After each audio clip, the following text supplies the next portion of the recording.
every little counts.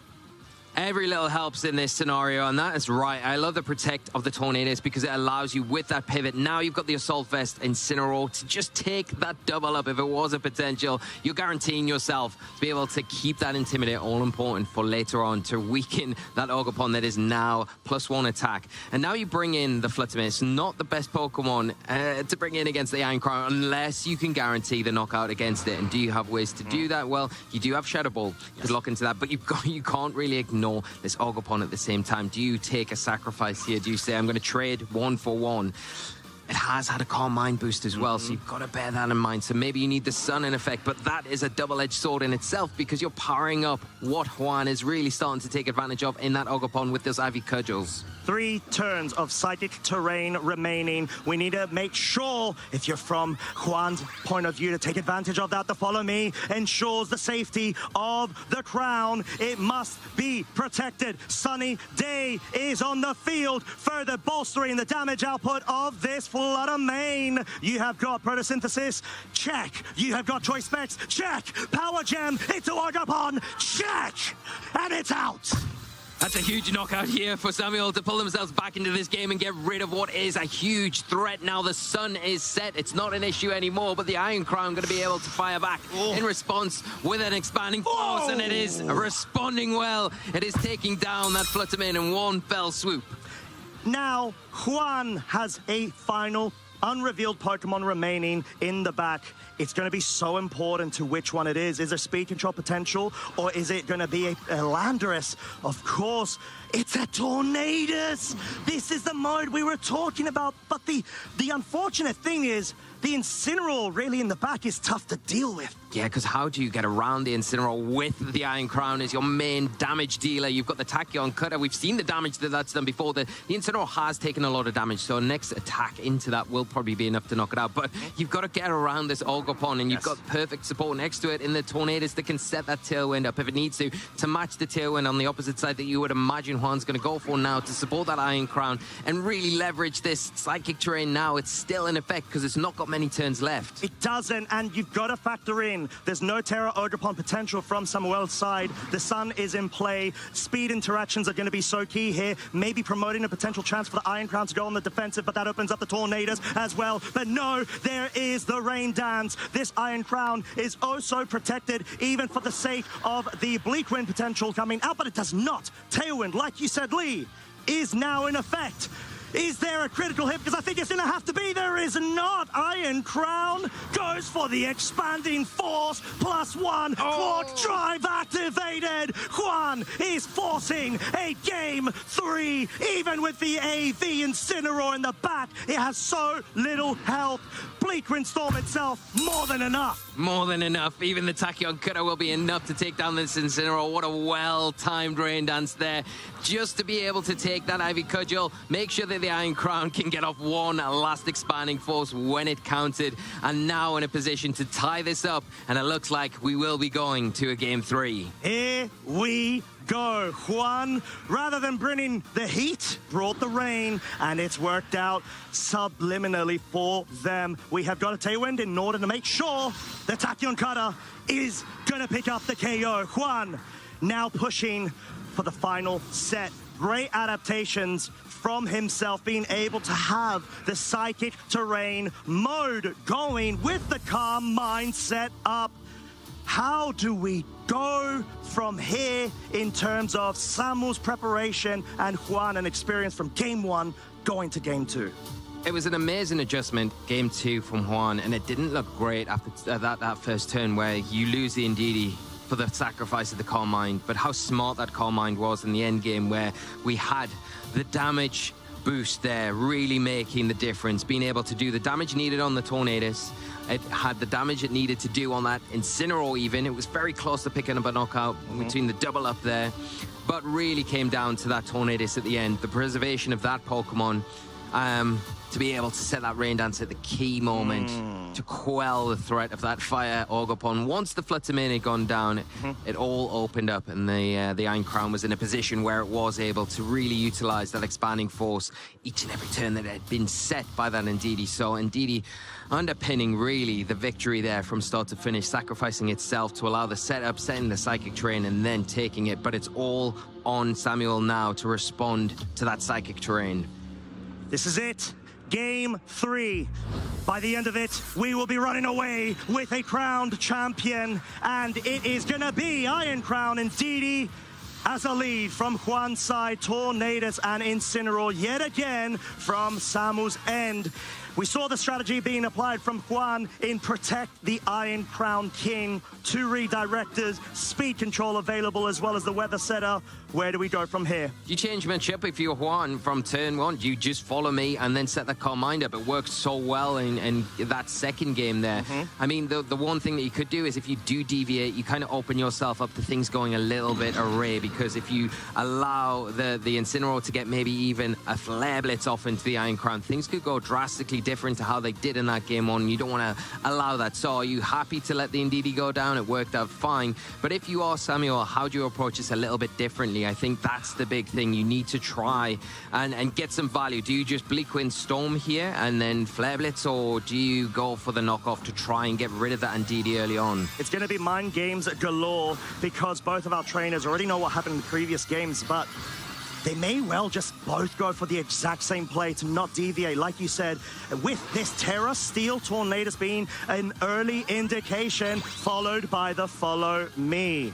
Now, is it going to be another Calm Mind or not? The Bleakwind Storm maybe trying to fish for a speed drop that could be quite detrimental when trying to match the Tailwind later on. Not the case, but we've got the offensive from Juan, wanting to change it up, not guaranteeing a 2-shot on the Tornadus due to the Steel Resist typing, but female Ndidi, it's going to be able to survive on a slither of health. Wow, that's a low roll this time around. The Ndidi are going to be able to stick around for at least 1 extra turn here, which is quite pivotal. You could switch it out now if you want to keep it around for later. So if that Psychic Terrain does run out, you've got a way to activate it again and power up that Iron Crown. But the big difference here is this time around the Iron Crown hasn't stacked up that Calm Mind, hasn't got that additional boost. It is going to be hitting as hard, still doing respectable damage onto the Tornadus, but after that terrestrialization there, it's able to sit pretty comfortably here. Now support that Incineroar with a potential Tailwind or even a sunny day. Yeah, and there's also something to factor in, that it might not even be a 1-shot onto the Fluttermane as we saw in the previous game, because there's no +1. Yeah, that's a huge call there. So the Fluttermane has an easier time, and in response to maybe the threats that are present here, the Bleakwind Storm would pick up the Ndidi and open the Iron Crown to an attack from the Incineroar. So that's why we're seeing the Protect there. But we are going to see, just to make sure, the U-turn into that Ndidi, not to allow a potential Trick Room set, because that could have been one of the ways that Juan could have put the tables back in their favor. Yeah, and there's going to be a bit of chip damage as well onto, I would say, the Incineroar, if, of course, the Rocky Helmet was still available, but that is not due to the knockoff before. This means Fluttermane now has room to come back onto the field, and Juan may actually need to match that yet again. Even, I say, the Ogerpon and the Tornadus. Tornadus is so key for the end game situation, so I wouldn't be surprised seeing the Ogerpon, which does seem to be the case. You've got the redirection available yet again, mirroring that game too. Yeah, but how do you approach this? Do you value more the Ogerpon in this situation? Because we know probably what Samuel's going to do is set the sun up here, because the Fluttermane naturally outspeeds everything in front of it, and it's going to be able to pressure a knockout onto that Ogerpon with the Power Gem. We've seen that.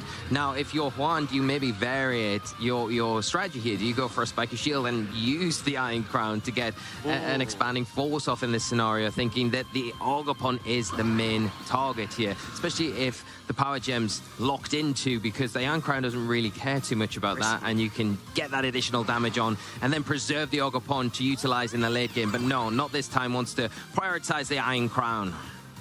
What is the Fluttermane going to focus with here? It gets some Tailwind speed control just in case to set up for a later time. It's a Shadow Ball rather than the Power Gem. No Sunny Day in effect. There is a critical hit, but not enough to pick up the KO. Tachyon Cutter. There's no need to go for Expanding Force. You don't have the comfortability of that +1 special attack, compounding with the Quad Drive boost in order to ensure KO onto the Fluttermane, and that is exactly why we see the focus of the Tachyon Cutter, but it's not all over. We've got 1 turn less of psychic terrain that Juan could take advantage of compared to game 2.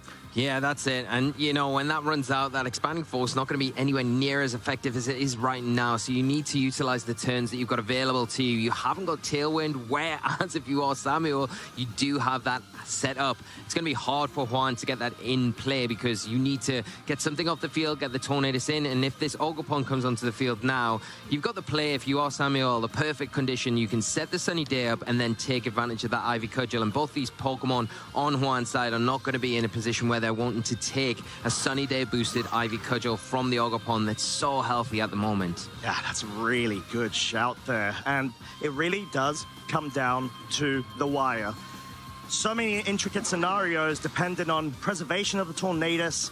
Obviously, Samuel having it on the field right now, Terra Steel, it's in danger, in all honesty. And Juan has most likely his in the back, so it's just going to have to come down to timing. Do you even go for the follow me here, really? I think you've got to follow me, try and protect the Iron Crown in this scenario, and hope that, you know, the Sunny Day does come up. But we see the Spiky Shield not want to allow that to go down as easy this turn, and maybe there it is, Sunny Day. It is setting up, boosting the power of that Ivy Cudgel. No, and we're going to have to see the focus target. It's going to be the Ogerpon on Juan's side, being met with that Spiky Shield. And what do you know? Juan missed the Calm Mind from game 2 and said, you know what? I want it back. Let's run it back. Yeah, there it is, the +1. It's going to be very useful against not only taking those Bleak Wind Storms with the +1 special defense, but the output now, the damage here. And now you've got the Ogerpon with that follow me. You can go for that. You can pull in that big Ivy Cudgel and then respond with that all-important expanding force on the remaining turn of this psychic terrain that's in play. Yeah, this is going to come down to the wire. We've got Sun available on the field. We've got Tailwind as well from Samu's side in particular. One of the Ogerpons, if not both, may well go down this turn. This could be such an explosive turn, depending on how aggressive both of our trainers are gonna be. The Tornadus going for the Protect, does not want to get felled by an expanding force. There's no Incineroar switching just yet, just a Spiky Shield from Samu's side. Yeah, that makes sense, because we talked about the Psychic Terrain about to expire here, and you want to just try and get through this turn without actually taking any unnecessary damage. With Protect on both of these Pokemon, you can do that quite safely here and put yourself into the driving seat once again this next turn, where you can try and get rid of the Follow Me Ogerpon and that Iron Crown that is now not supported by the Psychic Terrain. It hasn't got access to that. The Indeedee went down earlier in this game, so that will be a single target attack and way less powerful, even though it is boosted by Booster Energy and one Calm Mind. This is going to be such an awkward situation for Juan. Does still have Terrestrialization available, and we know that the Iron Crown is just naturally very bulky when it comes to its physical defensive prowess. Maybe the Ogerpon into the Terra Dragon potential Iron Crown is enough with a Bleak Wind escorted. We're going to have to find out, because Samu has the advantage. Is going to force Juan's hand with the Terra Dragon here. The Iron Crown needs to be able to survive and pick up a KO onto this Ogerpon. That is the big threat, aside from the Incineroar looming in the back. It is indeed, and we do see another Spiky Shield from the Ogerpon on Juan's side just to preserve itself for one extra turn. Can the Terra Dragon carry through? But it is the Ivy Cudgel into the Ogerpon here, and it will be getting straight into the Spiky Shield. No damage in return, as well as a follow-up with this Bleak Wind Storm. It is going to be taking neutral damage from that Iron Crown, but here we go. In response, what are we going to see? Expanding force all the way. Is it enough for the multipliers? It is not. 37 hit points survival. Juan is still in it, as well as Samu. It's coming truly down to the wire of the interactions. The Tornadus, however, is still on the field. 2 turns of Sunny Day remaining, and a potential of a setup of a Tailwind, unless you want to go on the offensive yet again. I think you need to go for the Tailwind here to just make sure that you have got that speed advantage, especially with one Pokemon looming in the back for Juan. I think you need to remove that Ogerpon as soon as possible right now. Take away the potential threat of that Pokemon, the redirection that it's got access to. But at the cost, you are going to lose something along the way if you do not keep in check that Iron Crown. And do you have even the tools to take that Iron Crown down now with that Terrestrialization into the Dragon type? Confirmed prioritization on the speed control. Tailwind now set up. We see the Ivy Cudgel wants to absolutely get rid of the Ogerpon on Juan's side, forcing Juan down to his final 2 remaining Pokemon. But Is this too little too late? We're going to have to find out. The Ogerpon, of course, is also going to go down on Samu's side. And we've got an end game scenario. Incineroar is clearly the key here in order to be able to win a championship for Samu. Let's see. Final unrevealed Pokemon from Quad's side. It's the Urshifu. No Tornadus. Wow, the Urshifu, the one Pokemon that you would say, if you've got it, this is the perfect moment to come in because it puts immediate pressure onto the Incineroar. The only deterrent here is the Sun. The Sun has got one more turn, though, in effect, but you need to get rid of this Tornadus because if it's still on the field when that Sun expires, it's going to be able to automatically, with its Prankster ability, set it back up and quell the damage that this Urshifu is able to do. Bleak Wind Storm needs to miss if Juan wants to try to get that title. Adversely, Samu needs to connect. He is so close. This is a choice Scarf Urshifu. Tailwind is set up for Samu's side. There's no speed control in Juan's advantage. And corner. What's it gonna be? Will this title be decided? If there's a Bleak Windstorm, miss or connect? It's connected. He hasn't picked up the KO. Iron Crown. Wow, the speed drop as well. That's not the best, but the Tailwind is still available for Samu. Tachyon Kata's second hit isn't enough. It is! Tornadus is down. Incineroar. I know it's got so many titles under its belt, but does it have enough horsepower to see another one through? Wow, another turn in the story in this final, and it's all down to Incineroar here against this very low health Urshifu and the Iron Crown. Can it do it, Costa? Can it get through the remaining Pokemon on one side of the field to take the title for someone? It is the knockoff! There it is, a knockoff! It's outsped so huge of a speed drop from the Bleak Windstorm. Iron Crown, I know you're powerful, but that is an Assault Vest Incineroar in front of you. Although, we did actually see that was respectable. Is there a scenario where critical hits are required for Quan to be able to pick this up? Oh, it's gonna be right down to the wire here. Oh, it's very close. Okay. The damage is quite even throughout here. So there's the first critical hit, making all the difference, can't it? Is there another one? No, there isn't. Incineroar is at 46 HP, but I think Juan's got this. Surely, Iron Crown, it might be able to tank the next knockoff and finish the job off. It's gonna come down so close. It's all gonna come down to this. The Iron Crown looks as though it is gonna take this next knockoff, and the Tachyon Cutter in response will be able to pick up the knockout. But how pivotal was that Bleak Wind Storm drop earlier? Here it is, Costa. All right, Tachyon Cutter. Oh, it's enough! It's enough! Juan Nunez is your Seville champion!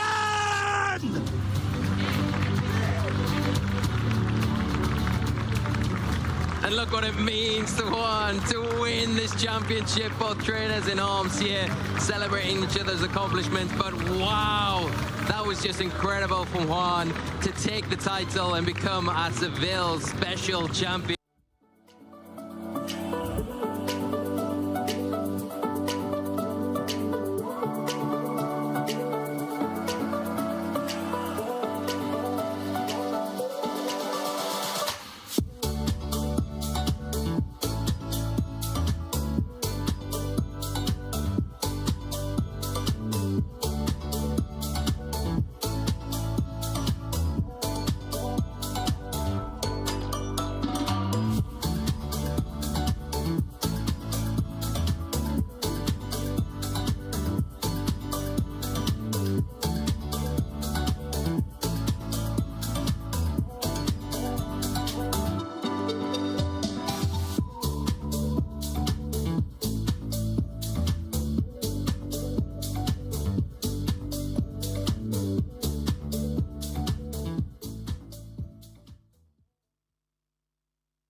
Applied with that Fairy Zone on the Lily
Good morning, Pokemon trainers, and welcome to the beautiful city of Prague here in the Czech Republic. It's a new day and a new regional, and we are so excited to be bringing you a weekend packed full of exciting Pokemon action. We are Lou, this is Marcus, and this is Boyd. And Marcus and Boyd, I noticed you didn't get the memo about wearing a green dress today. Why is that? I got the green suit. Does that count for anything? Okay, I'll allow it. They're nice and coordinated, but not coordinated enough to tell us to be coordinated. We're coordinated but not organised. That's what you're saying. There we go. There we go. Marcus, I got my green you. now. There we go. Nice and comfortable. Yes, we're getting very ready to start the new day here in Prague, a location that we have not been at since 2018. Now, at this point of the season, we are more than halfway through all of the regionals on our road to Worlds. So, Lou, why don't you take us through all the remaining events? It's amazing every single time we come to this graphic, it gets a little bit more grey, but there's still so much beautiful colour out there on the right-hand side. Of course, as you mentioned, Zoe, we are in the beautiful city of Prague. Just around the corner, we've got Utrecht, then Turin, and then the final international championship of the season in New Orleans. That is the final opportunity for trainers to lock in their invitation to the Pokémon World Championships in San Francisco. Wow, so little events left to try and get that qualifications for Worlds if you haven't got the qualifications yet already. Now, for those of you wondering, how can I compete at Worlds? You will need to earn enough championship points in order to be able to compete. Yeah, and this season, only the top 80 in the EU region in terms of championship points at the end of the season will make it into Worlds. So it is highly competitive, and well, of course it is about the fun, but when going to these regional level tournaments, all of our players, they will be dreaming about qualifying for Worlds, and this is what they need to do. You can see there are a lot of championship points on the line here in Prague this weekend. Yeah, and it's not just the championship points that's on the line for these players. There's also a lot of prizes on the line as well. A lot of really fantastic, monetary prizes, a lot of other great prizes. So, Jamie, I know you've competed at a lot of events and won a lot of prizes. So, would you like to take us through what you can win? Maybe not so recently, though. But yes, absolutely. We can get some fantastic prizes coming out. The championship points are obviously incredibly important if you want to get that Worlds qualification, but being able to reward getting up to that top 16 at least, that's no small feat in any regional at all. So it's really nice that we can reward all these trainers that are having such success in each of these tournaments, and especially going all the way up to first place. $6,000 is what you could be winning. Yeah, my eye is on those booster boxes. I absolutely love opening them. Now, as we mentioned earlier, the top 80 of trainers in the region, in the EU, can get that invite to Worlds. So why do we now take a look at all the players on that European leaderboard, the players that are definitely, as you can see, with the golden ticket, that means they've already got an automatic invite to Worlds. That's the thing. A lot of them already have guaranteed their spot in San Francisco, but for a lot of the other trainers, there's still a lot to play for. So many familiar names on here. If you've been a viewer of competitive Pokemon over the past few years, Eduardo Cunha, a previous world champion, Marco Silva, a trainer who has been able to take multiple international championship titles, Eric Rios as well, also a international champion. It's incredible to be able to see how consistent these players have been. Yeah, of course, this is just the top 16 players of the region. But as we mentioned, it's the top 80 trainers of the region that gets to go to Worlds. So right now, there's actually quite a lot of players hovering around, the 80th place. And they are really in a bit of a tight spot to try and get that win. Yeah, so we were just talking about the top 80. Now, having a look at this, though, it's the top 90 that is actually currently being qualified. And this is because we have those direct invites and they are being passed down. So if anyone with a golden ticket is within the top 80, that will expand the amount of trainers that qualify for Worlds by 1. And as of now, we have 10 players that have already gotten the golden ticket. Hence, 80 plus 10, that's 90. So that is the amount of players that would currently qualify for the EU region. And we can see there just how close it is around that qualification bar. Yeah, less than 5. That could be a locals away from being able to get that World Championship invite. Of course, there's plenty more championship points available. So if any of those players that are 90-something, then incredibly close, and they get any kind of points this weekend, that will bump them up into that potential Worlds invite. Yeah, and a lot of these players that are on the kind of just barely around, maybe qualifying, maybe not qualifying, are actually also attending here in Prague. So it's going to be so important for those players to get those extra points and jump into what then we assume is going to be around the top 90 at the end of the season. Yeah, a lot of those players were tied at those points, and we saw also how close at the last European regional, which was Seville last month, and the finals. What an incredible finals. There's so many matches were just so close, but I'm always a fan of show, don't tell. So that's enough of us telling you how incredible Seville was. Why don't you take a look at the recap video that we have prepared, and you can get in and join in on all the action that we witnessed last month. As the 2026 VGC season pushes towards its finale, the Seville Special Championships mark the end of an era. The final major event of Regulation Set F, a format many felt had already been solved, but as always, the final chapter had something different left to say. Whilst the first day of battling set the tone, the second is where everything was decided, with both Italian competitors Roberto and Davide losing the opportunity of keeping the Italian regional winning streak going, whilst Anthony Christopher got knocked out by Samuel Pereira after remaining undefeated until that point with a phenomenal 12-0 winning record. And for Samuel Pereira in particular, his run was defined by one standout choice, Great Tusk. In a format dominated by balanced cores, Great Tusk lined up perfectly with its ground and fighting typing, whilst holding the clear amulet item to prevent intimidate cycling, combined with its sky-high physical bulk. We had a top 4 established of mostly newer era trainers looking to make a name for themselves and bring glory to their local communities. Our second top 4 match in particular will go down as one of the most chaotic VGC sets to have ever been broadcasted between Santiago Molina and Juan Nunez. A set that had everything: momentum swings, unpredictable turns, and crucial moments, with Juan progressing through to the finals versus Samuel Pereira, who managed to get past veteran trainer Steven Van.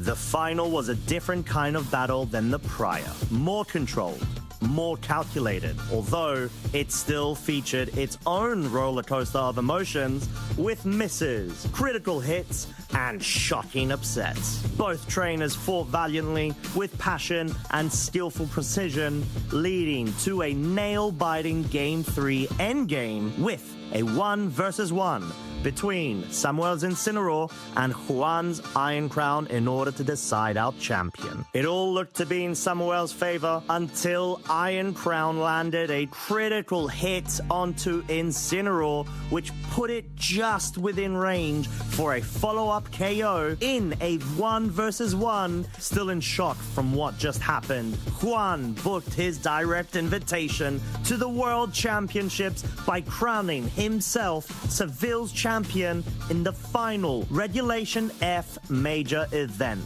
In what many expected to be a quiet end to Regulation F, Seville delivered something else entirely. Explosive matches, new players rising, and a final reminder that even at the end of a format, there's always one more story to tell. Wow, what a thrilling final Seville was. I absolutely love watching the crowd just go absolutely wild for 2 Spanish players in that finals. And Marcus, I remember you mentioned you were amongst the crowd when Juan won. And can you tell us a bit more about the excitement and that just electricity throughout the whole crowd?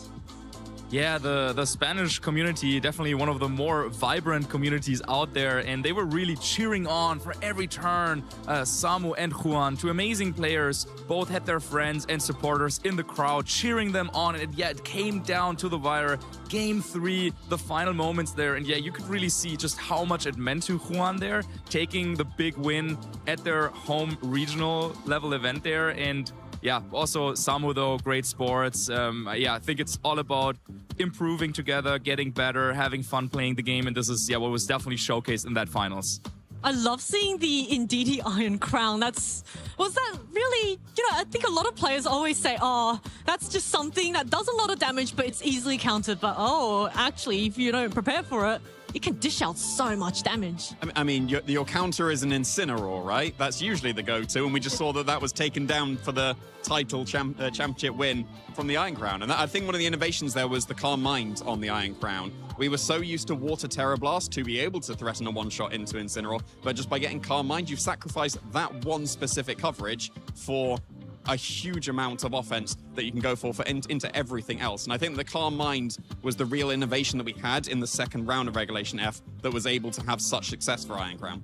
Yeah, of course. It's not always just that one Pokemon that does so well. It's an entire team that comes together and helps the players win. So, Marcus, why don't you take us through all the two teams that we have on the screen and the finals? Yeah, to close off Regulation F, I think Juan's team definitely showcasing this Indeedee and Iron Crown combination that also was so successful at EUIC, for example. And I think, yeah, by the end of the format, players really figured out the best way of playing this with the Landorus as well.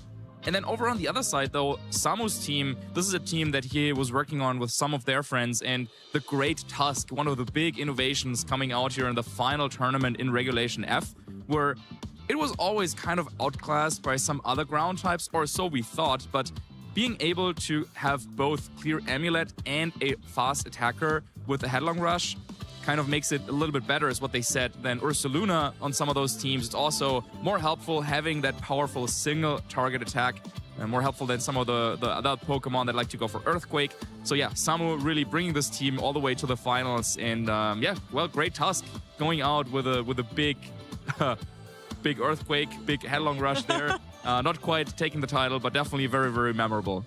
Yeah, so much creativity from our players, even though Regulation F was a format that a lot of players thought had been solved. But now, let us take a look at the top 8 teams and all the creativity the top 8 players came up with to try and get that championship title. Yeah, I think most players tend to stick for comfort for the last tournament that we had of Regulation F. As mentioned, the Great Tusk was probably the main innovation that came out of the tournament, and it's a bit of a shame we don't get to see that going forward. But yeah, we've got the Dondozo that's been so prevalent throughout all of the regulations that it's been available, and still having a very, very solid showing to round off a Regulation F there with Santiago. I think that was a really, really nice innovation, having the Chi-Yu to be able to counter so many of the Iron Crowns that were starting to really pick up. And you can see, what, 3 Iron Crowns in that format? So yeah, I think that was really nicely built from Santiago. And you can see the rest of the teams just going down pretty similar throughout the top 8s. 5th, 6th, 7th, 8th. All of those combinations we've seen before. So sticking for comfort for Seville seemed to be the play. I agree, and Spain was able to successfully defend that championship title and keep it in Spain. So now, how was Seville? And I know we mentioned earlier, Team Italy was a very strong regional, like just the region in general. So why don't we take a look now at all the past EU regional champions this season?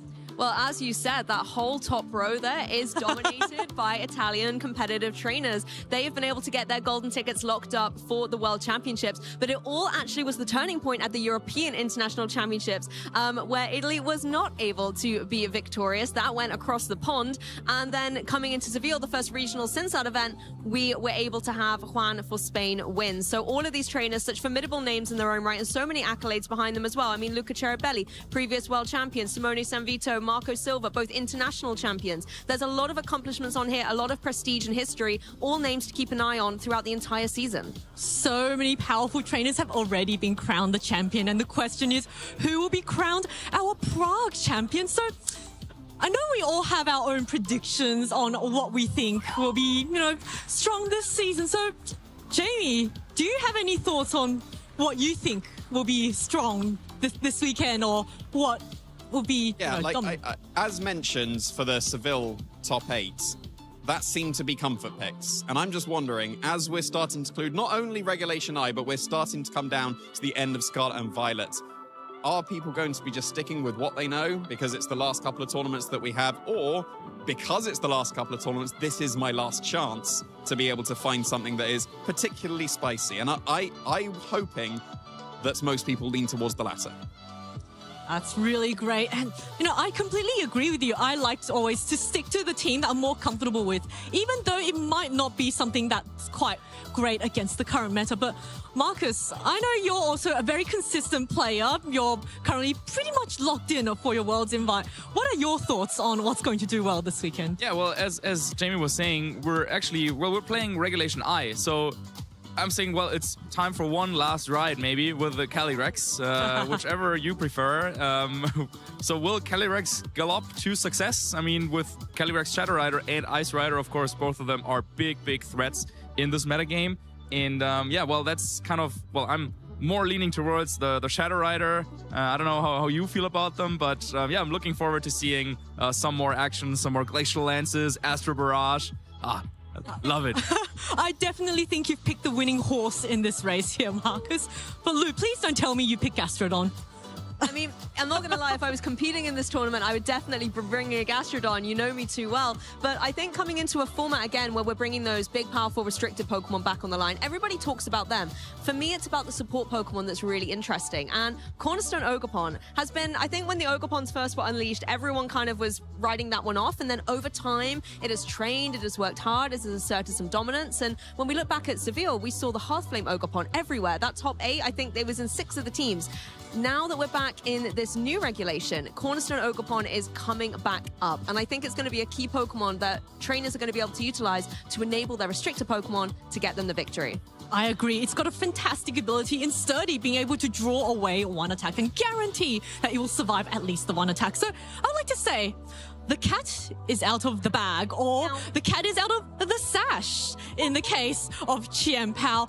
Chien-Pao is a Pokemon that's, does a lot of damage, very frail, so it's very intuitive to put a focus sash onto the Chien-Pao. But we saw at the last regional over at Orlando, the winning Chien-Pao had an Assault Vest and actually got quite bulky with that special defense boost, and with those Icy Wind and Ruination support. It was actually, a great support Pokemon. So I'm expecting to see some little format turnarounds and, players maybe switching it up a bit. This Pokemon, normally a sweeper, let's make it a support Pokemon. But that is going to be enough of us telling you about our predictions for this weekend. We are getting ready to get started into round 2 of the Prague Regional Championships. So if you'd like to follow on with all that action, head on over to Pokemon.com/broadcast. There will be the hub for all of our broadcasts, and you will see not just the VGC games, it will also be other games like Pokemon GO, Pokemon TCG. It's going to be just a really amazing hub. And of course, you can watch all of it over at YouTube, over at Twitch. On YouTube, it's going to be at Play Pokemon. On Twitch, it's just going to be Pokemon. So a lot of action for you to keep on track of and just be really excited about. And of course, make sure you follow us on all of our socials, on X, on YouTube, on Facebook, and on Instagram. Use the hashtag #PlayPokemon. Tell us about your thoughts as you're watching the regionals, and who knows, maybe you might get featured on our stream. I absolutely love reading all the tweets and posts from all of our players and Pokemon art and exactly Pokemon pets. Please show us your Pokemon pets. But now we're going to get ready very shortly and start off with our round 2. So bear with us, and we'll see you behind the caster desk.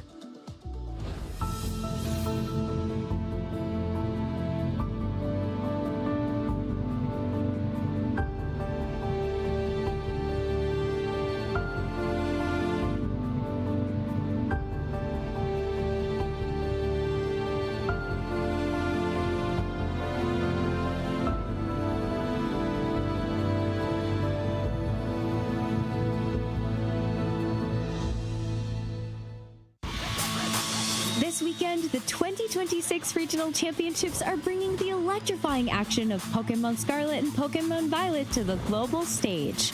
Top trainers from across the world have gathered to compete for a share of over $125,000 in cash prizes, travel awards, and the all-important championship points that could secure their spot at Worlds 2026 in San Francisco, California.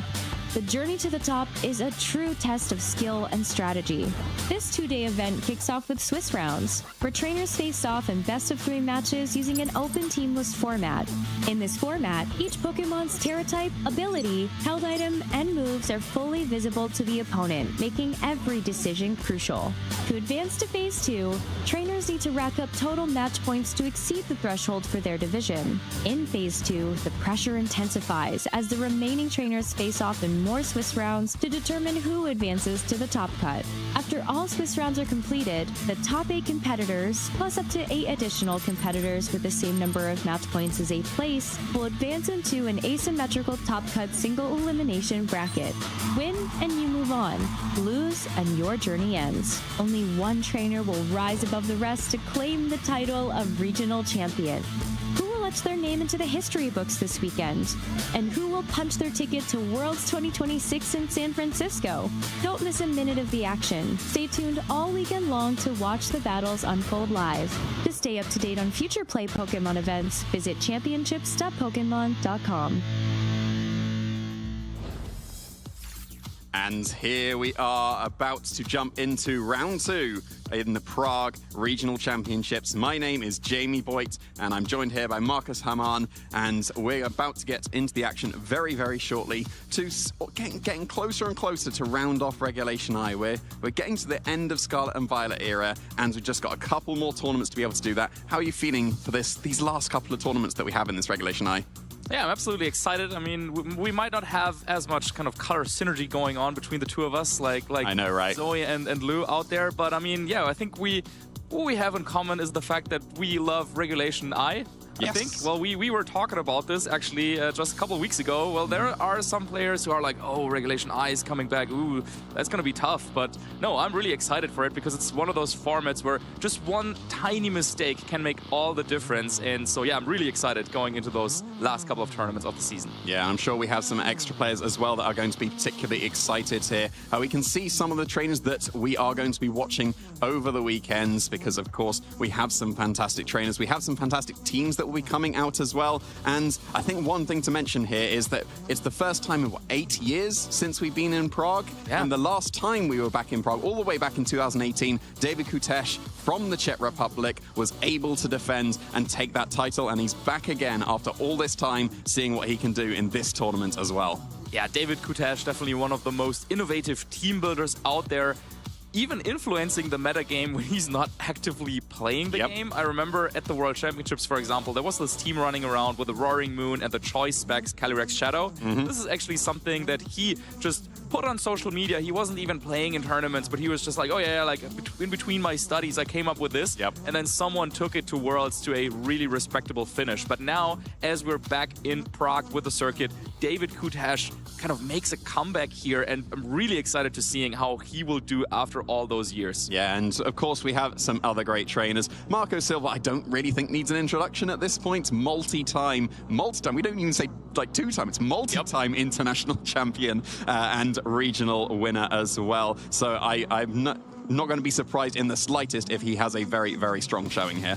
Yeah, and then Lou and Markel kind of representing the German players in this event. It's close in proximity, and Lewis, made the journey to Prague, coming in comfortably at currently being ranked 8 in Europe in terms of championship points. And he is one of those specialists in Regulation Set I. He was also really excited for this format to be coming back. He made it to the top 32 at Worlds, for example, 2nd place in Utrecht with his trusted Calyrex Shadow and Zamazenta core. So definitely a player to watch. Yeah, and I wouldn't be surprised if he is going to be sticking with that. We mentioned, are the players going to be sticking with what works? Because we've only got a couple of tournaments left, so maybe let's not team build, let's just focus on what works. Or do we go for that spice? And David Kutesh, as mentioned, is a player that tends to go for that, goes for the slightly more niche option. So I'm very curious to see what he's going to be running this weekend as well. Yeah, absolutely. He's definitely one of those players that will bring something spicy to the table because he's always trying to kind of build for the metagame at the time and trying to counter what is most common. So yeah, definitely a very notable trainer. Let's have a look at some of the notable matches for this round, because of course these players aren't the only ones out there in the floor. Hundreds of players out there going into the second round. Speaking of, we've got David Kutesh as our first round going up against Sara Spiller there. And we're seeing, Terrapagos and Miraidon is the restricted pair of choice that David has gone for. We've seen that a little bit in the first round of Regulation I. We did see it paired with the Sinistcha, but there's a couple more Pokemon that we haven't tended to see. You've got the Smeargle available on that Terrapagos and Miraidon team. Very, very interesting. And you were actually mentioning that one of the teams that David put on social media was this Roaring Moon Calyrex Shadow Rider team, and that might be exactly what he's facing here. Yeah, we'll talk about that matchup in a second, I'm sure, but also looking over at some of our other players there, Lewis and Marco, also having some tough challenges there. Jonathan Marston, definitely a very powerful player, and then Kevin Salvetto, also a Worlds level competitor. And also looking at these teams, you can already kind of see this is kind of what we would be expecting from a tournament like this. We have the Calyrex Shadow Rider and Zamazenta core. We got the Lunala and the Miraidon up there. We got the Calyrex Ice Rider Miraidon.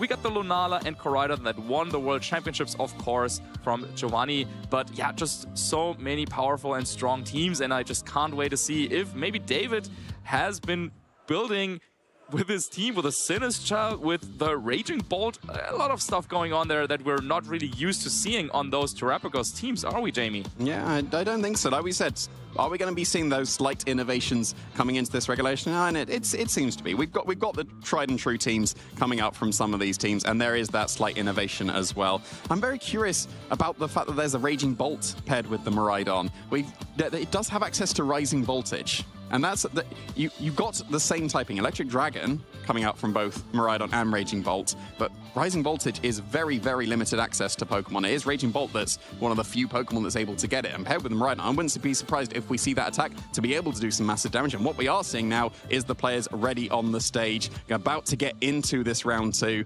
and we're going to be seeing what kind of innovations David's come forward with here, and is he going to be able to take down the team that he somewhat innovated on? Yeah, definitely an interesting situation. I mean, for David, it's been a while since he was up on that stage. There he is. Yeah, looking happy to be back. He was definitely also giving a shout out there to the Czech community, yes, who was making it out to this tournament here. And yeah, I mean, he's still definitely the most notable player coming from that region, now already up on stage. Sara, on the other side, coming in from outside the EU region, actually. She's participating in the circuit, but is qualifying through the Middle East and South Africa kind of region. So she has actually placed in the top 4 of the Cape Town Special Championships to kind of already get her qualification for Worlds. Shows she's no stranger to the big stage, as well as she was also competing in Worlds last year in this very format. Yeah, she was, and we can see, as we've already mentioned, David Kutesh was able to win the Prague Special Championship all the way back in 2018.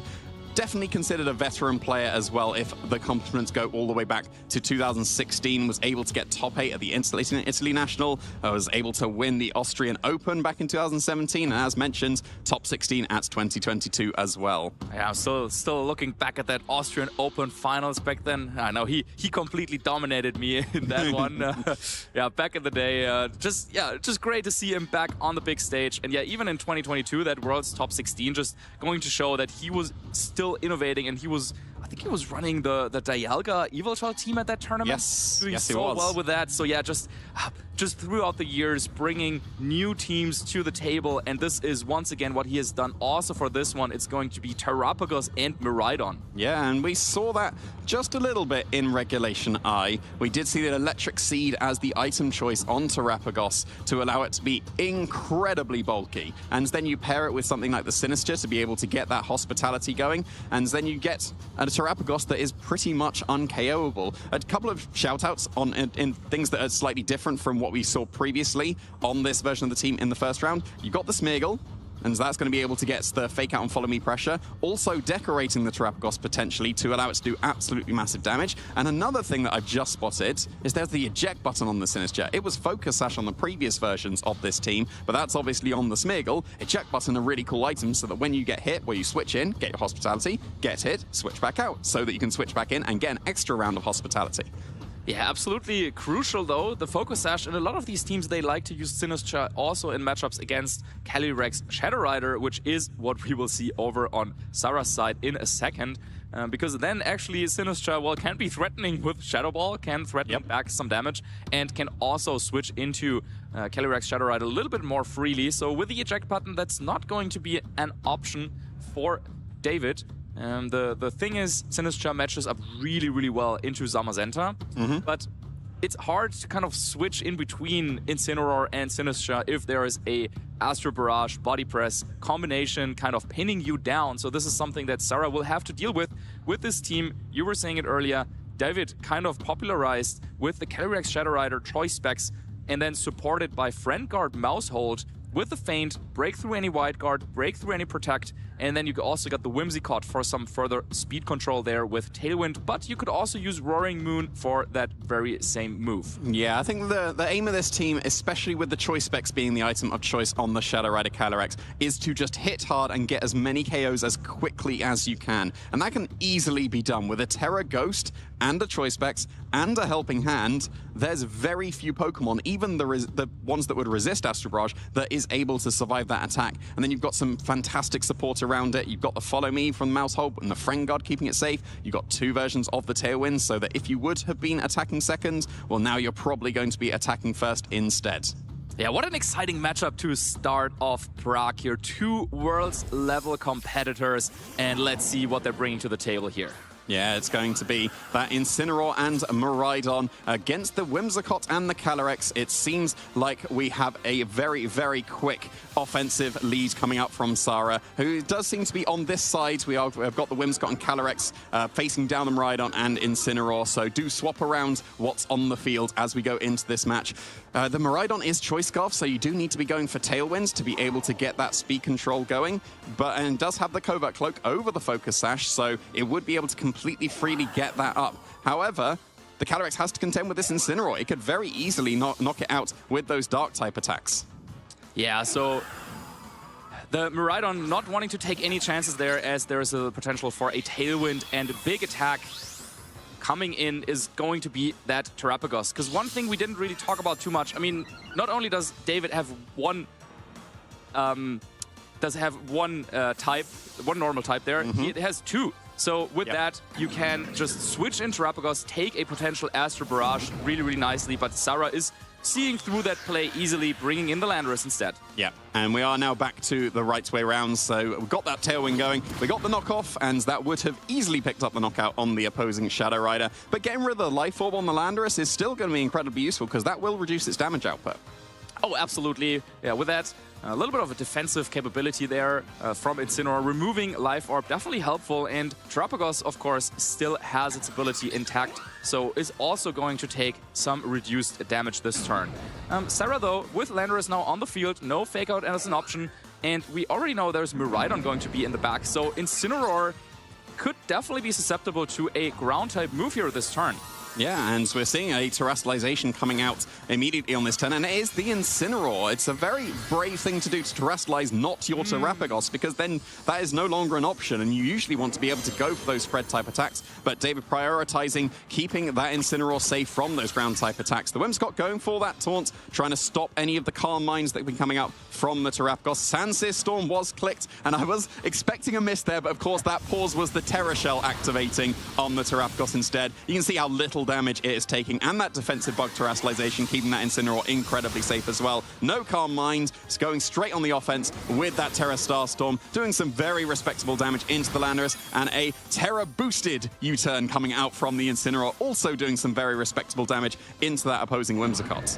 Yeah, good damage on the board there for David, but he invested quite a bit there. Terapagos won't be able to Terrestrialize, so will not be able to go for those spread type Terra Starstorm later down the game, and Landorus was able to make it through the turn. So if under Tailwind it is faster than this Choice Scarf Miraidon, there's still an opportunity to go for another powerful attack there. And as we see the Pokemon David has in the back, well, this is why he kind of had to go for this Terra Bug on Incineroar, because all Pokemon he had in the back were weak to ground-type moves. So amazingly done by Sara, getting Landorus in the positioning there under Tailwind. Yeah, I think the speed order between the Scarf Miraidon and the Landorus is going to be quite crucial on this turn. The Zamazenta is switching in for the Whimsicott, preserving the Tailwind potential in future turns, and it seems like David is not confident that even with the Choice Scarf he would outspeed the opposing Landorus, so is immediately switching out. No Volt Switch, just a hard switch into that opposing Incineroar, so that could easily take all of those ground-type attacks that could be coming out, which was targeted into that Miraidon. A nice and safe Earth Power, doing very little damage, and now the Terapagos firing off once again just that regular old Terra Starstorm, easily able to pick up that last little bit of HP on that Landorus. Yeah, David showing that, well, you don't have to always go for the Terra on Terapagos. Instead, with that Terra Bug at Incineroar, but now maybe Sara can kind of capitalize on this positioning by bringing in Calyrex Shadow Rider. Well, Terapagos being a normal type, usually you would use Terrestrialization to turn Terra Starstorm into a Stellar type move, which would allow it to hit Calyrex. But now, well, it's kind of awkward because neither of them can really hit the other really well.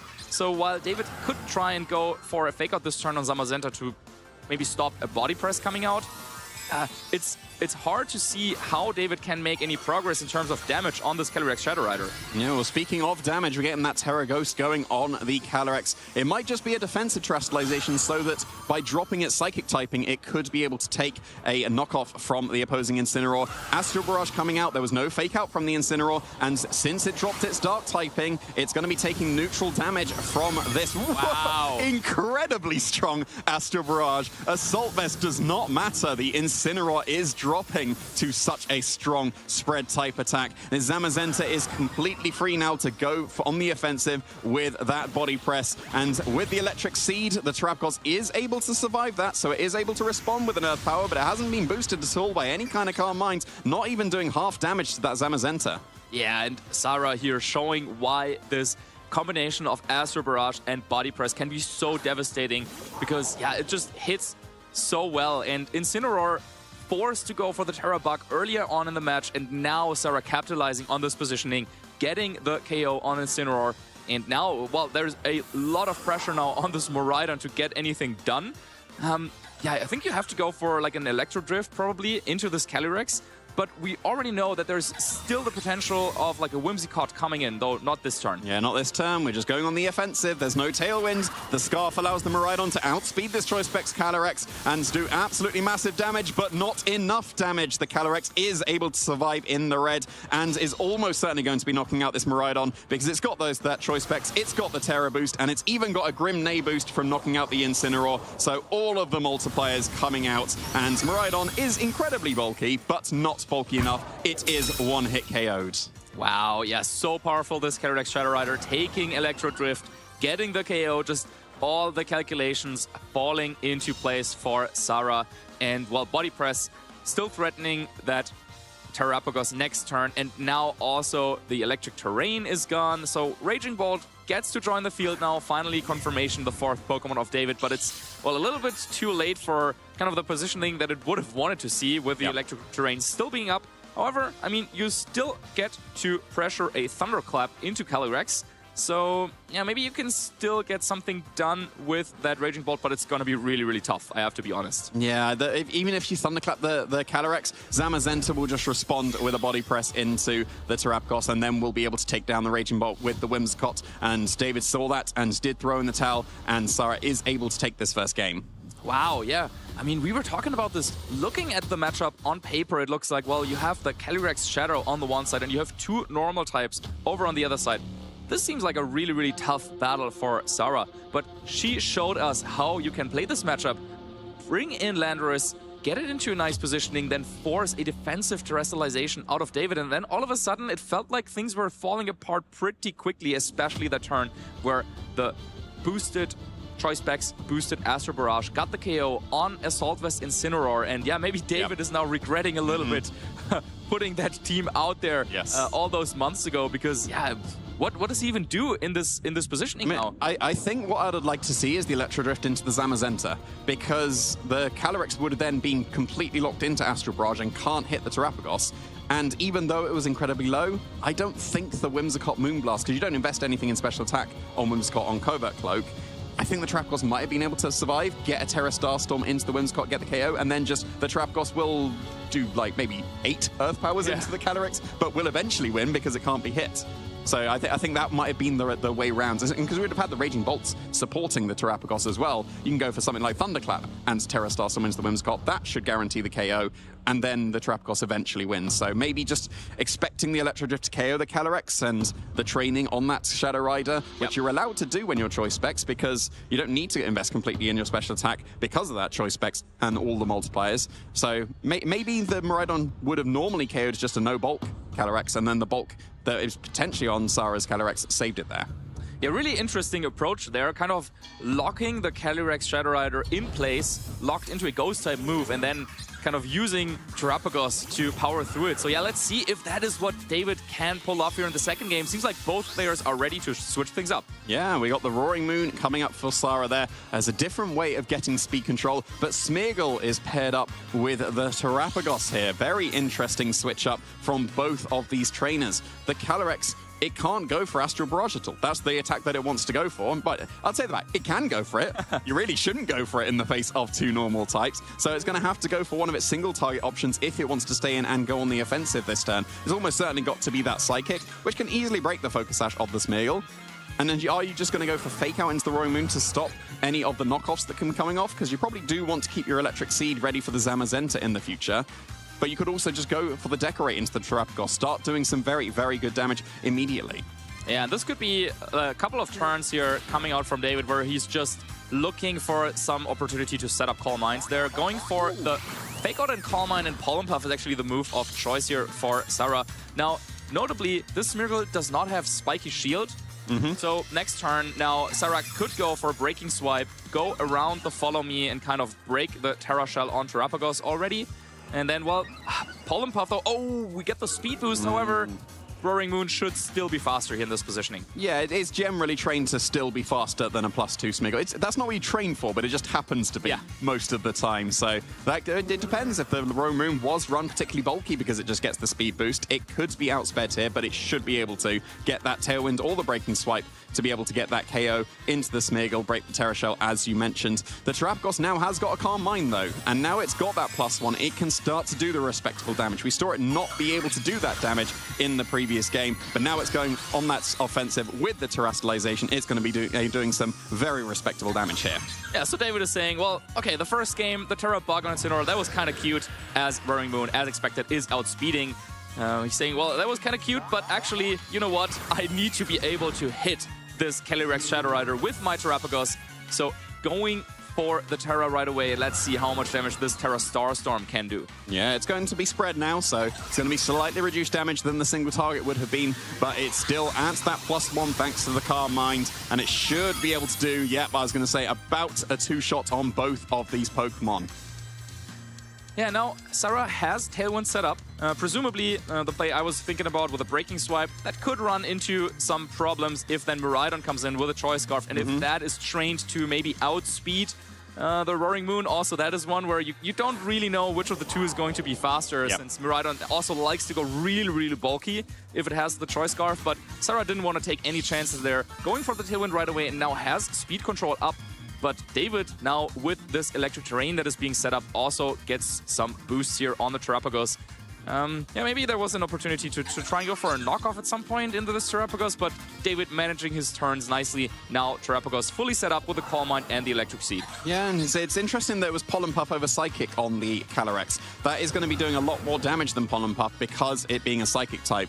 So yes, you've been able to get a KO into the Smeargle and get a +1 on your Grimnay, so Pollen Puff will still do incredibly respectable damage, but Psychic would have done a bit more here, especially into either the Miraidon or the Raging Bolt that is immediately switching in. So the Miraidon here just activating that Electric Seed to be able to stop any of the knockoffs that were coming out to get rid of that. Yeah, really, really nice defensive synergy there between Raging Bolt and Miraidon. No, not really. They have the same type.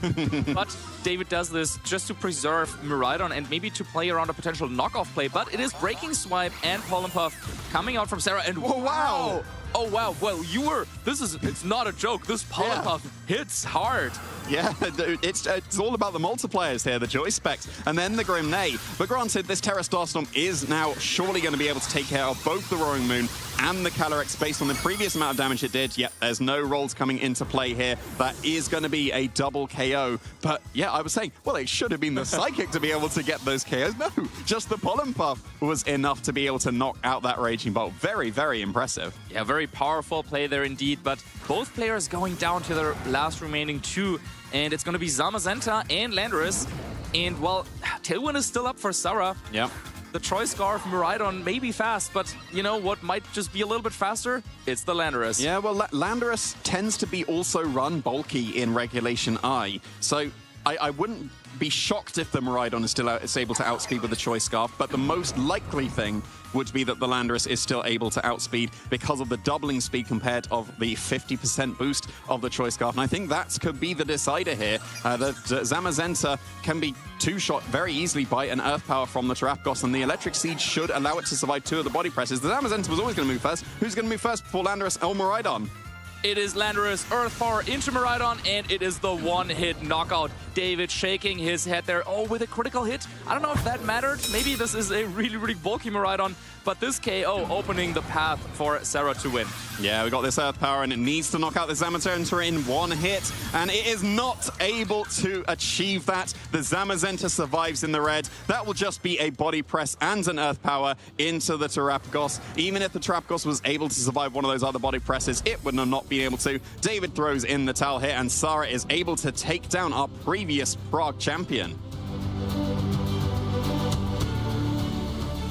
Yeah, what a great way to start off the day for us. What a great way for the viewers at home. What a great way for Sara taking down the previous Prague champion. Of course, it's a couple years ago, but David Kutesh, I mean, we looked at the achievements earlier, and that is definitely a player to watch out for. But Sara kept cool there against this Terapagos matchup. I mean, being a Calyrex Shadow Rider player myself, I mean, I know the feeling of like looking at your opponent's team sheet and you're like, okay, going through, Terapagos is there. Oh, ooh, that's going to be a hard one. But yeah, she played it so well, I thought, over the course of those 2 games. In the first game, using the Landorus to force out the Terastallization of Incineroar. And yeah, it seemed like David didn't really have a great answer to just the ground type attacks in this first game. And then in the second game, just flipping things up a little bit, going for the Tailwind, and even, with a Pollen Puff surprising us here with how much damage it can do. Yeah, Raging Bolt's like very respectably bulky, so I would have assumed the Psychic would have done it. I didn't think the Pollen Puff was going to do it because it's not getting that same type attack bonus. But yeah, we mentioned the multipliers is the key thing for the Specs Shadow Rider. You get 50% from the Choice Specs. You get 50% extra if you get that Grim Neigh going as well. And you can even boost even further with the Terra Ghost. Obviously not helping the Pollen Puff, but just those first 2 multipliers, enough to be able to, well, maybe not one-shot the Raging Bolt, but the Breaking Swipe, just that tiny little bit of extra chip was seemingly what pushed it over the edge. Yeah, and with that, Sara now advancing here to 2-0 here in Prague. And while David going down to 1-1, of course, the tournament is not over for him as we're playing Swiss rounds here. Still a couple more rounds for him to get those necessary wins. Yeah, still plenty of opportunities to be able to make it. Of course, you need that 2 losses or fewer to be able to advance into the next round. That's just 1 loss. Still plenty of opportunities for David to be able to advance even further. And there's someone of his caliber, I wouldn't be surprised if he is able to bounce back here. Yeah, absolutely. What a match to start off the day. The Terra Bug on Incineroar surprised everyone, but it just barely wasn't enough because this Calyrex Shadow Rider joining the field with the Terra Ghost, with the Choice Specs, and the most powerful Astro Barrage out there, getting the clean KO on Incineroar in Game 1. Yeah, that's...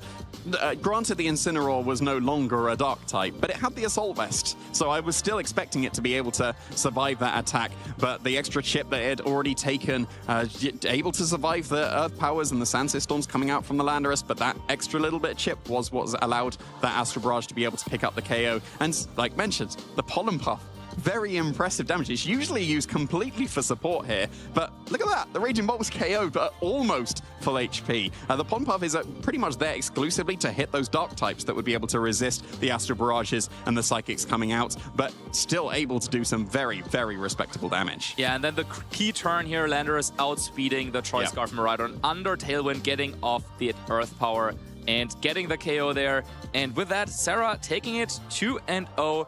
And what a great way to start off the day.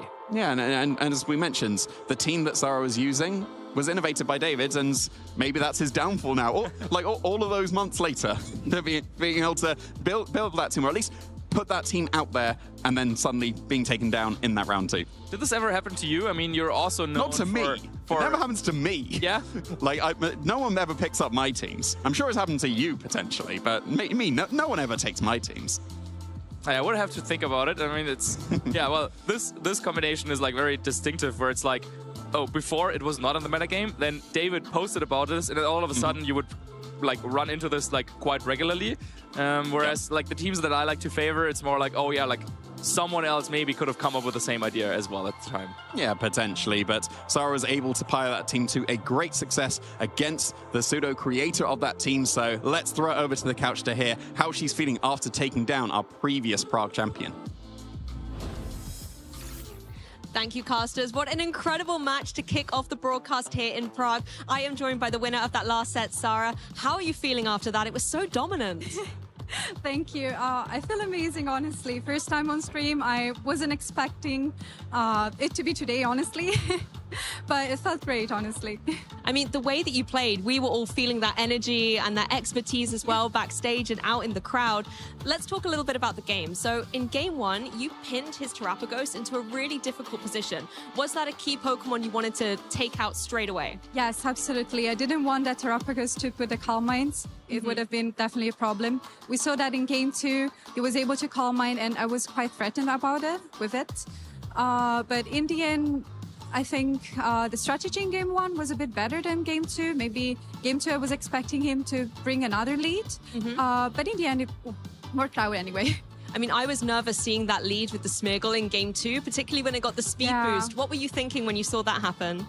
When I saw the speed boost, I was like, okay, that could be a problem. I have to get rid of this Smeargle. I knew that my Roaring Moon would be a bit faster. Okay, so you were confident then? Yeah, so I was confident it would be faster. So I just Tailwind and tried to get rid of it as soon as possible.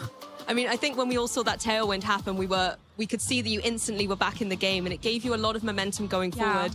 When you saw kind of the end game Pokemon with that Miraidon out there, knowing you had Landorus, did you know you had the game at that point? Not yet, honestly, because I was not too sure about it yet. The crit as well in the end. I don't know if that matters or not. But in the end, yeah, I was quite confident, but not there yet.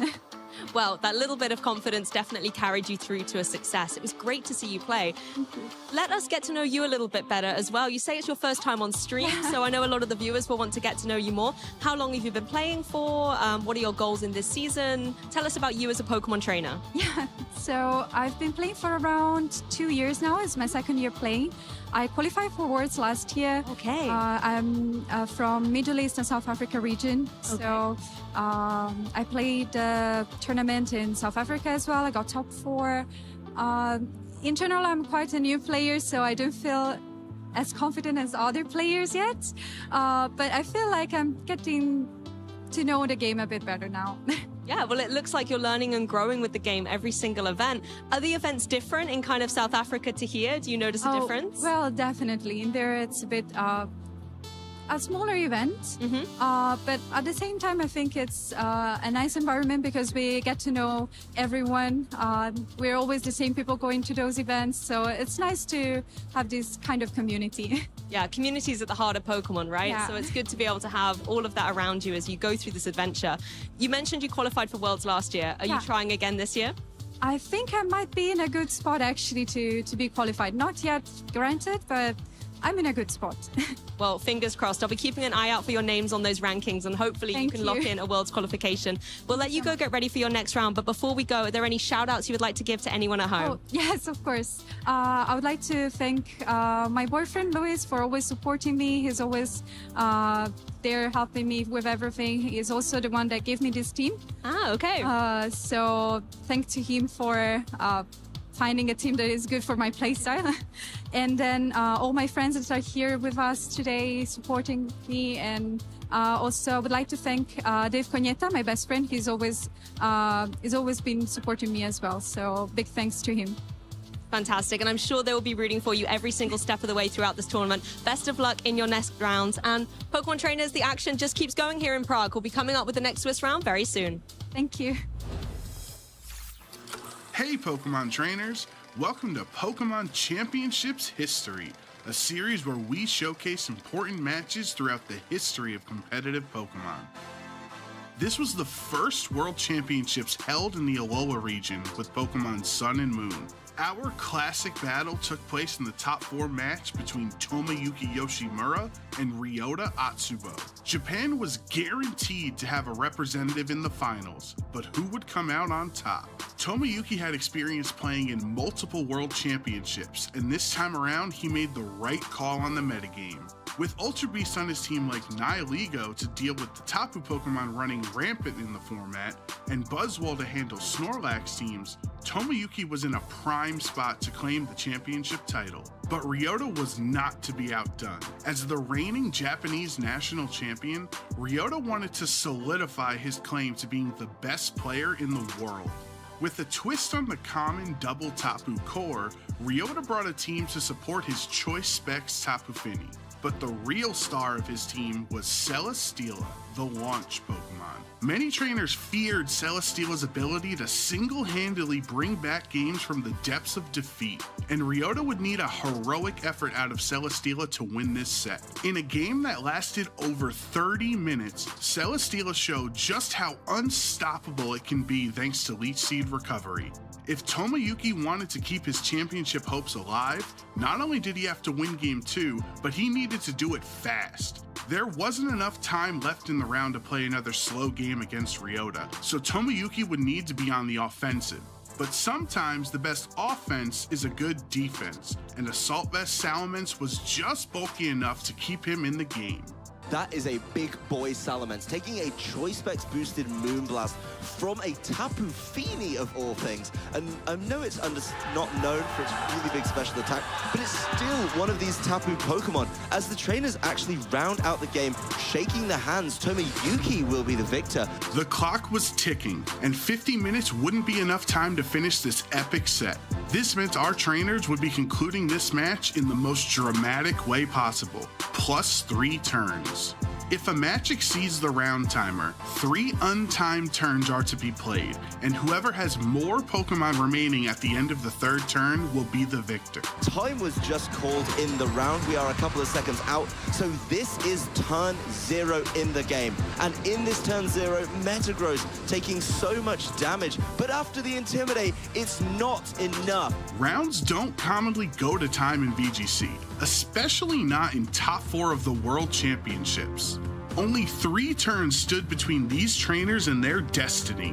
What would ensue could be considered the most intense plus 3 turns in VGC history. A climactic 50-minute set came down to these final turns, and only one of these worthy trainers would be victorious. Celesteela wasn't the only Ultra Beast to show up big in this match. While the Fighting-type Buzzwole faced off against a Fairy-type and a Flying-type, Tomoyuki made an incredible read with his Z-move to try to make Buzzwole the hero of this story. All-out pummeling from your boy Buzzwole. It's not your boy Guzma like it is in the trading card game. In this case, it's a Buzzwole. It's going to be dealing some pretty sizable damage. It would like to get that on Celesteela, I think, a Pokemon that sometimes people try and bust through the defensive of with all of these fists. But instead, the Crocodile is going to get knocked out by this all-out pummeling, leaving Ryota down with just 2 Pokemon on his side of the field as we go into the final turn of this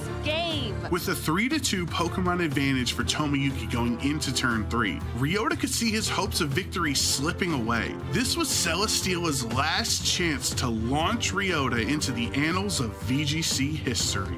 It's been so close coming down to the wire, but Buzzwole doing what it does best with the Z-move. No, it protects from Tomoyuki. Instead, Sludge Bomb into that Tapu Fini. Not going to knock it out. Instead, Moonblast into the Buzzwole for the knockout. Ryota's clawing his way back. He still has a chance. The Heavy Slam from the Celesteela into the Nihilego. Will it knock out without the Intimidate? A critical hit! Critical hit! It does it in the last second! Ryota gets into the finals thanks to a critical hit from his Celesteela in the final turn of this game. Tapu Fini hung on with 1 HP, and then crit from his trusty Celesteela, Ryota won an unbelievable set against Tomoyuki and would go on to leave Anaheim as the VGC 2017 Masters Division World Champion. Thank you for watching, and let us know some of your favorite moments in VGC history by using the hashtag #PlayPokemon.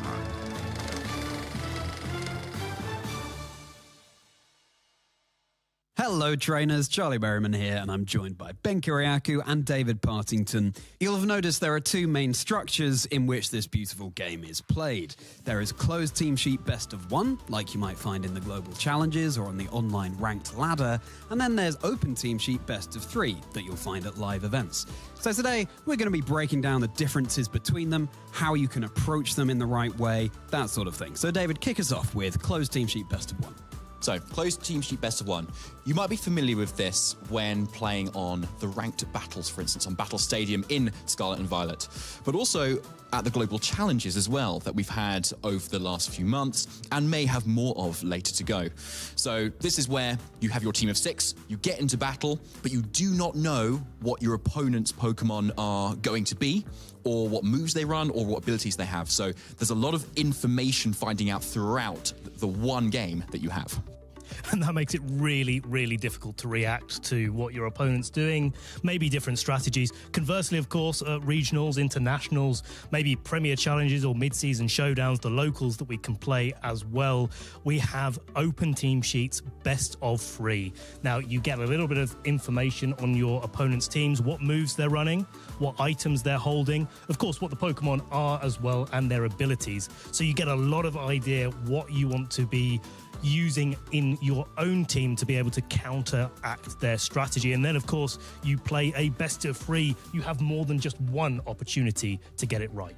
It might sound from that best of 3 open team sheet is inherently easier, but it's not. We can assure you, just knowing what your opponent can do doesn't mean you know what they're going to do. And so that throws up a whole new realm of possibilities. So, David, best of 1 closed team sheet, how are players approaching that? Okay, so you obviously want to take a team of really good 6 Pokemon, usually ones that have done very well, maybe at previous tournaments or had really good success. So you might be looking to the previous tournaments of Scarlet and Violet and taking a team from there. But obviously that's been a team where it's probably been open team sheets, best of 3. So it gives you an opportunity to, when you go into best of 1, to maybe change things up a little bit, to put some surprises on there that if somebody had your open team sheet, they would obviously know about, but this time they do not. So I really like Terra Blast, for instance, as an option, because as soon as you go for a Terra, could be a really unusual Terra that something doesn't usually go for, like a Raging Bolt going into, say, Terra Steel to be able to hit a Fluttermane with a Terra Steel Terra Blast and get a one-hit KO, which is not usually what happens from a Raging Bolt. So something like that really tends to spice up a game in best of 1. Absolutely love playing those little, just like odd little changes that really does change a matchup. But of course, in best of 3 open team sheet, where you're approaching lots of different games and you're playing against many opponents in one tournament, not just a best of 3, but many opponents as well. You really do want to have this more consistent approach to the way that you build your team and prepare for the event. Make sure you've got game plans into all of the different strategies that you come up against, because you have to maybe play a couple of Trick Room games, maybe you have to play a few matches against Tailwind, and you have to have different strategies available for each different way that you have to play against your opponent's strategies. For sure. I think the key word in this discussion really is surprise, right? I think in open team sheet, there's far less opportunity for surprise because you see everything there. Having said that, if you run a Pokemon that people aren't necessarily expecting, let's use Kingdra as a completely random example, of course, then players aren't necessarily familiar with the stats of that Pokemon, what moves it has access to, and so in closed team sheet, you see that in team preview, you don't really know how to handle it, but then also in open team sheet, you're thinking, oh, well, I'm not sure how bulky that Pokemon is, for example. I don't know what's going to be able to knock it out. One defining thing, friend of mine, Tommy Coolin from the North American region, used to say, I fear what I don't understand. In those sort of closed team sheet environments, that's definitely a way to approach it. So I don't know what that one's doing. Let's try and knock it out as quickly as possible. And what a perfect note to end on there. Thank you for joining us, trainers, for this discussion of best of 1 closed team sheet versus best of 3 open team sheet. We'll be getting back to some best of 3 open team sheet action very shortly.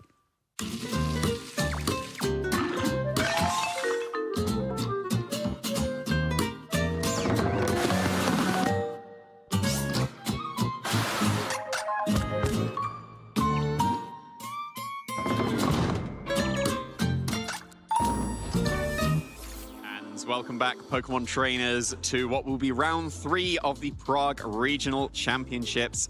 And my name is still Jamie Boyt. Who would have thought? It didn't change, but now my co-caster has changed, and we've got Zoe Liu joining me on the desk. How are you feeling after that game that we were able to feature David Kutesh, one of our notable players with such innovation, being taken down by the team that he ended up building a few months ago? Oh no, it was just a game that showcases exactly why Calyrex Shadow Rider is one of the strongest Pokemon in the game. And then you put a choice specs onto it, boosting the damage even further, and just saw how potent those attacks were.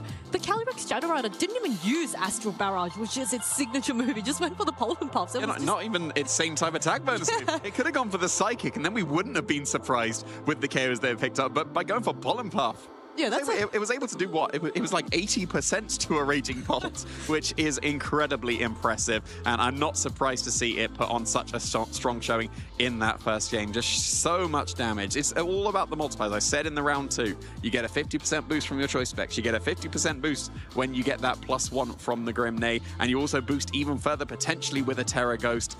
And then even resists can't really survive that. You have to be a normal type, and you did have a normal type. You had the Terrapagos available, but that was not enough. That was covered very nicely by the Zamazenta.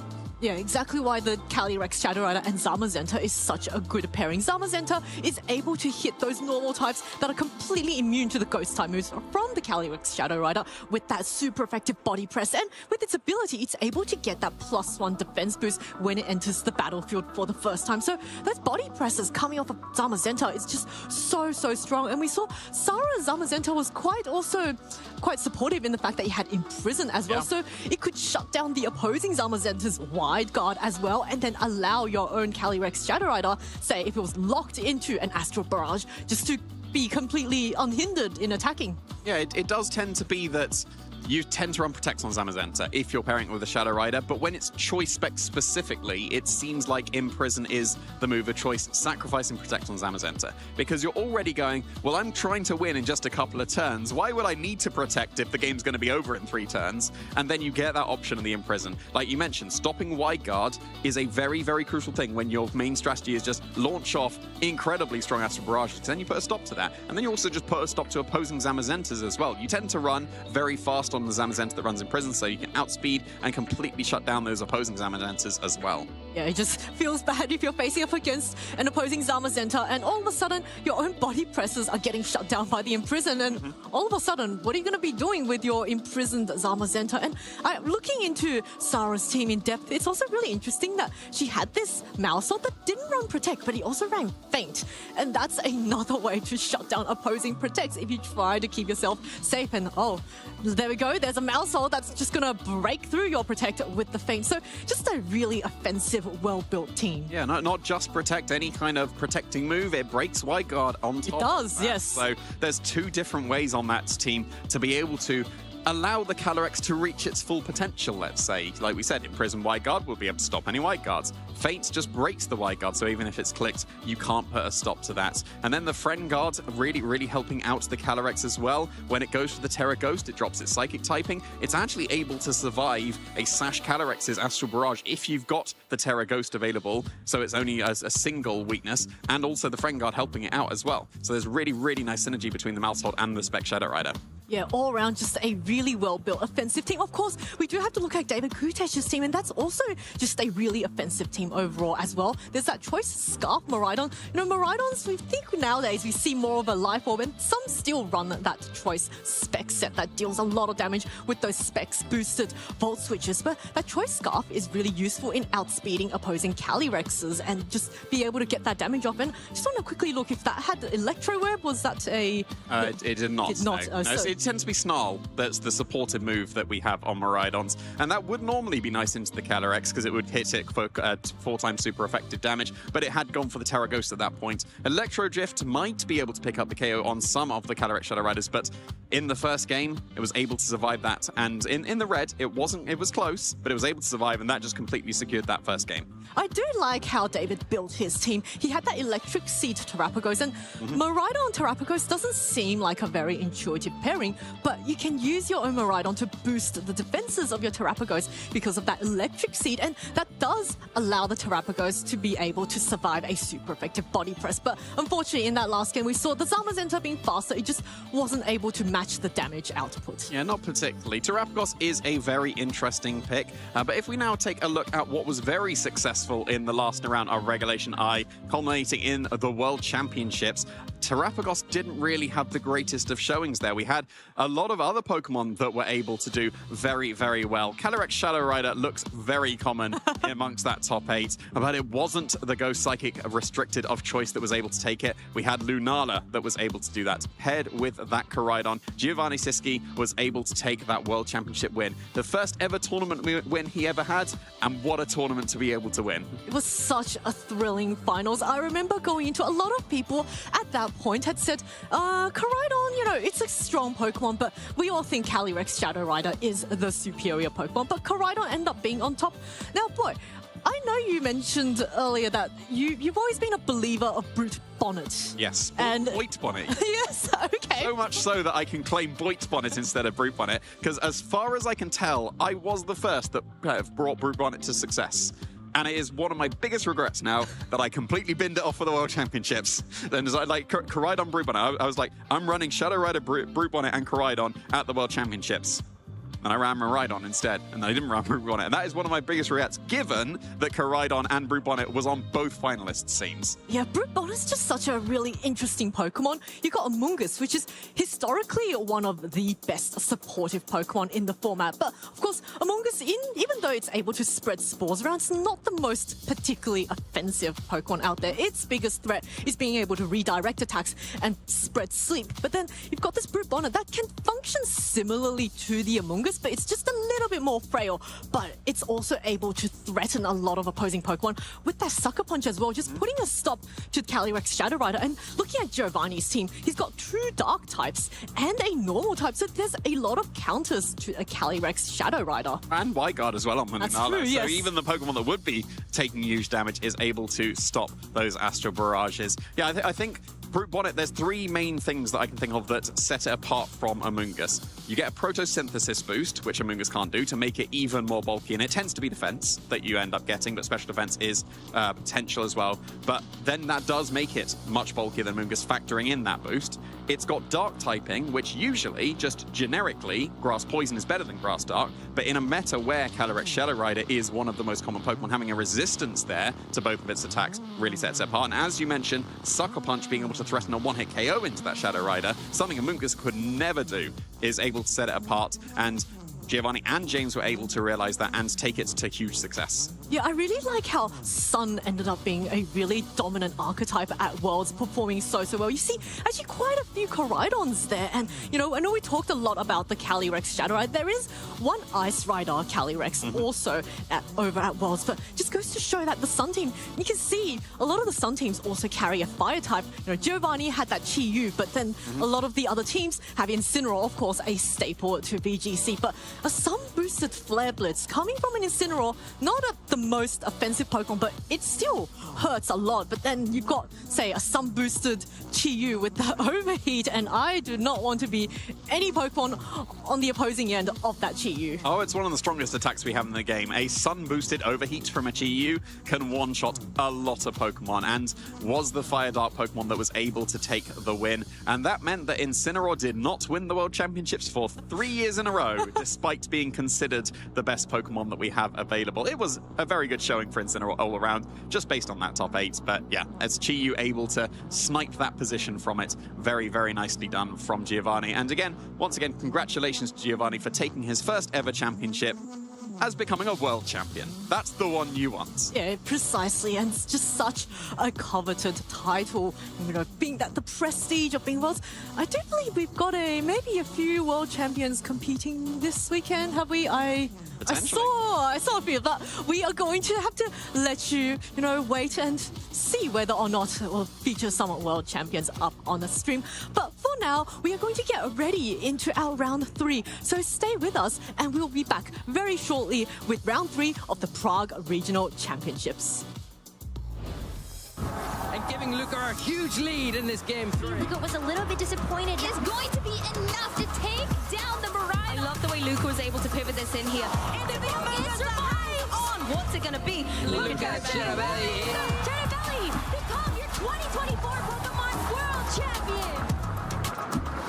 Luca Cherubelli is your 2024 Masters Division Pokemon Video Game World Champion. But just how did he get to that hallowed position? Charlie Merriman here, trainers, to take you through Luca's path to the peak. He attended his very first competitive Pokemon event in 2017, finishing with a respectable 4 wins and 3 losses. But what mattered far more to Luca was the firm friends he made within the passionate Italian VG community. Helping each other and building up experience at local events, just 9 months later, Luca claimed his first title as the 2017 Turin Special Events Champion. However, there followed a run of disappointing results, and Luca was frustrated not to be doing himself justice. In fact, he was even on the verge of quitting Pokemon VG altogether. But having qualified for the 2022 World Championships in London, he decided to give it one last shot. And out of the 300 best trainers in the world, he finished 36th.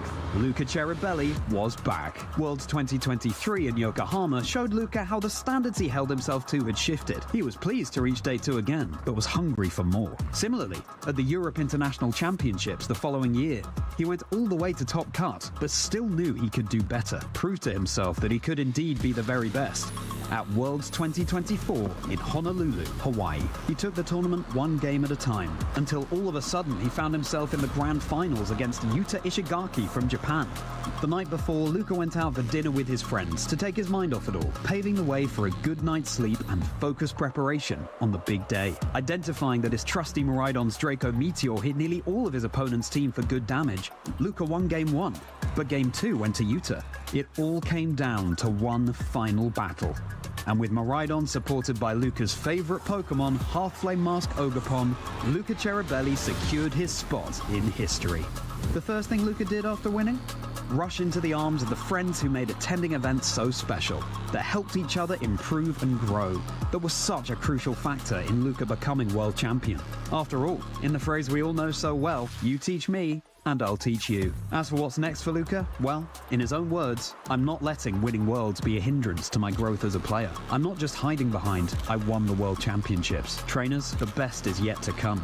Want to walk your own victory road? Head to Pokemon.com/play. Who knows? It could be your first step towards becoming our new world champion.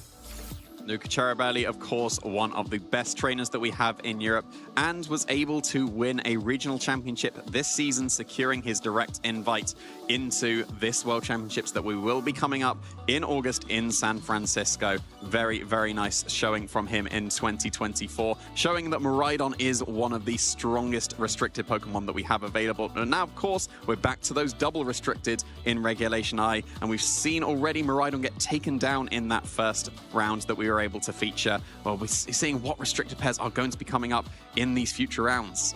Yeah, Miraidon's a really interesting Pokemon in contrast to the Koraidon. You know, they're both Pokemon that you can use throughout your regular Scarlet and Violet gameplay to help you progress through the game. But Miraidon is one of those one Pokemon kind of delete button. Delete button's a good way of saying it, yes. It's incredibly strong. The electric terrain boost with the Hadron engine is able to just take down one Pokemon very, very effectively. Koraidon, on the other hand, also has a lot of very strong offensive options, but it tends to be more of a team player in bringing the sun that allows so many other Pokemon in the format to be able to take advantage of that sun. So it's really interesting how, you know, the two different bicycle Pokemon function on a team. And of course, in a double restricted format, it also really matters what you pair up. You're too restricted, and which of your pairings are going to be the dominant pair. Well, speaking of pairings, let's see who's been paired for our notable matches that we do have in round 3. It's up to you to be able to pick who you want to be featured here. We've got Louis Markle, one of our trainers to keep an eye on across this tournament with his tried and true team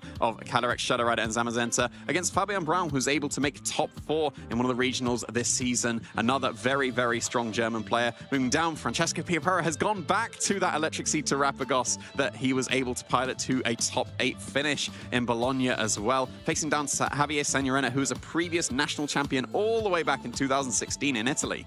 Yeah, the past versus the future. Javier running a Coridon team and Francesco running that Miraidon team. And of course, we've got Florian Hoffman with also that Terrapagos, but this time it's paired up with a Calyrex Shadow Rider versus Adam Chafui. So a Calyrex Ice Rider, we haven't seen that on the stream just yet. And of course, we've got Matty Morgan with that Zamazenta Calyrex Shadow Rider core versus Forhad Chodchurui with that Rain core of Calyrex Ice Rider and Kyogre. And Kyogre is not a Pokemon we've seen quite as frequently, because some would say that it's been a little bit power crept in this format. But Forhad just going to show that, you know what, I believe this Pokemon can still work. So trainers at home, viewers at home, the choice is in your hands. You get to decide which one of our pairings we are going to feature on stream. So make sure you vote and show us which of these trainers you want to see. Yeah, all of these will be incredible matches to be able to feature. Matty Morgan there running the team that he was using at the World Championships. I do recognize those team of 6. Very, very nice. And Forhad, we mentioned the Kyogre, not the most common of picks, and it is almost certainly paired with an Ice Rider if Kyogre is there. I think the main issue that trainers have with Kyogre is the shaky accuracy once you're no longer at full HP. Obviously, you want to be going for full HP water spouts if you can help it, but then you have to fall back on the very shaky accuracy of Origin Pulse and or Hydro Pump, and then that's a little bit of a risk that some trainers take, but when it does connect, it is incredibly strong. And in a Coridon dominated meta that should be now dominated, given what happened at the World Championships, Kyogre could be a very nice counter to that. Yeah, Kyogre also being just naturally slower than Coridon means that if the two Pokemon are sent out onto the field at the same time, your Kyogre's Drizzle will go off second and give you the weather advantage. And of course, Forhad has paired that up with a lot of support Pokemon like the Amoonguss to draw away attacks. Keep that Kyogre nice and healthy so that it doesn't need to rely on a shaky accuracy Origin Pulse. And then there's a Smeargle, which usually carries things like Follow Me and Wide Guard. And of course, it's also paired up with that Tornadus that gets a 100% accurate Bleak Wind Storm in the rain. So kind of a nice team composition, but all of these teams are so cool. And I love that Francesco's got an Iron Treads. That's not the most common Pokemon we see in this format, but it's able to just really effectively take advantage of the electric terrain that Miraidon sets up. Yeah, it does tend to be a speed boost that we do have on Iron Treads, and very commonly runs the Choice Band because of the Paradox Pokemon. It's got okay attack. It's entirely respectable, but it's not as strong as some of the others, so you do need to be helping out with that damage output. Choice Band was the item of choice that Francesco went for in the first round of Regulation I, and I wouldn't be surprised if that is still going to be able to continue. I believe he had an Iron Valiant back in the Bologna. You're a fan of Iron Valiant. I am definitely a fan of Iron Valiant, and I think it was changed for something, and the graphics no longer gone, and my memory is apparently also gone for what has replaced the Iron Valiant. But yeah, I'm not surprised to see Francesco running it back, because he was able to find great success, not only at Bologna, but also at the North American International Championships. He was able to put on a fantastic showing with that Electric Seed Terrapagos, and he was, as far as I could tell, I think it was paired with Flavio Del Pedio, who ended up bringing it to the same tournament, that they were the first that really started to use that Electric Seed Terrapagos. And we've seen it already in that round 2, and we'll see now who's going to be featured on this round 3. Any of these matches would have been incredibly great to watch, but there we go. Yep, Francesco Piapero is going to be featured here with the team that he started to innovate at the end of Regulation I, paired up against Javier Signorena, going to be running that Coridon and Calyrex Shadow Rider with the Brute Brute Bonnet that I'm also incredibly excited to see. I think it's fair to say this will be both an electrifying and a fiery match that we're going to get. I always love seeing the future Paradox Pokemon versus a team of the past Paradox. Brute Bonnet and Koraidon versus the Miraidon and Iron Treads. This is going to be such a fantastic match. And just looking at the team matchups, do you think any one team has a particular advantage over the other? When you see Terapagos versus Koraidon, you should always give the advantage to Koraidon. At least that's how it was back in the day when it was Regulation G and single restricted, but you've got the other restricted to be able to pair with it. And the Miraidon on Francesco's team previously was Assault Vest, not the Choice Scarf that we saw David running, so it's going to be underspeeding the Shadow Rider and probably the Koraidon as well, to be honest. But then that extra bulk that it has available, and again, be able to survive the Shadow Rider attacks that could be coming out. I don't know. The Miraidon also puts a stop to the Brute Bonnet from going for That's Spores, true, yes. which can definitely help. And if that wasn't available, Brute Bonnet would have been very, very good in this matchup. I'm not so sure it would be now. So, yeah, I can't immediately tell just on Team Preview if there is a major advantage to either of these trainers. But, like, Javier, we got to wait and see what kind of training he's got on his Pokemon, what item and move choices he's got. But if Francesco's stuck with the same, then I think just the advantage slightly goes to Javier because he would have surely known what the sets are on the team that Francesco's running because he was running it a lot back in the first round of Regulation I. So just by having more time to think, I'm going to go for Javier for this round is who I'm going to say has the slight advantage. Yeah, I'm really excited to see how these two trainers pit their teams up against each other. And, you know, we talked about this Miraidon versus Koraidon core, but I know a lot of the other trainers this weekend have come up with a lot of different teams that they want to try and pilot to success. So why don't we take a look at the most common pairings and cores that our trainers have decided to use this weekend? And look at that. Calyrex Shadow Rider, Zamazenta, the most popular pairing this weekend. Not a surprise in the slightest. Right, it's the pairing that people right before we even started playing Regulation I just said, yes, this is going to be the best, and it is what a lot of trainers have ended up going for. Lunala Miraidon ended up winning the first regional championship that we had in Regulation I, and then just that's core that we ended up having in the first team. Granted, the Grimmsnarl changed to a Whimsicott, but then that was the most common team by a mile and ended up winning the North American International Championships as well. So no surprise to see that as one of the most common pairings. I think back in the first round of Regulation I, Lunala Koraidon would have been a surprise to see in the top 4. However, it won the World Championships, so that is now no surprise that it has been able to break into that top 4. And then to round it out in third place, that Ice Rider and Miraidon was also a pairing that we thought would be incredibly strong before we'd even played the format and ended up definitely being able to be. Ended up winning the senior division in the World Championships as well. That very slow ice coverage paired with a very fast electric coverage, it gets that speed sandwich that we like to say, where you have one very fast offensive attacker and one very slow offensive attacker, and then you can either go really fast than Miraidon or set up Trick Room with the Calyrex, and you get the best of both worlds. Yeah, and that electric and ice coverage has almost no resisted typings against it, so it really forces your opponent into mind games. Do you want to lead with a fast team and then, you know, the Miraidon is able to take advantage of that, or do you leave the slow, but then the Calyrex is there with that Trick Room to stop, and it's just such a really interesting dynamic. But of course, Calyrex Shadow Rider did end up reigning supreme, so that is going to be, I wonder if that's going to be a recurring motif. Well, let's see if Calyrex Shadow are just on its own across all of the cores I'm going to say on is going to be in that first place. No, it's not. Okay. Miraidon taking that spot. Very interesting there. Shadow Rider in second place and still almost a third of the field is going to be running that. There's no surprises here. I think that's fair to say. These are for sure the top 8 Pokemon that we do have available in the format in terms of restricted. Ice Rider in 5th place, though, that's surely the first time that's happened. Would you have expected it higher or lower? It's definitely in the top 5. I think I would have probably had it over Lunala back in the day, because you'd have only really seen Lunala on the Lunala Miraidon teams. And I think the fact that now we're going to be seeing a lot more Lunala and Koraidon because it won Worlds, that's probably what's pushed that Lunala above that Ice Rider. I'm really interested to see that Kyogre up in the 7th most popular Pokemon. It's a Pokemon that I kind of dismissed because I thought, it's not very accurate. I do not like clicking Origin Pulse.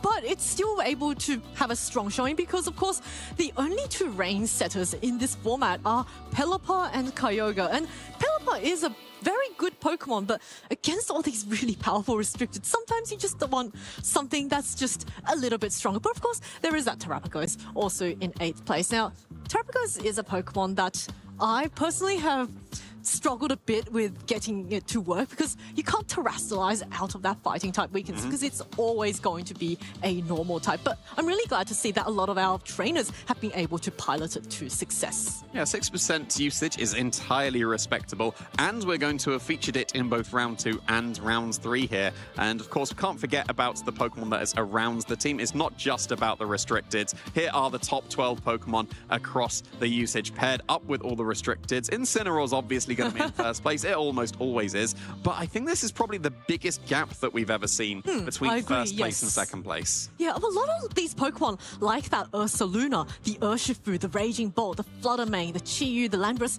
they're really all, and also the Iron Hands, they're really... Iron Hands is surprising. Yeah, they're quite actually restricted Pokemon on their own, I would say. Well, they have the same power as a restricted Pokemon. Say an Iron Hands, if it's in electric terrain, it can deal out so much damage. And its most common item is the Assault Vest, which boosts up its weaker special defensive side, and suddenly it's very, very difficult to take down. It's got really great support moves like Fake Out that stops your opponent for one turn with a flinch, and just being able to also recover health with the Drain Punch. Just a lot of really powerful Pokemon in this format. Yeah, and it was very common in Regulation G in the single restricted, but I wouldn't say it's fallen off. If it's in the top 12, it hasn't fallen off, but it wasn't really on anyone's radar as much in Regulation I. It's still, as you mentioned, it's still incredibly strong. All of these Pokemon are incredibly strong in their own right. Chien-Pao in 3rd place is taking over Rillaboom. I would expect it, and we've seen so commonly Incineroar, Urshifu, Rillaboom take the first 3 spots, but no, Chien-Pao overtaking the Rillaboom for this one. Very, very interesting. It's an alternative way to be able to deal with Miraidon. Rillaboom's able to overwrite the electric terrain with its own Grassy Surge, but Chien-Pao's also able to get rid of that terrain with an Ice Spinner, and that's very, very common now. You said in the introduction, paired with the Assault Vest on the Chien-Pao to be able to get that extra coverage. I do really like the Assault Vest on Chien-Pao, mainly because I was definitely the first all the way back in 2024, and no one believed me, and now everyone believes me. Yeah, the Chien-Pao Icy Wind is a really cool tech move on the Chien-Pao. It's primarily a physical attacker because its ability, Sword of Ruin, reduces the defense of opposing Pokemon, but Chien-Pao's very, very speedy, and it's actually got decent special attack, not as great as its attack, but it's very decent spread move, and it's actually a great support option, and compared to the Assault Vest, you can actually survive those attacks. But here we've got our trainers up on the screen. Francesco Piopero versus Javier Senorina, 2 top trainers, just such long list of accomplishments and such great team matchups against each other. Yeah, and we're going to be able to see how the teams are going to match up very, very shortly. Francesco Piopero bringing it back with the team he was innovating right at the end of that first round of Regulation I. And we were saying, are people going to stick with comfort or are they going to be bringing the spice? And I would argue that Francesco's going to be doing both here because, yes, it is a comfort pick for him because he's used it previously, but I would still consider the team very spicy. I would say at this stage of the format, players, they know the cores that they're comfortable with, and maybe just depending on how they think the metagame is going to adapt, they might make some slight adjustments in their team members, in the movesets, in the way they train their Pokemon to try and get that advantage over on their opponent. But of course, here you can see the accomplishments of our 2 trainers up on the screen. Just such a great and long list of accomplishments. Francesco, a very recent EUIC, a top 4, and Javier, of course, LAIC top 16, just such great accomplishments and really, really consistent players. Consistent is a very good word to describe both of these trainers. I absolutely agree. That top 4 in EUIC was with a very, very cool team with the Thunderous Incarnate that we just never saw in Regulation F, and then was able to have a very, very strong showing for Francesco. This team has also been able to have a very strong showing for him previously in the first round of Regulation I. Looks like it was the Ogerpon that is overtaking the Iron Valiance that was previously on the team. I'm actually seeing a couple of changes that was slightly different from his previous version. The Sinister had Protect in the previous round, but now it has Trick Room. The other 3 moves were the moves of choice that it had, and the Iron Tread is not Choice Band, it is Life Orb instead. That allows it to run Protect, and that's going to be able to keep it a little bit safer rather than just going for the full offense of the choice band. Yeah, that flexibility in being able to switch out your moves is really, really useful, especially, say, if you're locked into Steel Roller, you get rid of the opposing terrain, and then it fails the next turn because there's no terrain to get rid of. But now, because you've got Life Orb, you can actually switch up your moves. So I really like this adaptation from Francesco. But of course, his opponent, Javier, is not going to be making it easy for him to try and get that win. Javier, of course, running that Koraidon team. That's, a little bit different, but still so much offensive pressure. That Calyrex Shadow Rider with the Life Orb as well. Just so much damage options out there. And then Koraidon with the Clear Amulet, completely immune to Intimidates. Yeah, and that is available on Francesco's side of the field, so they're going to be able to do all the damage that it needs to. The Calyrex and the Koraidon do very much seem like the centerpieces there with 4 supportive Pokemon. Yes, Fluttermane does a lot of damage itself, but Icy Wind is the main... Yeah, Terra Stella. We saw that in the finals of the World Championships, be able to put on such a showing. But yeah, we got the Fake Out available from Incineroar, the Icy Wind Fluttermane, you got double redirection in the Ogerpon Cornerstone and the Brew Bonnets here. So yeah, it does seem like it's focus on the restricted. Protect the king and queen, as you were, in this kind of regulation. That is a very common strategy that people go for because the restricted are so strong.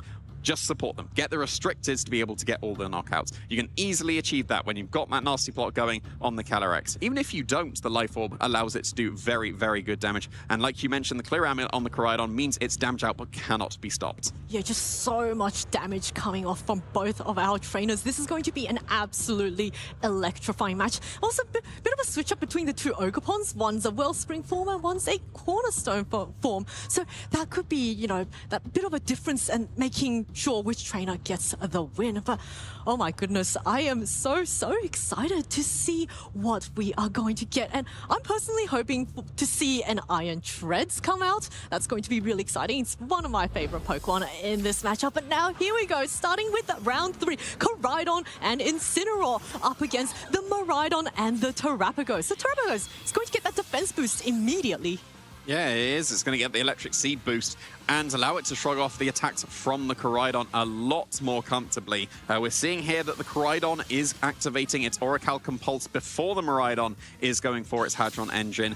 So likely that the Koraidon is going to be the faster here. And you've got Fake Out pressure active as well. So you probably do need to go for the Fake Out into the Miraidon, otherwise you're forced into the Terastallization on the Koraidon to survive a potential Draco Meteor coming out. But then, if you go for the Terastallization in front of the Terrapagos, well, now suddenly you're going to be taking super effective damage whenever it wants to launch off those Terra Stella boosted Terra Starstorms. You've got the Electric Seed available now. You can't be knocked off anymore, and you're going to be incredibly bulky with that boost. So even if the Miraidon gets faked out, the Terrapagos is completely free this turn to be able to go for Calm Mind. If the Fake Out goes into the Terrapagos to be able to stop that Calm Mind while also breaking the Terra Shell, then you have to contend with the fact that there could be a Draco Meteor coming out into this Koraidon.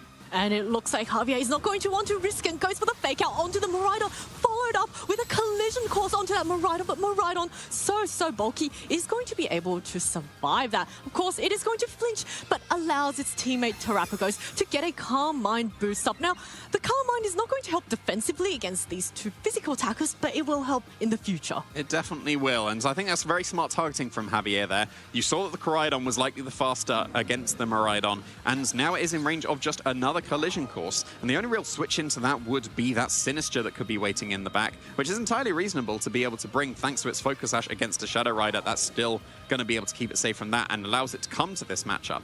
But the Terrapagos, it can still have its Terra Shell broken from a U-turn. It's not parting shot, so there's benefits to both there. The U-turn's going to break the Terra Shell, but doesn't reduce the special attack from the Terrapagos. So actually, now it's got that Calm Mind, it's going to be able to start doing very respectable damage. Looks like the Koraidon's not going to take any risk. It is going to go for another collision course and knocks out this Miraidon before it has the chance to dish out any damage on the board, but does allow this Terrapagos to get another attack off. And it's going to be just a normal Terra Starstorm onto the Koraidon deals very respectable damage, over half of its health. But it also looks like now the Incineroar going for the U-turn, just wanting to pivot itself out of there and break that Terra Shell from the Terrapagos. So now it's going to be taking super effective damage from any future collision courses. Yeah, and even with the Electric Seed, that's still going to be doing very, very good damage. Here's the Calyrex Shadow Rider joining the field as well, which won't be able to threaten the Terrapagos as much. It's got that Carmine boost that's really going to help it. And the Calyrex hasn't been able to set up with a nasty plot yet. It might be afforded the opportunity to, depending on what is going to be brought in here for Francesco. We do get to see the sneak peek that is the Sinister waiting in the back with that Incineroar. Either of those would threaten that Shadow Rider with Shadow Ball or Knock Off respectively. If the Sinister's brought in, the Terra Shell's active once again. If the Incineroar's brought in, you got Fake Out pressure into the Koraidon. So either of these should be entirely reasonable. I think sacrificing the Miraidon, granted it's your restricted, and you usually want to be able to keep them safe. I think that was probably the correct choice for Francesco here. I think, look, from the looks of it in this game, Francesco is putting all of his eggs into the Terrapagos basket and wanting to make sure that it is kept nice and safe. And now this Incineroar is coming in. It's going to be a very good Pokemon against the Calyrex Shadow Rider, but not so great against the Koraidon, which has a clear amulet and blocks that Intimidate. And now we've got the potential of Fake Out into that Koraidon. You could have gone for Collision Course into either of these Pokemon here. And if the Terrapagos does go for that Terastallization, the sun disappears, and then Collision Course just really isn't doing as much damage as you would like it to. It should still be able to knock out the Incineroar, but the Electric Seed should allow the Terrapagos to be able to survive that pretty comfortably. It might just be a Protect coming out from the Koraidon here, just in case the Fake Out does go into it, and then the Terra Starstorm is able to hit it, because I think that's really the only way to break through this Terrapagos, unless you've got a few nasty plots up on the Calyrex. But will there be the opportunity to? Because the Terrapagos has already started to set up here. It should be able to go on the offensive. Koraidon is going to retreat back to its Pokeball, not wanting to take any risks. And in comes this Incineroar, which is going to drop an Intimidate onto Francesco's Incineroar. But the Incineroar is actually a clear amulet, so it's going to ignore it. And it looks like we're going to get a Terastallization from this Terrapagos. It's going to wipe away the electric terrain and the sun. So now this Terrapagos is getting ready to rumble and dish out those very, very powerful +1 Terra Starstorms. We're going to see how much damage is this going to do. But first, all the terrains and all the weathers are going to be nullified from the field. And Calyrex just keeping itself nice and safe this turn, while the Incineroar from Javier's side absorbs a Fake Out. And here we're going to see how much damage does this +1 Terra Starstorm do to this Assault Vest Incineroar. And the answer is going to be not very much damage. No, not much at all. Yes, it is +1 on the Terrapagos, but Assault Vest Incineroar is incredibly bulky. You probably do need a couple more Carmines to be able to threaten really good damage coming out here. Now that the Incineroar's joined the field for Javier's side of the field, you've got your Fake Out pressure back. Do you go for Fake Out into the Terrapagos to stop it from going for something like a Carmine to be able to do much more damage than that, because that was underwhelming? Or do you go for the Fake Out into the opposing Incineroar to stop the knockoff on the Calyrex? Because if you Fake Out the Terrapagos, knockoff could just be able to one-shot this opposing Calyrex, which means you might need to Terastallize, but again, makes you weak to the Terra Starstorms that could be coming out in the future. I think you do need a nasty plot, though, on the Calyrex. You can't go on the offensive here. Psychic is not going to be doing the damage you need to if it's got the Calm Mind. So yeah, Fake Out into the Incineroar to stop knockoff means you don't have to Terastallize, and now you can start setting up. Calyrex plotting away there with that nasty plot, but allows the Terrapagos to get another powerful Terra Starstorm off. It's going to do not very much to the Incineroar. And, actually, quite underwhelming on the Calyrex too at the +1. So, yeah, Incineroar will get knocked out in one more hit, but now there's a +2 Calyrex on the field. Yeah, but that did, what, 49%? And the Calyrex is Life Orb, so if it does go on the offensive, it now puts itself in range of that boosted Terra Starstorm. So you got a little bit of a choice here for Javier. Do you go for the Psychic into the Terrapagos so that you can put it into almost certainly Collision Course range from the Koraidon that is now waiting in the back? Or do you go for the Astral Barrage into the Incineroar to start chipping away at that? I think the preference is surely got to be hitting the Terrapagos, because the Incineroar you can deal with at some point with your Koraidon as well, because you'll always be able to one-shot that with the Collision Course here. But not on this turn, especially so because it is going to be switching out. We're going to get that Sinister, and we're going to get that healing with the Hospitality. Well, Sinister, such a good host, is going to make sure that its teammate Terrapagos is going to be healed up back to full with the Hospitality ability. But Calyrex Calyrex actually wanting to keep itself safe this time, doesn't want to take any Life Orb recoil or any Terra Starstorms, and Javier is going to allow his Incineroar to go down, but this does mean that he gets a fresh Pokemon to bring in on this next turn. So Incineroar gets knocked out, and we're going to have to see whether or not Javier brings back his Koraidon or the yet unrevealed fourth Pokemon. I think it probably has to be the unrevealed one. The Koraidon coming in here means it can just be redirected by the Rage Powder from the Sinistcha, and it's in range of another Terra Starstorm, so that would just be incredibly awkward. Like we said, the Koraidon is the Pokemon that needs to be... It's going to be the one that's joining the field here, though, so the Sinistcha should be able to keep that Terrapagos safe and just launch off one more Terra Starstorm, and if the Calyrex goes on the offensive, which it does need to do because it's got its Nasty Plot and wants to make use of it, then it's going to be able to be in range of that Terra Starstorm afterwards because of the Life Orb chip. So, yeah, this is a very, very awkward position for Javier. I'm a little bit surprised to see the Koraidon come in rather than the unrevealed Pokemon, because the Sinistcha kind of needs to be dealt with before the Koraidon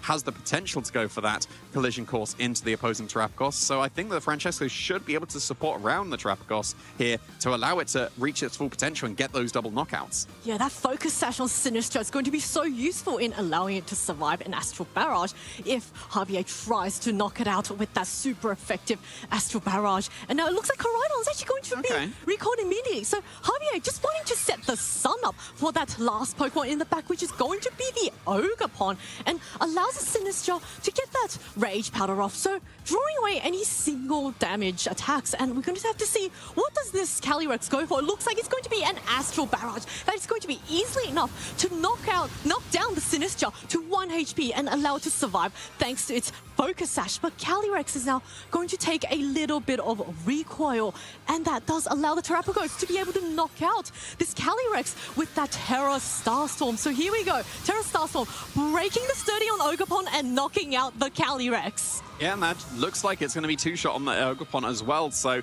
if this Terrapagos is able to get off one more Terra Starstorm, that will be a double knockout, and that will be the first game for Francesco. I think the only thing that can really save Javier now is if he's trained his Ogerpon faster than the Koraidon, because now the Sinistcha can still keep the Terrapagos safe with the Rage Powder. If the Koraidon goes first, that gets redirected, and then Ogerpon is definitely not going to be strong enough, even with a critical hit through the Electric Seed, to be able to KO. But if the Ogerpon is faster, then that will knock out the Sinistcha first, and it's reasonable enough that Koraidon could be run incredibly bulky and the Ogerpon even stronger. But it seems like with this Terastallization, that surely indicates the Koraidon is faster, because Javier wants that extra damage coming out from the Terra Rock. Yeah, look at that Ogerpon now going into his Terastallization. Sinistcha, of course, once again clicking Rage Powder. There's no reason to click any other move. So who's faster? It is the Koraidon. So Koraidon is going to knock out this Sinistcha, but more importantly, allow this Terrapagos to remain on the field one more time. So the Ogerpon is going to be faster than this Terrapagos. Is that going to be enough to knock out the Terrapagos, though? I'm not too sure it will be, unless it gets the critical hit. No critical hit. No. So here comes a super powerful Terra Starstorm onto this Koraidon and this Ogerpon Cornerstone, and that is easily going to be a double knockout. And Francesco is going to take game one with a very unnecessary critical hit over there. Yeah, very, very nicely done from Francesco. The Terrapagos was absolutely the star of that show in that game one. Miraidon was essentially just sacrificed to get a +1 defense on the Terrapagos that it didn't even need, because it never got hit. It got hit once. It got hit with a U-turn. And just in the end game, that Ivy Cudgel. But the +1 wouldn't have made a difference. It would have been able to survive that very, very comfortably. Very, very nicely done from the Terrapagos. Miraidon could be a little bit reasonable in this matchup, but apparently is just there for the Electric Seed. Like we've said, on Javier's side of the field, the only real way to deal with the Terrapagos is that Koraidon. And it took that... I was going to say chip, it actually took like half damage from the attacks from that single target Terra Starstorm, which put it in range of the future ones. So probably needs to keep the Koraidon a bit safer than that. Maybe go with the Calyrex in the lead and use the Calyrex to deal with the Miraidon. Because if you go for Fake Out into Miraidon and then Nasty Plot, I was going to say, it would normally be able to knock out a Miraidon, but this is the Assault Vest available on the Miraidon, so I wouldn't be surprised that with that item choice, that even a +2 boosted Calyrex would not be able to knock out that, and then it's able to respond with a Volt Switch or maybe even a Snarl as well. Just based on what we've seen so far, I think it is very, very awkward for Javier here. Yeah, and I liked how you mentioned that the Miraidon, didn't really get to do much besides get that defense boost on its own teammate Terrapagos. The one other thing I think Miraidon did very well is, one, discourage the Brute Bonnet from being brought into the game, and also it kind of was like a pseudo Rage Powder / Follow Me in that it was so threatening that it forced Javier to target down the Miraidon and bought all of those turns for its teammate Terrapagos to start setting up with those Carmines. So yes, Miraidon didn't get to deal out any damage despite the fact that it's such a strong Pokemon, but it was there to just, be a little bit of a beacon to say, hey, look at me, I'm here, deal with me or you're going to get knocked out. Yeah, well, like one of the strategies that trainers do go for when it is protect the king or queen on these strategies, and it seems like Terrapagos is very much the monarch here, is to just focus down on the other 3 Pokemon, and I will eventually just be able to focus fire with 2 of my Pokemon into your 1 remaining Pokemon. But Terrapagos is such a bulky Pokemon here, you have to commit a load of attacks into it to be able to deal with it, and it was able to respond with some very powerful Terra Starstorms. Even just +1 was able to knock out all 3 of the Pokemon on Javier's side of the field in 2 hits. And if you're only afforded 1 extra hit before you would then be knocked out on the next turn, that doesn't allow much breathing room for Javier at all. Yeah, that was just really masterfully played from Francesco there, preserving all of his pieces and putting all of his eggs into that Terrapagos basket. We're going to have to see whether or not our players switch up their strategies a little in this game too. It looks like Javier is going to lead with the Incineroar and Koraidon. This time, same leads from Francesco with the Terrapagos and Miraidon. Yeah, sticking with what worked for Francesco, and Javier still committing to Incineroar Koraidon. You still got Fake Out and Collision Course to put the Miraidon into Collision Course range again. But didn't seem to work out last time, allowing that Terrapagos to get that Calm Mind, which allowed it to do a load of damage to Javier's side of the field. Do you consider at this point go for Fake Out and Collision Course into the Terrapagos? Because the Terrapagos didn't protect in that game 1. If you went for Fake Out and Collision Course, well then that would break the Terra Shell with the Fake Out, allowing the super effective Collision Course to hit into that Koraidon. So might be something to consider on Javier's side of the field. The Terrestrialization ended up coming on the cornerstone right at the end game and didn't matter at all. So it might be worth committing to your Terrestrialization on the Koraidon turn 1, just so that you're sort of able to survive any Draco Meteors that come out, because Fake Out and Collision Course into the opposing Terrapagos, if it doesn't protect, actually might be able to put Javier on the offensive here and get some momentum going. Yeah, same leads, but very, very different options for our trainers. And we're going to get an immediate turn 1 Terrestrialization here. It is going to be onto the Koraidon. So this Koraidon now will be taking super effective damage from a potential Terrestrialized Terra Starstorm, but also indicates maybe there's a Fake Out coming onto this Terrapagos as well. Francesco, of course, is going to be responding with his own Terrestrialization onto this Terrapagos. So Terrapagos wiping away the Sun and the Electric Terrain, which means actually the Koraidon's Collision Courses will be dealing less damage. And here we go. Here is the Sun wiped away from the field, and also the Electric Terrain. And now the Incineroar goes for the Fake Out. It is onto this Terrapagos. So Terrapagos will be flinching, but it has to eat a super effective Collision Course. How much damage does this do? It does quite a respectable amount of damage, but allows the Miraidon to go for the Draco Meteor, which misses the Koraidon. This poor Miraidon has not been able to deal out any damage so far in these 2 sets. Yeah, that was definitely better for Javier, wasn't it? Being able to stop the Calm Mind coming out that could have come out from the Terrapagos. I think it did end up going on the offensive there, but the flinch able to put a stop to that. And yes, the Sun has disappeared now, so the Collision Course isn't going to be doing as much damage, but we saw there, it's a 2-shot. It's going to be able to knock out this Terrapagos if that is the target once again. And losing out on the damage from the Draco Meteor, that really, really could come into the play in future turns, because if the Draco would have connected with Koraidon, granted, the Electric Terrain was wiped away as well, so that wouldn't have been as strong. I reckon that was probably enough to put it in range of a +1 Terra Starstorm in the future, so that's really, really now put Francesco on the back foot. Yeah, Francesco is in a bit of a sticky spot. Koraidon once again outspeeding all Pokemon on the field with a super effective Collision Course. It is easily enough to get the knockout onto this Terrapagos. So Terrapagos goes down without having really accomplished very much in this game, but it does allow its teammate Miraidon now to get a Volt Switch off onto this Incineroar. And without the Electric Terrain, this Assault Vest Incineroar is able to sponge up that Volt Switch very, very nicely and allow Francesco to pivot in his own Incineroar. But now he does get a free switch into another Pokemon.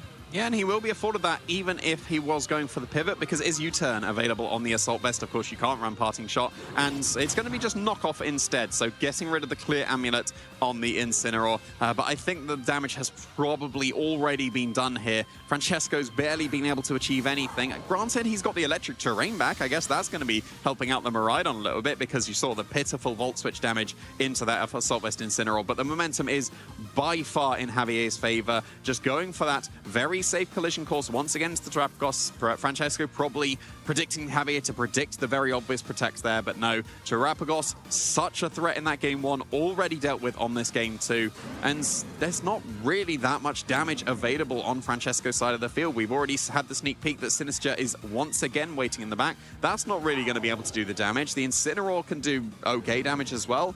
It's got to be the Miraidon that's going to be the damage dealer here, but we've already seen that it underspeeds the Koraidon. It'll underspeed the Calyrex waiting in the back as well. So if you get any kind of chip into that Miraidon and then you get a nasty plot on your Calyrex, I wouldn't be surprised if that would be then able to sweep through the team here.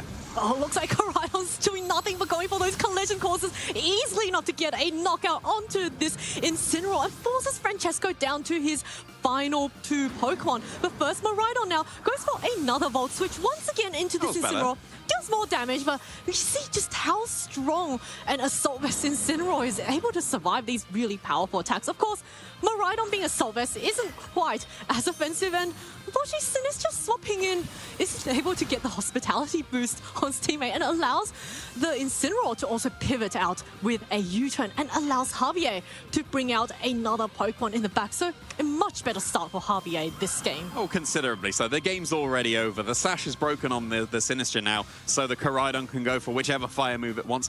Maybe not the Flame Charge. It's not in the sun, so go for the Flare Blitz, get that guaranteed KO into the Sinister, and then this Miraidon will not be able to 1v4 here. Francesco's already realized and is locking in that forfeit. So yeah, a much, much stronger showing for Javier there, because Terapagos was such an issue in that game 1, and it was dealt with very, very nicely from Javier in that game 2. Yeah, I really like the adjustments from Javier there, just prioritizing getting rid of that Terapagos immediately because it was such a problem. Now, I do have to wonder, in that turn 1 of game 2, the Miraidon did miss a Draco Meteor onto the Koraidon. Now, do you think that could have had a much bigger impact on the game? Could Francesco have, brought it back if he had managed to connect that Draco Meteor? I don't think the Koraidon took any extra damage, and given that the terrain was wiped away from the Terapagos going for its terastallization, the Draco Meteor would not have been able to pick up the knockout thanks to the defensive terastallization into the Fire type on Koraidon. So if the turn 2 would have happened exactly the same on Francesco's side of the field, then no, I don't think it would have mattered. But maybe that would have influenced him to potentially protect on the Terapagos, because then maybe a Protect and a second Draco Meteor or an Electro Drift now that's nice and consistent because it's a Fire type, that might have been enough to be able to pick up the knockout. So yeah, given how the second turn went, no, it wouldn't, but maybe the turn 2 would have gone differently.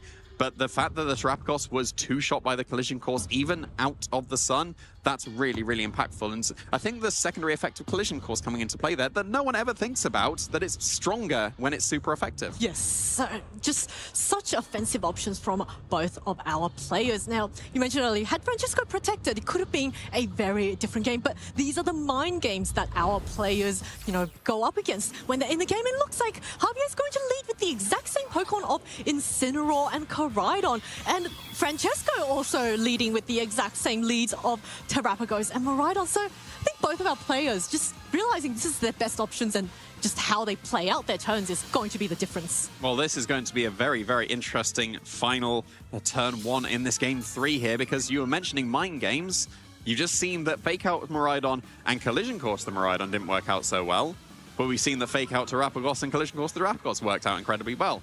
Does the Terapagos protect or not? I think that is going to be the huge momentum swing on either trainer's side of the field, depending on whether the Terapagos protects or whether the Fake Out goes into the Terapagos and the Miraidon. That's going to be the key thing. If the same thing happens in game 2, and the Terapagos is then put in range of a second collision course, momentum is by far on Javier's side of the field. However, if the Terapagos does protect, because that is a very strong move that Javier could go for, and Fake Out and collision course goes into Miraidon instead like game 1, then the momentum is still on Javier's side of the field. So I think it's down to Francesco.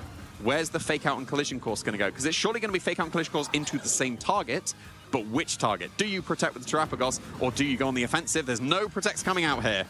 Fake out onto this Miraidon, stopping it from making any moves, and the collision course now onto the Miraidon. So Miraidon is going to flinch, takes a lot of damage this turn, but more importantly now, Terrapagos once again, same as in game 1, is able to get a Calm Mind off, and with the Terra Shell unbroken, it's able to survive quite a lot of attacks. Incineroar, having used its fake out, means it can't move before the Koraidon. Yeah, we're into the game 1 starts here. That was very heavily favored for Francesco instead. Incredibly brave to go for that Calm Mind in the face of what could have been fake out and collision course like in game 2, but Francesco did get the better end of the prediction there. The Miraidon still could be KO'd to that collision course, but we've already seen that if you go for that, that allows that single target Terra Starstorm to be able to do very respectable damage to the Koraidon, putting it in range of a second Terra Starstorm at any point in the future. And the Terrapagos still has its Terra Shell. That needs to be broken for the collision course to be super effective. And that's almost certainly going to come from the U-turn. It just depends on whether you maybe protect the Koraidon to deal with the Miraidon, or, like we are seeing, just KO it like in that game 1. Yeah, this looks like a run back of game 1. Miraidon once again gets knocked out without being able to do any damage. But we saw the results of game 1. Francesco used his Miraidon to draw the attacks away, and Terrapagos once again goes for the single target Terra Starstorm onto this Koraidon. So looks like there hasn't been too much deviation in the choices our players have made between that game 1. And look, it's the U-turn once again into the Terrapagos does break the Terra Shell, which means that the collision course from this Koraidon would now be super effective if this Terrapagos chooses to stay in its regular form. Yeah, and we got the Calyrex joining the field once again. We're still repeating that game 1, so the Calyrex does need to get that nasty plot going to be able to threaten the damage it needs to, because that Terrapagos did get its Calm Mind. We're seeing the same Pokemon in the back for Francesco as well. So is Sinistcha or Incineroar both very reasonable switch-ins here? We saw it was Incineroar last time. Is it going to be that as well? Because Sinistcha could get that Hospitality, get that Terra Shell once again. So yeah, the Terrapagos, it's all set up. We saw it 2-shots everything now. Assuming that the Ogerpon is still in the back, it could have been a switch up. Fluttermane or Brute Bonnet is still reasonable enough to bring this game, especially the Brute Bonnet if that's waiting in the back. If the Terrapagos gets rid of the electric terrain, the Spore could help. And we're seeing Francesco taking his time to be able to think here, because either Pokemon switch in is entirely reasonable. It was Incineroar last time, and it's Sinistcha this time to get that Terra Shell active once again. Yeah, now this Terrapagos is going to be healed up back to full health. There it is, a little bit 10 HP back, but that is just enough to get that Terra Shell back to unbroken. So Terrapagos, once again, got that very solid defenses up. And now, I wonder, is the Calyrex going to be faster than the Koraidon? And that means it could potentially break the Terrapagos' Terra Shell. But of course, there's that Sinistcha on the other side with the Rage Powder. Yeah, you could very, very easily go for that and then keep the Terrapagos safe. You could go for Trick Room if you want to get fancy, and the Terrapagos, if it doesn't get targeted, if you're focusing down the Sinistcha to break its Focus Sash and then KO it, then that could do good damage. But I was going to say, Koraidon surely wants to switch out here, because it is still Javier's only real way of breaking through the Terrapagos. And if you went on the offensive and Sinistcha went for Rage Powder, you would have lost that Koraidon. So Incineroar switching in, we've seen it take that Terra Starstorm very comfortably, especially because now it's going to be spread once again with that Terra Stellar Terastallization.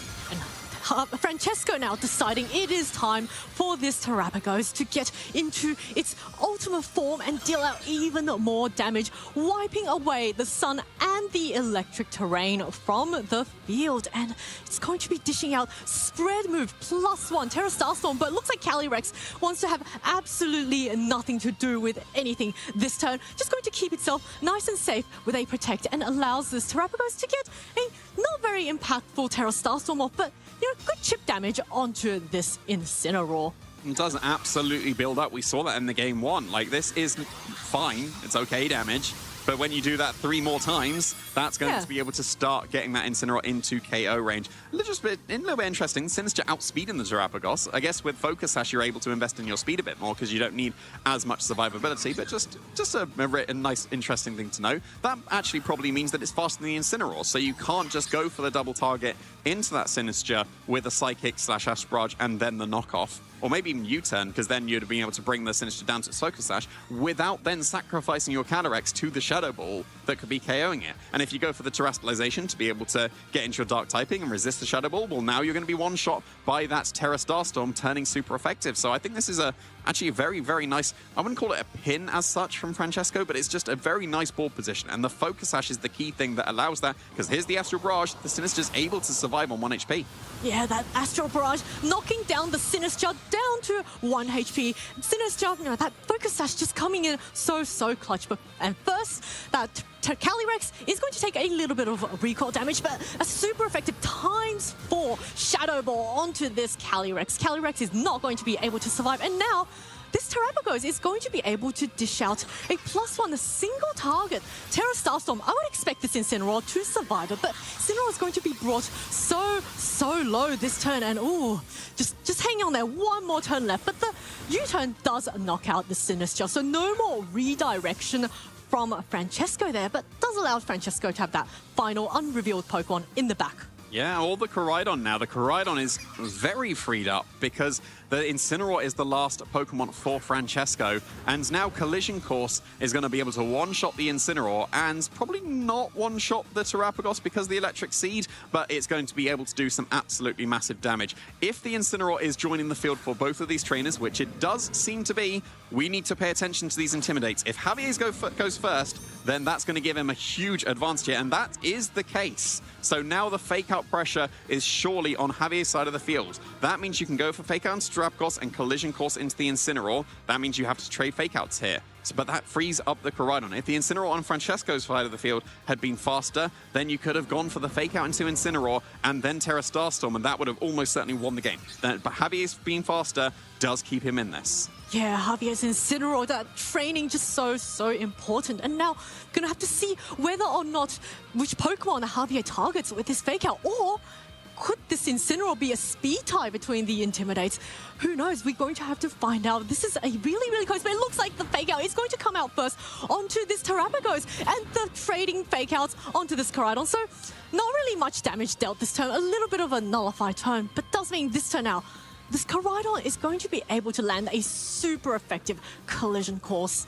And if it picks the target as Incineroar, it's going to go down. Yeah, it's going to be interesting to see if Koraidon predicts the Protect or not. And if it goes to the Terrapagos and hits it with no Protect, then there's a Protect. How much damage it would be? It wasn't the Pokemon we were expecting to Protect, it's the Koraidon going for that Protect. So that means that this Terra Starstorm should be able to pick up the KO on this Incineroar. The fact that it took a single target Terra Starstorm should have put it in range of this spread one now. I don't think that would have been the case. It would have been 3 spread Terra Starstorms. But yeah, that is the KO.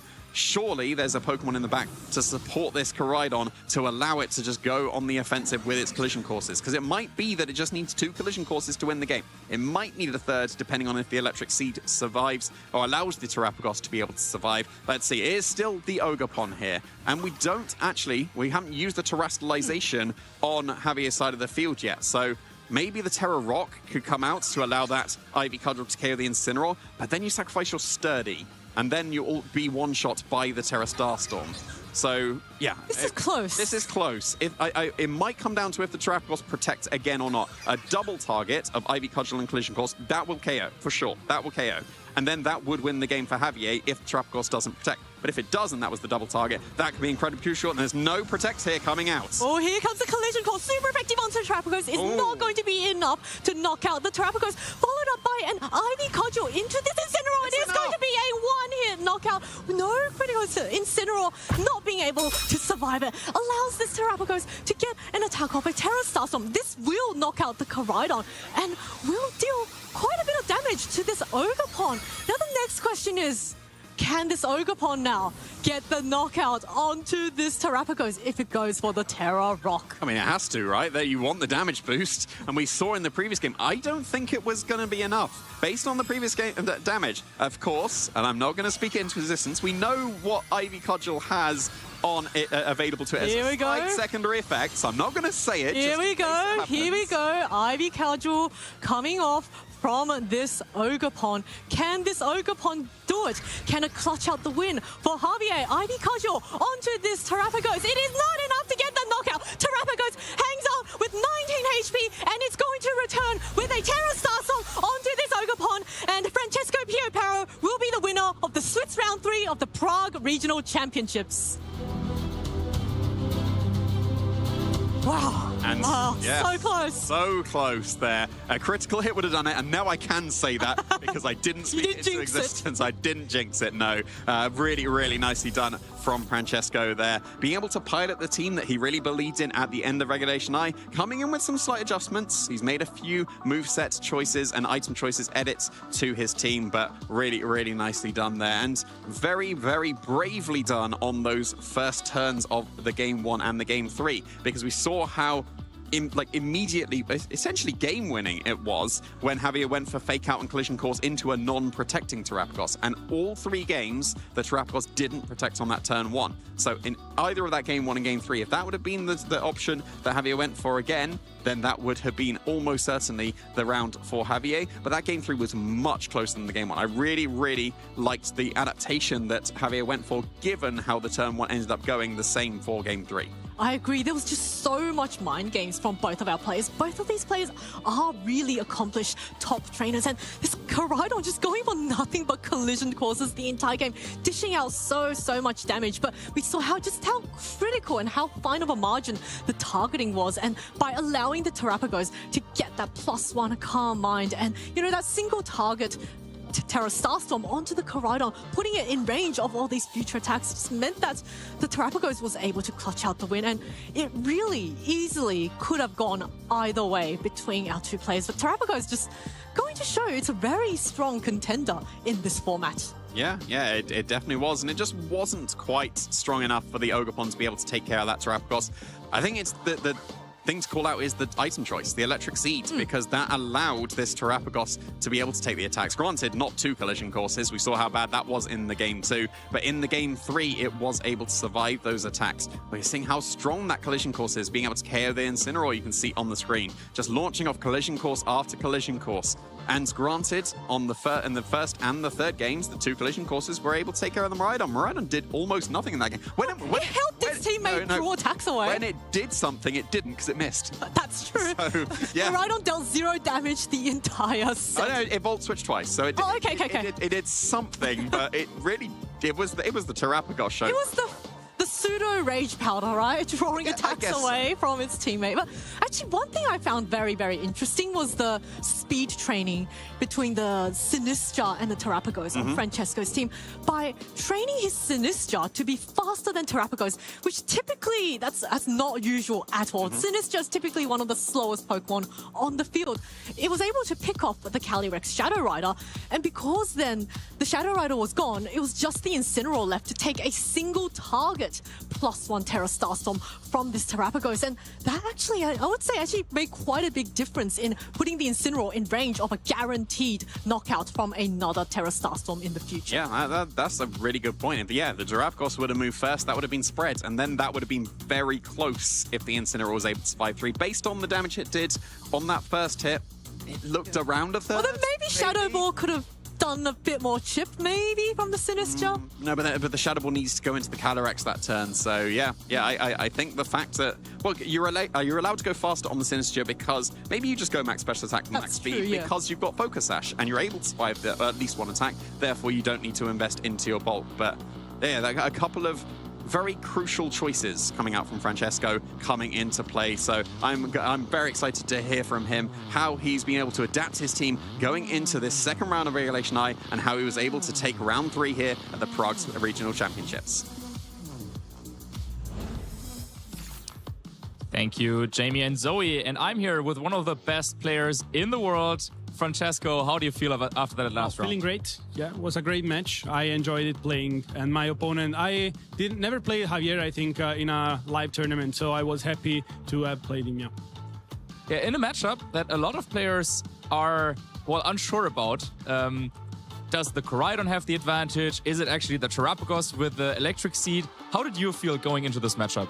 All right, so I kind of fork the Koraidon matchup into 3 because they can have Clear Amulet and they're usually with the Collision Curse set or the Low Kick set.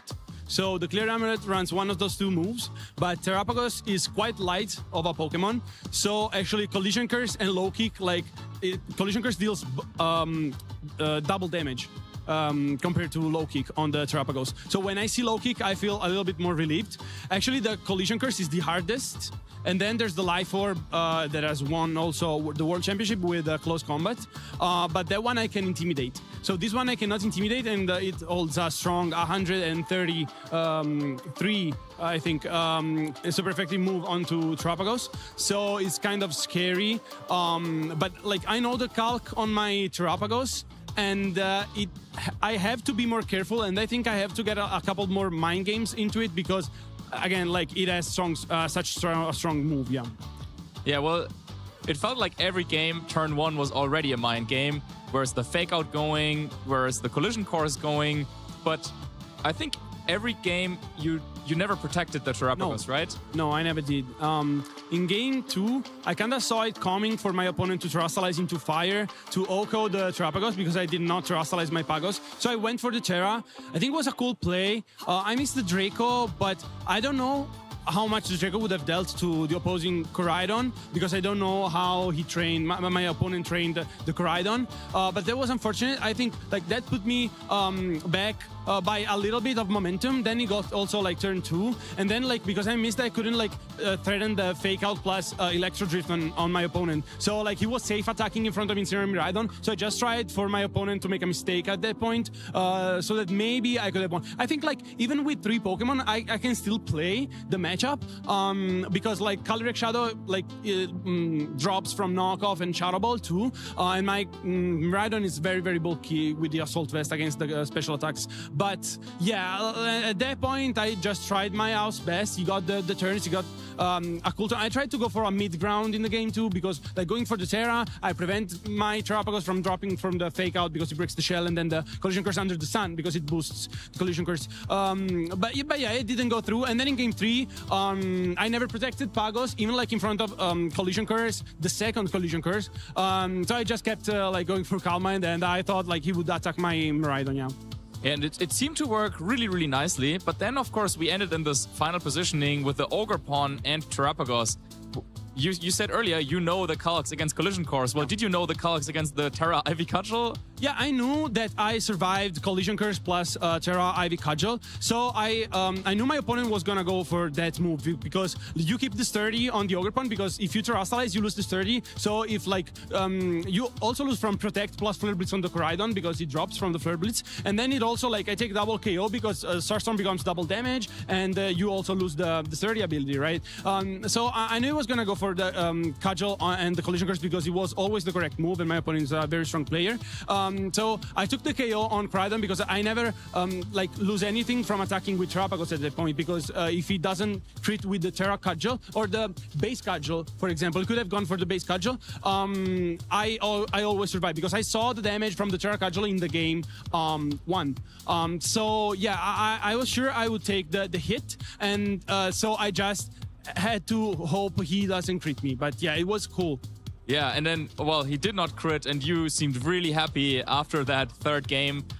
So now, what are your plans going on with this tournament? You're still undefeated at 3-0, but as someone who's done really, really well this season, what are your goals now? Thank you. I think it's only the third round, so I won't think much about it, and we just keep playing because the tournament is only starting now. Last time I was in Seville, I went 5-0 on stream, and then I proceeded to lose the next 2, and I went 5-2. So I really don't know what's coming, so I will keep playing my best. I think there were a couple turns where I could have done better into my opponent. He was very clever into some positioning. For example, when he went for the Astra Barrage and the U-turn for the sack of the Calyrex onto my Sinicha, I think that play covered a lot of plays from my end. So yeah, he was good predicting them. Also, I will keep going hard in the next rounds, and yeah, I will try to put like one foot after the other, and I will just play game after game and see what's coming. Yeah.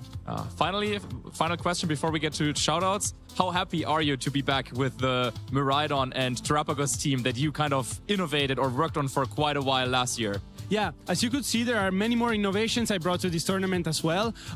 Like I fed this team like it was my baby. Like it started when Flavio talked about this team, and then like it's very cool because we changed every single set to make it viable, because at the beginning it was just a scratch idea, and then we changed little by little everything. So I feel like it's really my own. It's like my own suit tailored for me, and it dresses up quite well.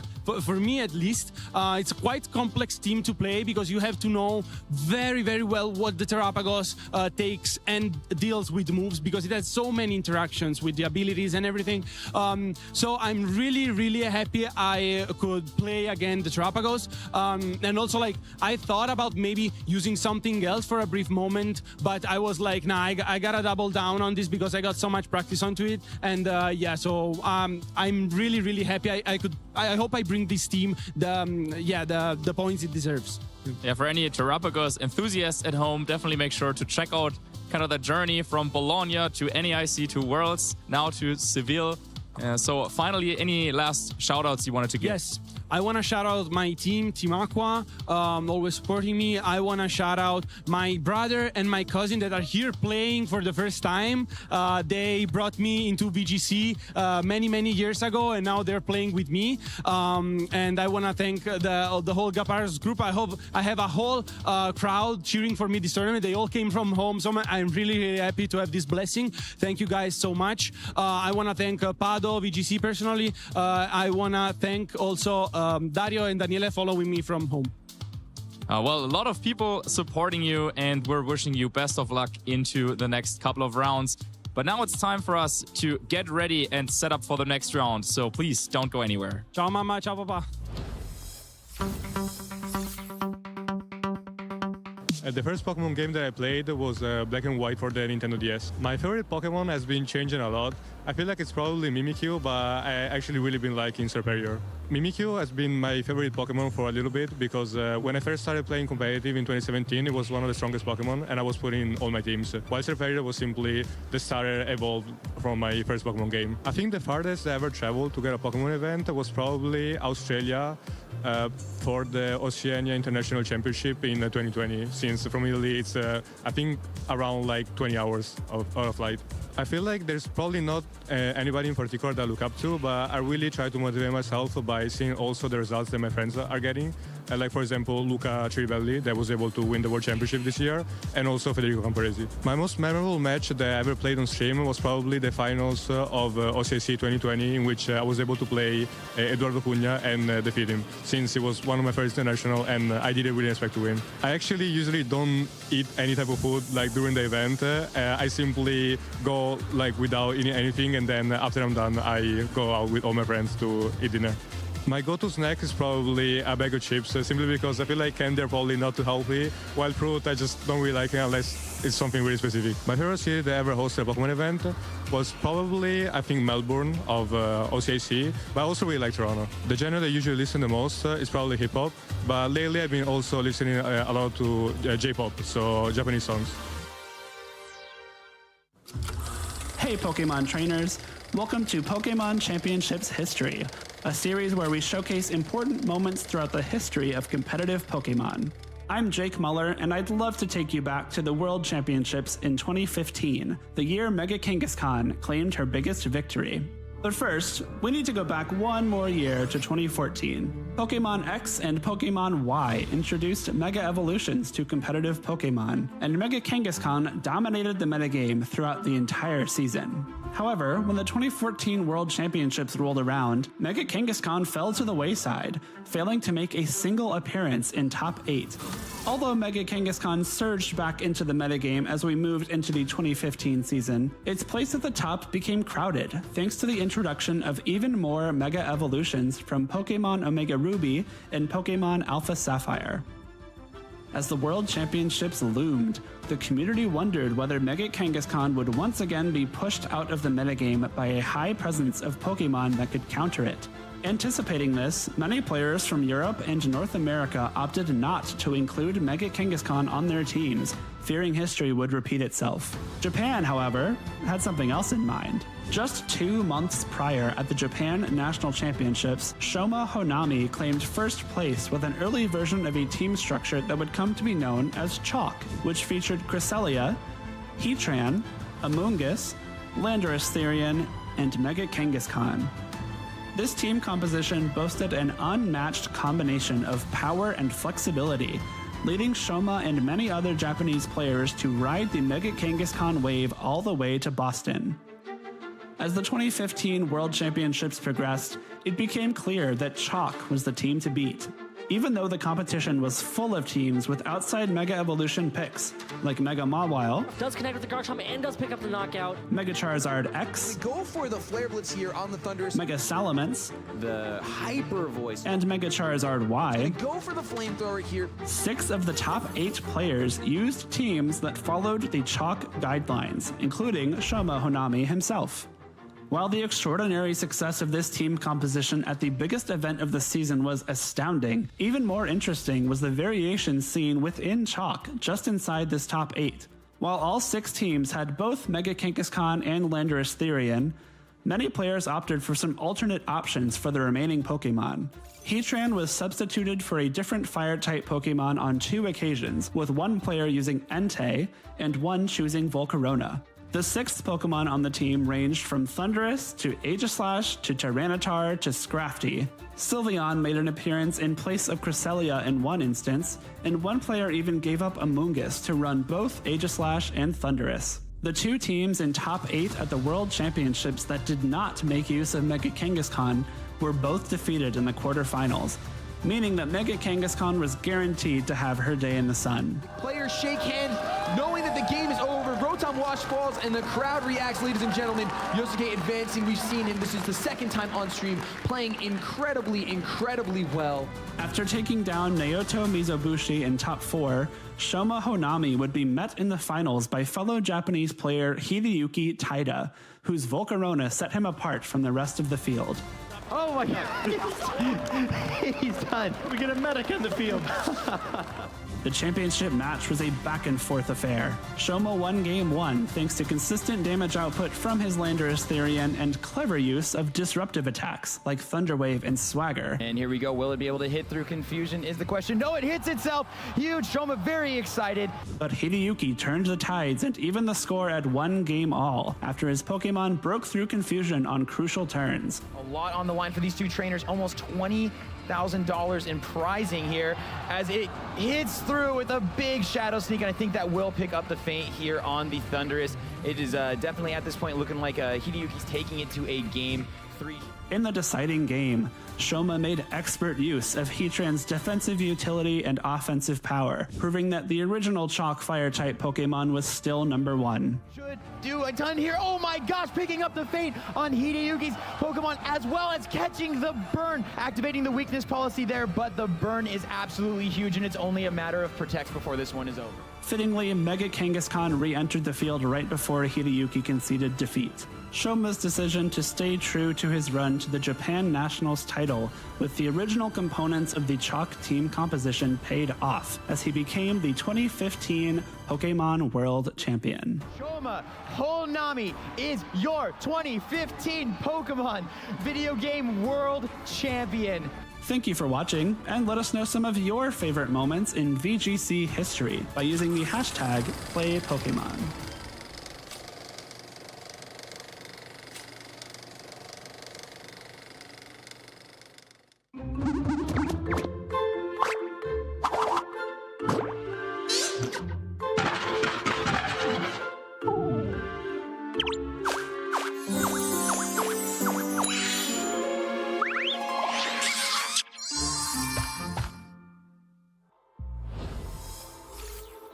Welcome back, Pokemon trainers, to round 4 of the Prague Regional Championships. My name is Zoe Liu. I am joined by... I'm Liu.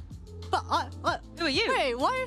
I was told backstage that the Liu with the green dress should be on the desk. That's the memo I got as well from production. So I guess we're in the right place. Okay, hey? well, Liu is on the desk. So yeah, How about a little bit more Pokemon action here in Prague? It's fantastic to be back behind the desk with you again, Zoe. It's been such a long time, and the Pokemon action has been incredible thus far.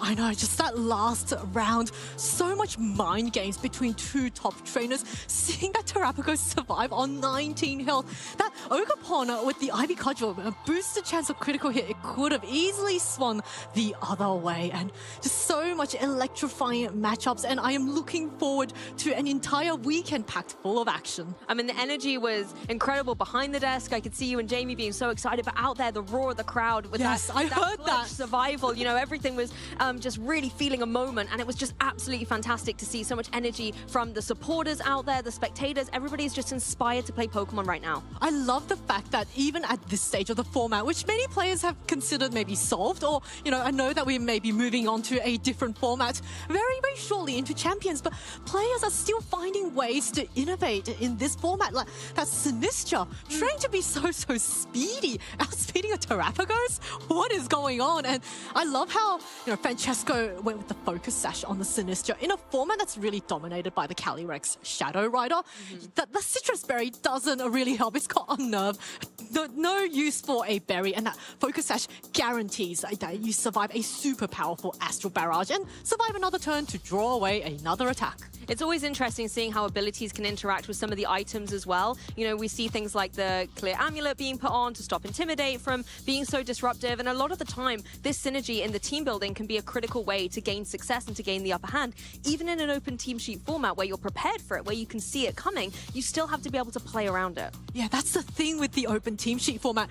You only know your opponent's terrestrialization types and the moves. You don't know how well they've been trained. But that last game just went to show, you know, Sinistra, what a surprise training in the speed. But I'm sure a lot of our other trainers this weekend will have some surprises up their sleeves. So let us take a look at the notable matches of this upcoming round. What have our trainers brought to the table? We are going to be featuring Simone Sanvito versus Rahima Fazan, but of course, there's 3 other amazing matches up on the screen. Yeah, absolutely brilliant to see all these competitors facing down so early on in the competition. Christoph versus Louis as well. That's going to be a fantastic match if you can catch that on the side somewhere. Love to see the Ditto in action, particularly in a double restricted format. Bringing a Ditto can sometimes unleash a 3rd restricted into your team. So if the positioning of that is well placed. Triple Calyrex Shadow Rider. I mean, we've seen it before, right? And it could very well happen as there's 2 Calyrex Shadow Riders there in that matchup. William versus Juan as well. That's going to be interesting with the Smeargle and another Sinistra on there as well. And yeah, Christoph play with Luis Marco, I think you mentioned earlier. I don't want to call out, William Vaseline almost didn't make it to this regionals because he mentioned that his flight got cancelled, but he managed to find another way to get to this regional. So shout outs to William, just being so determined to get all the way here and compete at the Prague Regional Championships. And, you know, looking at our featured match coming up, Rahim is going to be rocking that world's winning championship team that Giovanni Siske was able to pilot to victory. So that is a tried and tested, very powerful team. I'm wondering if Rahim made some slight adjustments or if he just decided, this is the World's Championships team. I don't need to make any changes to it. I can, you know, pilot it to victory. That's a good catch there, Zoe. I was thinking those 6 Pokemon looked very familiar. But as you said, you know, even if it's the same 6, in a different trainer piloting that team, there's going to be adjustments that they might make, refining things for the current meta of the era currently, or also just some personal styles. Maybe you like to run your Pokemon a little bit more bulky or a little bit more offensive, and those adjustments, if they are indeed there, are going to be things to keep an eye out for in that match. Yeah, I really like the Ursaluna on that team that Giovanni originally built. It's not one that we've seen quite as much in this current format, but you can see why it's there. It counters Miraidon very perfectly, forces the Miraidon to drop those Draco Meteors, and also just completely ignores those Astral Barrages from Calyrex Shadow Rider, which is the top tier threat in this format. And I really want to see more of this Ursaluna that's really, you know, quite dominant in a lot of the other formats that we've had. And particularly having, you know, an Ursaluna that can be that physical attacker as well, because there's so many special attackers out there at the moment. We're seeing a lot with the Miraidon and the Calyrex Shadow Rider really being selected choices to get that damage on the board, really start sweeping through teams. And then you are relying on Pokemon like your Calyrex Ice Rider and your Zamazenta to bring that physical capability in as well. So having an Ursaluna that can, you know, not be a restricted but still bring that power to the table, I think makes it a really good Pokemon choice. And it's really interesting how that Worlds team, you know, that Geo used, had the Lunala instead of the Calyrex Shadow Rider, which, same timing, but also time slot weak to Ghost and Dark, but that Shadow Shield ability coming in so useful, making it bulky, and I love that kind of that mix of the speed control. You've got the Icy Wind on the Flutter main that's able to, with the Protosynthesis Sun Boost, be able to move first, drop those Icy Winds. And if you think that your opponent's going to be running, maybe a slower, bulkier team, you can then switch to the Trick Room option in that Lunala. So just really great defensive options on Geo's team, and I can see why it was able to win Worlds. Yes, and those Ghost types really sticking together, right? As you said, one can give that kind of speedier offense, one can enable a slower mode with that Ursaluna, but a Pokemon that to me is always so dangerous is that Chi-Yu. The Treasures of Ruin Pokemon are so good. I know you're a big Chi and Pal fan as well, and I am. Using that Sword of Ruin ability to drop the defense makes things really formidable, but Chi-Yu does the counterpart. Beads of Ruin drops the special defense, and when you've got Pokemon like Fluttermane, Lunala, even out there on the field, other Pokemon like the Miraidon, for example, that we see being so strong, even like a Blood Moon Ursaluna, for example, lowering the special defense really unlocks even more damage potential, and Chi-Yu can hit really hard in its own right as well. And when it's boosted by the sun, I don't want to imagine any Pokemon that's able to withstand a sun-boosted, Beads of Ruin boosted overheat from a Chi-Yu. That is just enormous amounts of damage. Imagine with the choice specs as well. Oh my goodness. Imagine. I think your only chance is to pray for that 10% chance of a miss from the overheat there. That's the only way you can survive. It's just so strong. In those kinds of conditions, the only resist is a miss. There's no resist. Like even an Incineroar, I would say, would take heavy damage from an overheat Chi-Yu in the sun.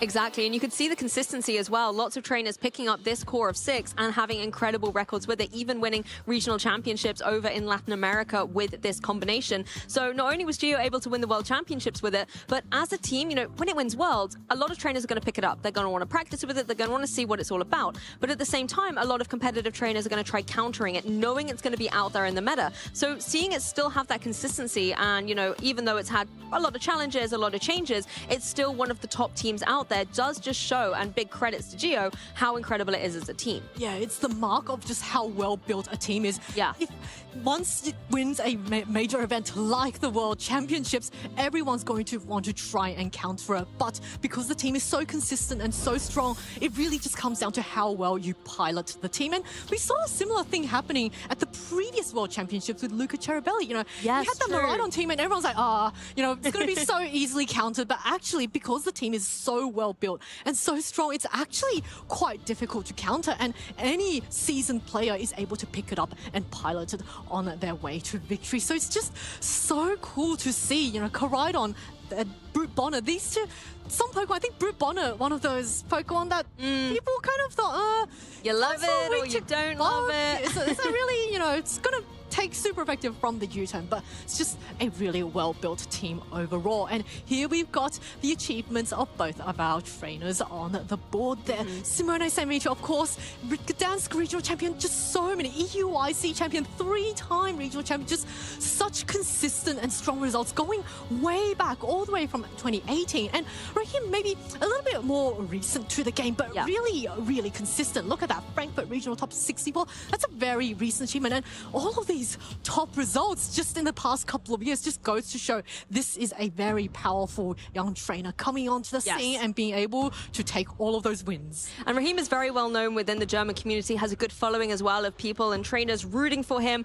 hoping that he's going to be able to get that success. And as you mentioned, Simone Sanvito has almost done it all, has won multiple regional championships, has won the European International Championships. That was back when the Alolan Ninetales in the day. I remember seeing that victory and just being so inspired by the play, right? It was just so great to see, and being able to have that caliber of play and consistency over the years. We're talking many years of experience here, Simone, that you can now bring into this season here in Prague to try and win another title. And Simone using the most popular core this weekend, the Calyrex Shadow Rider and Zamazenta. These two Pokemon have such great offensive synergy, able to cover each other's weaknesses perfectly. It's paired up with that Chien-Pao, one of my personal favorites, that helps that Zamazenta deal even more damage with those body presses. And then there's that Dragonite with the inner focus, which means it's going to ignore all of those intimidates and fake outs. It's Choice Bandit as well, paired up with that Chien-Pao that just dishes out so much damage. damage across the board. And there's also that Raging Bolt booster energy, Terra Electric. Oh my goodness, I do not want to imagine any Pokemon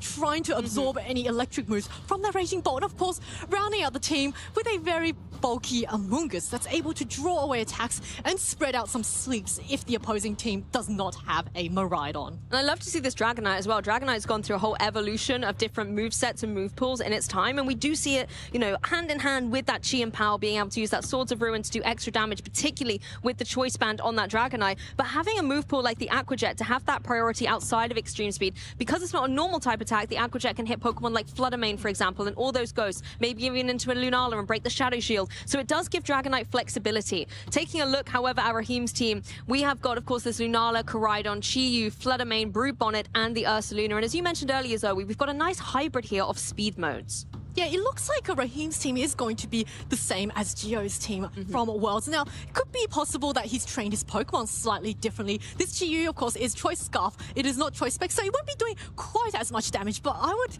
guess with the Sun Boost and the Beats of Ruin, that's easily enough. And one thing is I do find really interesting with the Choice Scarf Chi-Yu is that Snarl is typically a more of a supportive move, but actually when it's Chi using Snarl, it deals out actually really respectable damage and is actually quite a big counter to the opposing Calyrex Shadow Rider. Now, of course, this Chi-Yu does have to watch out for the Zamazenta, which can use a Wide Guard to block those Snarls, and being Choice Scarf, it does mean that Simone can, you know, lock the Chi-Yu into a move and then play around that. So there's a lot of really dynamic options between both of our players, and this is going to be quite a close match, I would say. I'm expecting a lot of, you know, really fast-paced action or maybe some great pivotal switches. Yeah, definitely. It's going to be a close one between them. And I'm glad you mentioned the Zamazenta, because I think it's going to be a key component here for Simone. Something like a Body Press is going to wreak havoc into Pokemon like the Chi-Yu, Brute Bonnet, Ursaluna as well. Koraidon's not necessarily going to appreciate it. So unless you're a Ghost type, then Zamazenta's going to cause you some difficulty, which is why we might see a few extra Ghost Terrestrializations out there. But trainers, enough from Zoe and I pre-gaming it here. We're going to be jumping straight into the action. It is going to be Zamazenta and the Raging Bolt for Simone. The Brute Bonnet and Koraidon front and center for Raheem. Sun is going to be set up immediately, which means both the Raging Bolt and the Brute Bonnet are going to very much enjoy the sunshine that this Koraidon is going to bring to the field. Now, Koraidon is typically one of the fastest Pokemon on the field, and it might be faster than the Zamazenta. So it's going to, you know, the collision course from this Koraidon is actually going to be quite enough to deal with the Zamazenta. Even with the defense boost, Koraidon is just so offensive. But of course, there's that Raging Bolt on the other end that's able to really heavily threaten the Koraidon. But this is why Raheem leads with his Brute Bonnet to try and draw away attacks. Looks like actually Raging Bolt just wants to get on out of there. Yep, seeing some adaptations straight out of the blocks here for Simone. Dragonite is going to join the field in placement of that previous Pokemon as Terrestrialization takes to the stage already. It looks like that Zamazenta is going to be terrestrializing into the Water type. So this is going to help it a little bit defensively, give it a bit more flexibility out there on the field. Yeah, the Zamazenta going for the Water type means that it's guaranteed to summon attack, and the Dragonite absorb. Wow! Look at how much damage that close combat did to the inner focus Dragonite. This is a resisted hit for Koraidon, but the Live Bulb just dishes out so much, and the Body Press coming off super effective onto the Brute Bonnet. Brute Bonnet is able to survive and munch a bit on its Citrus Berry and regain some of that health back. Yeah, this Dragonite being in a focus means it doesn't have that multi-scale first hit additional bit of bulk that it normally likes to have. So it took a huge amount of damage there coming through, and Zamazenta is going to fall asleep for its troubles. I really think the Brute Bonnet got into a great position here. Yeah, the Brute Bonnet is really heavily threatened, and now Zamazenta, because it has not taken any turns of sleep, it is guaranteed to be shut down for at least this turn. And the Dragonite, it does have Extreme Speed Choice Banded, and the Koraidon is at -1 defenses. True. So it could threaten the Koraidon, and because the Rage Powder and the Extreme Speed operate on the same priority bracket, it's probably going to ignore the Rage Powder from the Brute Bonnet if it chooses to go for it. Looks like actually Koraidon doesn't want to risk it, is going to get out of there. Maybe it heard you, Zoe, so it gets out of there as it looks like Raheem adjusts and bring in that Fluttermane. A Pokemon being a Ghost type, as we mentioned earlier, is not going to fall victim to an Extreme Speed coming through. It also gets a cheeky speed boost from the sun being in the sky. Dragonite did lock into that Extreme Speed, so it is not going to be doing any damage into the Fluttermane in play. Its only target remaining for the next turn could indeed be that Brute Bonnet, but I was going to say, was Brute Bonnet going to try and maybe put it to sleep? No, instead trying to capitalize on the fact that Zamazenta is now a Water type and going for a super effective Grass Seed Bomb. And now this Dragonite's kind of in an awkward position here. It's not going to be able to get the knockout on Brute Bonnet with a Choice Banded Extreme Speed, and it's really in danger of getting put to sleep. So I would expect Simone to maybe try to get the Dragonite out of there. Zamazenta, of course, has to contend with potentially another Eternal Sleep, but actually Dragonite's going to just chip away at the Brute Bonnet with another Extreme Speed. Yeah, look at the bulk of that Brute Bonnet. However, it's able to hang on as a Moonblast follows up into the Zamazenta. Even though there's a Dragonite here that would have taken super effective damage from it, Raheem clearly identifying that the Zamazenta is going to be a threat in the late game, so he has to try and find a way to get the damage on the board, neutralize this Dragonite by putting it to sleep. But I think if you're Raheem, you want to get the Zamazenta out of play. We know how those body presses can be so formidable into the Pokemon that he's brought. Oh, Dragonite taking its first Eternal Sleep. Both of these Pokemon are sleeping on the job here. Fluttermane knocks out the Dragonite with an easily super effective Moonblast. And now we're going to have to wonder, does the Zamazenta wake up? Let's have a look. No. Oh, no. Still sleeping. The sun is in the sky. It's having a lazy summer day here at the Prague Regional Championships as the C-Bomb comes through. Going to be able to hang on, however, so possibly in the next turn, if it doesn't find a markdown from that Fluttermane, it's going to have the opportunity to move. But Fluttermane, we know, is very speedy, particularly with that speed boost. Yeah, that Fluttermane with the speed boost is going to outspeed the Calyrex Shadow. Now, the Zamazenta has taken 3 turns of sleep, so it will be waking up this turn, but at such low health, it's going to get outsped by the Fluttermane as well. And the Fluttermane is also Focus Sash, so it doesn't actually care about the Astral Barrage for this turn. So the Brute Bonnet is also in quite a good position to also try and threaten with a Sucker Punch onto the Calyrex Shadow Rider as well. So Raheem is in quite a comfortable position here. Calyrex actually just wanting to protect this turn. Little bit of a defensive stance here from Simone going into this turn. Sucker Punch comes through. Obviously, with the Protect, that is going to completely fail, so it keeps the Calyrex nice and safe. But Zamazenta, the same thing cannot be said for you. The Moonblast does come through, connect, and get a KO, and Simone is down 2 Pokemon here. Yeah, let sleeping dogs lie there. So Zamazenta goes down, forces Simone down to his final 2 Pokemon. The Harsh Sunlight is going to fade, which means that the Fluttermane is no longer possibly the fastest Pokemon on the field, but there's nothing stopping Raheem from, bringing that Koraidon out back again. Of course, Raging Bolt back in with boosted energy is going to be able to deal out quite a bit of damage, but at this stage, I would say Raheem's actually done a really good job whittling away all the Pokemon, and if the Calyrex tries to attack, it could fall victim to a Sucker Punch and be knocked down to its Focus Sash, and Raheem still has 4 Pokemon on the field, so maybe we might see a Koraidon coming back in to try and boost this photosynthesis. But of course, if Raheem does that, the Raging Bolt would also... Oh, actually, no, it's already got the photosynthesis, so it doesn't really care. So I'm wondering if Raheem wants to bring that Koraidon out onto the field. At least the Calyrex has that Focus Sash, though, to give it a little bit of flexibility on the field. You can potentially try and get around the Sucker Punch by going for another status attack, meaning Sucker Punch will fail, but then you have to watch out for that Fluttermane capitalizing on that and getting damage on the board. Fluttermane with something like a Moonblast is going to be able to deal some decent damage into, obviously the Raging Bolt and break the Focus Sash of that Calyrex. But adaptations coming through on Raheem's side. You're going to be bringing that Koraidon back, the Orichalcum Pulse, going to be bringing the sun right back into the sky as well. This is critical to enable that Fluttermane to keep its speed boost as well. Photosynthesis, getting it all boosted up once again. Yeah, Fluttermane now just really getting that speed boost. But it looks like we're going to get our terrestrialization coming from this Fluttermane. So Terra Stella, this Fluttermane is getting absolutely ready to dish out some serious damage. Yeah, it's shining bright here on the stage in Prague as the Thunderclap priority comes through on the Raging Bolt. Going to be doing over 50% to the Fluttermane, but it's still here, still in action, and it can go for this Moonblast. Finds its mark down on the Raging Bolt. That is a one-hit knockout coming through. The extra boost coming through from the Terra Stella really paying off here for that Fluttermane. Yeah, the Raging Bolt, typically a bulky Pokemon, not enough to survive, but it does mean the Fluttermane does get knocked out for all of its trouble. The Astral Barrage is easily going to be enough to get the knockout on Fluttermane,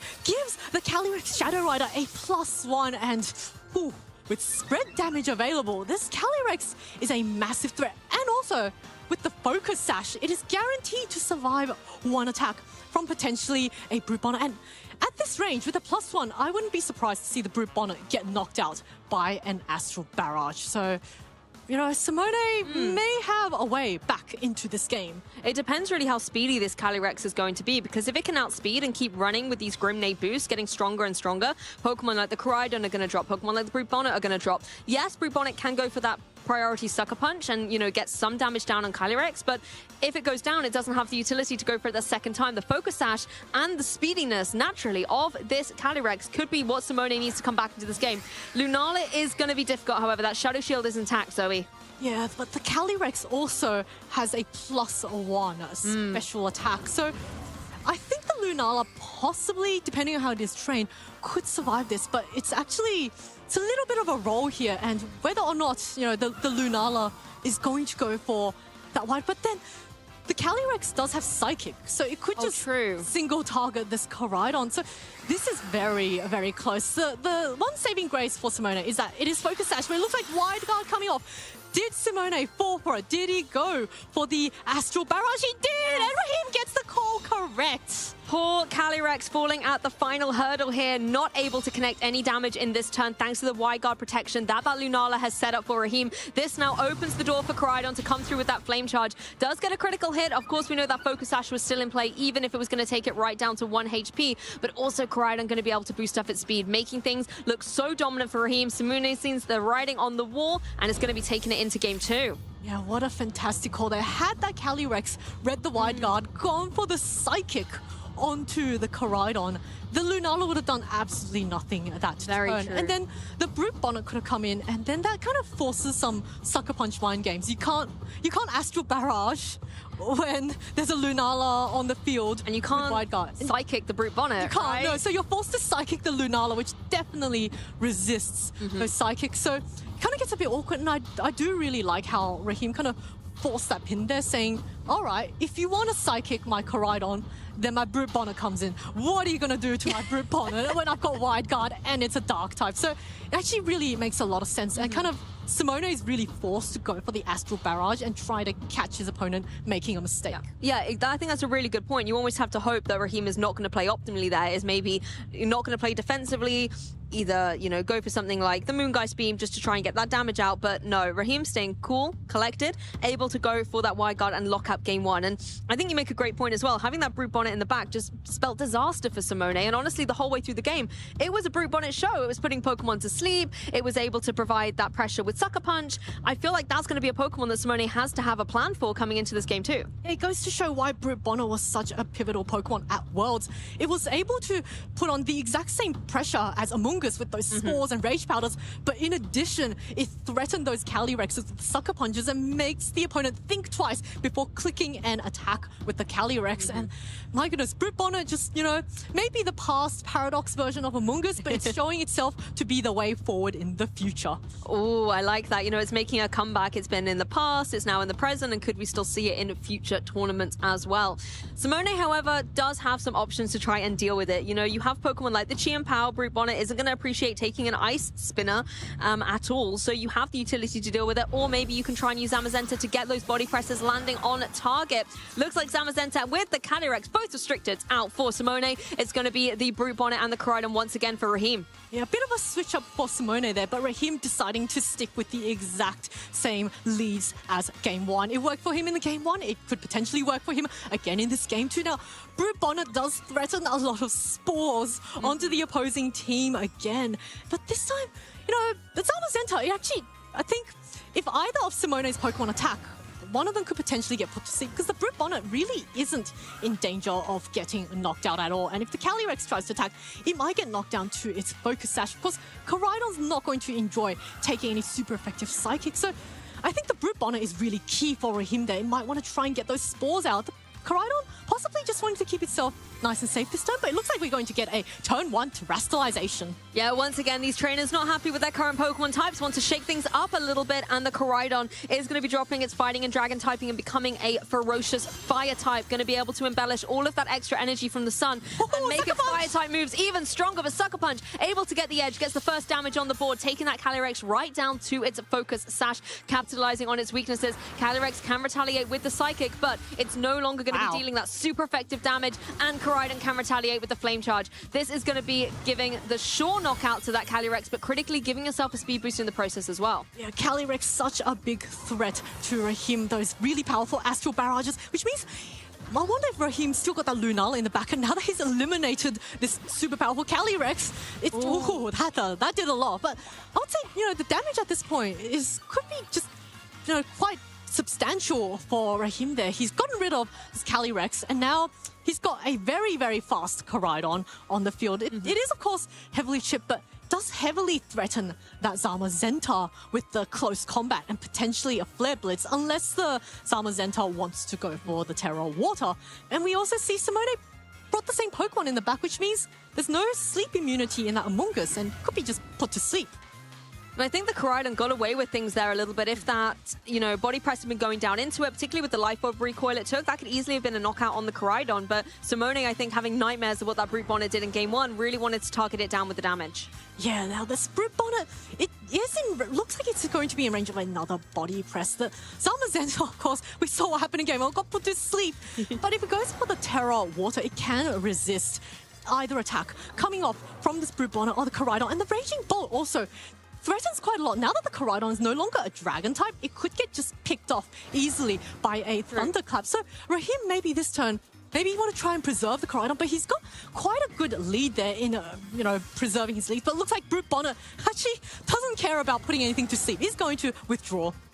I really like this play, though, knowing that Simone seems to be targeting down into the Brute Bonnet. Let's switch out for a Ghost type, and then your fighting type moves can do nothing. At the same time as well, having a switch means you bypass any priority with the Thunderclap, for example. We are going to see the Terrestrialization come through once again on the Zamazenta. It is going to be turning into that beautiful Water type. That is going to give it so much more in the terms of the defensive capabilities against the ferocious Fire type attacks that Koraidon can deal out. Raging Bolt, however, is going to be like, don't worry, my friend, you can Terrestrialize, but just in case, I got your back. Here's a knockout with that Thunderclap, removing the Koraidon from play. So Raheem not going to be able to deal any damage this turn, having swat in this Flutter Mane here. Zamazenta also not going to be able to do any damage because of that Ghost type across the field. A nice switch from this Flutter Mane to absorb a body press. This is quite key in the fact that the Koraidon has now been knocked out.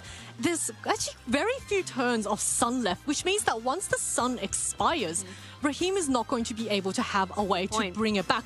But Simone still got his Booster Energy Raging Bolt, so that doesn't care about the Sun being expired. But I wonder if the Flutter Mane is still going to be faster than the Zamazenta, which can't actually do very much to the Flutter Mane. Well, it does have a Heavy Slam that is super effective, but if Raheem has a Lunala in the back, that's going to be a very, very good counter to this Zamazenta. But first, Brute Bonnet coming back in, maybe wants to get those Rage Powders or threaten it with the Sleep. Well, I think the Brute Bonnet has to pave the way for Flutter Mane to get the damage on the board. It can't Terrestrialize and get that Terra Stellar boost anymore. And as you said, the Sun's going to run out at some point, so it needs to move fast while it is still in the sky. So you can go for some redirection, draw in some attacks, avoid something like that Heavy Slam that you mentioned that would be threatening that Flutter Mane, and start going for those powerful Moonblast. Try and remove the Raging Bolt from play. Yeah, look at this. Such a close game, I would say. And the Sun almost about to expire. What moves did our trainer select? Is this Brute Bonnet going to try the Sucker Punch? Just a little bit of chip damage onto the Zamazenta, followed up by a Moonblast. Not enough. So Zamazenta just so tanky and knocks out this Brute Bonnet with the body press. Yeah, the follow-up there is able to get the knockout onto the Brute Bonnet, removed from play. And actually, the bulk of that Zamazenta is something to be applauded. Raging Bolt as well, not playing any of the priority games, instead just going straight for the Thunderbolt. It's not going to be able to get the KO, but now this Flutter Mane is in that Thunderclap range. Oh, wow. The Flutter Mane so fun. And it's not the Lunala. No. Raheem. It is the Chi-Yu, but this is a choice Scarf Chi-Yu, and you really don't want to have a choice item when your opponent's got multiple Pokemon on the board, especially when there's a Zamazenta with Wide Guard, because the Zamazenta can just protect, scout out what the Chi-Yu locks itself into, and look at that. A double protect from Simone. Just wanted to see, does the Chi-Yu lock into a spread move? If not, then you can only pick single target moves. Yeah, it's a nice way to play around the Sun as well for this Chi-Yu, so that it's not going to be as ferocious with an Overheat or a Heat Wave. Looks like it was going for the Dark Pulse, however, knowing that Y-Guard would be something difficult to contend with. And, I really feel for this Chi-Yu a little bit as well. It's in a position where it wants to be able to deal out so much damage, but it's at a Water Zamazenta and a Raging Bolt. These are not two Pokemon that Chi-Yu can thrive against. Yeah, and the Raging Bolt just threatens the Fluttermane with the Thunderclap. Fluttermane is so threatened that it goes for the Protect. So now the Dark Pulse is going to come off. Thunderclap does fail into this Fluttermane. Which Pokemon did this Chi-Yu target? It is going to be a Dark Pulse. That is not enough to get the knockout onto the Zamazenta, and Chi-Yu just gets easily knocked out in one hit from this body press. Yeah, Zamazenta, you know, took a little bit of a nap in game 1, but in game 2, it's rested, rejuvenated, and ready for action, is able to get that solid knockout onto the Chi-Yu, as you mentioned. And now Fluttermane, the sun is gone, the clouds are in the sky, and that could be spelling a little bit of some bad weather on Raheem's side of the field in this game. The clouds are up in the sky, and the Raging Bolt's head is also up in the sky. It is ready to pin down this Fluttermane with a Thunderclap. And, you know, the Fluttermane is really heavily pinned here. If it attacks, it's going to get knocked out by Thunderclap. If it doesn't attack, well, the Zenta's going to pick it off, and there we go. Fluttermane gets knocked out, and we are going to get the win from Simone. Fantastic adjustment, and we will be going into a game 3. Gotta love a game 3, Zoe. It means we get more competitive Pokemon action and things get really down to the wire between these trainers. Of course, they have the open team sheets, but being able to actually play against the play style of your opponent and see how they utilize, how they adapt, how they work in certain situations, that's all key information to veterans like these two trainers. I really like the adaptation from Simone there, kind of identifying that actually the fact that half my team got put to sleep in that game 1. I need to get rid of this Brute Bonnet and threaten it. And, you know, Brute Bonnet does get that defense boost from Photosynthesis, but the Zamazenta also gets a defense boost from its own ability, which means that the body presses are coming off and hitting so hard. And the Brute Bonnet couldn't even be saved with the Citrus Berry. And, you know, the fact that Simone was able to focus all of his attention on the Brute Bonnet actually has no Protect as well. So you can see how, like, Raheem, you know, wasn't quite able to pivot around that and protect it quite as well. So going into this third game, I would expect Raheem to still, you know, rely on that Brute Bonnet to deal pressure with those sleep powders, but he might want to be a little bit more careful with his Brute Bonnet and preserve it a little bit more so that it's able to exert more pressure. I fully agree, and I think that Raheem had the right idea in that game too of identify that the Zamazenta is a threat, let's try and deal with it, but you saw the damage coming through, it was just not moving off the field. So the bulk, both defensively and special defensively as well in many ways, does enable it to have that longevity on the field, and while it's there, it can keep going for these body presses. It can threaten with things like the Wide Guard. The Heavy Slam as well into Fluttermane is also something it has to contend with, so it does have utility options to deal with almost everything on Raheem's side. So Zamazenta is going to be the key for Simone to try and get that victory, and no wonder it's out there. And look at that, Zoe. It's side by side by one of your favorite Pokemon, the Chi-Yu, It saw Chi-Yu and thought, well, I can do something like this too, hey? Yeah, the cat is out of the bag, and Chi-Yu is on the field and ready to help its teammates and also help itself deal out some super heavy damage. Now, of course, Koraidon is a physical attacker, so it can actually take advantage of the Sword of Ruin ability from this Chi-Yu, and because both the Chi-Yu and Zamazenta are threatened super effectively by this Koraidon, you can only terrestrialize one Pokemon. You cannot terrestrialize both. So Raheem, you know, if he targets the correct Pokemon that doesn't go for the terrestrialization, he could deal a lot of damage. This Chi-Yu is Assault Vest. It is not Focus Sash. So it could potentially get knocked out by one hit, but then, of course, you have to deal with a very strong Fluttermane on the field as well. I honestly feel a little bit uncomfortable for this Chi-Yu right now. As you said, it doesn't have, you know, Protect because it's running an Assault Vest. It doesn't have the Focus Sash to give it any protection. It's sitting in a really vulnerable spot from both the Fluttermane and the Koraidon, you know, Fire-type attacks, Fairy-type attacks, these are all things it is not going to appreciate. So if Chi-Yu is going to stay on the field, I want to see it doing something like the Icy Wind to set up the other partner's success for later in the game. Looks like Simone is going 3 times in a row for that Terra Water on the Zamazenta. Moonblast does come through straight away into that Pokemon, does about a third of damage, and Koraidon actually follows up with that close combat. Not enough to be able to get the KO, but Chi-Yu, a Pokemon I thought was in great danger in this turn, has gone through completely unscathed and is in a free position to now go for this Icy Wind. It does connect on both the opposing Pokemon, chipping away, or a little bit more than chip in Koraidon's case, but critically here, Zoe getting that speed drop. Yeah, the Fluttermane now essentially loses its speed boost from the sun, and the Koraidon's actually just going to get knocked out this turn by the body press, which means once the sun expires, Raheem has absolutely no way of bringing back the sun. But this does mean this turn he gets a free swap into a Pokemon in the back. It could be the Brute Bonnet that can threaten it with those spores, and actually it's going to be the Lunala. So a very nice swap in here because the Chi-Yu, it's Dark-type moves are Sucker Punch and Ruination, so it's definitely not going to be able to knock out the Lunala if the Lunala doesn't go for an attack this turn. But of course, Ruination Chien-Pao is actually a really interesting adaptation because you're always guaranteed to get 50%, and this Chien-Pao is faster than Zamazenta, so it could just go first, break the Shadow Shield, and maybe allow the Zamazenta to get an attack off. Yeah, the thing is, the Zamazenta is a bit limited in what it can do. You can't go for the body press into these ghost types. You're going to be relying on that heavy slam. For the Flutter Mane, that sounds really great. You will likely even be able to get a KO in this position. But I think with the Lunala, if you don't find a way to break through that Shadow Shield, then it's going to be putting it into a little bit more of a difficult situation. Chien-Pao does go for that Ruination. I think it's definitely found the perfect target. Lunala, you need to find a way to break through that Pokemon. Moonblast, however, will follow up with a critical hit into Zamazenta before it's able to follow up with an attack on its own. Not too sure who it was targeting, but it definitely would have been able to put one of these goes into a very precarious situation. It's really interesting that the Flutter Mane actually still Trick Room was able to outspeed the Zamazenta though with the Icy Wind Drop, but the Trick Room coming up, maybe indicating, do we think there's an Ursaluna hiding in the back, or is it just going to be a Brute Bonnet, which, you know, on the Trick Room is now going first and has very speedy spores up. But of course, I think that Flutter Mane is not particularly happy about the Trick Room being up on the field. But and Lunala having lost its Shadow Shield means that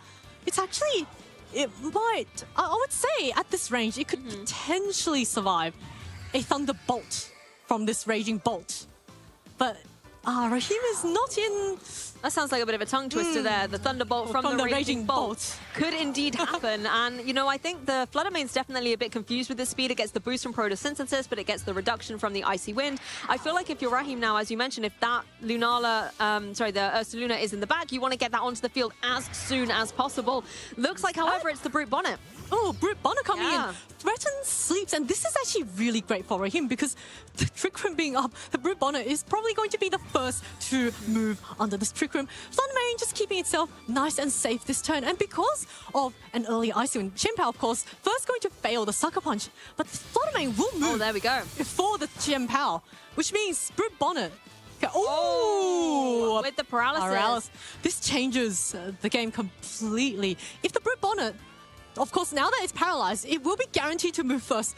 But if it gets fully paralyzed, it will not be moving at all. So now Raheem is rolling the dice a little bit here, whether or not he gets to attack. Of course, if the Brute Bonnet does manage to get a Spore off, I would say Raging Bolt is probably the #1 target for this Brute Bonnet. And then Flutter Mane, it might be able to survive a Sucker Punch from this Chien-Pao and fight back with a very powerful Moonblast. But Raheem is, I think at this point, he's going to be relying very heavily on the Brute Bonnet, but he does move first and get the Spore off. Yeah, he's able to get the Spore down onto that Raging Bolt. Going to be stopping the Thunderbolts coming through and doing damage to that Flutter Mane. And Flutter Mane really is the key Pokemon here to get damage on the board. The Moonblast is going to be able to hit hard into both the Raging Bolt and the Chien-Pao. Finds its mark down on the Chien-Pao, but that Assault Vest paying off and keeping Chien-Pao in the game to retaliate with that Ice Spinner. It finds its mark down on the Flutter Mane, completely removes it from play. The Sword of Ruin ability really helping it to remove that formidable special attacker from the game. And now Raheem is forced to bring in that Lunala from the back. And considering, yes, Raging Bolt is asleep, but the HP that it's got up at the moment makes it a difficult Pokemon for Lunala to break through.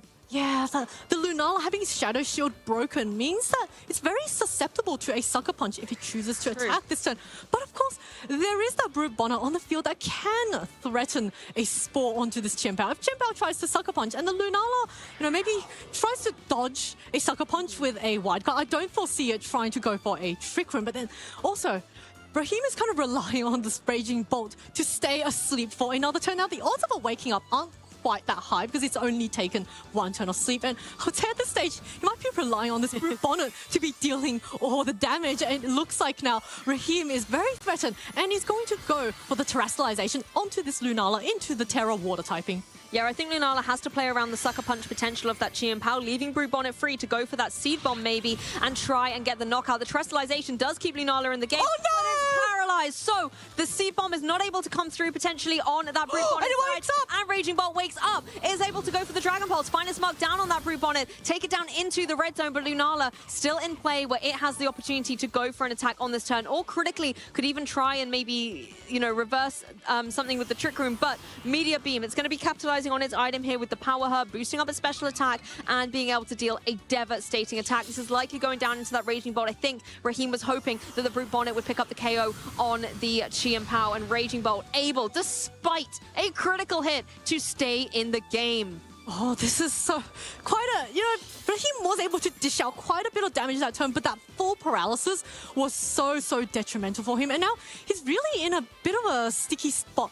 Sun's gone. The Lunala looks to be in range of another Sucker Punch. This is the final turn of Trick Room as well. And although both of Simone's Pokemon are heavily chipped, he still has a very healthy, unrevealed Pokemon in the back. Brute Bonnet, of course, if it manages to move this turn, it can pick off either Pokemon. So it is definitely not over for him, but he has a very steep hill to climb. And I'm wondering, I'm trying to see a way that Raheem can come back from this. I mean, you can rely on priority on Simone's side, but then at the same time, Pokemon like Brute Bonnet can bypass that with going for a status attack. So if maybe Simone wants to go just for priority attacks, or in this case, there we go. Raheem going for a priority attack of his very own to get the advantage under Trick Room, you can then get rid of the Chi Pow. The issue, however, is your Pokemon are low in HP. You've got to play the long game, and this Raging Bolt is going to be moving before your Lunala. So you remove your priority Sucker Puncher from the field, and now it's just Lunala in the back pocket for Raheem here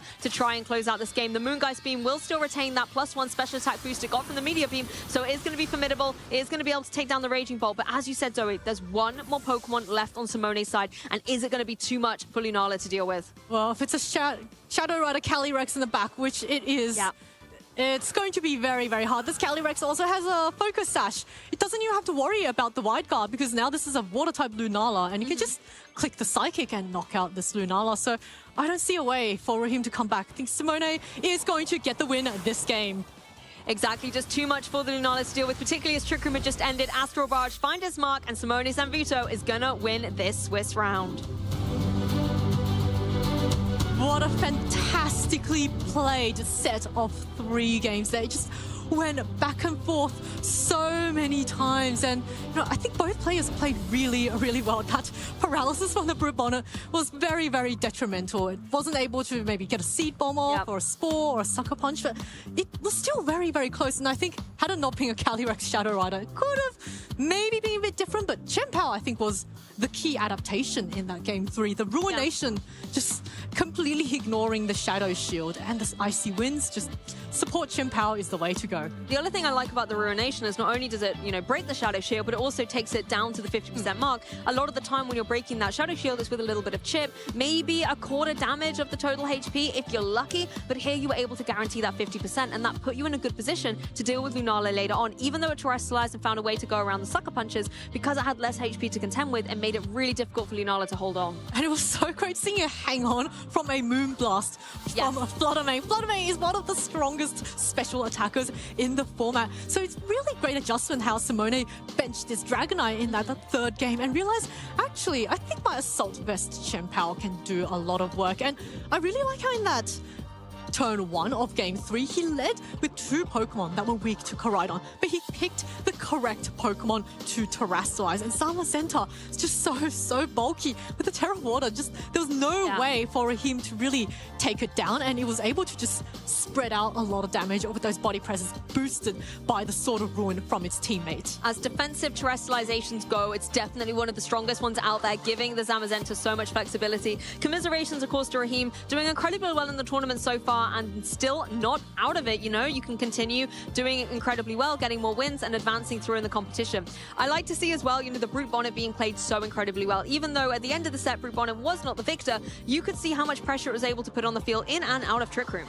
Yeah, I think the great adaptation that Simone made against the Brute Bonnet was identifying that it was unable to protect. So he could just double into that Brute Bonnet and just put so much pressure on Raheem there, because he could either choose to terrestrialize the Brute Bonnet or swap it out or just let it take the damage. And Brute Bonnet is very bulky, but it is not quite as bulky as its cousin Amoonguss.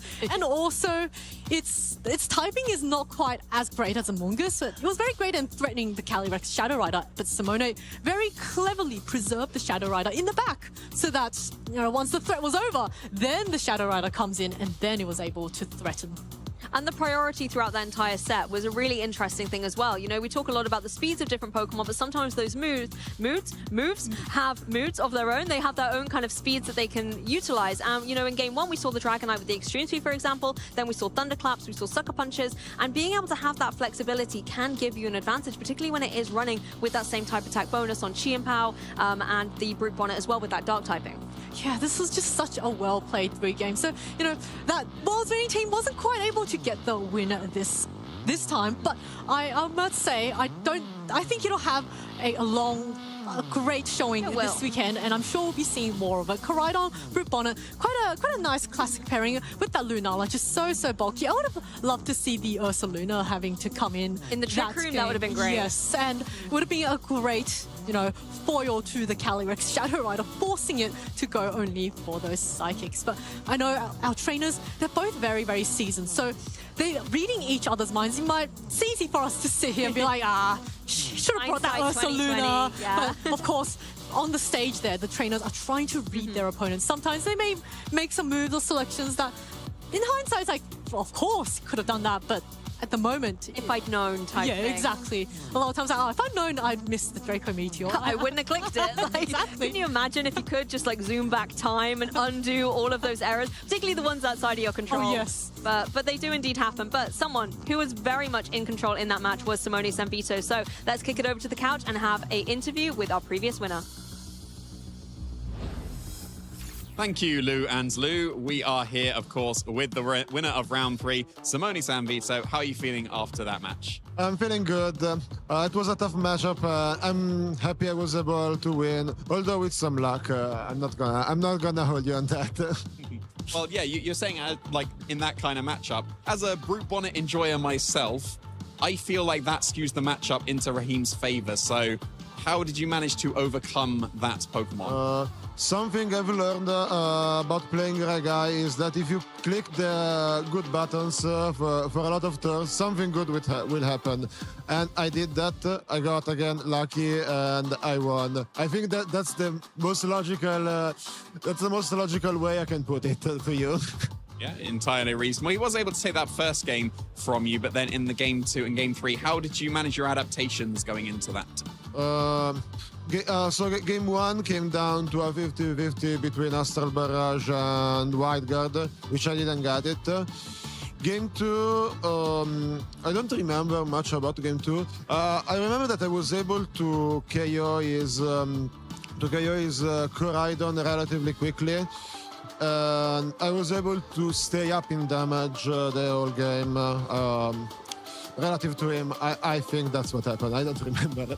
And game 3, my game plan was I want to do as much damage to Brute Bonnet as possible because he's gonna lead it, and I need to do something on it. I need to ideally body press with Sword of Ruin Up.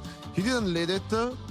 Which was still okay for me because with Chenpao and Koraidon do Speed Tie, and I lost the Speed Tie, but still, he didn't go after my Chenpao. He went after my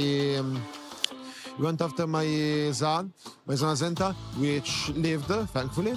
And when Brute Bonnet came in, there was not like his offensive Pokemons were already KO'd, so that was also helpful for me. I also again got a Parad and a full Para with T-Bolt at the end of the tours, at the end of the game, singular. Yeah, and it was a very, very good match against the team that was very, very successful at the World Championships. Yeah, I think he won, if I'm not mistaken. Yeah, and you brought, well, slightly edited, maybe, potentially, the team that you brought to World. So what made you stick with that? I didn't play Regai, I'm gonna be honest. Champions dropped, I've been playing that since Champion dropped. My team was good. I thought my team was extremely good at Worlds because I gave this team to a lot of friends, and they all made top cut except for me, which is awesome. It feels awesome. But other than that, I didn't want to bother with Regai a lot. I wanted to focus on champions. I just brought my team. I just changed my Terra type on Chenpao. It was Poison at Worlds. Now I made it ground. Reasoning being, I think it's funny. I tried Altaria on this team specifically for this matchup, but believe it or not, when you have Altaria and your opponent has Fluttermane, Chi-Yu, and Koraidon, Altaria is not that as good. What would have Altaria even replaced on? Cloud9. Cloud9. But which Pokemon would you sacrifice for Altaria? It was a toss-up between Raging Bolt and Dragonite. Wow, okay. Yeah. Which sounds insane. Imagine going to your friends saying, I dropped the Raging Ball for my team for Altaria. Well, yeah, so maybe the correct choice given that you are finding success at this regional so far. And of course, you found success, a huge amount of success, and becoming a regional champion this season. So you've got your direct invite. So what are your plans just for the rest of the season? Right now I'm playing just to fill up my BFL. Maybe if I do well enough at the 2 events I'm playing at the last at this end of the season, which are this one and Turin. If I get enough points, maybe I get a travel awards for words. Wow, that's try to say that 10 times faster. Yeah. Travel awards for words. But other than that, I'm just playing to play Pokemon. If something good happens, something good happened. If not, then it didn't. Yeah, very good. And we're about to wrap up here, but just before we do conclude, are there any shout-outs you want to give to anyone here at Aurora? Oh yeah, obviously shout out to my girlfriend for always supporting me, which is also, she's also playing today, and shout out to my friend Nico, which believe it or not, he helped me test this matchup when I was using Altaria. I was winning at first, but then he started bringing Lunala, and poor Altaria just got demolished by the move Meteor Beam. Very good. And good luck, of course, thank you, for the rest of the tournament. As we are now halfway through Phase 1, let's jump to a very quick break, getting into Round 5 here at the Prague Regional Championships. Game number 1! This Incineroar, if it even survives this close combat, which of course it will not, because this Incineroar does something on this turn. This unfortunate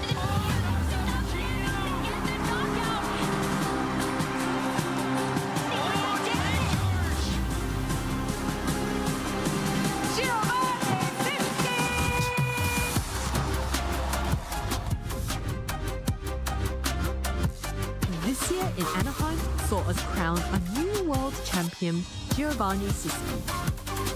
Gio's team was unusual in that he used the exact same team of Koraidon, Lunala, Chi-Yu, Fluttermane, Brute and Ursaluna throughout the format.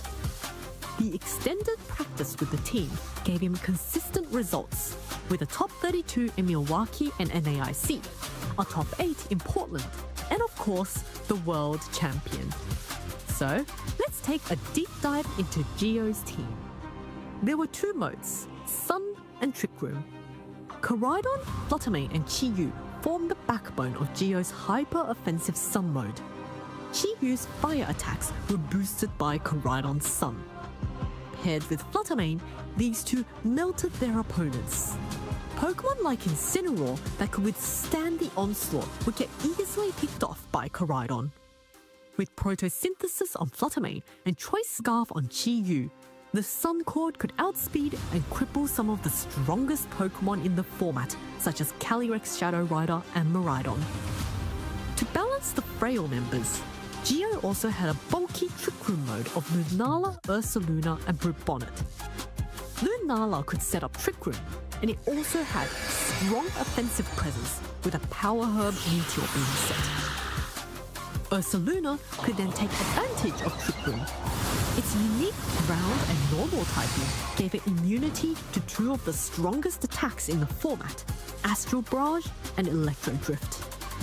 Lastly, Brute gave the team important redirection and sleep support. Unlike its counterpart Amoonguss, Brute heavily threatened the most popular restricted Calyrex Shadow Rider. Under the Sun, it also got a defense boost, making it even tankier. This mixed composition gave Gio the flexibility against a wide variety of teaming. For Day 1 of Worlds, Gio had a strong performance, losing only to Mal Harada on string.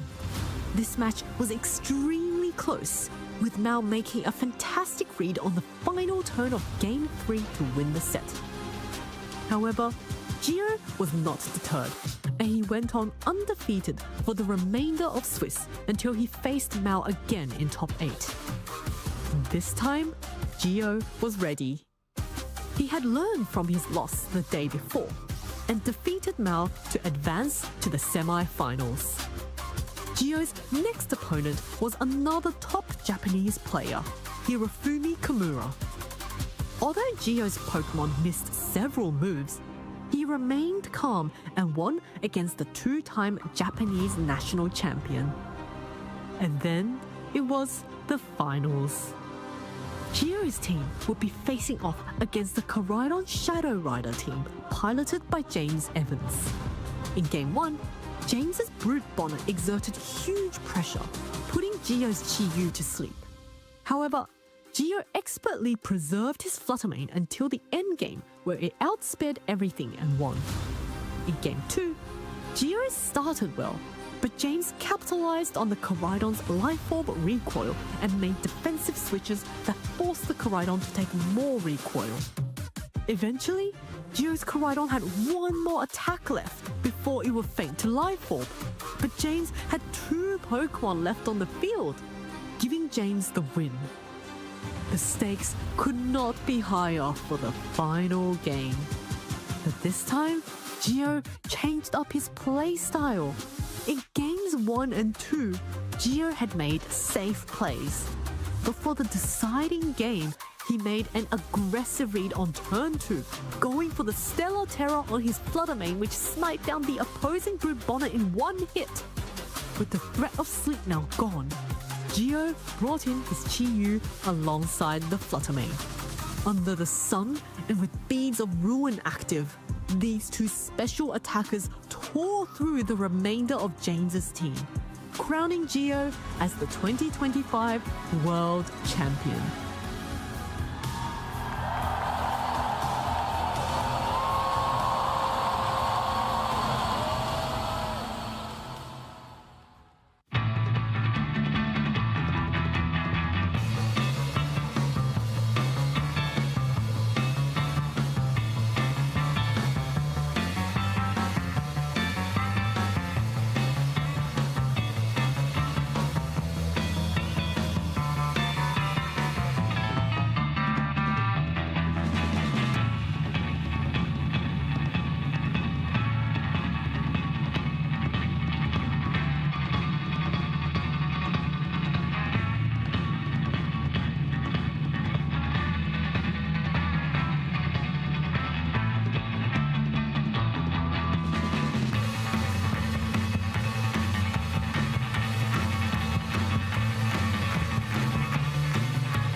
The 2025 European International Championships was the largest VG event to date. Let's take a look back at what went down during this historic event.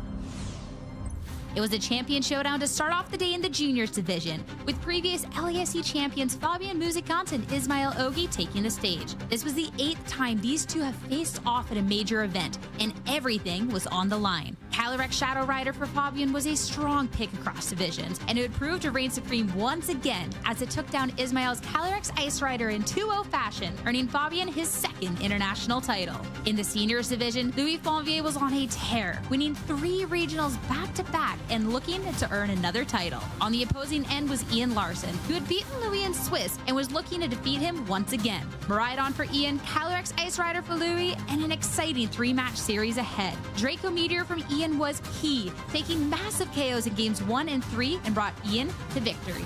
In the Masters Division Finals, history would be made either way. After 6 years, Wolf Glick was in the finals of an international yet again and was coming off not 1 but 2 major title wins, having revealed himself to be the Global Challenge 1 champion. Dill Yeomans was the hometown hero, the underdog looking to keep the trophy in the UK, with the crowd standing firmly behind them. Electric duo Miraidon and Furgraph paved a path to victory in the first game of the set, and Wolf was down but not out, utilizing Koraidon to great effect to even the score. In the final game, Koraidon was taken out early for Wolf, and the match match was closer than ever. In the end, Dill brought Wolf down to his final Pokemon, Incineroar. But it was just the perfect piece, being able to 1v2 the endgame and make Wolf Flick your EUIC champion. 1,400 people showed up to this tournament hoping and dreaming to win the entire thing. But it wasn't enough! With history made and new stories always emerging, you could be next. Check out Pokemon.com/compete for more information and see if it could be you as our next Pokemon champion.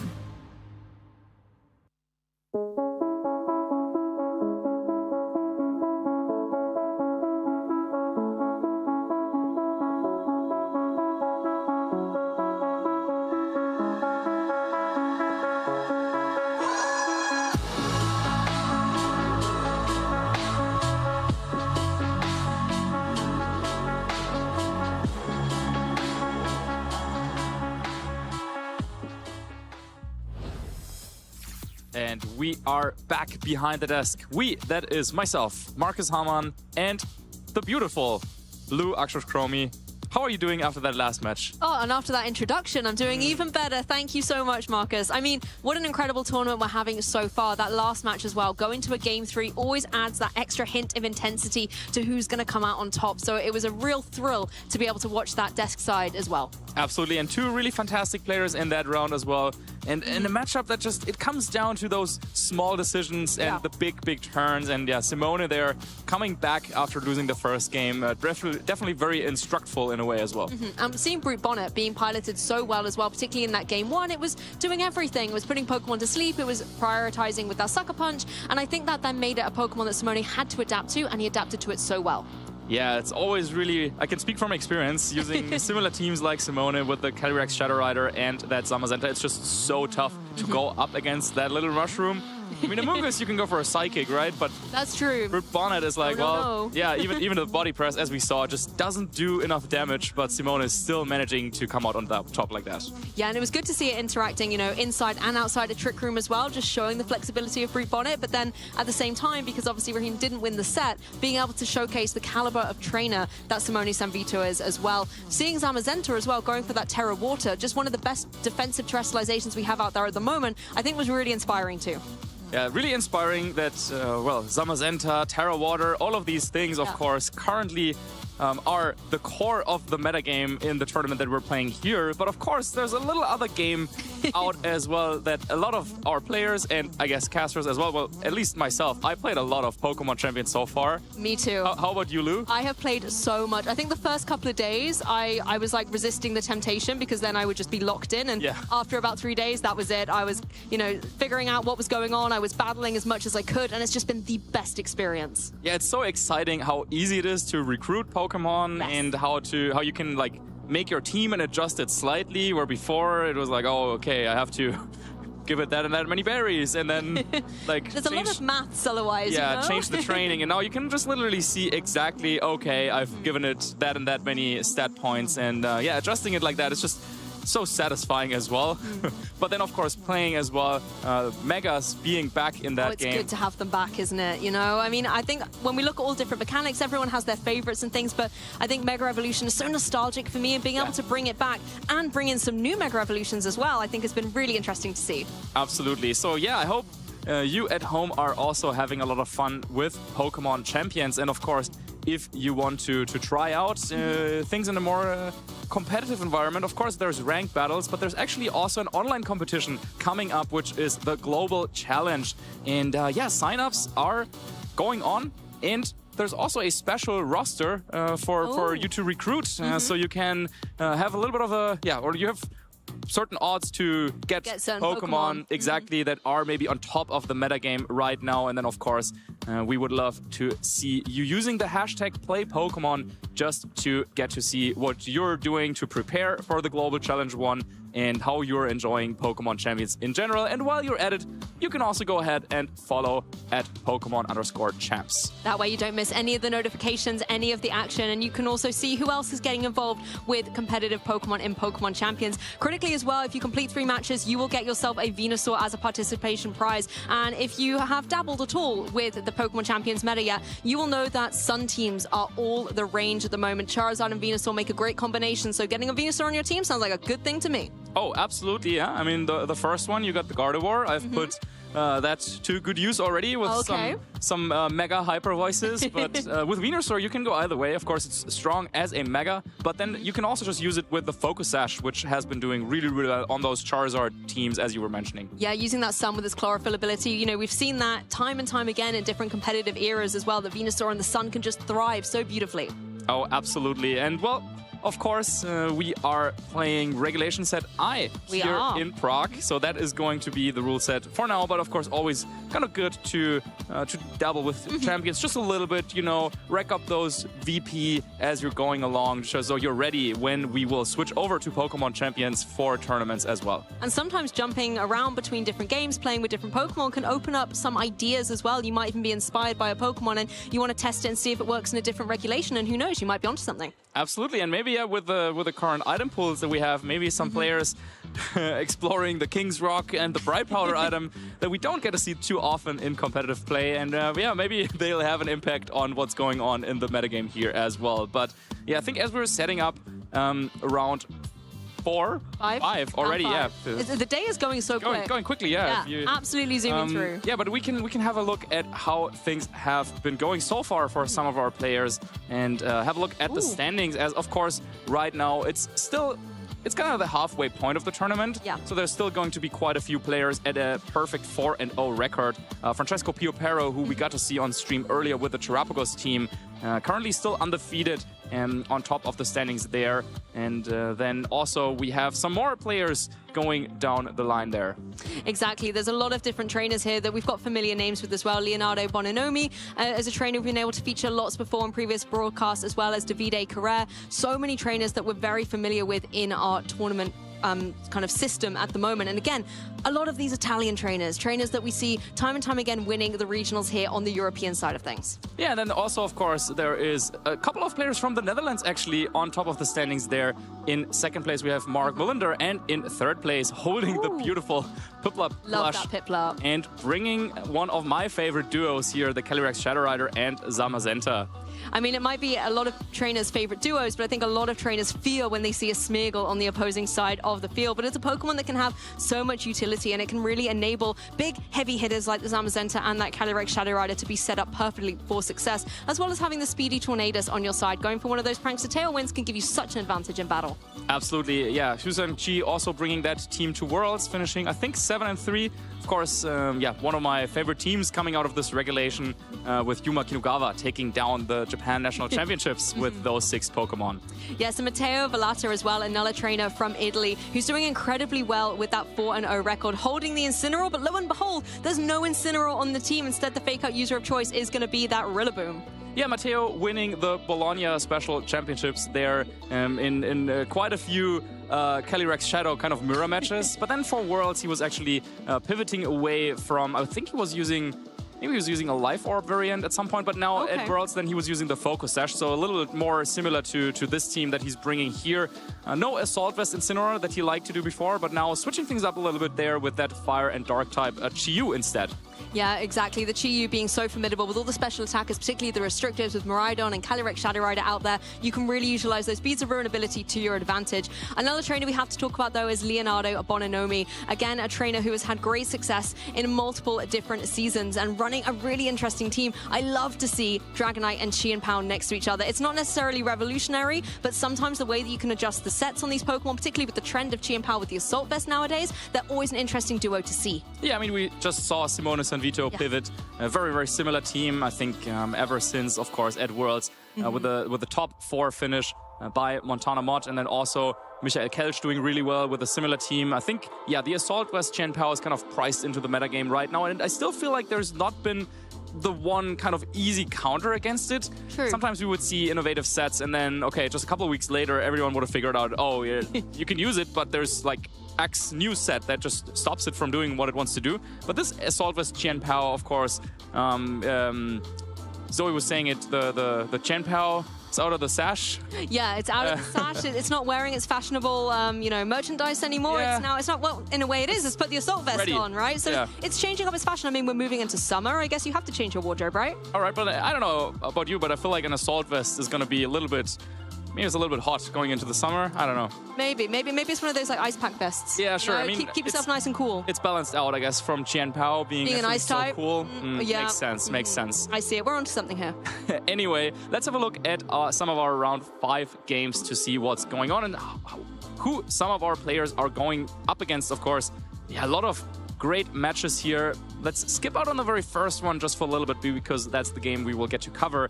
But we do see Davide Kerrer also rocking that same team. And in fact, on the right-hand side, you have a couple of really strong players there. Davide, Alberto, and Luca all running very similar Calyrex Shadow and Zamazenta teams. Yeah, a lot of the same Pokemon coming through here. Again, a lot of Amoonguss, a lot of the Raging Bolt being so formidable. But Anton's team is the one that really jumps out at me. Not only do we have those big special attackers with Lunala and the Miraidon, but you have that interesting supportive choice of the Grimmsnarl, a Pokemon that can also utilize Prankster and get some priority screens up, for example, Light Screen or Reflect, to be able to give you that additional support. Yeah, and I don't know if Antoine is part of the building group that were bringing this to some previous tournament, but a couple of French players were using that Calm Mind Lunala back in the day. I think it was around Bologna last year when we were also playing the same format. I think it was Teo Team doing really well. Well, sometimes if a French player is doing well, the chances are high it was Teo Team. But anyway, they were definitely using this Lunala and Miraidon combination. So maybe Antoine kind of sticking to that, and it's going well for them so far at the 4-0 record. Going up against Luca, who, maybe this is kind of the Italian building group for this event. Once more, it's supposedly going to be that Assault Vest Qian Pao on the Calyrex Shadow and Zamazenta. And another restricted I at least haven't spoken of yet this weekend is Borhad's Kyogre there as well. With the Calyrex Ice Rider giving, some nice utility in the rain, it's able to boost up a lot of Kyogre's water type attacks, and you potentially have Rain Dance on that Tornadus as well to kind of keep that rain in play if, the sun wants to come through from a Sunsetter, for example. And at the same time, having that rain on the field does give the Calyrex Ice Rider a little bit of breathing room from some of the fire types that are going to come around and threaten to rain in its parade, particularly as well Amoonguss doesn't want to take any fire type attacks either. Yeah, I think the Amoonguss and Smeargle combination on those teams have really been proven to be just very, very difficult to play against, just because this team can operate both in a Tailwind setting. So you can use your Tornadus to set up Tailwind, but then you can also go with a Trick Room on your Calyrex Ice Rider and allow Kyogre to get into positions where it can go for those really powerful water type attacks. And Amoonguss and Smeargle both are really, really good at supporting either of those options with Follow Me and Rage Powder respectively. If we take a look, however, at our top match between Marco Silva and Akil Goel, this is going to be an incredible feature match. We've got some interesting Pokemon choices on there as well. The Calyrex Ice Rider. I know at the beginning of the show, you were talking about the horses, and we've seen a lot of the Shadow Rider variant so far on the broadcast. So I'm looking forward to, taking it down to the other Pokemon horse that's all the rage at the moment, and it's going to be that Ice Rider. Yeah, you gotta, what's the saying again? You gotta pick the right horse. To win the race or something? Yeah. Or so something like that. You know what we mean. I mean, if it's like a race backing the right horse, that's it. If it's a race based on speed, I mean, I can kind of see where that is going between the two, between Calyrex Shadow Rider and Ice Rider.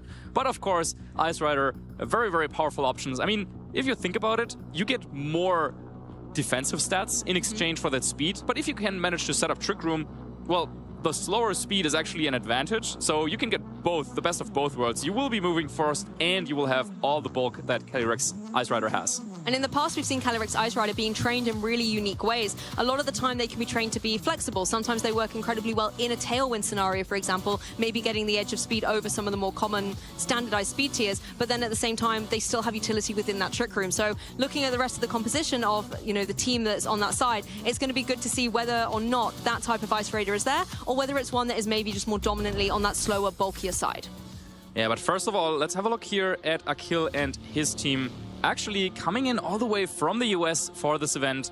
A player that isn't playing that many tournaments, but whenever he is playing in an event, then usually it's going well for him.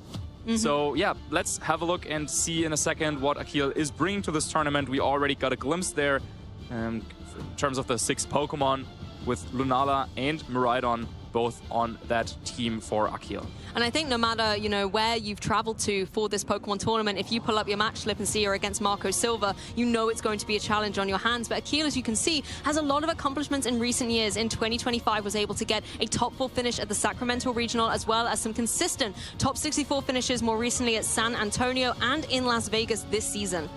Yeah, really a player, as I said, doesn't play too often, but whenever they do, then usually it's going quite well.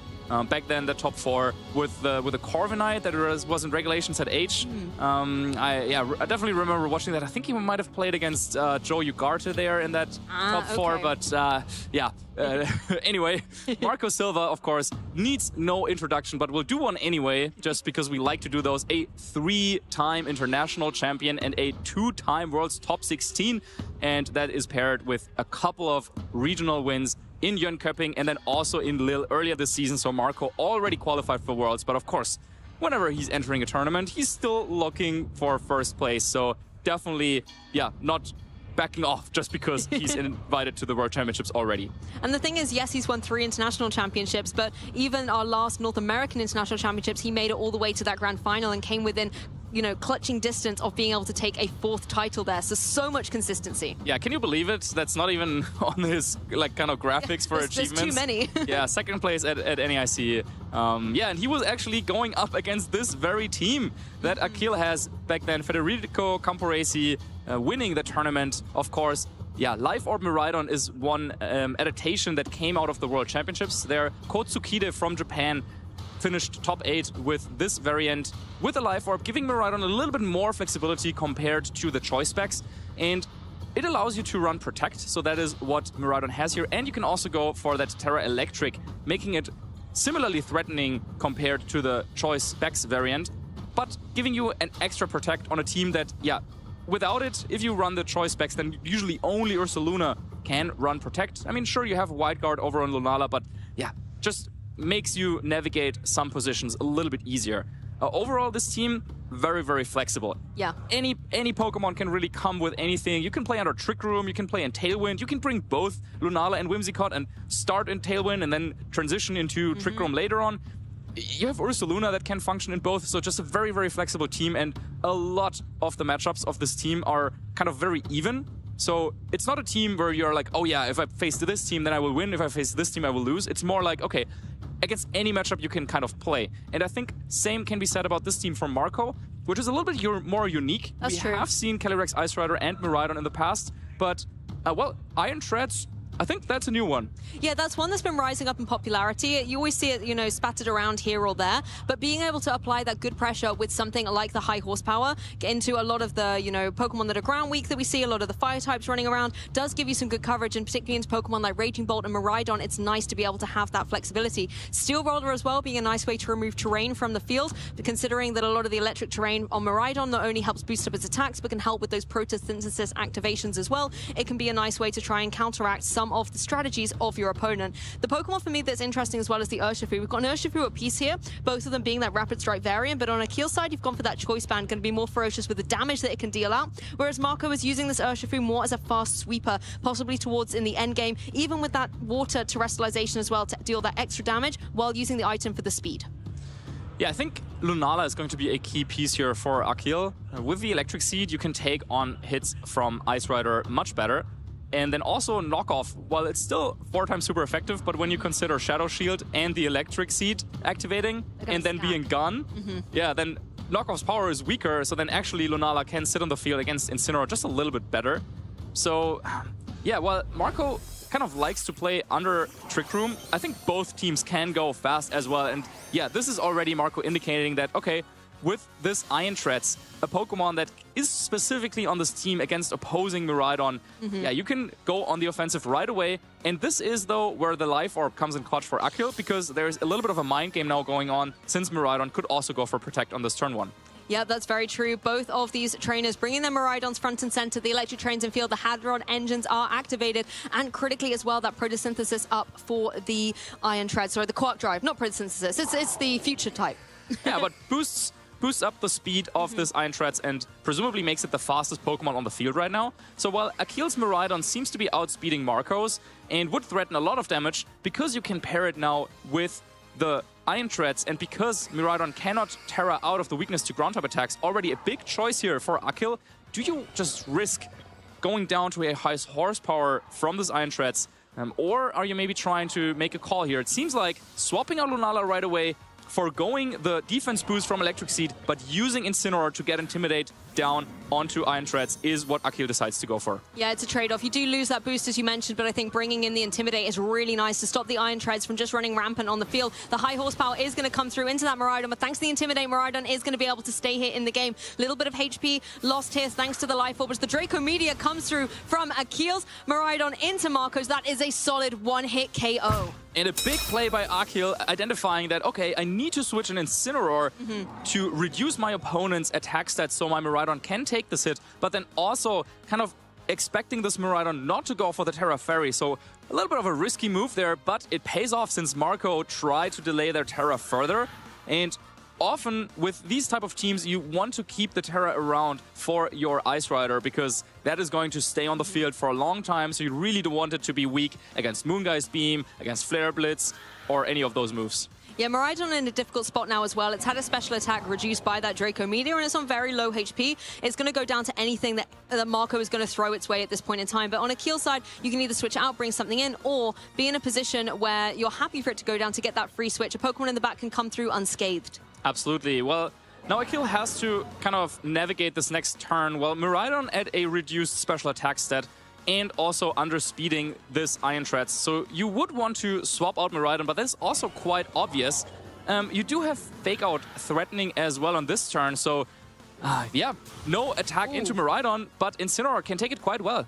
Yeah, it takes it really well. It does do over 50%, so it doesn't necessarily want to take another one of those in the following turn. As Miraidon changes course and goes for the Electro Drift, we'll find it's marked down onto the Restricted on Marco's side, but is not going to be able to put it into anywhere near the danger zone. So Marco now in a position where this Calyrex has the potential to get some knockouts with a Glacial Lance, but it looks like Incineroar is going to be able to get the first KO in this turn. Yeah, another turn, another KO for Akil already, removing 2 of Marco's Pokemon from play, but now Marco strikes back with a Glacial Lance. And this is the critical thing. You get the KO on Miraidon, you're able to get a Chilling Innate boost and boost up your attack a little bit further. Not quite enough though, Marcus, to get the second KO on Incineroar there. Yeah, not quite, just 5 HP remaining for Akil, and this can be very important because, of course, any extra boost would be nice for this Calyrex Ice Rider. Crucially, still no Terra invested from Marco, and now it's time to go back into Lunala. Now, we have seen it swap out on the first turn, so the defense boost is gone. However, it still has Shadow Shield intact, and yeah, with Incineroar now joining the field over on Marco's side, Lunala can't do a lot of damage, but it will be difficult to knock out for Marco. Yeah, I think if you're the Calyrex as well, you still have to worry about a potential Moongeist Beam coming through from the Lunala. Hey, you don't have to worry about something like the Meteor Beam with the Power Herb, for example, but Moongeist Beam still, with the dilapidated HP that Calyrex has, that could be a very dangerous spot for it. At the same time, Incineroar, as we know, can go for some devastating damage with the knockoff, but it's not going to be able to get the KO at this range. Yeah, now both players probably thinking about using their Terra this turn, as Lunala would take a lot of damage from Incineroar's knockoff, and Calyrex Ice Rider also would take so much damage from either Lunala or Incineroar. So let's see, Lunala there going first for the Terra Fairy. I like this. Being the Terra Fairy means you really don't have to worry about the knockoff at all. In addition to the list of things that you were able to mention, Marcus, about, you know, not having an item and the Shadow Shield intact. And as you called it, looks like Terrestrialization is happening a piece on both sides of the stage. For Marco, it's going to be on that Calyrex turning into a Water type. Going to give it a little bit more breathing room from a potential Ghost type Moongeist Beam. Yeah, there it is. Terra Water invested by Marco. Now let's see. Speed advantage still for Akil. No Trick Room is up, so this Moongeist Beam is going to hurt. But yeah, definitely not enough for the knockout with his Terra Water. Yeah, great Terrestrialization on Marco's side of the field here. Knockoff is able to follow up from the Incineroar into the Lunala, but look at the pitiful damage, even with a critical hit that was able to deal out. Incineroar's turn is now to go onto the offensive, into the Flare Blitz on the opposing Incineroar here. Again, another crit, but with such minimal damage. However, the recoil is going to be enough to fell Akil's Incineroar. Yeah, and this is what he wanted to do here, making sure that an Incineroar goes down so you don't give another opportunity for a boost over on the Calyrex, but instead, no, it's not going to be any Glacial Lance, it's going to be a Trick Room. And now the final Pokemon for Akil is revealed. It is Ursaluna. which could be troublesome, but we still have Wide Guard on Lunala to play against those Glacial Lances. And I think, yeah, that might just be good enough for Akil to come out of this Trick Room scenario that Marco now has set up finally. But yeah, it might be a little bit too late because Wide Guard blocking any incoming damage from Glacial Lance. And then, well, Ursaluna needs a turn to get going, kind of, until the Flame Orb activates and Guts is activated. But even at this range, yeah, just going potentially for a Headlong Rush might be enough to get the knockout on either Pokemon over on Marco's side. Yeah, you could even try and go for that Earthquake with the Wide Guard next to you, for example. Even though you normally would go for a Protect and get the Guts boost, as you mentioned, you cannot afford the Trick Room being reversed by that opposing Calyrex. So Ursaluna going straight away for this Earthquake, and I think it might even be enough to get rid of this Calyrex Ice Rider. Let's see if defensively it is. Oh, gets 2 KOs in 1 there, Marcus. Wow, yeah, proving to be too powerful there. Ursaluna moving first under Trick Room and getting the double knockout. Yeah, big play here, big turn here by Akil, and taking down Marco in this game 1.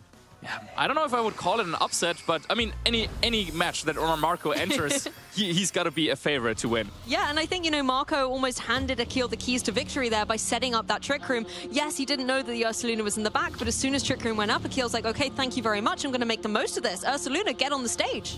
Yeah, however, even if it wasn't Ursaluna, I was thinking, oh, what if you brought out Urshifu instead? I think the result would have been the same.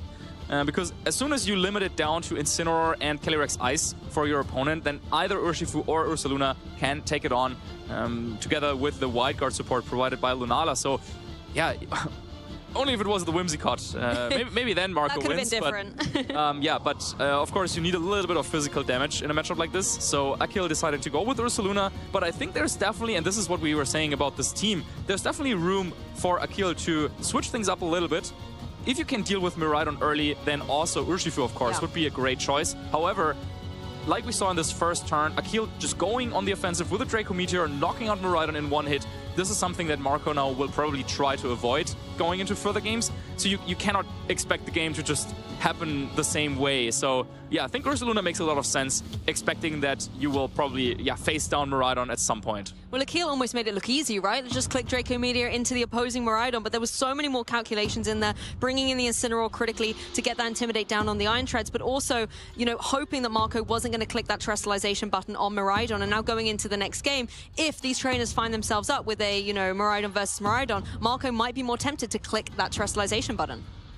Yeah, absolutely. So you definitely have to consider all the information that you were able to gain from the first game.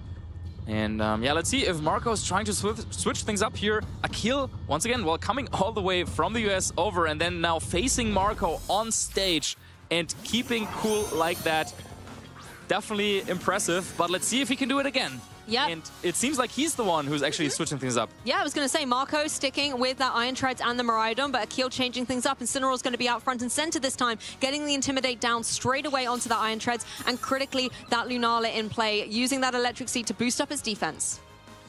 Yeah, so this time around, intimidating. That's what it does best. Intimidating Iron Treads over on Marco's side. So now there's not going to be a cheeky switch in like we saw in the first game, but Akil is saying, well, you could go for like a Trick Room setup. Well, I could do the same. Because also Marco's team with Iron Treads and Miraidon is on the faster side of things right now. So setting up Trick Room here might be something that Akil could go for. And also, right now I think there's a little bit of mind games going on as to whether Ursaluna maybe switches into potential electric type attacks here on the very first turn. So lots of options for both players. Difficult to navigate, but yeah, I wouldn't be surprised if you just saw a Trick Room right away from Akil.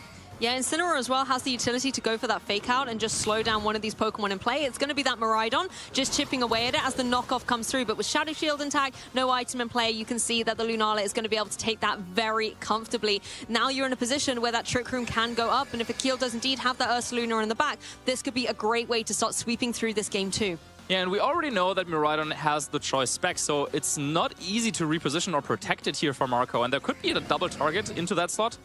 Like you could go for like a U-turn and maybe a Moonblast if you wanted to, but you could also go for a knockoff, potentially hitting Incineroar if it switches in for that slot. So yeah, a lot of options here for Akil, and while he doesn't put out that much pressure with Incineroar and Lunala, the Iron Treads over on the other side, on Marco's side, it's not powerful enough to go for a one-hit KO anyway at this point, being intimidated and all. And so, yeah, it's kind of down to Akil to navigate the next couple of turns, but I assume that he also will have some fast Pokemon in the back, like his Miraidon maybe.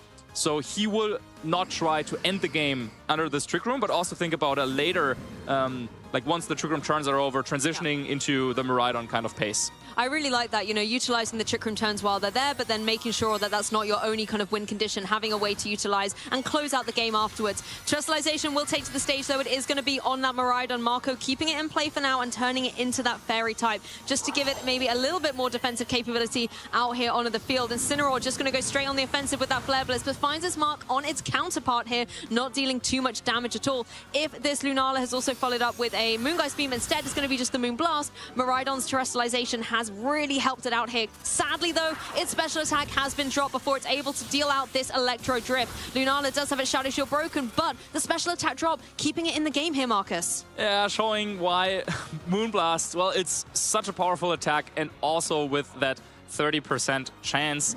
Well, we're not in Champions yet, so that is true. still has the high chance to get the special attack drop, and yeah, quite significant here. Lunala makes it through the turn, but still the play that Marco decided to go for, switching in Incineroar and then going for the Terra Fairy, a defensive Terra Fairy in this case.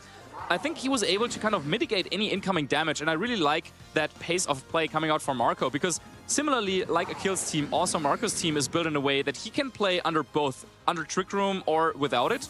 And so putting Pokemon there that don't take that much damage to just like trade down a little bit, yeah, seems to be a good decision here for Marco. Now, though, Akil is saying, okay, I'm bringing in Ursaluna. I want to speed things up a little bit. I want to look for big damage in the next couple of turns. Yes, Ursaluna is certainly capable of dealing that out. Marco, however, was able to bring the Incineroar in the previous turn, so there could have been the potential here of some kind of move coming through, but instead, Incineroar on Akil's side going to be the first to attack here, going for that U-turn, positioning up as that Ursaluna has come in, and considering that there was the Miraidon there, locked into the Electro Drift, Akil, I think, feeling like this Ursaluna could get in relatively safely, but Knockoff comes through, removes the Flame Orb. Guts is not going to activate here, Marcus. Yeah, I think this was quite a little bit of a risky play there by Akil, saying that, okay, I'm switching in Lunala and Ursaluna, and neither of those really wants to take a knockoff. Now, the good thing for Akil is the fact that, well, Lunala made it on the field safely and can go for some wide guards in the face of this Calyrex Ice Rider, but of course, Ursaluna is much less threatening without the Guts activated by its own Flame Orb. So, yeah, not having an item here is quite huge, and well, now Akil has to kind of change up his plans. Now, Headlong Rush is still a really powerful move, and we also saw in the previous game Earthquake doing a lot of damage to Incineroar, so I wonder if Earthquake is going to be enough, though, from this range. That's the thing. In the previous game, both Pokemon had some dwindled HP, so it was a little easier for Earthquake to get the knockouts, whereas now it's going to be dealing into Pokemon like Miraidon. It does have its Terrestrialization, but if it's not able to get the KO on that Calyrex, Calyrex can retaliate with some big damage of its own. Lunala, however, going to lend a helping hand here with that Wide Guard, going to stop a Glacial Lance that will hit both sides of the Pokemon from connecting at all, as well as protecting itself from this Earthquake on Ursaluna's side. Yeah, quite a... looks risky, switching in Miraidon like that under Trick Room, but very well calculated by Marco. Miraidon makes it through the turn with Earthquake, and then you have high horsepower to hit through the Wide Guard and knock out Lunala, getting that chilling Nay boost, and things are looking good for Marco in the second game. And look how little damage that Earthquake did as well. The Calyrex in a really strong position. You're in Trick Room, you've got the boost, you no longer have to contend with a Wide Guard user on the opposing side, so you're free to start clicking that Glacial Lance. Yeah, well, Akil can now make use of the fact that Lunala was knocked out just now. Incineroar could come in, and then you can go for like Fake Out and Headlong Rush potentially to get a knockout, because, well, if we look at what's waiting in the back for Marco, neither Iron Treads nor Incineroar really like to take ground-type attacks. So, yeah, that definitely gives a KO to Akil, but, well, at what cost? Then Trick Room is going to be over, and then, well, you have Miraidon, which is good, but there's still Iron Treads waiting over on Marco's side as the perfect counter to that. That's very true, actually. You just need on Marco's side to start stalling through these Trick Room turns, and then Iron Treads is going to be in a great position. I think the Fake Out, though, is definitely critical for Akil here. You can stop that Calyrex from being able to go for that Glacial Lance, and as you said, follow up with something on that Ursaluna side. Miraidon's really on its last wheels here, so if you went for something like the Headlong Rush or even the Facade without the boost, you're going to be able to get the knockout there. Yeah, and Akil definitely thinking about it. Now, I think for Marco, you have to wonder, is it worth saving Miraidon even at this point? Because, well, it's at such low HP already. We saw it's slower than his opponent's Miraidon. So I think Marco's probably fine just letting Miraidon go down this turn.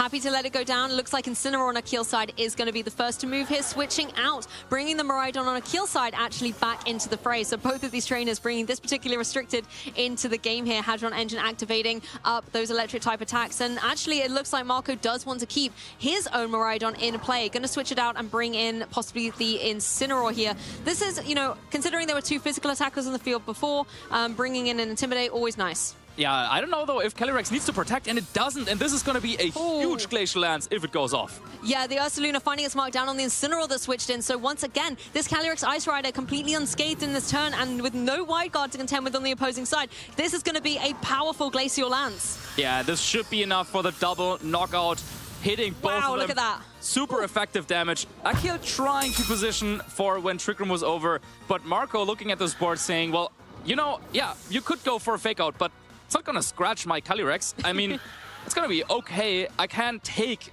hits from an unboosted Ursaluna in this positioning. So just going for the Glacial Lance, and Akil trying to read into that maybe a little bit too much there in this positioning. And now, well, Trick Room is over, but it's a 1v3, and Marco will tie up the series. Yeah, and I think that's a +3 there on the Calyrex, showing that it's got 3 out of the 4 KOs, and with the Incineroar in play, maybe it could even be the one to get the 4th and final one. I mean, fantastic play by Marco, being able to readjust there and having such faith into that Calyrex Ice Rider. The Intimidate not even going to be able to put a dent in its plans thanks to that Clear Amulet. Yeah, you also, though, have to respect the play by Akil. I think he already knew that it was kind of a bad positioning for him anyway. So he was just hoping for the fact that maybe Marco goes for a play that is a little bit too defensive, maybe going for like at the protect and switch, and then you can get the knockout on an Incineroar, and then you bring in Miraidon or when Trick Room is over. So kind of, yeah, trying to play for that, but well, it didn't work out. Marco saw right through it.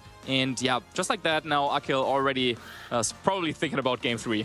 I mean, sometimes those high-risk strategies can reap high rewards. Just unfortunately for Akil, this was not that particular moment. But as you could see, they're thinking through utilizing all of these extra seconds of game 2 to start getting prepared for game 3, going for the fake out, going to keep Miraidon in play, but obviously going to flinch. And it will, I think, allow this Calyrex to be able to get a Nullet KO coming through, maybe in the next turn. I was hoping Calyrex would go 4 for 4 here, Marcus. Yeah, Horsepower would have done it, but Marco was like, well, I'm winning anyway. I don't want to go for some like crazy misses. Yeah, let's not risk it. Let's just go for the consistent damage. And now, yeah, maybe now Akil is ready to throw in the towel and to concede. But of course, now, yeah, you still get a little bit of extra time, as you were saying. Think about what maybe he could have done differently.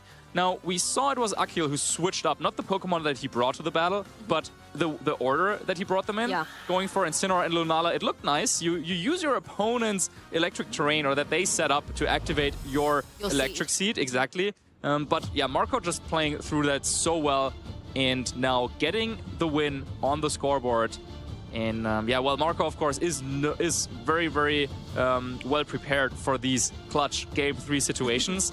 Let's see if Akil can withstand the pressure. I mean, I really like the way Akil went into that game too, you know, having that clear strategy. I want to set up the Trick Room, I want to bring my Ursaluna in from the back. But the pivotal moment for me was when Marco was able to go for the knockoff on that Incineroar. And I think I'm right in thinking he just switched in the Incineroar, so could have gone for a fake out, a very kind of classic play that you would be able to do to slow down Trick Room turns. But instead, going straight away for that knockoff, thinking if Ursaluna comes in, I'm going to be able to remove that Flame Orb. And just that move neutralized a lot of the pressure Akil had been building up for this Trick Room situation. Yeah, and to me it looked like a little bit of a win-win situation. So as soon as Marco locked from the knockoff, no matter which slot it was targeting, no matter where it was landing, either it was knocking out Lunala or it was removing the Flame Orb on Ursaluna, and both of that definitely so impactful. So yeah, Akil might want to maybe conserve Lunala a little bit better in the third game, just to try and get the positioning where you have Lunala across from your opponent's Calyrex Ice Rider, just because it's like all the damage from Calyrex Ice Rider lies in Glacial Lance, which is such a strong and powerful move, but of course with Wide Guard, you nullify it completely.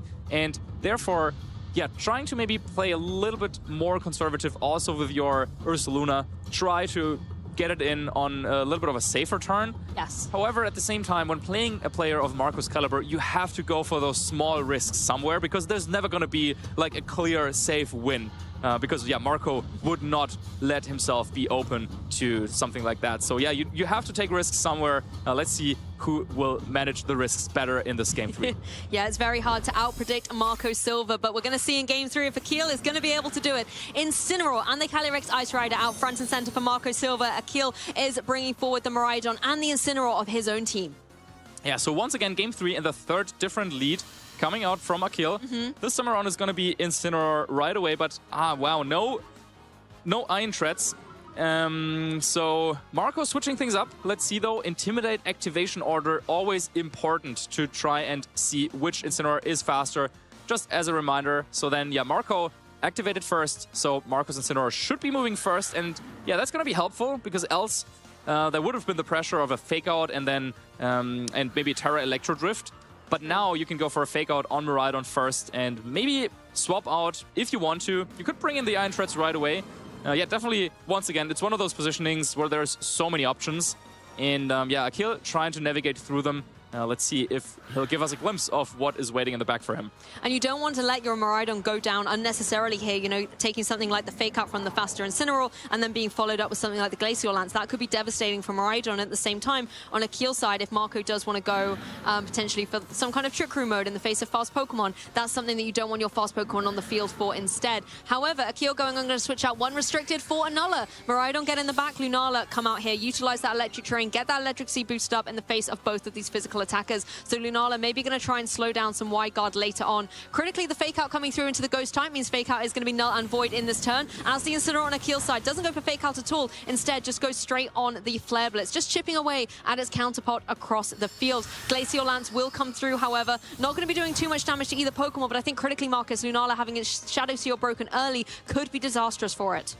Yeah, so Akil trying to predict or make like a little bit of a middle ground play, covering for both potential Fake Out and also for potential U-turn play. I think that is what he was looking for, hoping that his opponent would go for the U-turn and then bring in maybe the Iron Treads, maybe the Miraidon, and then you can hit it for a lot of damage with Flare Blitz. However, Marco, yeah, just going for a very kind of slow play, just going for the Fake Out and Glacial Lance, and yeah, I think it backfired a little bit there for Akil. As you were saying, Shadow Shoot is already broken. Incineroar taking some decent chip damage here also from the recoil.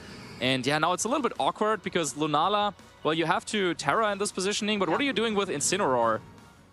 Well, I think you make a good point. You're forced to go for that terrestrialization. Lunala's not running a Protect, and in the face of a knockoff from Incineroar, you have to, you know, remove your 4x weakness to it, but at the same time, knockoff onto this Ursaluna coming in. We saw how disastrous that was for Akil in game 2. It really does come down to where this Incineroar has targeted on Marco's side to maybe start, you know, spelling out how the rest of this game is going to go.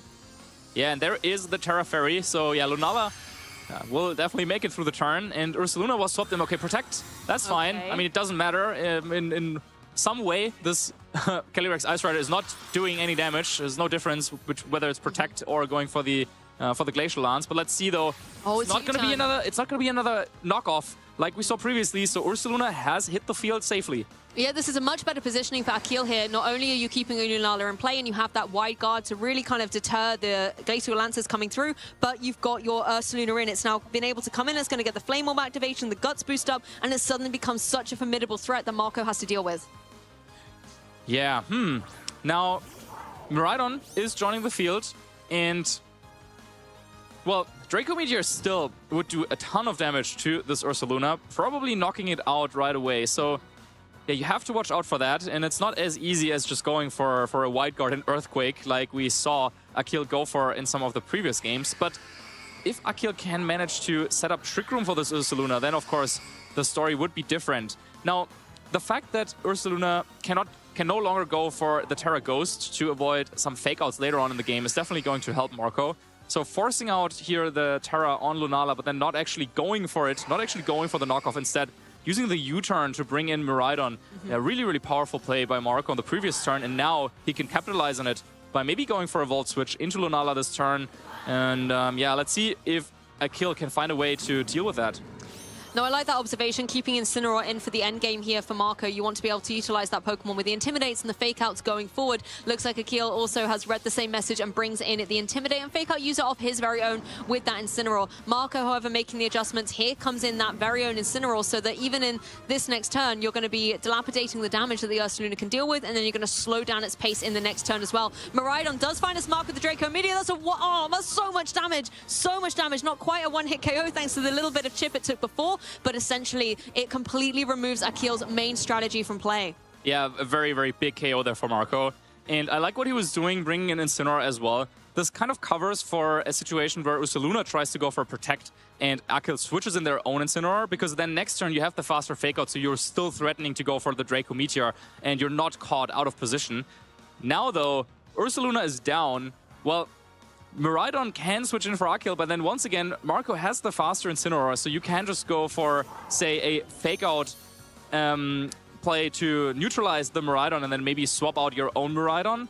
And yeah, if it is Iron Treads waiting in the back, then that would be, of course, a great Pokemon to switch in and something that Akil has to consider when deciding maybe to go for an Electric type move. You don't want to hit Iron Tread switching in, but then also maybe Incineroar could go for a Flare Blitz, try and expect a switch or a Volt Switch coming out from Miraidon over on Marco's side. Yeah, that's true. The electric type damage would be very formidable, particularly in that electric terrain, but the Draco Meteor does give you that flexibility if a ground type Pokemon like the Iron Treads does indeed come in. Yeah, let's see though. Miraidon over on Marco's side locked into Draco Meteor at -2. We'll have to switch out as it does now. Let's see if we get to see the Calyrex or if it is going to be the final Pokemon. I think that looks like Iron Treads. There it is. I promise you, he's happy to be here, even though he looks very grumpy out there on the field. The Quark Drive is activated. The speed is going to be heightened. It's going to be a formidable threat, so Marco needs to be able to keep it safely in the game through this turn. Incineroar flinching on Akil's side as Miraidon does go for that Volt Switch. There's going to be a little bit of positioning. We're going to see the Lunala join the field for Akil here. Okay, well, that's a small step for Akil. Bringing in Lunala is going to help. However, well, we have the Steel Roller as an option for Marco. That would hit Lunala, that is now a Fairy type, for super effective. Yeah, well, how do you even play against that? I'm thinking about maybe a Steel Roller and a U-turn or knockoff play. Yeah, because you want to cover a potential Miraidon switch in. But yeah, that's something you have to deal with. And yeah, I think Akil also recognizes the threat of the Steel Roller. I mean, having that Fairy Terra type was so beautiful earlier on to give you that flexibility, but now it can be so detrimental in the face of the Iron Treads. Miraidon comes back as quickly as it left us in order to preserve that Lunala from that potential Steel Roller. It's exactly the choice that has been given. Miraidon able to take this really well, but critically, you're going to be able to see the side effects come through. The electricity leaves the field. Steel Roller completely removes terrain from play. It also, however, will remove that Quark Drive, so not going to be as speedy on that Iron Treads going forward. The knockoff, not enough to be able to get the KO, followed up by that Incineroar, as Incineroar on Akil's side is able to find its mark, but not enough to get the KO on that Iron Treads. Yeah, and the beautiful thing about Marco's team is the fact that he still has his own Miraidon as well, so he can reset the electric terrain if he wants to, give his Iron Treads the speed boost, and then outpace Miraidon and Incineroar that way. So yeah, that's something that Akil will have to deal with. But yeah, this Iron Treads, yeah, it's just really, really powerful in this matchup, and Marco is showing how and why. Yeah, it really means business at the moment, and I like your observation about the flexibility that Marco has with that Miraidon to, you know, boost back up the Iron Treads. You can still go for that Steel Roller when it's back up and apply pressure to the Lunala as soon as it rejoins the field. But at the same time, Marco has to keep an eye on the HP of his Pokemon. They're not in a very safe situation. Big damage coming through from Miraidon or Incineroar will be able to get KOs if Marco lets them. Yeah, every turn mattering so much. Players taking their time here to make a decision, but it's not going to be the switch to Miraidon, just the high horsepower. Marco calling his opponent's move there. And yeah, Akil trying to cover for that switch into Miraidon, protects his own Miraidon, but yeah, Marco had different plans, going for the high horsepower. And yeah, that's huge play again by Marco. Yeah, Iron Tread's not messing around, and we literally said coming into this game, it's very hard to outpredict Marco Silva because he often has the predictions on you, and that was a fantastic play around the Protect, getting rid of the Incineroar and bringing Akil down to the last two remaining Pokemon. Yeah, and now, well, Lunala cannot go for a Protect, so if Marco wanted to, he could switch on Miraidon now and go for the Steel Roller. However, I believe it has been intimidated. The Iron Treads has been intimidated, if I'm not mistaken, so maybe you want to swap it out. However, yeah, Steel Roller is a very powerful move, so yeah, might just do enough damage anyway, or you can go for high horsepower into Miraidon as well. Yeah, Marco has all the choices here. And you have to contend with the fact that Akil has the Life Orb on that Miraidon. It's in a very dangerous spot at the moment. A couple of attacks coming through. The Life Orb recoil itself might be enough to fell that restricted Pokemon from play. Quark Drive back in action, however. Steel Roller will come through to Lunala, is able to secure the knockout. Akil now only has that Miraidon in play, and the terrain is going to disappear thanks to the Steel Roller. Yeah, I think it wasn't intimidated, but that is so powerful. Steel Roller removing the electricity from the field, and well, it's only down to that Miraidon for Akil, which will get a KO with that Draco Meteor. Nice play there, but yeah, a little too late, because as you were saying, even just the recoil from Life Orb is going to stack up, and it seems like Marco has done it. Yeah, that's the thing. You've got the Calyrex in play now as well. It's going to be able to hit really hard with those Glacial Lances, and it's just a little bit too difficult for the Miraidon, I think. There you can see it. Akil looking in the forfeit. Marco Silva in a Game 3 thriller is going to take this set.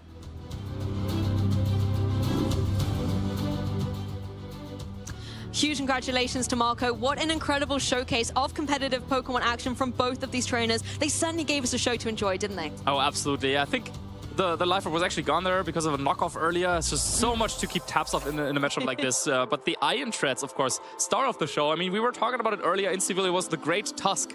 Now, yes, from the future, maybe the Iron Treads, a little bit of an innovation coming out here of Prague. Yeah, that's true, actually. You know, seeing these, past Pokemon, future Pokemon, it really is a little bit of time traveling we've got going on here, where a lot of trainers are maybe looking at, inspiration points from earlier on in the season or from different regulations, and, trying to see what's going to shine here in Prague. It's a new tournament. We want to see who's going to be coming out on top and with which Pokemon are going to be by their sides. Absolutely. This first turn of the first game, big KO from Akil, taking down Miraidon, and then he took that wave and rode it to a win in Game 1. Really dominant play from him there, and finishing the game with a Wide Guard and Earthquake in Game 1 made him look so dominant, and we got a little bit worried for Marco. Yeah, definitely. It put Marco on the back foot, particularly with the commanding start that Akil had in that turn 1 of Game 1 as well. Headlong Rush coming through, taking huge damage here in Game 2, but it was really all about this Calyrex Ice Rider with the Game 2 damage. Was able to get this big double knockout, get double Glacial Lance boosts up, and then it just became too difficult for Akil to get going. Yeah, and then in Game 3, Marco with a big Draco Meteor play, knocking out Ursaluna, and then following it up, and then it was time for the Iron Treads show, going for the high horsepower, going for the Steel Roller, taking KO after KO, and allowing Marco to turn the game around and win the set. Exactly, and I think it's always interesting as well, seeing how maybe one Pokemon tells a different story throughout the set. In Game 1, the Ursaluna was able to get that good damage off with the Earthquake. It didn't even need the Guts boost, for example. Then in Game 2, it also didn't have the Guts boost, but I think it needed it. And then in Game 3, we didn't really even get to see it do anything. Yeah, those ground types, though, really the important pieces here in this matchup, especially, well, I don't really think we ever got to see Miraidon hitting into the ground type with an electric type attack. That didn't happen. Both players really kind of always being one step ahead in terms of, those potential switches, keeping that in mind at all time. But yeah, both players really also showing us how you can approach matchups like this, where there's no one clear game plan for either player. It's more like, okay, you want to constantly trade and then see where it goes, and then identify, oh, is this a time for me to set up Trick Room? Because both of them, could have gone for Trick Room at different times, and I think they did. Yeah, Marco set up in Game 1, and then Akil's Game 2. Yep, and so, it just goes to show, maybe it goes to show whoever sets up Trick Room loses the game. Well, I don't know. Maybe. That's not how it works. But just goes to show that, both players really had to navigate a lot of potential board states and decision trees as they were going through that game. But in the end, Marco showing, he's a 3-time international champion, and was able to navigate that a little bit better there in the end. I think so, and one thing that you mentioned beforehand, we talked about how flexible these teams could be. They could operate in and out of Trick Room, and there's no real flow chart when you come up against these particular matchups. You really have to be adaptable to not only what Pokemon are on the other side, but the way your opponent is playing. And I think we got to showcase that really well on both sides of the field. Particularly on Akil's side, we saw constant changes in those leads, showing maybe different strategies, different ideas that Akil had coming into this match to try and combat the strategy of Marco Silva. But at the same time, Marco's so adaptable, was able to change up the way he played his own Pokemon, and we saw very different games in every single part of that set. Yeah, and I think going back to this very first turn of the very first game, I think... Right to the beginning. Well, Akil is, of course, a player that has proven in the past that they're very strong, but is also a player that Marco might not have had as much experience going up against. And so here in this situation, we have the Miraidon, and, well, it's hiding a little bit there behind, just see him. behind the Lunala, but there is the Iron Treads. And in this particular positioning, we got to see that Akil's Miraidon is faster, but of course, the fastest Pokemon right now is this Iron Treads. And so the game could have played out like this. Iron Treads attacks into Miraidon, maybe knocks it out, and then we have Miraidon attack into Lunala, and that would have been a perfectly fine turn for Marco. But Akil, understanding the pressure situation here, as his Miraidon could not actually Terra out of the ground-type weakness because it was a Terra Electric. True. He had another way of reducing the damage that would be incoming here from high horsepower. And so giving up the Lunala's boost, switching it out into Incineroar, and with that Intimidate then allowing Miraidon to take that high horsepower and then fire back with the Draco Meteor, knocking out Miraidon. That is the plan that he had going into this turn, and it also plays out like that perfectly, exactly how Akil kind of expected it. No Terra on Marco's side either, and this was a huge turn there. We see Incineroar switches in, Intimidate goes off, reducing the attack stat of Iron Treads, and only because of this Intimidate, Miraidon was able to hang on from this high horsepower and then getting the KO with Draco Meteor. And I think you have to really credit the forward thinking there, knowing that you couldn't stop the Iron Treads here. So how are you going to mitigate it? How are you going to make the best of this situation? Yeah, and just like that, taking this KO, and from this position on, Akil, really didn't let it slip from there. Took this advantage throughout game one and then taking it home. But then I felt like in the second and third game, Marco was a little bit more ready for advanced plays like this, as he understood better the kind of level of Akil as a player. And yeah, maybe it was the first time that these two were actually going up against each other. And I think Marco definitely kind of understood then, okay, well, my opponent is capable of making plays like this, going for a Draco Meteor in the face of a Terra Fairy Miraidon. And adapted to that really nicely in games 2 and 3, and then was still able to come back, even though it looked so devastating after this game 1, turn 1. Well, we've spoken a lot about Marco and analysed some of his top plays, but I think it's time to hear from the man himself. Let's kick it over to an interview on the couch. Thank you very much, Marcus and Lou. I'm, of course, joined by the winner of our previous round 5 here, Marco Silva. Congratulations. How are you feeling after that win? It feels really good because the matchup was well, I feel like it was an interesting matchup. I tested a lot during my preparation for this tournament, and I'm glad that for now I've been able to beat it not 2 times in a row, but like 2 times in the first 5 rounds. Yeah, it was very successful. Maybe something that wasn't so successful was that turn 1, as we did see our casters over there analyze. What were you thinking after you lost your Miraidon after that first turn? So in that turn 1 specifically, usually I decide to go for like straightforward, just attack with the Iron Treads and attack with Miraidon. Because a lot of times when my opponents decide, with this archetype in particular, when they decide to lead Lunala and Miraidon, they often bring Urshifu and Ursaluna back. So in this case, since there's still a lot of mind games, I'm not exactly sure about the speed interaction between the two Miraidon, even if one went before with ability. I thought that this could have been like a good play because I cover for almost any option. If he doesn't have Incineroar, if he switches in Incineroar, maybe he doesn't go for Draco Meteor, or maybe if he goes, maybe he go for Volt Switch because he expects me to Terra. So I felt like it was the play that was pretty much like covering most of the option. Then he went for exactly the play and he had exactly the mon that got him like a really good turn 1. So it went pretty badly after that because by losing Miraidon, I feel like I struggled a lot to hit the Lunala, especially since he didn't even use the Terra. So yeah, after that turn 1, it felt pretty bad, but I know the matchup and I know that I'm able to probably win game 2 again 3 if I play well. Yeah. Someone as experienced as you is obviously be able to bounce back from that game 1. You're able to take game 2 and game 3, I would say reasonably comfortably.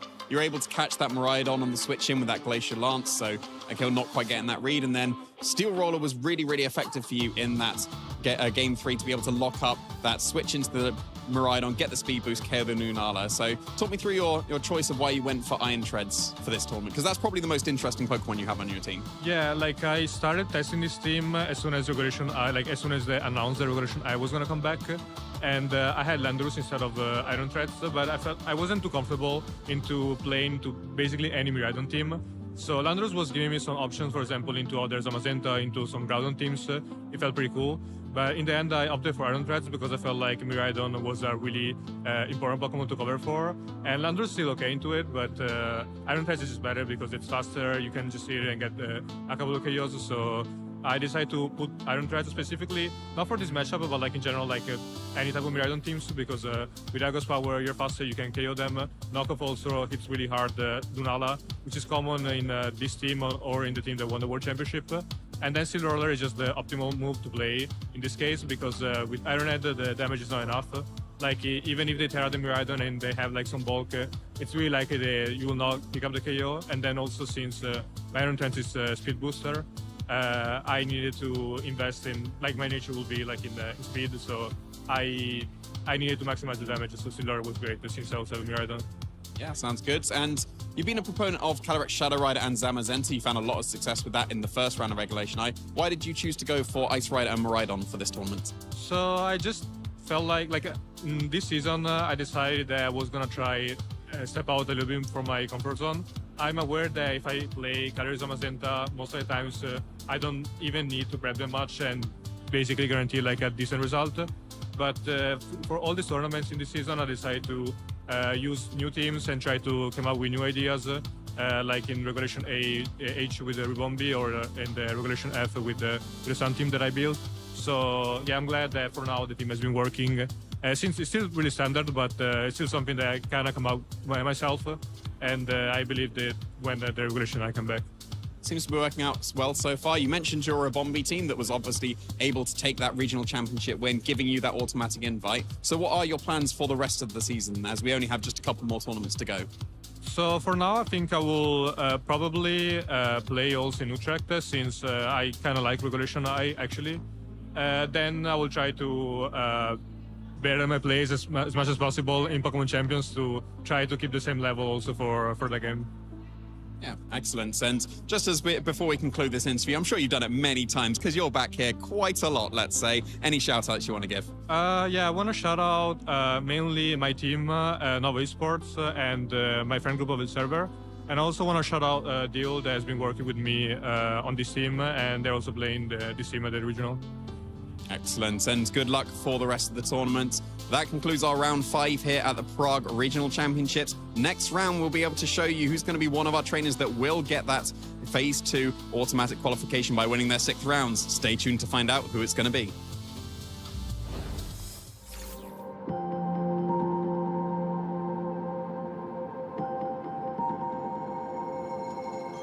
My name is Marco, and I'm a VGC player from Italy.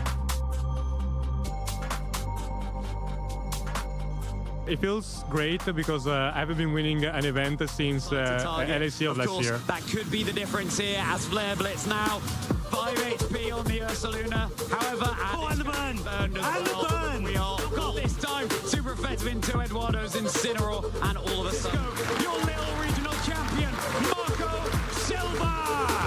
I feel like one of the key decisions that I took was to play a really offensive team and play without having too many regrets. And if I wanted to make a call, I was just going for it. I feel like all the last 3 matches that I played were pretty difficult. In top 8, I got really lucky with the double protect, which without it, otherwise I would have just lost. In top 4, the matchup seems pretty bad, but after thinking about it a lot, I was able to figure out a decent plan. And then in finals also, I feel like the matchup wasn't great, but by figuring out which play to do and by making some great prediction, I was able to win. So I feel like in game 3, when I saw Incineroar going for the Terra, I figured out that I just needed to connect a couple of skill shots and I was able to win. Also, turn after was pretty key because my Dragonite was in range of Blood Moon and my Incineroar was still very healthy. So I took some time to calculate and I figured out that even if he goes for Blood Moon, I'm still able to win because I'm able to get 2 Fairy Blitz off and 1 Scale Shot.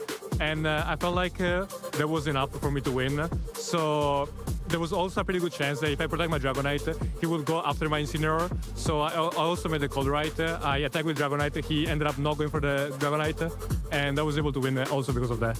So going to the tournament, I wasn't really satisfied with how the season was going. I did attend the first regional, but I wasn't doing that great in local tournaments either. And in the Global Challenge, I got a top 64 and a top 32 in Europe, which is not that great for the results that I usually get. It feels great because I'm able to get the invite straight away. I wasn't too worried about not getting it, but at the same time, it feels great, of course, to win a tournament and know that I already earned it at the start of the season. So I want to thank, obviously, all my friends, because every time I come up with a team and I need to test the matchups, they always help me out. They give me ideas on how to fix particular matchups and how to play them. In this particular case, I want to shout out Deal, because we worked on this team for the last 2 months. And if they were not suggested to play the core of Ribombi with Ever Offense, I would never pick it up myself, because myself, I'm not really a great team builder when it comes to thinking stuff outside of the box. When it comes to strictly picking 6 months, if I see something that's like a little bit weird, I kind of tend to not really want to pursue it. So I really have to thank them for the idea. Hey Pokemon trainers, welcome to Pokemon Championships History, a series where we showcase important matches throughout the history of competitive Pokemon. It's time to flash back to Championship Sunday at the 2023 North America International Championships. Welcome to the finals in the junior division of the Pokemon video game. Most iconic moments in Pokemon come from trainers in the Masters division, but this time around, the juniors stole the show in Columbus. The trainers in the juniors division often show the purest form of passion for the game of Pokemon. I've just got a couple questions about the championship. I've never been to a championship. Oh, this is a national. Whatever. Avery's energy made him an immediate fan favorite. We got Avery from the United States and Takumi from Australia. I am enchanted with these trainers. Avery made it to the finals with the help of his hard Trick Room team. Trick Room can be a difficult strategy to implement, especially when relying on an unconventional Pokemon like Oranguru. Oranguru is my favorite of all time. I mean, he supports other Pokemon. Oranguru is carrying a very interesting move called Instruct. So if you're able to get the Torkoal into position or something that's just going to be a little bit slower, then you can start firing off some big damage that way. Trick Room teams flip the game on its head by having the slowest Pokemon on the field move first. Tell us about your team that you're about to play. It is hard Trick Room. Hard Trick Room game plans can even be difficult for Masters Division trainers to pilot, but Avery was ready to show the world that juniors are wise well beyond their years. For his strategy to work, Avery's Oranguru would need to twist the dimensions. We're going all in with a terrestrialization on the Oranguru. Well, the game plan is being executed for Avery very, very quickly here. With Iron Hands going down, Avery brings Torkoal onto the field for free. Under Trick Room, Torkoal is one of the strongest Pokemon in the game, with the Sun boosting all fire attacks by 50%, and Oranguru's Instruct allowing it to attack twice in one turn. This Torkoal was ready to erupt. Of this Torkoal across the way as we see the eruption come through, and that's going to help a little bit, but Tinglu still takes a ton of damage on the switch in. With the momentum in Avery's favor, Takumi's savvy defense turns the tides of Game 1 and punishes Torkoal, putting the Australian youngster in a winning position. Despite properly setting up Trick Room, Game 1 got away from Avery. But even if Oranguru didn't work the first time, it was important for Avery to trust the process and rely on the strategy that got him to the finals. This one is going into Game 2 with Takumi up 1-0. After the exact same turn 1 play in Game 2, Avery's Torkoal was ready to take over, which meant it was time for Oranguru to do it again. Avery once again has the opportunity to bring in the Torkoals. Let's do it again. Yep, there's the Instruct. Learning from his mistakes against Tinglu in Game 1, Avery made an adjustment to keep momentum on his side. This was where last game got a little bit different because he went for the overheat into the Protect. Let's see if Avery goes for it again. It is an Earth Power! See you later, Chi-Yu. Although it didn't have a single attacking move, Terrifier Oranguru was the star of the show. The ability to instruct your teammate to attack again would lead to more offense than Takumi could handle. Doesn't hit this time around. It's going to be another overheat from the Torkoal. Avery's confidence was back, taking down Takumi's team one by one. this championship would be decided in Game 3. The crowd became enchanted with Avery and Oranguru. It was incredibly amusing to watch such a simple yet repeatably effective strategy from a junior. With the first 2 games playing out the exact same way on turn 1, there would be no surprise what these 2 trainers would do in Game 3. This is 3 games, 3 identical turn 1s. If it ain't broke, don't fix it. With Trick Room set up, the crowd was chanting, "Do it again," knowing another Instruct was on the way. Avery's bravery, relying on a 90% accurate overheat to connect twice into Chi-Yu, would put him into a commanding position.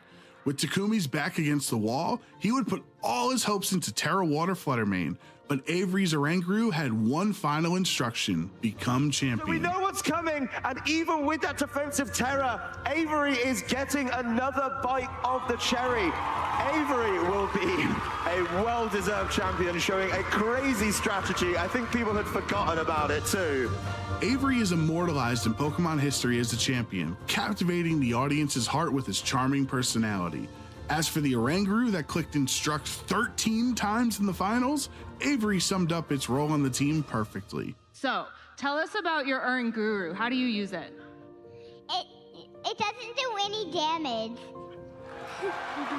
Who knows what the future holds for Avery, and who knows what Iron Hands was going for in all 3 games. But we can be sure that Avery's future will be bright in Pokemon as long as he remembers to do it again. Thank you for watching, and let us know some of your favorite competitive Pokemon moments by using the hashtag #PlayPokemon.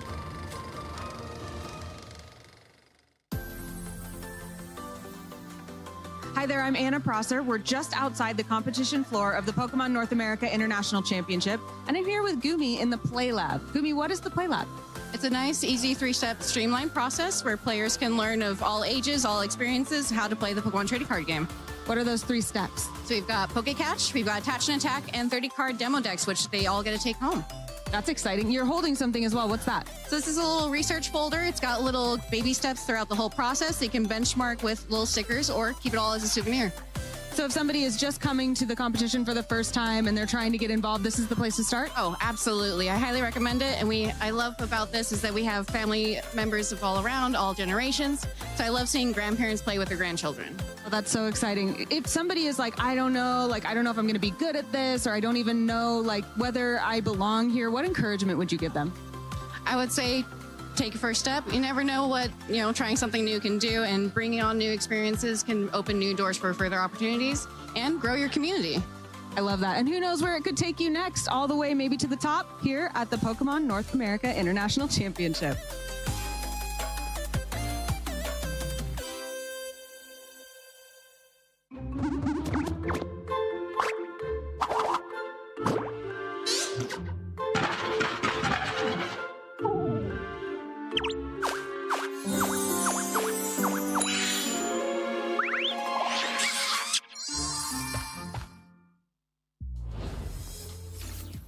Welcome back to the 2026 Prague Regional Championships. I'm Marcus Hamann, and I'm joined by Lou, Zoe Lou? I don't know what you're talking about. It's always Lou behind the desk. It's the same dress, so... Same person. I am Lou. All right. Well, yeah.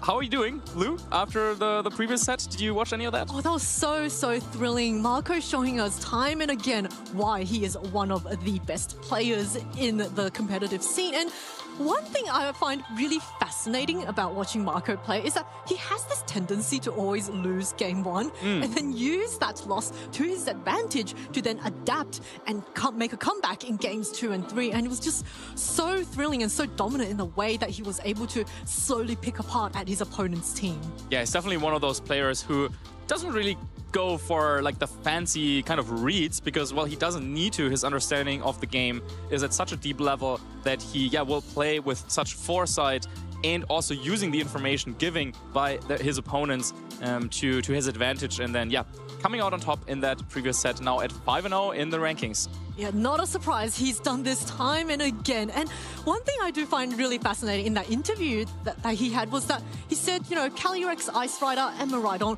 were his comfort picks, but he did want to, experiment a little bit with the Iron Tread. So going to show that you can kind of make the adaptation of using Pokemon that you've used before, but also adding some new twists to it. And in fact, in the last EU regionals that we had with this Regulation I format was in Bologna last year, and we've seen a lot of players, try to improve upon those results and use the same tactics that they used to then in this tournament, make some little, slight twists. And we can see our top 8 players last season.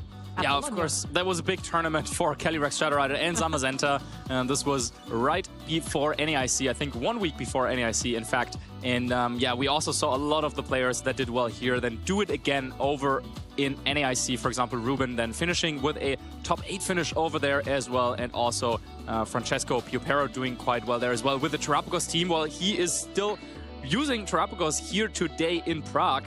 But after all the action that was going on, all the Astro Barrages and White Guards were thrown around, in the end it was Matteo Velata winning his first major event. A great final set there, using his Assault Vest Incineroar in that set to great effect and taking down Ruben. Yeah, the top 8 teams, they're looking very similar to what we've seen today, which isn't a surprise because it's the same format. But of course, Matteo was able to come out on top. And what's more is that he is here this weekend competing as well. And we are going to have a treat. He will be featured in our upcoming match. So this is going to be so thrilling. I wonder if he's going to bring the exact same team that he brought to win Bologna, or is he going to make some twists to it? Yeah, so I'm going to talk about Calyrex Shadow Rider a lot, I think, coming up in this match. Because, so at the time of Bologna, there was still a big debate going on about whether you want to use it with a Life Orb or with the Focus Sash. Matteo actually winning that tournament with a Life Orb Terra Dark set, but then pivoting to the Focus Sash variant for Worlds. And yeah, now we see him here. He's currently at 5-0 going up against Terran and is actually using that Focus Sash variant. At least that's what I would assume from seeing the 6 Pokemon here. But there's a lot more Calyrex Shadow Rider and Zamazenta going around. Victor Medina also using the team that he ran to get top 8 at Worlds. Still doing really well in the tournament as well. And then we have Livio Sandberg going up against Salahatian Storm in another Calyrex Zamazenta mirror match. I'm seeing a lot of Calyrex Shadow Riders dominating this entire board of notable matches. In fact, Hyohei is the only player without a Calyrex Shadow Rider, but he's still got a Calyrex. It's the Ice Rider set. And it just goes to show Calyrex is just such a reliable Pokemon. That really powerful ability as one, combining Unnerve and either Grim Neigh or Chilling Neigh, giving itself a boost to either its attack or special attack. If it takes a knockout, your opponent can't really switch in a Pokemon to try and absorb the damage, because you might just be giving your opponent an attack boost if you swap it in and try to get a free, sacrificing a Pokemon to get that free switch in. Yeah, and maybe this is going to be the story going forward in this event, with Calyrex Shadow Rider doing so well at the top tables. But of course, then there's also, for example, Francesco still in the mix at 5-0 with the Terrapagos. And of course, that team can have a really good matchup into Calyrex Shadow Rider teams. So maybe, yeah, Francesco with that Terrapagos having a field day, taking those Astro Barrages. But yeah, for us, it's going to be a mirror match now, at least between the Calyrex Shadow Riders. And we saw on Taran's team, he does have that Miraidon and not Zamazenta as the secondary restricted. Yeah, Zamazenta tends to be the preferred partner for Calyrex Shadow Rider because it's able to deal with all the normal types, with the Incineroars that Calyrex Shadow Rider really has a difficult time up against. But pairing a Shadow Rider Calyrex with the Miraidon, they're both special attackers, so you can say there's, your team may be a bit lacking in the physical department, but both of these Pokemon are so strong. And what's more is that Miraidon's ability sets the electric terrain, which means you don't have to worry about opposing things like an Amoonguss or a Brute Bonnet, putting your whole team to sleep. So I can see why that's also a very popular pairing. Yeah, I think on that team in particular, it's really one of those kind of, protect the king is what we sometimes call them. You really want to put all your eggs into one basket with that Calyrex Shadow Rider. With the Nasty Plot setup, you have your Incineroar and Rillaboom for the Fake Out, you have your Clefairy for Follow Me and Friend Guard, then you have Grimmsnarl as well, setting up the screens. And so it's really all about creating an environment where Calyrex Shadow can thrive. And Choice Scarf Miraidon just happens to be the restricted Pokemon that kind of helps the best. You were talking about the benefits of the electric terrain, then also just having a fast Pokemon that can help in the Calyrex Shadow Rider mirror matches. For example, one Pokemon that is really, really difficult to break through with this core that Terran is running is actually Choice Scarf GU. Now, I think we might be seeing that over on Mateo's team, but yeah, Choice Scarf GU is really, really strong against those teams, and then with the Choice Scarf on your own Miraidon, you can actually outspeed and potentially knock it out with powerful Electro Drift. So yeah, one of those teams where you're playing with just one restricted in a lot of matchups, and then Miraidon just happens to be the one that works best with this particular style of play. Yeah, Miraidon on those kind of teams tends to be a little bit slightly more defensively focused and more support focused, because those Miraidons tend to carry Snarl, which is very, very good against an opposing Calyrex Shadow Rider, dropping its special attack, and it's also ×4 super effective. Now, Miraidon's Snarl isn't quite as strong as a Chi-Yu Snarl, but it is still very, very meaningful. Of course, you are locked into Snarl with the Choice Scarf, and when you're faced up against, say, a Zamazenta on the other side, you do have to be a little bit more careful about clicking a spread move, because, hey, that Zamazenta could just go for a wide guard and lock you in, and make you completely useless against the opposing team. Absolutely. So yeah, if you're excited about this match coming up, then we'll give you a little bit more time to get ready, get some refreshments, and then we will be back in a little bit with Mateo against Taran here from Prague. Hello, Pokemon trainers, and welcome to Master of Choice, the game where I, Charlie Merriman, as the Master of Choice, ask our two wonderful contestants, Ben Kiriakou and David Partington, to present me two alternatives for me to make the ultimate decision of which I prefer based on what they say. So today, we're going to be talking about Amoonguss versus Sinistcha. Who's going to be representing who? I will be representing Sinistcha. Okay, Benjamin? And certainly Amoonguss for me. Amoonguss for Ben. So, Ben, why don't you kick us off? Why Amoonguss? Well, I've been playing the video game championships for a long time, Charlie. Oh, we all know. As most people do know. And Amoonguss is always one of those Pokemon that you can put in your team. Its ability to redirect attacks, its ability to put Pokemon to sleep, to stop them from acting in a turn, so valuable. And more recently, its ability to heal its partner Pokemon as well. And because of its defensive typing, that poison grass typing, it's able to take all of those attacks so well. And even after it's taken that damage, it can just get on out of there with its regenerator ability as well. Such a versatile Pokemon. You make a very good point. It's certainly a very versatile Pokemon, but I feel we're doing Sinistcha a disservice at the moment. So, David, fight its corner. You're absolutely right, Charlie. Ben, you just mentioned a ton of things, obviously, that Amoonguss can do, but Sinistcha can do all those things too. So, let's start with healing its partner Pokemon. Hospitality, what an incredible ability. It heals its partner 25% of its health every time it switches in. So with being such a bulky Pokemon, it can take those hits very well anyway, switch out, and keep switching back in as many times as it like. It doesn't even have to spend a turn using a move to do just that. Yeah, that's a fair point. Ben, how do you respond? Well, I mean, it can switch out and switch back in and switch out and switch back in. Amoonguss can do that too and get its own health back and just make sure that it's able to redirect more attacks. But Sinistcha, when it's switching back in, it doesn't take the hits quite as well as Amoonguss, and that's where I think Amoonguss really does shine. Okay, David. What can Sinistcha do that Amoonguss can't? Okay, so it does have this move called Matcha-Gotcha, which you may have heard of. It's a brand new move that Sinistcha only gets, and it's a spread move that does good amounts of grass-type damage. But it's kind of like Giga Drain in a way, though, because it also heals itself, kind of like Regenerator does, and it has a really good chance to burn both opponents as well on top of that. So yes, sure, Amoonguss can go for the spores and put people to sleep, but they're going to wake up eventually. But those burns, they're there to stay. And that even further reduces the damage output, in turn increasing Sinistcha's longevity. On top of all of that as well, it does also have Trick Room. So Amoonguss might be sitting there very slow, bulky, not really doing much to help the team out other than that. And this time Sinistcha can actually use Trick Room to completely flip the speeds on its head. So if it's feeling like it needs to be a little bit faster, it can go for Trick Room in front of other faster opponents. But if Amoonguss is on the field, then it can be like, well, I'm not going to Trick Room, or I'll just reverse it instead. And it can do that very effectively also because it's a grass type itself, so it's immune to Spore as well. Okay then, Ben and David, so we've heard enough, and now it all comes down to this. Which one will I choose between Amoonguss and Sinistcha? It's very tricky because, David, you've made a very good point, very good case for Sinister being more versatile, having some special attack capabilities as well as support. But Ben, you know, you can't argue with history, and Amoonguss has always been one of the top-tier threats in VGC. So it's a tough one. I'm going to have to give the victory to Ben, I think, because I think Amoonguss, as it has been throughout time, is here to stay. I think Sinister will have its place as well, but at least with Amoonguss, you can index more heavily on just making it as bulky as possible, whereas with Sinister, maybe you're deciding, do I give it a bit of attack as well to get stronger matcha gotchas? I think Amoonguss is just a better sponge. How do you feel? I feel fantastic, Charlie, because, you know, as you rightly said, it's been a staple in the video game for a long, long time now, certainly since I've been around many, many years ago. And 200 years now. Well, yeah, maybe a few more than that, but it's going to continue, as you say, Charlie, to be a very meta-defining Pokemon. Yeah, commiserations, David. Any final words? Sinister will be back.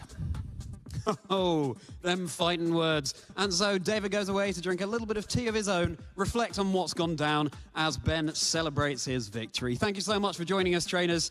We'll see you next time. Now it's back to the action.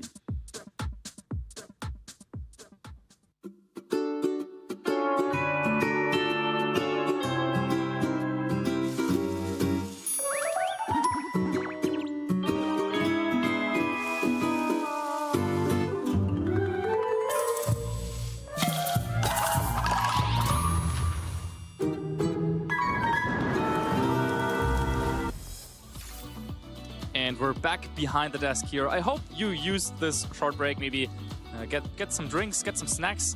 But it seems like we have a little bit of an operational thing going on. They're just making sure that everything has been entered correctly and that we will get to see the proper matchup. So it gives us a little bit more time to just, talk behind the desk and until that is being figured out. So I was so ready to jump into this Calyrex versus Calyrex action, but seems like we have to wait just a little bit longer for that. More time to feed those Calyrexes some sandwiches and make sure they're feeling, fully boosted with their morales. Maybe land all of their critical hits, maybe, that's very important. Yeah. One thing I found really interesting this weekend so far, we haven't seen an Urshifu on stream yet. Yeah, well, What's up?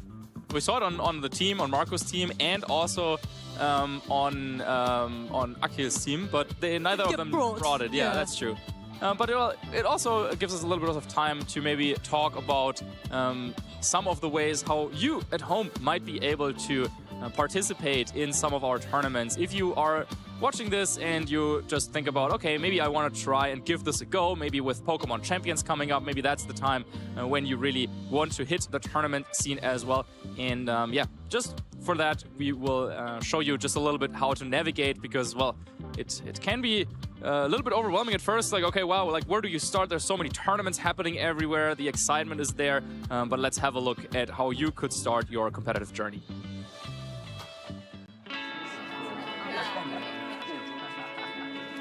Hey, do you want to play? Yeah.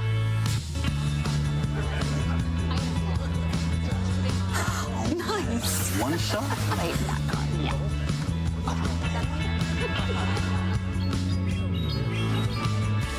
I'll use twin cannons. Great game, guys. Bye. See you next week. Come play at your local Pokémon League. Yeah, playing at your local Pokemon League, of course, is the easiest way to get engaged with the game in some tournament setting. You can meet people from your local community and just enjoy playing Pokemon together. So make sure to go ahead and scan the QR code to find Pokemon events near you.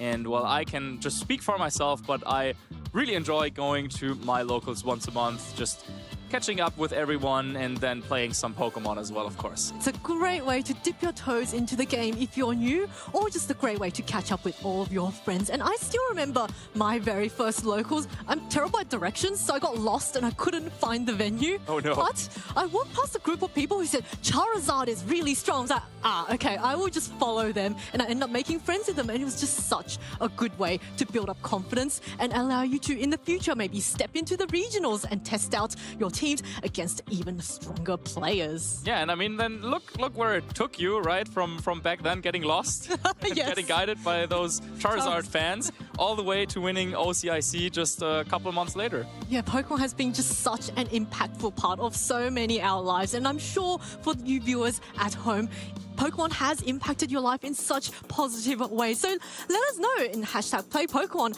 how Pokemon has impacted you and how much, you've loved the game and how it has changed your life. Absolutely. And then, yeah, if you want to step things up and if you feel like you're ready to join one of our bigger regional level events, of course, then you will have to head over to rk9.gg/events/Pokemon.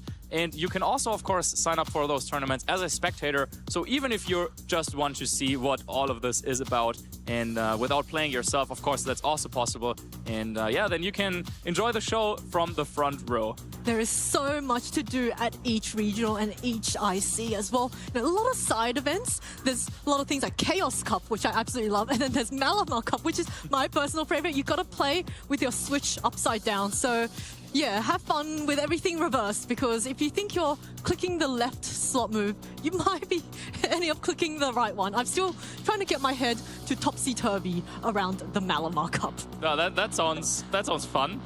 Very confusing. Let's leave it at that. But of course, our season is kind of already going to, towards the highlight of the season. Well, every tournament is a highlight, but of course, Worlds coming up in August. But of course, with Pokemon Champions coming out and then being tournament legal soon as well, I think that is a great time for you as well to get started and to maybe scout out. So stay tuned for further information about the upcoming season. Yeah, so much Pokemon to play. We've only got a couple more major events left in the European regionals before that road to Worlds. And a lot of our players have already qualified. For the other players who may be hovering around, say, the 80th place, they may want to keep going to all of these locals, all of these regionals to try and secure their standing in the top 80 of the European leaderboard and ensure that they get their invite to Worlds. It's such a great event, and you don't even have to get the invite to Worlds. You can just register as a spectator. There is so much to do at Worlds. There's that exclusive Pokemon Center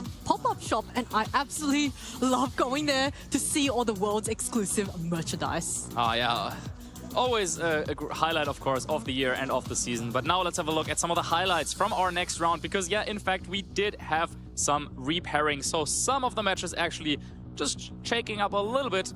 We'll still keep watching Mateo play, but he is going to go up against Victor Medina. So there was a little bit of a switch up there. But yeah, then also gives us the chance to see Victor and his team, which also features Calyrex, Shadow Rider, and Zamazenta. And a Smeargle as well. Smeargle is one of the best support Pokemon in the format because he gets access to every single move, and it just makes it so difficult to play against. But of course, we see a lot of Calyrex Shadow Riders up on the board. There's still seven Calyrex Shadow Riders and one Terrapagos. For Francesco piloting that lone Terrapagos up on the screen there. But just goes to show that Calyrex Shadow Rider is such a strong Pokemon in this format. And of course, Tara now up against Luca Lucidioni with the Chien-Pao as well. That's a Pokemon that we got to feature earlier on stream. It was an Assault Vest Chien-Pao set, so it's a little bit bulkier, a little bit more supportive. I wonder if that's the kind of Chien-Pao set that Luca is going to be running. Yeah, I mean, presumably Luca and Simone may be also working together. They're bringing the same 6 Pokemon, and then Ruben also with the Chien-Pao. But on that team, it looks a little bit more like the team that he was using last season, which I think at NAIC he got top 8, and that version featured a Life Orb Chien-Pao. So that's also definitely an option. Maybe a little bit more old school, as Assault Vest now, of course, is the hot item in town. Yeah, enough about Chien-Pao. The matchup we were going to feature is Mateo against Victor. Victor, another player who has had great success in Regulation I with, I believe it was a top 8 at NAIC and then also a top 8 at the World Championships. In that amazing set against Hirofumi Kimura. Well, seems like Victor definitely still is feeling the Smeargle version. Yeah, by the way, if you haven't seen that top 8 set, definitely after the broadcast is over, maybe go over and check out the VOD for that, because that was absolutely incredible. But now it's going to be Matteo, our Bologna champion from last season, going up against Victor. Yeah, Victor, I think, is one of the most consistent players in the community, and one of those I think a lot of players have said he is one of those players who hasn't gotten a world's win, not a world champion, but, you know, very deserving of all an IC win. He hasn't quite had a championship title, but he's come so close multiple times, and it's only a matter of time before he wins an event. Of course, Matteo already with that championship win last season in Bologna, so, you know, an expert of Regulation I would say. Yeah, and Matteo, one of those players that has been playing the game for a very long time, but then he kept going at it, and finally that big win did happen for him last year. So, yeah, definitely a player to watch out for. Also then doing decent at Worlds with this kind of adapted version of the Calyrex and Zamazenta core. And going up against, though, I think the highest placing Life Orb Calyrex, together with Zamazenta at least, Victor at Worlds. So yeah, definitely also a specialist in this archetype in particular.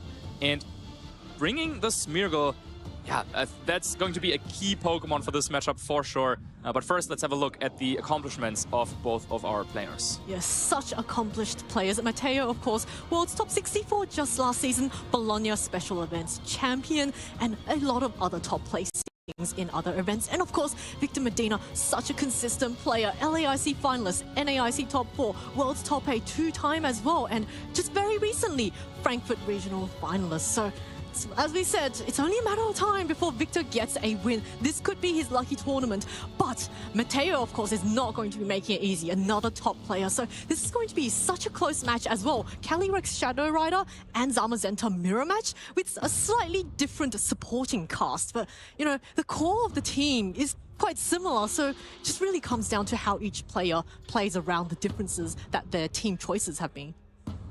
Yeah, absolutely. And while being a Calyrex Shadow Rider player myself, I can tell you a lot about the intricacies of that team or that matchup. But, well, basically, you have Calyrex Shadow Rider with a Focus Sash, so you can take any one attack, and you're trying to set up endgames where this Calyrex can knock out every Pokemon on your opponent team. In this particular matchup, I think Chi-Yu is going to have a big role potentially. Now, we'll get to talk about some of the Pokemon over on Victor's side that could make this difficult in a second, but Chi-Yu with a Choice Scarf outspeeding and hitting Calyrex and Zamazenta for a lot of damage if it so chooses to. Notably though, there's no Dark Pulse on this one, so you might have to rely on Overheat or Snarl if you want to hit Calyrex. But yeah, Chi-Yu definitely a powerful Pokemon. And then it's a game about, well, can you try and force your opponent's Calyrex to go for the Terrestrialization and then maybe make something happen there. Raging Bolt is another one of those Pokemon that also can definitely be helpful in this matchup due to the priority from Thundercloud. Yeah, that Magnet boosted Raging Bolt, Terra Electric, when it's on the field with that Chi-Yu, it can actually deal really substantial damage.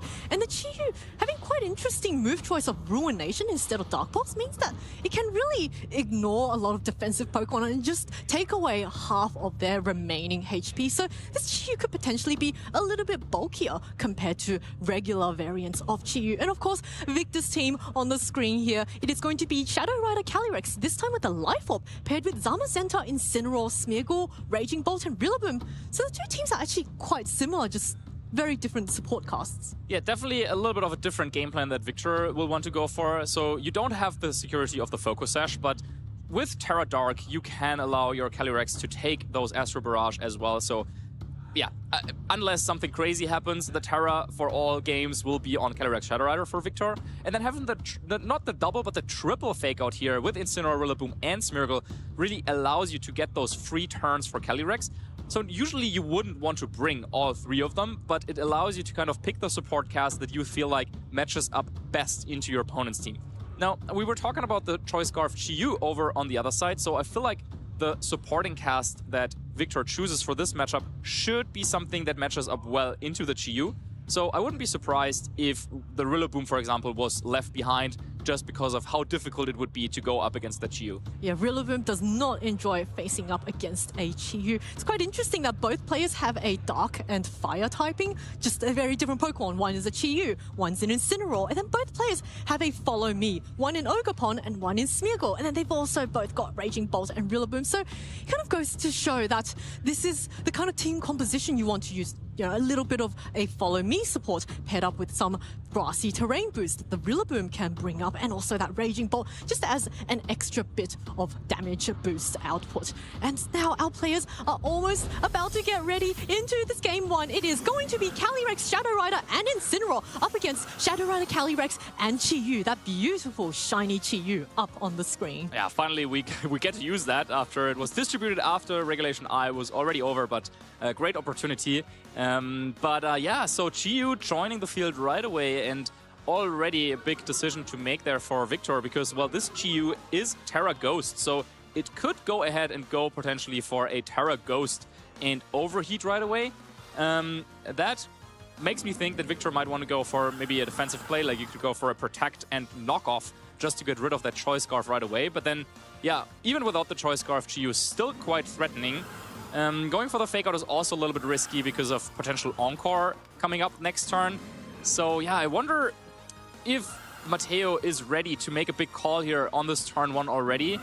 He's hovering over the Ruination, and well, that could do, well, 50% to either target and allow Calyrex to maybe get a KO with that Terra Ghost boosted Astro Barrage. Looks like a turn one Terrestrialization is going to be used onto the Calyrex. And this is going to be Calyrex on Mateo's side, wanting to boost those Astral Barrage damage output even further. This Calyrex is quite safe against a one-hit knockout because of the Focus Sash, and looks like Victor, not wanting to risk his Calyrex this turn just yet, goes for a nice Protect, but the Ruination goes off into the Incineroar and takes off a nice healthy 50% of its health, followed up by a Terra Ghost boosted Astral Barrage from Mateo's Calyrex. How much damage is this going to do to this Incineroar? It is not, I don't believe it's going to be enough to get the knockout, but it will do quite a bit. Ooh, Incineroar just hanging on there, but does follow up with a knockoff and brings this Calyrex down into the red. Yeah, so using the Beats of Ruin there to boost up Calyrex damage a little bit further, but it is still not enough. Victor, they're probably confident that Incineroar can take that double up of moves, and now, well, with Knockoff doing a lot of damage, and can now think about going for this Terra Dark, as now he has confirmation Chi-Yu is locked into Ruination, will not be able to hit this Calyrex with an Overheat or something like that. And therefore, yeah, Victor's Calyrex is kind of open to now go for this Terrestrialization, Terra to Dark, and go for Astro Barrage on his own. And, well, at the World Championships, Victor was running a modest Calyrex Shadow, so maybe we can expect Mateos to be faster, but let's see if he's scared about the potential threat of Encore, which is what Mateo had available now for this turn. It looks like this Calyrex Shadow Rider on Victor's side doesn't want to take any attacks and swaps in the Smeargle, which is going to take that Ruination. And Smeargle, you know, a very frail Pokemon, but of course, Ruination taking away half health means that it's always guaranteed to do that much damage. And the Astral Barrage, no effect at all on the Smeargle, but does finally knock out this Incineroar and gives Mateo's Calyrex a +1 boost to its special attack. So now that Calyrex at 18 HP is actually doing a quite big threat. Talking about boosts though, Smeargle actually getting the speed boost in this situation.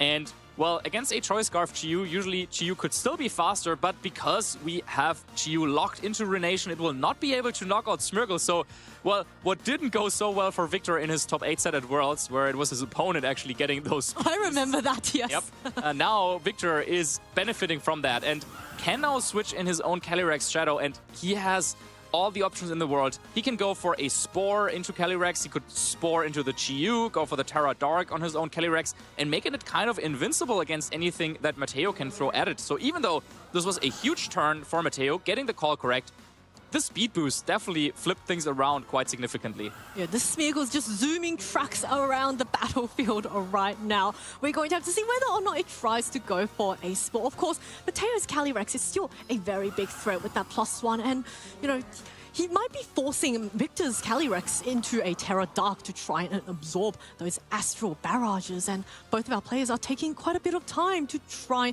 and make sure that they make the correct selections. Looks like Chi-Yu wants to swap out its move choice, and it's going to be recalled. In its place, going to be the Ogerpon instead. So Ogerpon Cornerstone is going to swap in, and the Spore comes out into this Calyrex. A very nice targeting there from Victor, and allows Victor's Calyrex to get...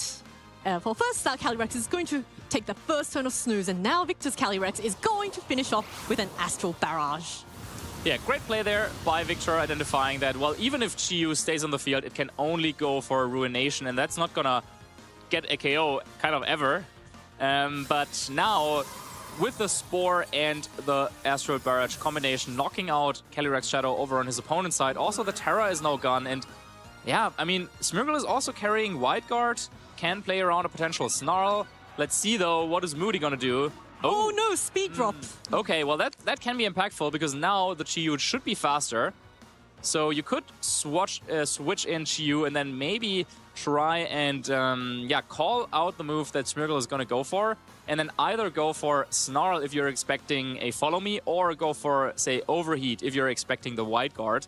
And then, well, Ogerpon, though, already down to 1 HP. Yeah, that is not good for Mateo either, because even with the Snarl, Victor could go ahead and go for a Terra Dark on the Calyrex. Say, Terra Dark, Astral Barrage, and Follow Me would allow the Calyrex to make it through the turn no matter what. And even with the reduced special attack, then, well, Chi-Yu would be locked in the field if you can get the knockout on Ogerpon, and Snarl is not going to do enough damage against a Terra Dark Calyrex Shadow Rider. No, it will not be doing enough damage. So the Calyrex is, you know, kind of in that position where that Ogerpon at 1 HP also is looking at like a very juicy target for this Calyrex. It's really going to want to try and get that knockout and maybe mitigate all of those special attack drops if that Snarl comes off. And Mateo is really, you know, having to think about what move he locks into. The Smeargle can easily just click Wide Guard and block those Snarls. And if that Chi-Yu goes for the Overheat, that's the Calyrex potentially going down if it manages to connect. And it looks like Ogerpon is actually trying to keep itself safe. But first, we're going to get a Terastallization from Victor's side into the Calyrex. So now, this will be a Dark-type Calyrex Shadow Rider, going to resist those ×4 super effective Snarls coming off from this Chi-Yu. What does Chi-Yu lock into? First of all, Ogerpon's going to keep itself nice and safe this turn. And the Chi-Yu, did that Chi-Yu read the attack? Oh, Smeargle, follow me first. Just wanting to make sure that its teammate is going to keep nice and safe. And the Overheat comes up into the Smeargle. A very nice follow me there, dropping the Chi-Yu's special attack down to -2 and allowing this Calyrex to get an Astral Barrage off potentially. Yeah, absolutely safe play by Victor there, identifying that, okay, I don't actually need to go for any reads or anything here, because with this play, he's covering both Overheat and Snarl in a way. And yeah, with Ogerpon being so low, now Chi-Yu also taking a lot of damage here from this Astral Barrage. Now it's all about just allowing Calyrex to attack just a couple more times, and Raging Bolt being the final Pokemon here for Victor is actually an approach that he was also doing back at Worlds a couple of times. So dropping Zamazenta for this matchup and prioritizing the priority move that Thunderclap offers for Raging Bolt, and that's also going to be helpful here in this situation. Yeah, it really forces the Ogerpon to go for the follow me if it wants to keep its teammates safe. But if it does, it's just going to get knocked out by this Calyrex. Calyrex now, because the Chi-Yu is at -2 special attack, is going to be able to survive this Overheat unless it gets a critical hit. So, no, let's not jinx this Chi-Yu and see what moves this Ogerpon goes for. Ooh, Mateo going for a double protect / double spiky shot, and he gets it! So this Ogerpon is actually going to keep itself nice and safe again for this turn, allowing the Overheat to land on this Calyrex, and it is not enough to get the knockout. And now Chi-Yu is at -4 special attack, and the Calyrex is going to follow up with a powerful Astral Barrage, and that resist is not going to be a resist when it's so strong. Yeah, boosted up already, now going to be boosted up even further after this Grim Nay boost. And this Calyrex, though, look at what Victor did, actually not going for the Thunderclap, which seemed kind of obvious and would have worked against this play, but instead going for a Thunderbolt, saying that, okay, well, you're probably going for a follow me, and I don't want to kind of end up in a position where I don't know, an overheat critical hit will leave me without any damage this turn. Yeah, with a double spiky shield and getting that call right, Matteo maybe has a chance to do something in this game, because now we can always play Follow Me and Wide Guard mind games, because, well, Calyrex either will go for a Psychic, but then if you hit the Follow Me, then you can draw that away, or if it goes for Astro Barrage, we can go for Wide Guard. So I think instead it's likely that Victor actually will want to go for a Protect here on the Calyrex Shadow Rider, and then go for an attack on the Ogerpon. But yep, looks like it's just going to be an attack from Calyrex instead. Yeah, Ogerpon trying to redirect any attacks away, and fantastic redirection there, drawing away the Thundercat, but the Astral Barrage is going to come off from this Calyrex. It's going to get the knockout onto this Ogerpon. It is easily enough to get the knockout onto Zamazenta, and Victor Medina will be taking game 1. Yeah, and once again, it's one of those spots where Victor identifies that, well, I don't actually have to go for the read. Instead, going for this Thunderclap, this is going to cover an attack coming out from Ogerpon. And, well, the only way to kind of stop this Astro Barrage play would be to go for a Wide Guard on Zamazenta. But, well, if you're going for Wide Guard on Zamazenta, well, what is Ogerpon going to do? I mean, if it wants to do damage, then it's going to be knocked out by Thunderclap. So this move was always going to be safe here for Victor.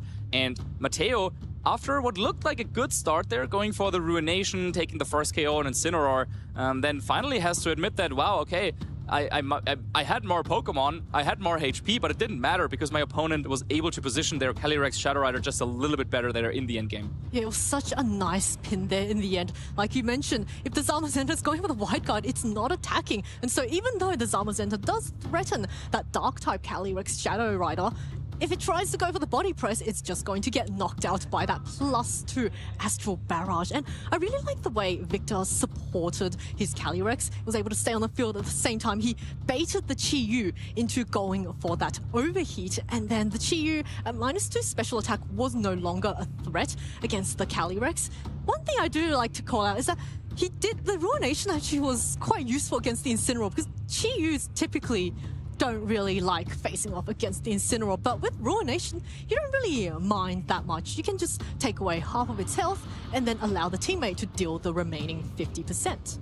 Yeah, I have to say though, I actually, after watching how this first game played out, I think Matteo needs to switch something up. Because even though he got the calls correct with the Ruination on the first 2 turns, so he got the first one correct, going for Ruination and Astro Barrage into Incineroar, and then the second turn, he understood the pressure that he was applying with Encore onto Calyrex that had just protected over on Victor's side, and got that turn correctly as well. And then he still lost the game, so that tells me that maybe the plan wasn't actually that good against what Victor was doing. Over for Victor's side, I don't know if there's any reason for him to really switch something up significantly. So yeah, maybe instead Matteo, I think there's a couple of things that he could be doing. One option is going for a Rillaboom and Zamazenta lead with Calyrex and Chi-Yu in the back. This also offers quite a bit of pressure against this Incineroar and Calyrex lead, and then you would kind of play towards a late game Chi-Yu instead. That's a really good point, and we do see Matteo switching it up just a little bit, this time leading with the Zamazenta, so, you know, threatening the Wide Guards and making sure that the opposing Calyrex Shadow Rider is not going to be able to have as an easy time going for those Astral Barrages. Yeah, so a little bit of a different approach there coming out from Matteo. This is also definitely something that is very valid, especially if you expect your opponent not to bring their own Zamazenta. So you can utilize your Zamazenta to apply pressure, to have Wide Guard, force some mind games there. And then also it allows you to kind of threaten Calyrex no matter whether it goes for the Terra or not.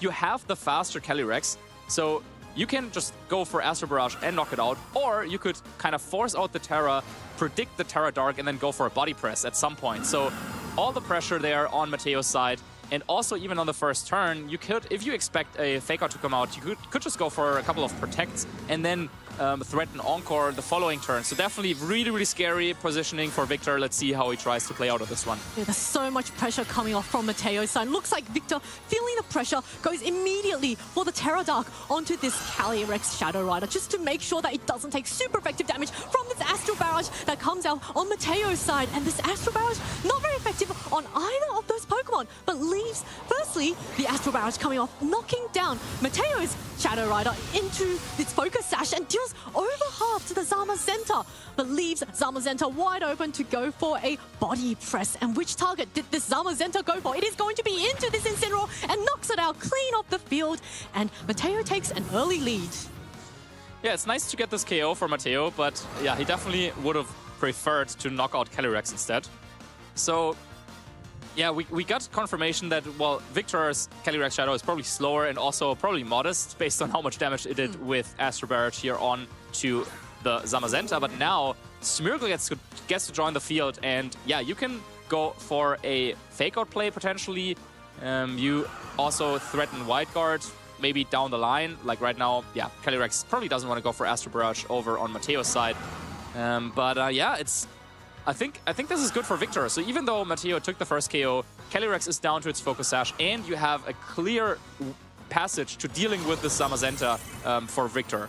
So Zamazenta now going for the wider to keep its teammates safe. Calyrex now, a very nice encore, forcing the opposing Calyrex into the Astral Barrage, which is going to be completely nullified by the Wide Guard, but does leave the Smeargle wide open to potentially go for a Spore. The Smeargle did not go for the Fake Out, so it's very likely that it went for the Spore, and it is going to be the Spore onto Mateo's Calyrex. So the Calyrex is now fast asleep, but there is still a Zamazenta to deal with, but of course that Smeargle is Focus Sash, so it will be surviving any attack. Yeah, I'm so impressed by Victor and how he was able to navigate the first game and also the first couple of turns of this game, because, well, in the Calyrex Zamazenta mirror, a lot of players have been kind of saying, oh, it's so many kind of 50-50 calls that you have to make, it's like speed ties, but no, well, Victor is just showing us that, yeah, maybe it's just sheer skill sometimes, because identifying that once again, well, I can go for a Spore on my Smeargle, and the only way for my opponent to stop that is going for the double attack, but then this would give my Calyrex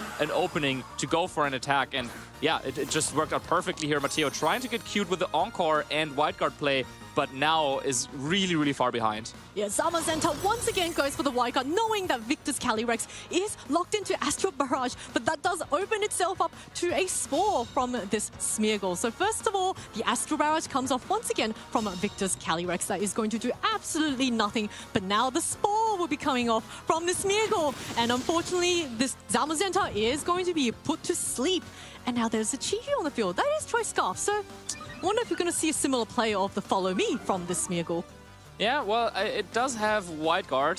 Sorry, it does have Heat Wave, so you have to kind of consider that. But yeah, I mean, you could just go for a Protect and Spore play, since neither Pokemon over on Mateo's side has taken any sleep turns yet. So Zamazenta will still stay asleep after the end of the turn. Of course, Calyrex, though, currently is locked into Astral Barrage, so yeah, I'm thinking maybe Calyrex could switch out, and then maybe you go for a Spore.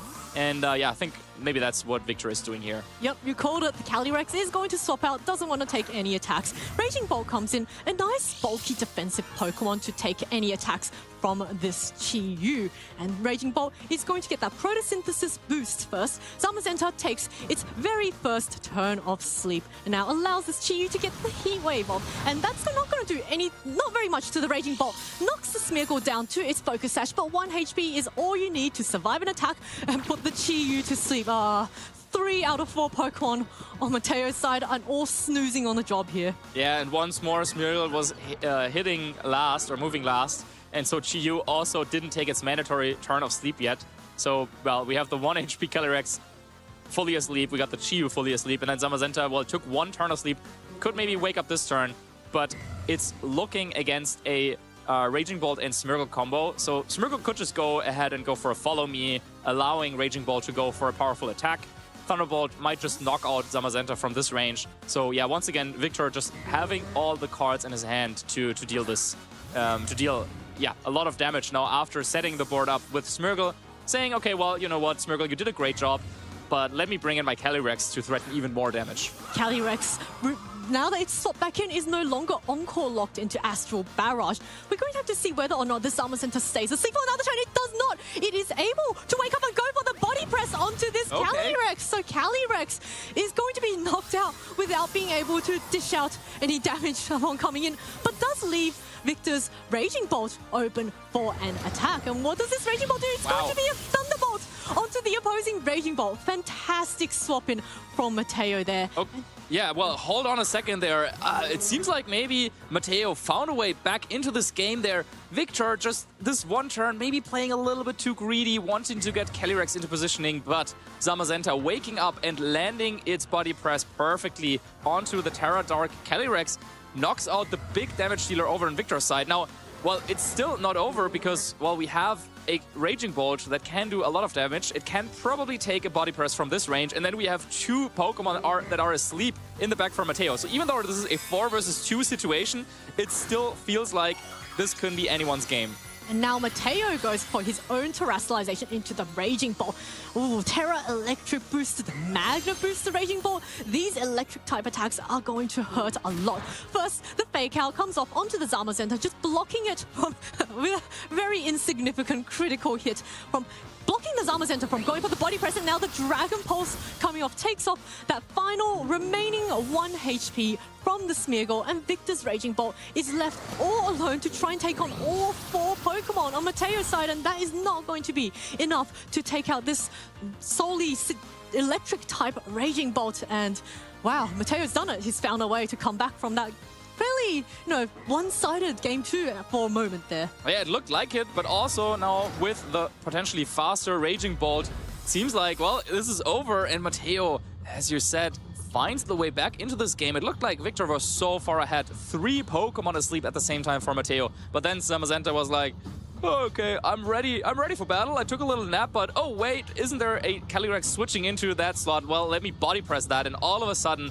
it was all back for Mateo. And also, crucially there, I think, having the Terrestrialization still around for Raging Bolt, and he could use it defensively in that moment. Getting rid of the weakness to Dragon-type attacks allowed his Raging Bolt to take the incoming Dragon Pulse from Victor's side. And yeah, just like that, Mateo woke up from the long sleep, well, takes the second game and is just saying like, you know what?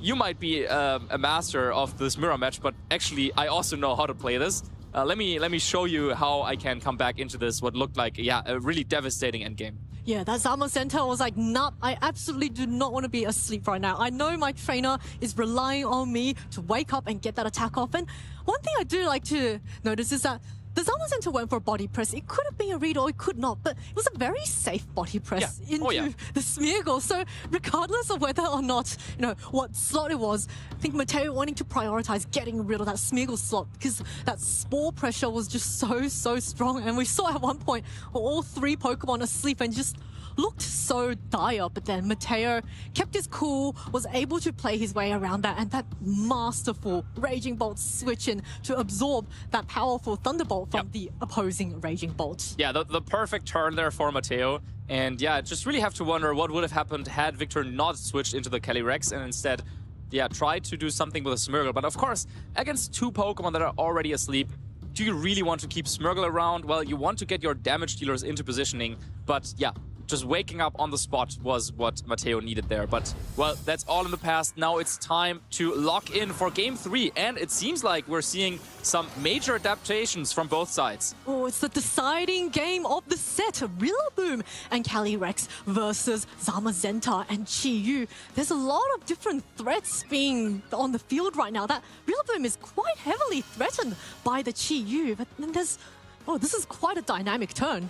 Yeah, Chi-Yu threatening both Rillaboom and the Calyrex with either, well, Overheat, Heat Wave, Snarl, you name it. I mean, Chi-Yu is the most important Pokemon, I think, in this matchup for Mateo. Now deciding, okay, well, in the second game, I brought it in the back, so maybe that's what you will expect now, and instead then bringing it up in the lead. And yeah, this is definitely going to help Mateo quite a bit, especially because he can afford to maybe terrestrialize Chi-Yu in this matchup if he really wanted to.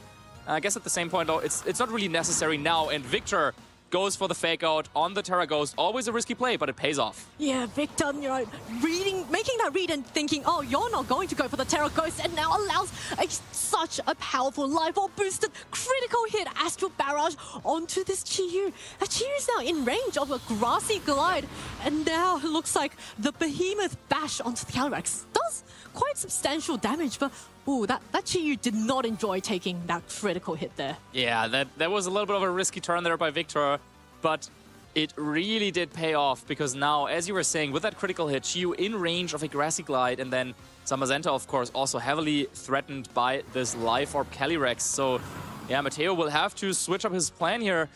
I'm not really sure how he can do it. I mean, you could hope that maybe there's no Grassy Glide, but it just seems so obvious, and it should be enough to get the knockout.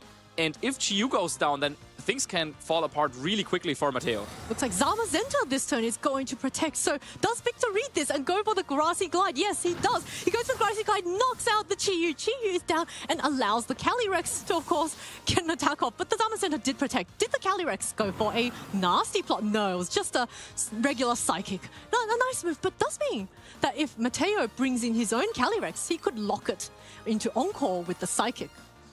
Yeah. I think, though, that would be okay. Psychic should be enough to get the knockout onto Zamazenta from this range.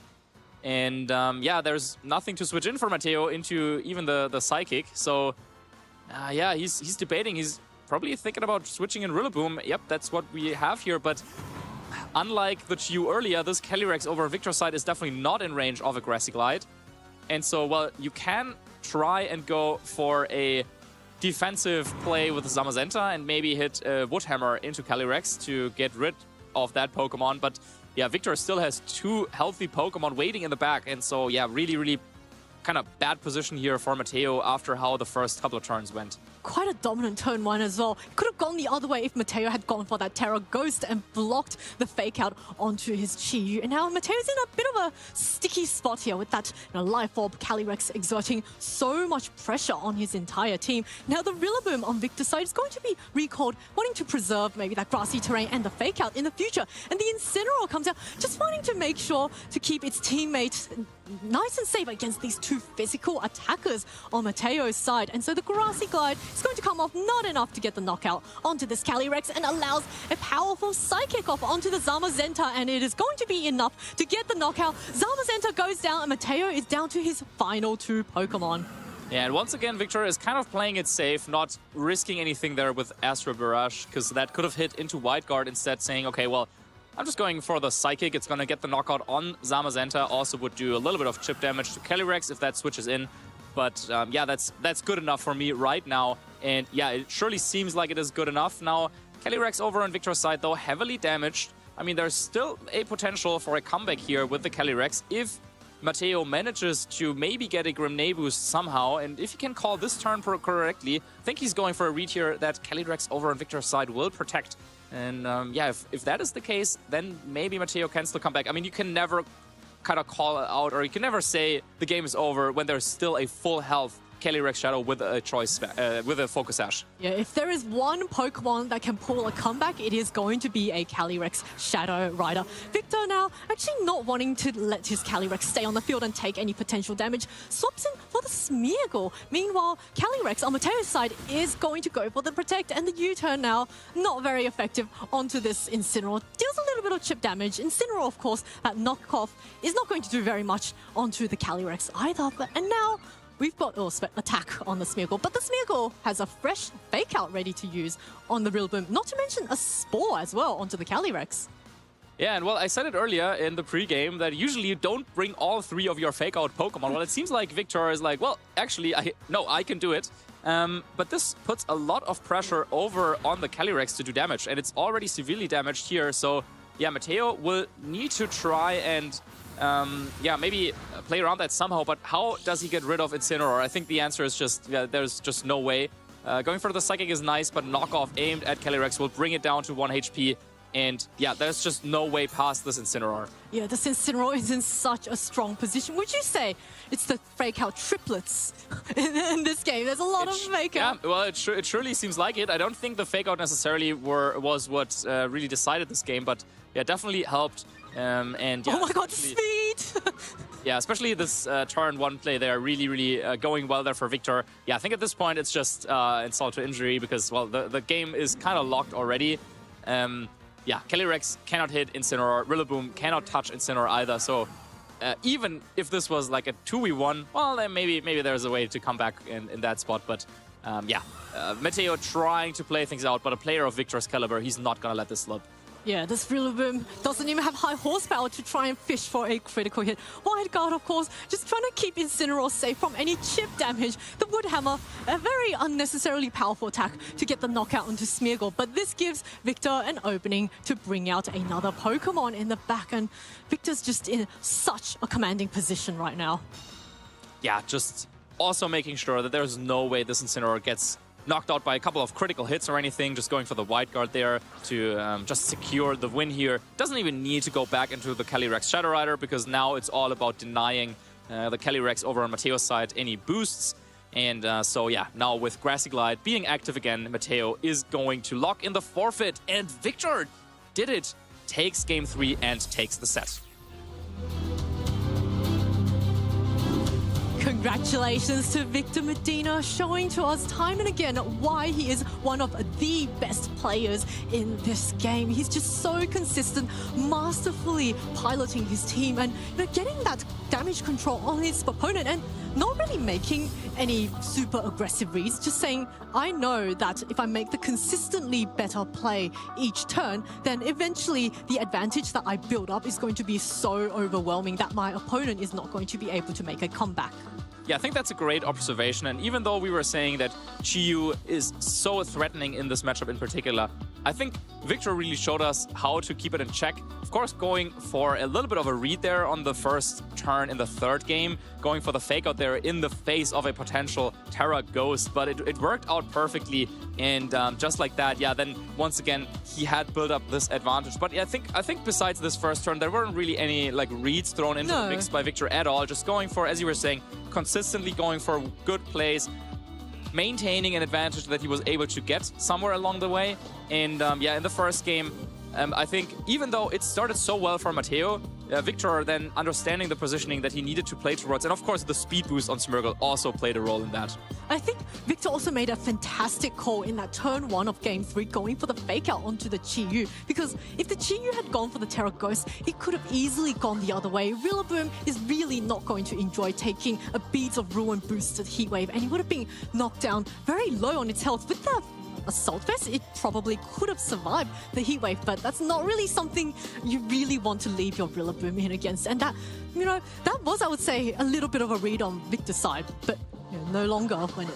Absolutely. And then in the second game, this aggressive lead here, Calyrex and Zamazenta coming out from Mateo, covering the Terra Dark. Of course, this important turn where Zamazenta woke up and got the KO. And then in the end, Terra Electric Raging Bolt, allowing Mateo to come back into the game and tie up the series 1-1. Yeah, that was a 30% chance of waking up after one turn of sleep there. So the Zamazenta, trying so hard and clutching it out. And I think what I really enjoyed seeing in that game 3 was Victor identifying, okay, I lost game 2. It was mostly in my favor, but I got a bit unlucky there. So you know what? In this game 3, let's not leave things down to luck. Let's make the consistently better plays to make sure that I don't need to rely on luck to win. Yeah, and Victor, of course, being so well prepared with this team in particular, taking it to a top finish at NAIC, a top 8 at the World Championships, and now with the 6th win here after 6th round, already qualified for phase 2 of the tournament as well, not stopping at all, and really wants to take this opportunity to finally get that win. Yeah, Victor the Victorious, as I would always like to say. He's just every tournament he just performs so well, and I think it's only a matter of time before he wins a tournament because he's so consistent with every single one of these games. And watching that masterful 3-game set, the way he piloted his team and the way he adapted to how his opponents played around just proves again and again why he's so good at this game. Yeah, and I think this could be a great opportunity for him to finally get that championships because, of course, he has a team that seemingly seems unstoppable, at least in those games that we were just able to witness. And he's, of course, as I was saying, so well versed with it, knowing that this is a matchup he doesn't even need to bring the Zamazenta in. Playing a one-restricted game can be like sometimes it's like a one-off strategy to try and throw your opponent off. But no, this was the consistent plan that Victor was going for in all 3 games, benching the Zamazenta, saying, okay, I know that I only need to support my Calyrex Shadow Rider and I can support it better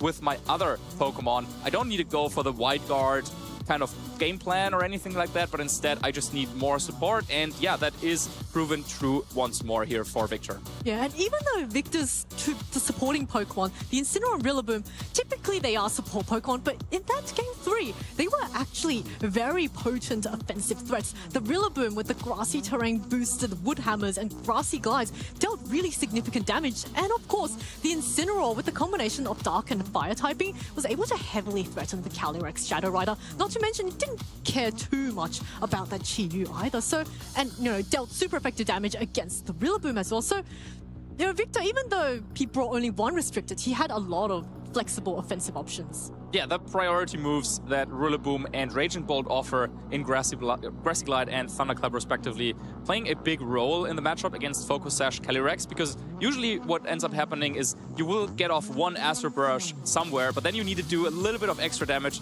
to knock it out from the Focus Sash, and therefore, yeah, Rillaboom and Raging Bolt definitely really important in that matchup. Yeah, such a great game. And now Victor is ready up on the interview stage to give us his thoughts on how he approached the match. So, why don't we head on over and hear from Victor Medina.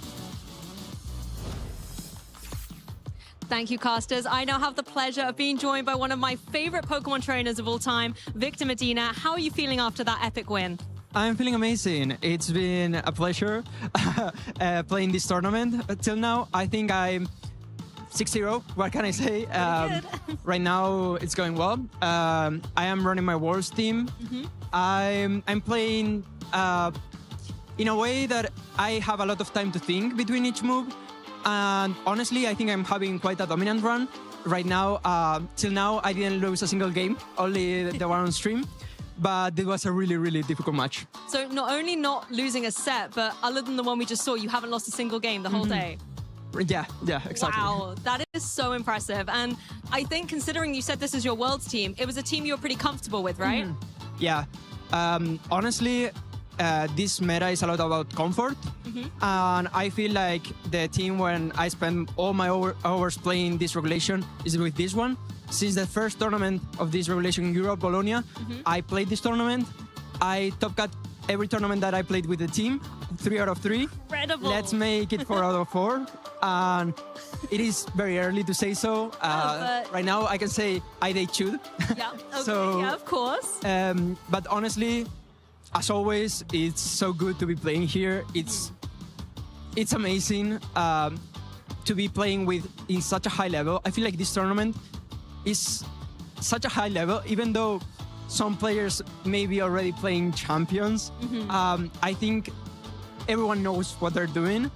And honestly, I'm the most hyped I've been in a while. I think Champions definitely is obviously the future. It's what a lot of trainers are looking forward to, but you're not losing sight of what's happening right here, right now with this tournament this weekend. And obviously the history of you as a caliber player shows how incredible you've been. And I know a lot of us are rooting for you to try and get that #1 spot. And who knows, the way you're playing, it could definitely happen. I want to talk about one Pokemon on your team that we kind of were just talking about. It's one of my favorites, and I know you've enjoyed playing it too, Smeargle. It's a Pokemon that can be a little controversial. Not every trainer necessarily likes it, but we love it here. Talk us through how it enabled you to get success. That speed boost in Game 1 was good, right? Yeah, it definitely was. Smeargle is a very relevant Pokemon this regulation. I feel like it's definitely underused. Even though it has really bad stats, it can learn any move in the game. And that in legendary formats, in high power level formats, that make it an incredible support mon. In this team, it really helps Calyrex set up the Nasty Bloods. So I felt like it was definitely the best option till the early season. And I've been stuck with this Smeargle White Guard because a lot of people play Decorate, but I really do prefer White Guard. Because of the mirrors and the Astro Barrage. Yeah, I've been playing it since the beginning of the season, and honestly, it's been working amazing. I can't complain about him. Well, it seems to be a trusty Pokemon by your side, and you definitely used it to great success in this set. Talking a little bit about how you approach the set, because we've got a lot of newer viewers who are maybe picking up teams and, you know, looking at how they would navigate through a match. When you have a matchup, how do you spot the difficulties that, you know, are going to be the things that are going to challenge your team the most?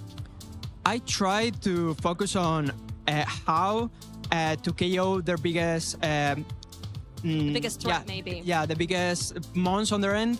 How can I get them KO'd? And honestly, having supports and having speed control is really important for that, because you can go against those mons before the opponent, of course. This team doesn't have speed control, but it does have 3 fake outs.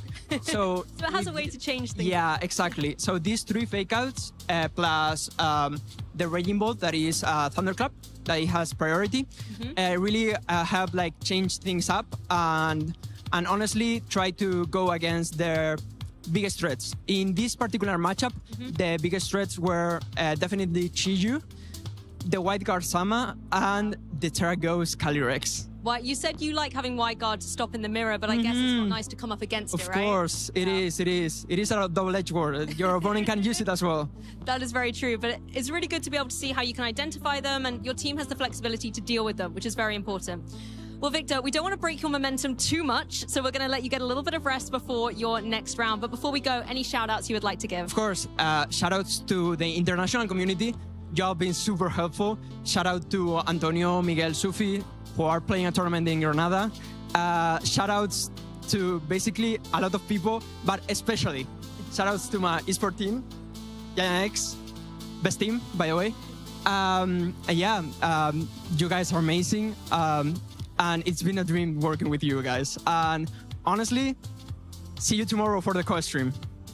Oh, I like to see this. And it sounds like you have so many people rooting for you, cheering for you, and best of luck in the rest of the competition. I can't wait to see how far you're going to go in the next stage of the competition. Pokemon trainers, we still have more action here on Phase 1 at the Prague Regional Championships, so don't go anywhere.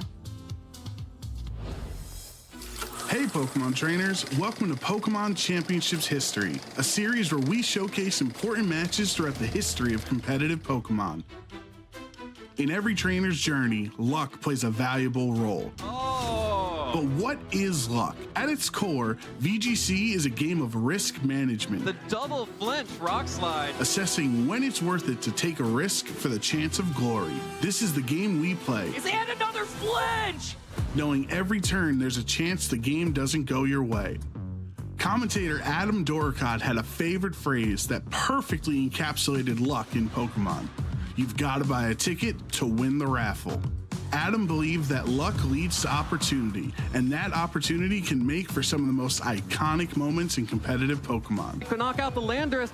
Oh my gosh! Exactly. Kuno gets it! Let's flash back to top 4 of the Salt Lake City Regional Championships in 2022. This was the first live event for Pokemon in over 2 years. With a new competitive format for the season and optimism all over the venue, Pokemon Sword and Shield was finally ready to take the spotlight. This was the first official event for the VGC Series 12 format, which allowed 2 restricted Pokemon per team. 2 of North America's best were vying for a spot in the finals. Joe Ugarte was a regional champion, known for succeeding with Sun teams. Groudon and Zacian were the restricted duo, but G-Max Charizard was the powerhouse of the team.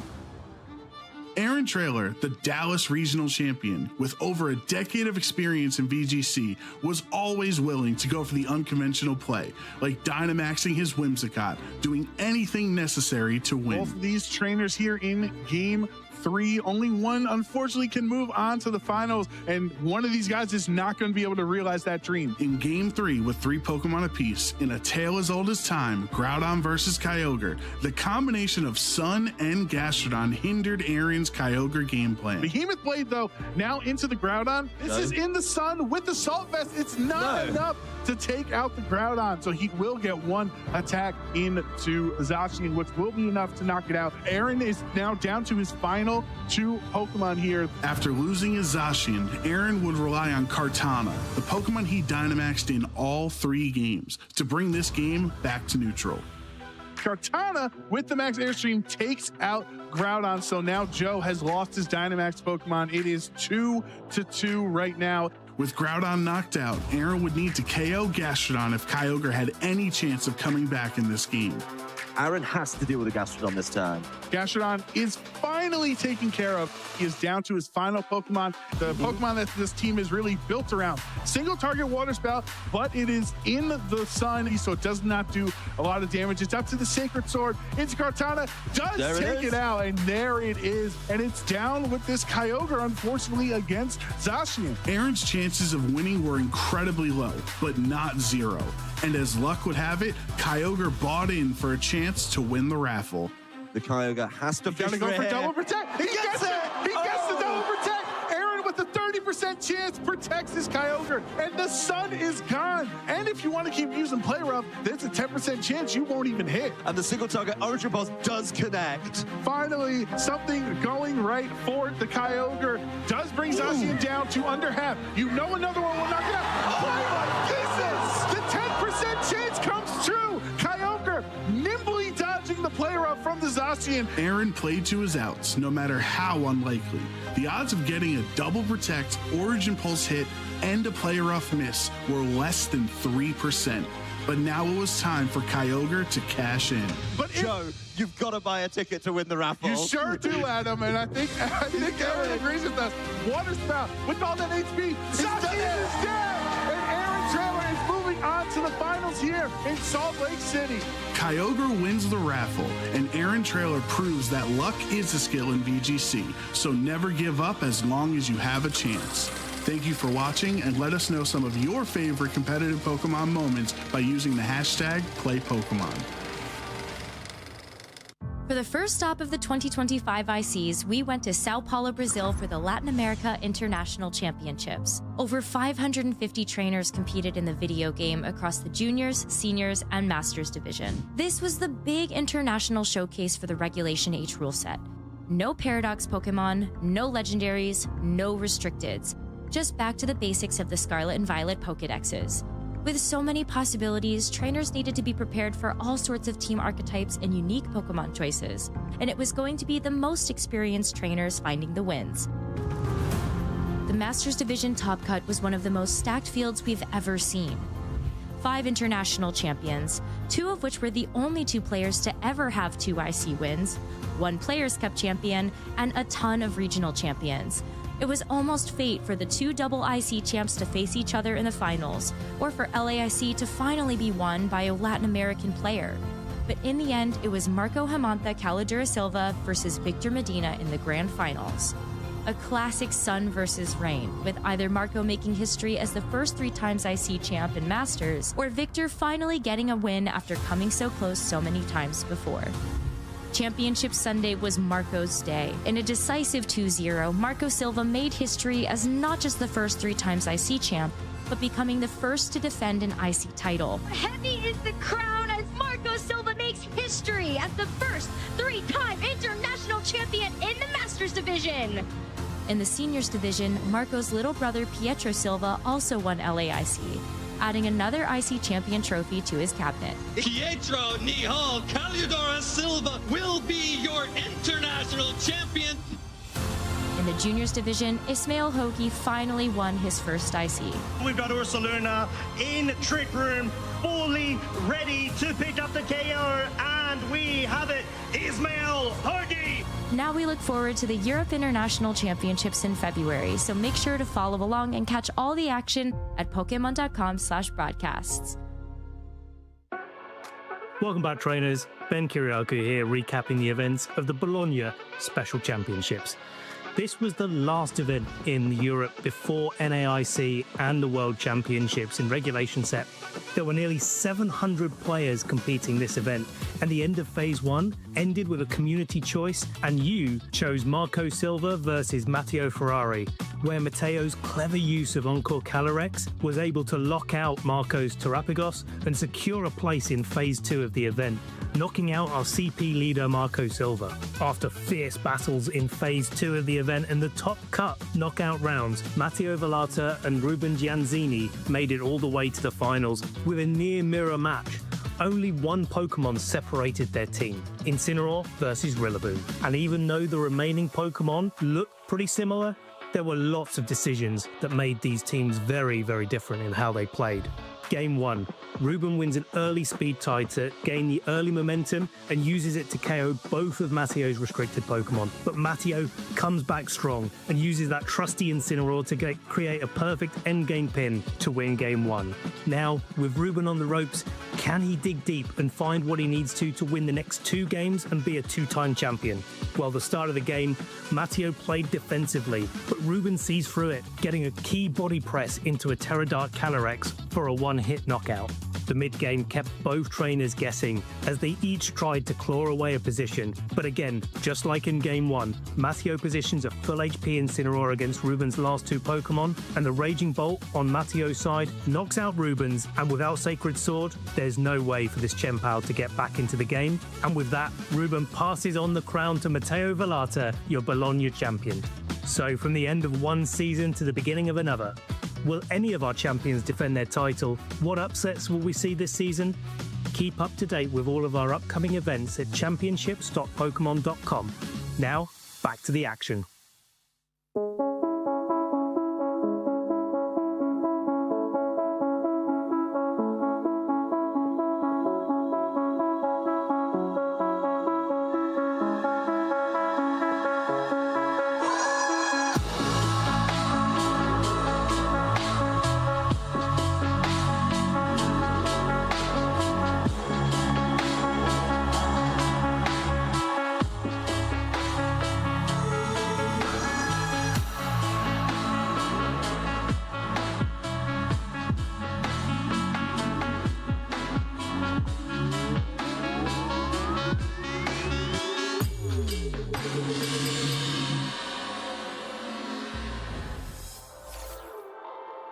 Welcome back, Pokemon trainers, to the Prague Regional Championships. My name is Zoe Liu. I'm joined by the wonderful Jamie Boyd, and well, what a thrilling 3-game set that was in that previous round. Yeah, Victor Medina coming out on top there with the team that he's been piloting for pretty much all of Regulation. I can't remember a time he didn't use that team in Regulation Irons. Still finding some great success, making his way into Phase 2 already.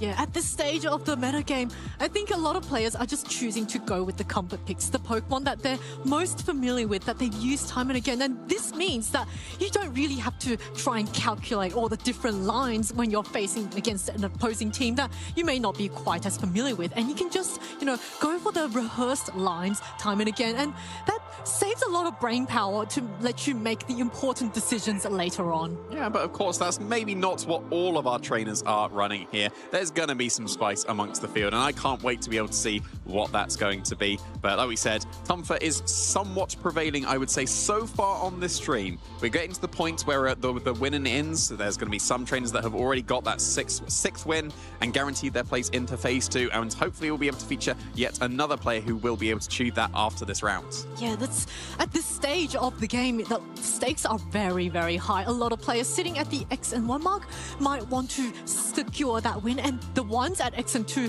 this is a very stressful time for them, I must say, because they cannot afford to make any more losses if they wish to proceed into Phase 2 of the Regional Championships. And it's at this stage that the competition really heats up. But I must say, from watching the stream so far all weekend, the bar is already so high. I think we can expect that from some of the trainers we've been able to feature. We've featured previous regional champions, we've featured previous international champions, so the caliber of play is always going to be incredibly, incredibly high. And I'm curious to see how we will see going in these last 2 rounds, what kind of what trainers are going to be able to make it to that undefeated record. That's the one you want, right? We were mentioning, yeah, you can't lose more than 2, but you don't want to lose any. No, exactly. You help it. And by only losing 1 or maybe losing none at all, that puts you in a much better stead to be able to get a much deeper record in that Phase 2. Yeah, we've had such a great variety of teams that we've seen up on the screen this weekend. Now, I am curious.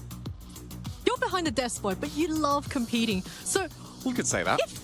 If you were competing at this regional, what would you be bringing into the game? Yeah, so I've already mentioned on stream before that I was very comfortable with Koraidon Brute Bonnet, and I was like, okay, before the World Championships, I'm going to be running Shadow Rider Koraidon Brute Bonnet. Of course I am. Of course I am. I abandoned it.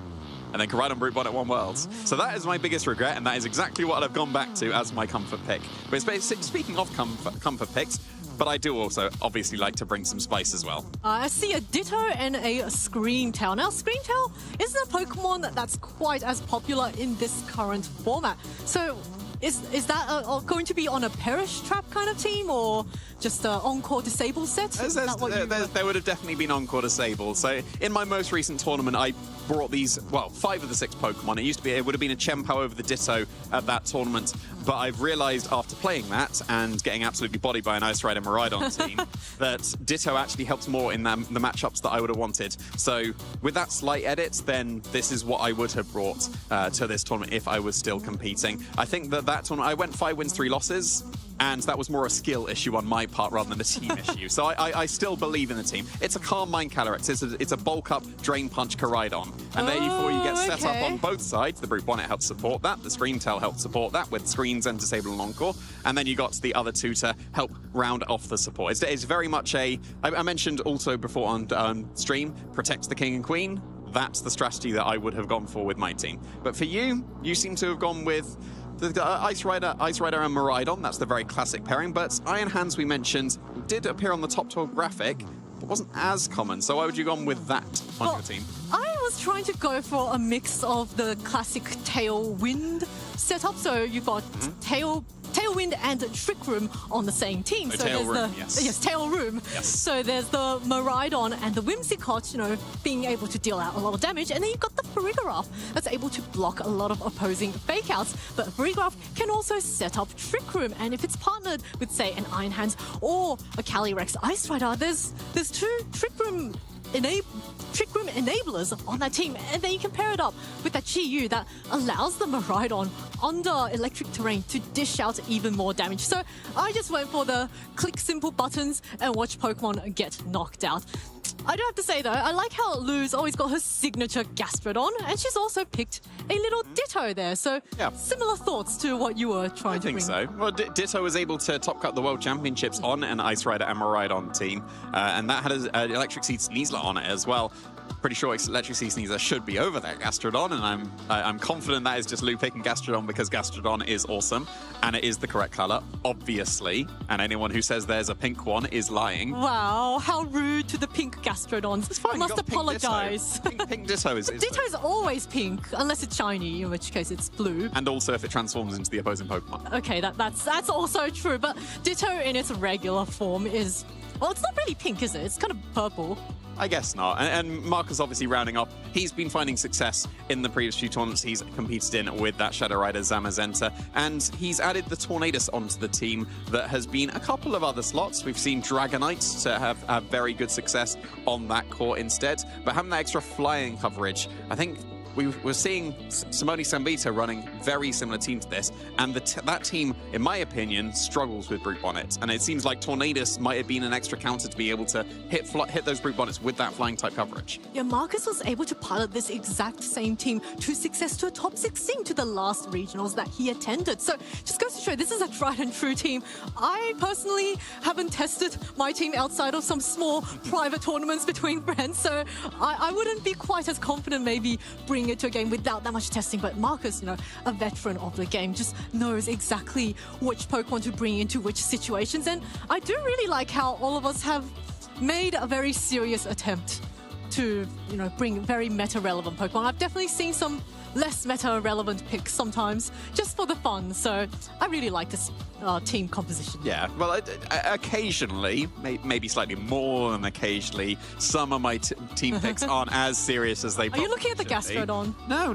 Hey, that I would say that is the most interesting Pokemon currently on the screen. I'm just referring to my team building in general.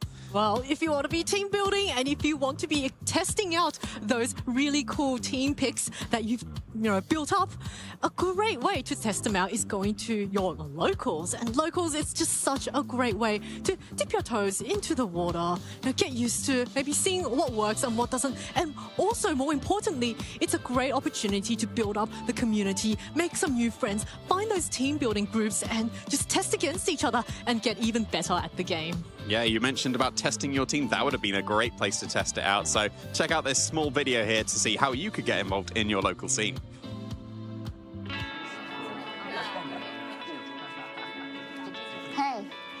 you want to play? Yeah.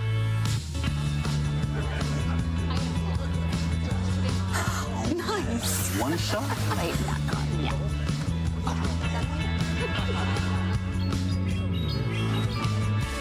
I'll use twin cannons. Great game, guys. Bye. See you next week. Come play at your local Pokémon League. It is absolutely a great way to be able to test out your potential team building chops. And if you are interested in getting involved in your local scene, you can scan the QR code that will be appearing on your screen right now to get involved. Finding where your closest local will be. Absolutely do try it out. It's not just about testing out your teams. Maybe it's about using fun teams to go to the locals. Just like, it doesn't have to be the most serious. And you can still absolutely achieve great things at your locals while also making some great friendships along the way. Yeah, catching up with friends. A lot of locals happen once a month, maybe even more. And this is just such a great opportunity to build up the community and seeing other players play. It's how we all get better at the game. And do you have any fun stories from your locals events that you've attended? Oh, I'm glad you mentioned Scope Lens or Razor Claw is probably my standout there, because so I was able to win top 4 at a mid-season showdown back then because I had Razor Claw over Scope Lens. And that's probably my standout. They do exactly the same thing, but it was optimal to be Razor Claw instead of Scope Lens. Why is that optimal? Because I got 2 critical hits with my Kartana back then, and my opponent asked me, "Are you Scope Lens?" And I said no, I wasn't Scope Lens. I was not Scope Lens. So then he assumed that I was Assault Vest because that was the other common item on that point. But then on the very last turn, I was able to go for Detect because I was not Assault Vest. I was Razor Claw, and then I was able to soak up that one attack that allowed me to win. That's my favorite moment from the locals for sure. That reminds me of the time you said you were running a banded Screamtail. But it was not a choice band. Oh yeah, that was regionals though, yeah. and of course that was back when we had closed team sheets as well. Obviously an open team sheet that would no longer work. The opponent would definitely be able to see the item choice. But yeah, banded Screamtail was a very, very good way, twist of words I should say, because yes, it was power bands, not choice bands. Yeah, that Screamtail is actually a Pokemon I really enjoy using. It's got really very limited offensive potential, but it is so disruptive with the booster energy boosting its speed, which is typically the stat that it likes to boost. All of a sudden, it doesn't have Prankster, which means a lot of Dark-type Pokemon like Incineroar isn't actually immune to getting Encored into a Fake Out. So it's a really nice disruptive option, and it is a Pokemon that has had success. Wolf-Click was able to use it to win EUIC, so well, didn't actually appear in the finals of that battle, but just a pivotal Pokemon. Oh, yeah, we saw it. We saw it on some of his other stream games do a lot of work, especially into the team that was most common at that time. So the Miraidon team that said was win the World Championships, brought it to that, and was really able to shut down his opponent, who was the world champion, who had won with that exact team of 6. So yeah, it was actually very, very good there, and it was one of my picks on my team. So yeah, it was entirely reasonable. Do you have a word pun for Screamtail? So you've got Boit Bonnet. Scream. I mean, I'll come back to you. Maybe in phase 2. You have until tomorrow morning to come up with a word play on that. I don't know. I don't feel like I get to claim Screamtail. I think I have some kind of claim on Boit Bonnet, but okay. But there we go. Yeah, it's just such a cool way to see a lot of creativity that our players bring to the regionals. Have you got any other kind of standout Pokemon that you would like to see in this regional? I don't know. I would like to see any Pokemon that has had historically less than 1% usage, because I think those are where the Magikarp are. Maybe not that extreme, but hey, Magikarp came top 8 at a regionals once. So no, it was an internationals in your own region in Oceania. Thank you very much. Not even in regionals. It was international or nationals back then. That's true. So Magikarp is a good Pokemon, totally, to bring to a regional. Back to what we were saying. Yes, I think that Regulation I is an example of double restricted, and there are very niche counters to specific double restricted. That's where some of these less than 1% usage Pokemon can actually shine, because they have a proper niche in countering this specific thing. and that's the time that we could be able to see it. That is true. I do really love seeing very niche Pokemon. And now, as we get ready with round 7 of the Prague Regional Championships, we are going to go to a very short break, but stay with us as we will be back very, very shortly with round 7 up next. The Ivy Cudgel, Buttermane goes down, and James Beck is your Peoria Regional Champion. I got into Pokemon through the anime when I was a kid. I saw it when I was very, very young. They say that the Pokemon anime was actually played in my hospital room when I was born, but the one I can really remember is just watching it at my cousin's house. And basically have been ever since just watching the anime, playing the game. Pokemon's been a huge part of my life.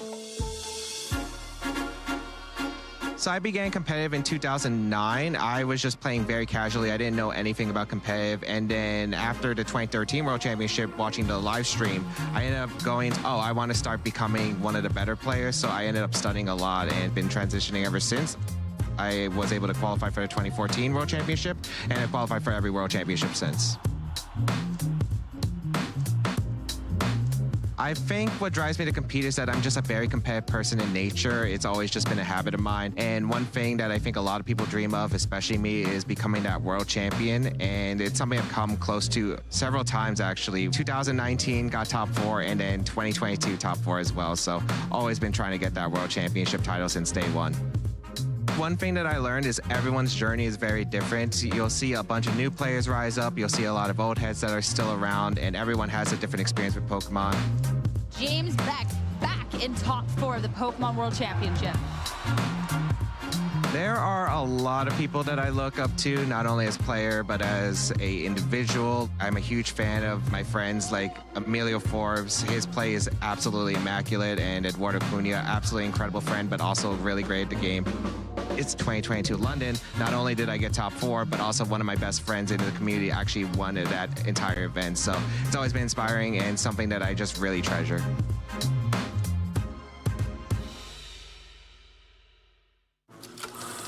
Hey Pokemon trainers, welcome to Pokemon Championships History, a series where we showcase important matches throughout the history of competitive Pokemon. Let's flash back to the 2015 Pokemon World Championships in Boston, Massachusetts. This classic moment happened in the Seniors Division Championship match between Mark McQuillan from Great Britain and Koki Honda from Japan. VGC 2015 was a season most remembered for two things: Mega Kangaskhan and Japanese trainers dominating the metagame.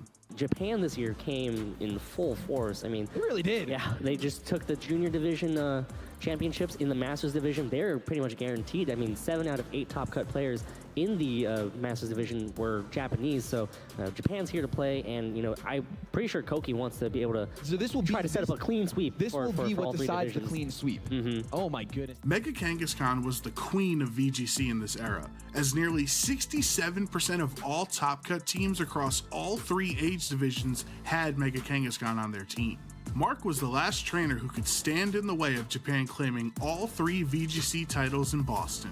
Mark was also aging up into the Masters division for the 2016 season, so this would be his final match in seniors and his final chance at redemption. Mark had been on the world stage before. At the 2014 World Championships, he fought through the tournament only to lose in the seniors finals match. So with the weight of the world on his shoulders and the fear of finishing second 2 years in a row, Mark had to find a solution for Kangaskhan, and his answer was Machamp.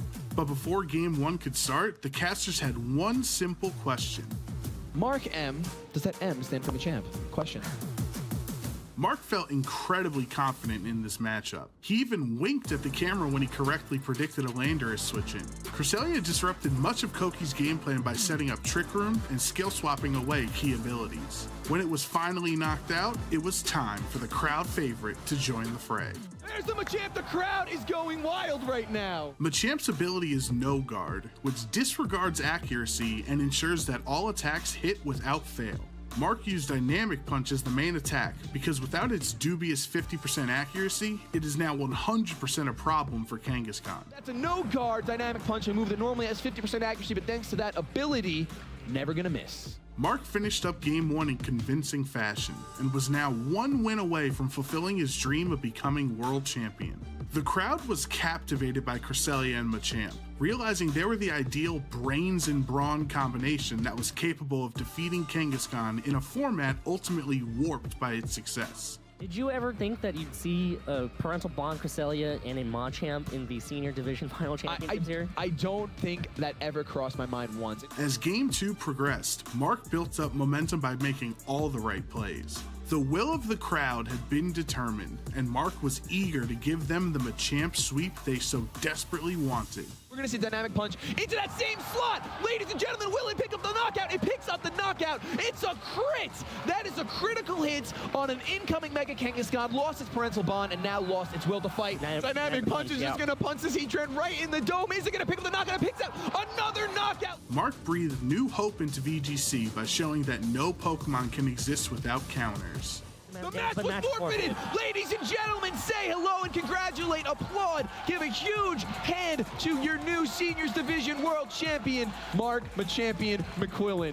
Mark and his Machamp played a flawless set in the finals and brought a title back home to Great Britain. He also redeemed himself from his 2014 loss and gave VGC trainers around the world one of the most dominant and memorable Pokemon matches of all time. Thank you for watching, and let us know some of your favorite moments in VGC history by using the hashtag #PlayPokemon.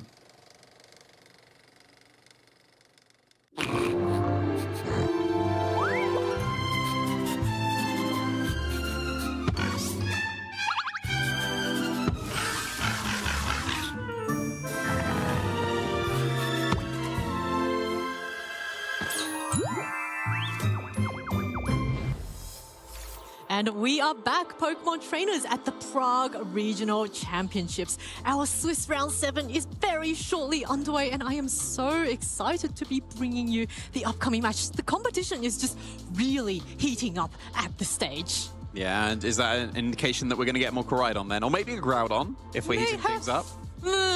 What would you use between Koraidon and Groudon? Well, clearly Koraidon. That was on my team. Okay. Were you not paying attention a few minutes ago? Okay. You could go both, you know. I don't know. You want the sun. The shaky accuracy of Precipice Blades is far too off-putting to me, and I think generally at this point to most people as well. When it's Primal Groudon, yes. That's fine because it's so strong that it is worth the shaky accuracy. This regular old Groudon, I don't think so. That's true. It does become a little bit bulkier with the Assault Vest, and you know, true. against an incoming safe Fluttermane, it has an easier time. But of course, I think it's safe to say Koraidon is the Pokemon of choice. What do you think the percentage usage of Groudon will be this tournament? Because we saw 6% for Terrapagos. Kyogre is actually the 7th most used restricted Pokemon. Well, that was not the question I asked. Well, I'm leading into it. You're getting a little bit too rushed there. So I was saying, if Kyogre was the 7th most used Pokemon, maybe Groudon has a bit of a usage. Maybe it's sitting at 11th most used. 2%? Okay, 11. What are the Pokemon in between Terrapagos and Groudon then? There is the Reshiram. No, there's not. I can all but guarantee you the Reshiram. Unfortunately, for the Reshiram enjoyers, there's not going to be any at this tournament. Well, I was trying to think of a restricted Pokemon. I don't know. That didn't make it. We mentioned Rayquaza because we were just having a small debate earlier. Just what's the coolest animation that we've seen in the game? Oh, yes. And I brought up Dragon Ascent, and then we don't really see Dragon Ascent because we don't really see Rayquaza. But yeah, Mega Rayquaza is just such a strong Pokemon. I think in this format, without its Mega Evolution, it's not going to be quite as able to really, you know, pack a punch amongst all these very strong hitters like Calyrex, Shadow Rider, which we've seen so many times this weekend on stream. It's really got no drawbacks to that Astral Barrage. 100% accurate base 120 move. That is such a strong attack. And we've seen, you know, with a Life Orb boost or with a Grimnate boost, resists aren't really resists. Incineroars can take easily a 75% damage from an incoming Astral Barrage. especially with the choice specs that we've seen in the first match that we were able to feature, I'm very curious to see how that's doing, because I know that there's more than one choice specs Calyrex Shadow Rider in the field at the moment, and how well that's going to perform, because it seems like Sash and Life Orb are the two most common items. but I've been really impressed by the specs damage. Yeah, I was quite impressed when it went for the Pollen Puff and was able to dish out almost 75% damage. Pollen Puff is a move that's more commonly seen on Amoonguss to try and heal up its teammates, but Calyrex is able to have a lot more flexibility in either dealing super effective damage to opposing team, or if you predict your opponents to play a bit more defensively, you can actually heal up your own teammates as well. So great move choice overall on a Calyrex. Yeah, I think so. And speaking of predictions, let's be able to predict what Pokédex entries we are going to be able to guess here. I'm particularly entirely okay at this. I've Very not okay. had a good track record on these. I typically tend to get the correct answer first, and then I talk myself into the wrong answer. So Of course. Okay, so if you're good at it, and No. I said I am entirely okay. Oh, okay. I'm very okay at this. Very okay. Very okay. So odds of getting it correct or not? Okay, so I've already seen the horns, so it's going to be a horn Pokemon, very obviously. The horns on its head provides a strong power that enables it to sense people's emotions. Indeedy. Horns? It's got horns? Indeedy does not have horns. What are you talking about? It's got the ear. Ears. Horn. It's are you pointy. aware of the difference between ears and horns? Well, are those actually ears? I would I hope think they're so. horns. I think it's Indeedy. Okay, What do you think it is? I don't know. You've completely thrown me now with What were you thinking? my first thought was just go to Rhydon, but then How does it sense emotion? Rhydon has a horn, not horns. So, So maybe something like Sawsbuck. That doesn't sense emotions. My guess is on a psychic type. That's antlers. What am I talking about? My guess is on a psychic type. Either Routes Reasonable. or Indeedy. To be fair, you could consider that to have horns as such, although it's kind of poking out of its stomach. What would be considered? That's Route. That's Gardevoir. I'm talking about Routes, the baby one. It doesn't have anything. I don't know. Indeedy's one of them. Oh wow. Look, I'm telling you, it's either Indeedy or Routes. I don't know. I'm pretty convinced on Slowking now. Well, let's get some help from the audience There's no way it's watching Indeedy. at home. I am Help not us out embarrassing here. myself like what this. do if you it's Indeedy. think? I better not Come on, be Indeedy. folks that watching at home, tell us what you think is going to be the Pokemon that's got horns that senses the emotion. I think I now have a memory of Routes and the Routes line sensing emotion. So I think I can be persuaded by that. What if it's Indeedy? It's not. It better not be. Should we flip a coin? No. I'm just going to go with Routes. I'm looking in Routes to my answer. I could have been persuaded by Lowking, but yeah. I think that them being horns is maybe a little bit dubious, but... I'm going to say Indeedy, but are we going to go 50-50 on this? No, I'm going 100% Routes. You're going 100% I'm going Indeedy. Okay, That's all not right. 50-50. Let's see what the chat thinks. So, chat, vote for which Pokemon you think is the Pokemon with horns that can sense people's emotions. And please prove me wrong. Prove me right. Farigiraf. Where's the horns on Farigiraf? Those pointy things aren't horns, right? Indeedy. I'm telling you it's Indeedy. I'm telling you it's Indeedy. Well, we will have to let the chat decide which one of us is correct. I think. Or there is a correct answer and the chat might be wrong or right. That's usually how it works. I mean, typically I don't think the chat can just spam Indeedy and make it correct. All right. Either right or wrong. Let's go to the results and see who is correct or who is not correct. All right. It is. Okay. There we go. You are incorrect there. Well, I did mention Routes. Like I said, the chat was trying to make it. I'm sorry, chat. But no. Sorry. No. So, Thank you for supporting me. There we go. There we go. My okayness has come through for this. So yeah. And to be fair, I think that's the lowest correct percentage. I think I may I've have ever seen. So, being a bit too confident in the Indeedy. I'm Yes. sorry, chat. Listen to Boyd next time. Those are ears. Those are not horns. Those are ears. They are so horns. They're pointy. So anything that's pointy is a horn.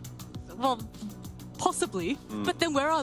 No, okay. All right. I win. Anyway, moving on to the next one. Let's see if I was going to say I can keep a 100% accurate win rate Okay, here. I need to take the win from Of course. Right, your turn.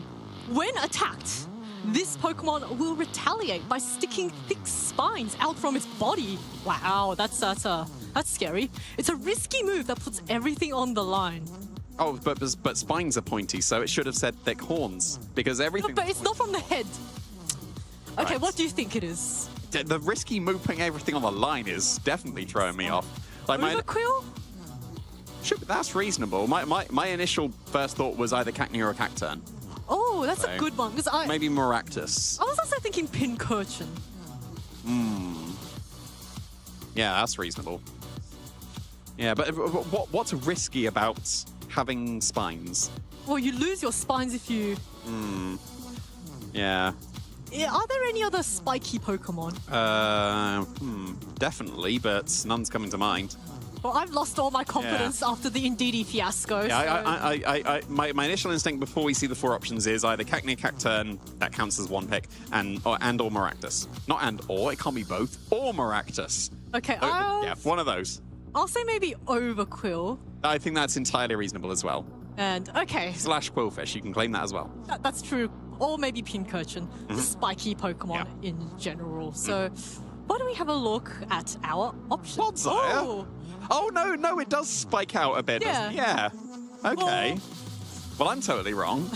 Finally, yes. Yeah. Okay. I don't think it's Toxel. No, I agree. I don't... Risks everything. Oh. Well, I guessed Overquill at first. But after... I think you should commit to that because you said it before with the options were there. Okay. Right? And you said you're going to talk yourself out of it, so I'm talking you into it and you can blame me. Okay, all right. Okay, Overquill. I don't know. I kind of like Clodsire because, yeah, it does do the... Yeah, and it's kind of... Well, it's a very bulky... And Overquill and Toxapex always have their spines out. Clodsire only sometimes has its spines out. It could be Clodsire. Yeah. I'm going to lock in Clodsire as my one, and Okay, you should I'm lock going in to follow Overquill you. as No. your- I'm going to listen to you. She's talking herself out of it again. All right, chat. Vote for which Pokemon you think is going to be the Pokemon that risks everything to stick its spines out of its body and make an attack. I'm going to follow you this time because I failed that last time. Yeah. And Did you know I managed to get top 4 in Toronto because of Clodsire? oh, okay. It's actually not, but we like to claim it is because we had a conversation about what is my Clodsire matchup going into the tournament. I see. And then I figured out, wait a minute, I can put Teal Mask on my team. It was completely irrelevant to Clodsire, but the conversation started as, what's your Clodsire matchup? Started to say some things, got to the point where Ogerpon was mentioned. I just had a light bulb moment putting Teal Mask onto my team and got top 4 at the tournament because of it, because Teal Mask was actually really good in that tournament. So yeah, Clodsire got me top 4 at a tournament. By the most indirect way possible, but technically, if we're going by like cause and effect. Shall we see whether or not we've gotten the correct guess and whether or not The answer's viewers obviously yes. Okay, Clodsire, yes! There we go. Okay, There we I'm go. glad I listened to you this time. From now on, I will listen to you on Pokédex entries. Okay, I'm intentionally going to get it wrong next time to get her. Then you also get it wrong, so... Yeah, but then I can blame you because you also got Well, it I'm wrong. not gonna And I say can claim anything that then. you were persuaded. I won't say anything, and I'll just let you lead with the guesses. Yes, so I'm still claiming the 100% win rate so far. That is true. You still... I wish I'd listened on the routes instead of the Indeedee, but I will maintain those are horns on Indeedee's head. Nah, ears. Yes. Definitely ears. 65% of viewers at home agreed with me. To be fair, yes, more than half did. So they are horns. I will maintain that. Sure. Anyway, we've got a tournament to get to. Okay, And I all right. believe that we have where we currently are in the tournament ready to go. So we'll be able to feature the round 7 very, very shortly. See how everyone else is doing so far. Because as we've mentioned, we are now currently at the point where we're at the win and ins. Maybe you've already got that 6th win and you've already made it to phase 2. There's going to be plenty of trainers that are still at 5-1. And this is the win and in that could get them into that phase 2 as well. Yeah, this is such a close tournament. Let's take a look now at the standings and the players just hovering there at the X and 1 and trying to get that win to guarantee that advancement into the next stage of the tournament. We can see Forhad Chodu. Please help me out. I'm going to go with Chodauri. Chodauri. I don't think we're the best at Spanish, but so apologies if we did get that wrong. Kyogre. Yeah, Forhad says it's going to be running that Ice Rider and Kyogre. We were mentioning that as a actually reasonable core, and it tends to be just Kyogre paired with Ice Rider, and there's no other really restrictors the Kyogre you'll see otherwise. But then there's that shaky accuracy that you can contend with. Water Spout, 100% accurate, but it has to be at full HP. and then when it connects, all the moves do lots of damage. That's the thing that puts a lot of people off, but it seems like Forhad is able to find a lot of success with it here because he has got that 6th win already and is still currently undefeated. Yeah, well, that Kyogre is very well supported by its team. It's got that Smeargle, which has Follow Me and Wide Guard protecting its teammate. It's also got Amoonguss and a Tailwind potentially from that Tornadus. Not to mention there's a lot of Pokemon that takes advantage of the rain. The Urshifu is able to hit very, very powerfully with those rain-boosted Surging Strikes. And then the Amoonguss loses its Fire-type weakness, same as the Calyrex Ice Rider. So it's a very, well, synergistic team, I would say. So Kyogre doesn't even have to be the damage dealer. It can just be there to bring out the rain and then allow the rest of the team, which can also deal significant damage, to then chip away at the opponents and get the win. Yeah, and I think it's a really good anti-meta pick, I think, because especially with Sun being so prevalent, with Koraidon winning the World Championships and picking up, Kyogre does make perfect sense as a counter. And then just going down one step there, we got Salahat Sturm, who is able to stay undefeated once again, and using some Pokemon that we're not surprised to see, let's say. Yeah, a little bit more of a standard team. That most popular restricted pairing, the Calyrex Shadow Rider and the Zamazenta. These two Pokemon complement each other so well offensively. Zamazenta is able to deal with all those dark types and all those normal types that Calyrex really struggles against. And then it's paired up with Chien-Pao, which boosts the damage output of body presses. Not to mention there's a Raging Bolt out there, which is also a really strong offensive option. And then you've got some support Pokemon in the Whimsicott and the Amoonguss, just making sure that you can either get the speed advantage or put your opponents to sleep.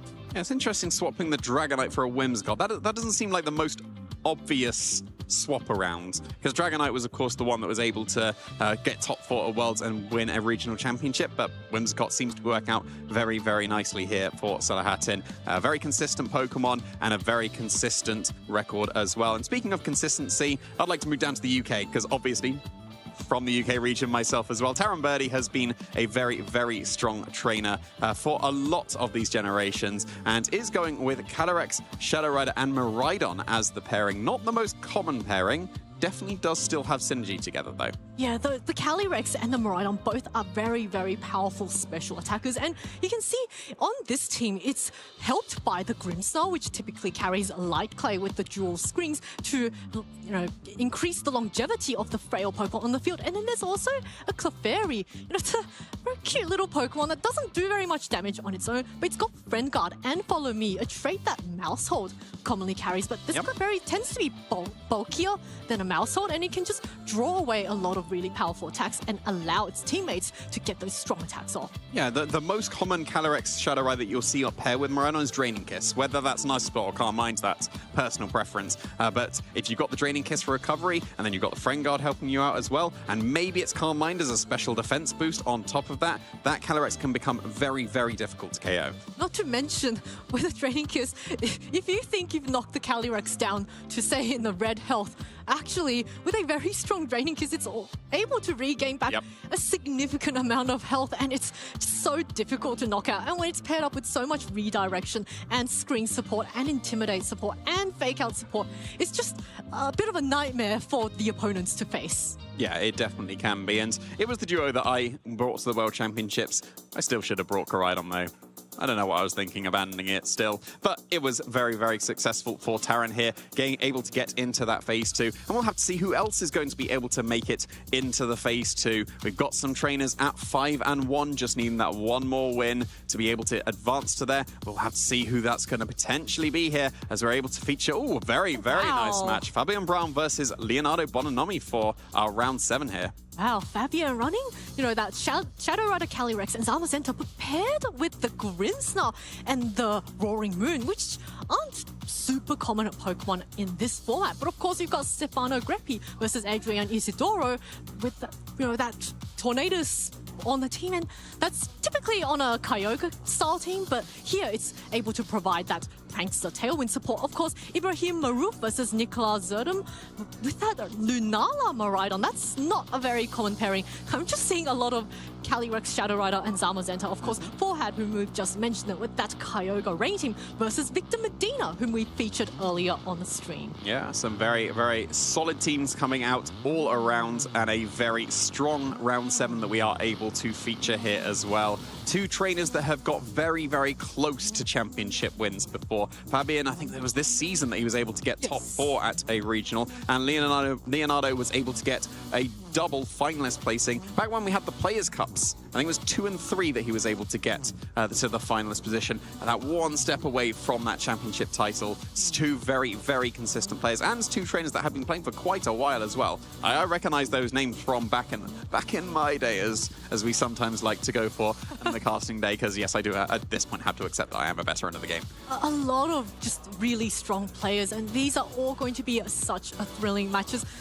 We didn't quite get time to look at Ibrahim's team there, but he did have a Volcarona. Now that is not a common Pokemon at all in this format, but Volcarona's a really nice defensive, well, it's a very flexible Pokemon in the format. It's got Rage Powder, and the Flame Body, enables it to kind of cripple physical attackers if they make contact. And in this format, because of terrestrialization, it can actually get rid of a lot of its weaknesses, because Bug is typically not the best defensive typing, but thanks to terrestrialization, it can get rid of it. Yeah, it tends to be run with Electric Seed. That's the most common thing, because then you can go for Quiver Dance, Special Defense, and Physical Dance with the Electric Seed. But that's not, unfortunately, what we're going to be seeing here. Maybe in future rounds, but for now, it's going to be Fabian and Leonardo on your screens. Still getting that one win away from that Phase 2. We'll have to see who is going to be that's going to be able to make it this round. Yeah, this is going to be such an electrifying matchup.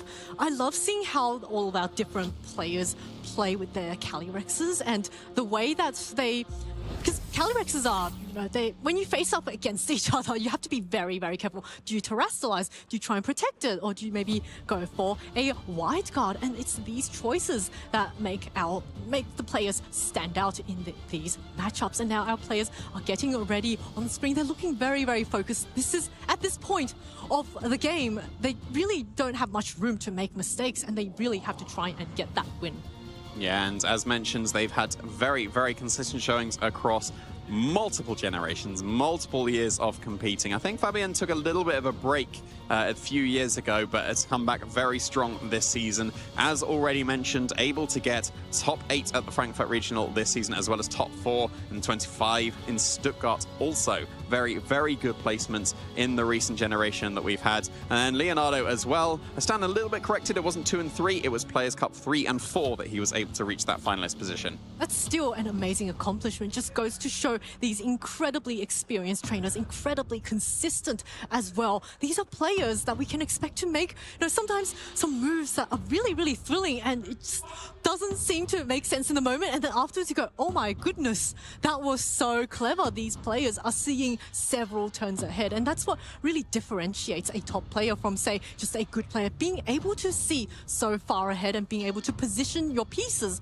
so that later on the payoff, pays off in the end. Yeah, and when you're facing someone who's also able to do that, it becomes even more interesting to see those mind games. And we can see the team that Fabian is going to be running here. Look at that Calyrex set. That's very interesting. Oh, that's got Psychic. Obviously, every single Calyrex Shadow Rider is going to run Astral Barrage, but yeah, Pollen Puff over Psychic. And that's surely got to be because of Brute Bonnet, because that's the main Pokemon that you'd want to be hitting. Granted, you get some healing as well. If you go for a Side Pollen Puff, that's great. But if you run Psychic, then Dark types completely wall you. Yeah. And Brute Bonnet specifically would be one-shot by Pollen Puff. Incineroar's going to be able to take it because it's fire typing. But yeah, really, really cool set. Yeah, really cool thing about Fabian is that he actually played at the Prague Regionals in 2018. Oh, wow. And he was in the top 4. So this is a bit of a run back to way back in the day. And yeah, back in my day.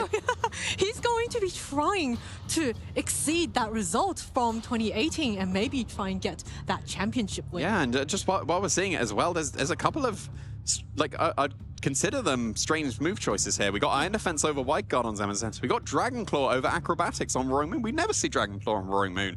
It's always Breaking Swipe if it's the Dragon move. Yeah, and the Grimmsnarl as well. It's not screens for this one. It's going to be the much more supportive set in Fake Out, Thunderwave, and Taunt. That's a really cool... I think we call it the Fake Grimmsnarl. Although Fake Grimmsnarl usually runs Fake Tears and Fake Out.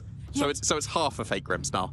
Yeah, the nice thing about this Grimmsnarl is that because it's holding a copper cloak, it's unafraid of opposing fake outs. Now, of course, Leonardo doesn't actually have fake out on his team. He's got a Calyrex, Shadow Rider, a Zamazenta, Chien-Pao, Dragonite, Raging Bolt, and Amoonguss. So Leonardo running a bit more of a standard set on his Pokemon there. Yeah, these are Pokemon that we would have expected to see paired together and ran this way at this tournament, because these have been shown to be very consistent. Able to get top 4 at the World Championships is no small feat, and this team was able to achieve that. And a lot of trainers have been backing it as well. We saw Simone Sambito recently on the stream was able to pilot that to success. I wouldn't be surprised if Leonardo was part of that team building group, and even if he was not, he's been able to pick up the team to great success so far. Just one win away from that phase 2. Yeah, Leonardo's Zamazenta does have Wide Guard, however, so Fabian's Calyrex is going to be a little bit warred by that because its other attack is Polen Puff, which is resisted by the Steel typing on the Zamazenta. And Fabian's Zamazenta does not have Wide Guard, so Leonardo's quite free to start clicking those Astral Barrages because there's not much stopping it. Of course, Fabian does have double Dark types, and the Grimmsnarl does have Thunder Wave, which, you know, could reduce the speed and possibly even get a full paralysis. Yeah, that could be quite crucial against the mirror of the Shadow Rider and the Zamazenta, because if for Calyrex, they're Sash, they're going to be max speed. There's not really a debate there. But Zamazentas, do you run really bulky? Do you try and speed with opposing Zamazentas? That Thunder Wave actually might be incredibly crucial to be able to get that speed control in Fabian's favor. And we are underway with a Chien-Pao and Zamazenta lead up against a Grimmsnarl and Zamazenta lead. So Grimmsnarl on the field now, able to start spreading those paralysis. Of course, against the Chien-Pao on the opposing side, which is a Dark type, is going to be unaffected by Prankster. Yeah, and the thing that's going to set this apart from most of the mirrors that you have from Zamazenta is that Iron Defense on Fabian Zamazenta. We saw it get the Dauntless Shield first as well, so it's likely faster than Leonardo's, and then it's able to get that Iron Defense, and this is a Chien-Pao that doesn't have Sacred Sword. The Assault Vest set doesn't tend to have space for it. Granted, you can go for a Ruination instead and just not care about a potential +3 defense. That will be able to do half damage regardless of that, but I think this is already quite a nice position for Leonardo. The Grimmsnarl can go for whatever support it wants to, and that is surely going to be an Iron Defense coming out from the Zamazenta. The Chien-Pao does not want to stay on the field and face up against the Zamazenta. The Calyrex is going to come back in, knowing that with no Wide Guard, the Zamazenta on Fabian's side isn't really going to have a great time. And now the Grimmsnarl is going to go for the fake out onto the Zamazenta, preventing it from going for a body press, and allows Fabian's Zamazenta to now be at +3 defenses. So this Zamazenta's body presses are going to be hitting incredibly hard. Yeah, they might even be able to one-shot the Zamazenta. It'll be close. But now you've got to contend with the fact there's Encore available on the Calyrex, and if it gets Encored into Iron Defense, that's not going to be a good time for Fabian. But then that's what the Grimmsnarl's for. You actually got 2 options to be able to stop that. Taunt would be able to stop the Encore for sure, but wouldn't get the speed control. Thunder Wave would be able to put the Calyrex slower than the Zamazenta, allowing it to move first, but of course does have that shaky accuracy. But I think the Thunder Wave still is preferable, because by stopping the potential Encore into the Iron Defense and also putting yourself faster, that's got to be preferred.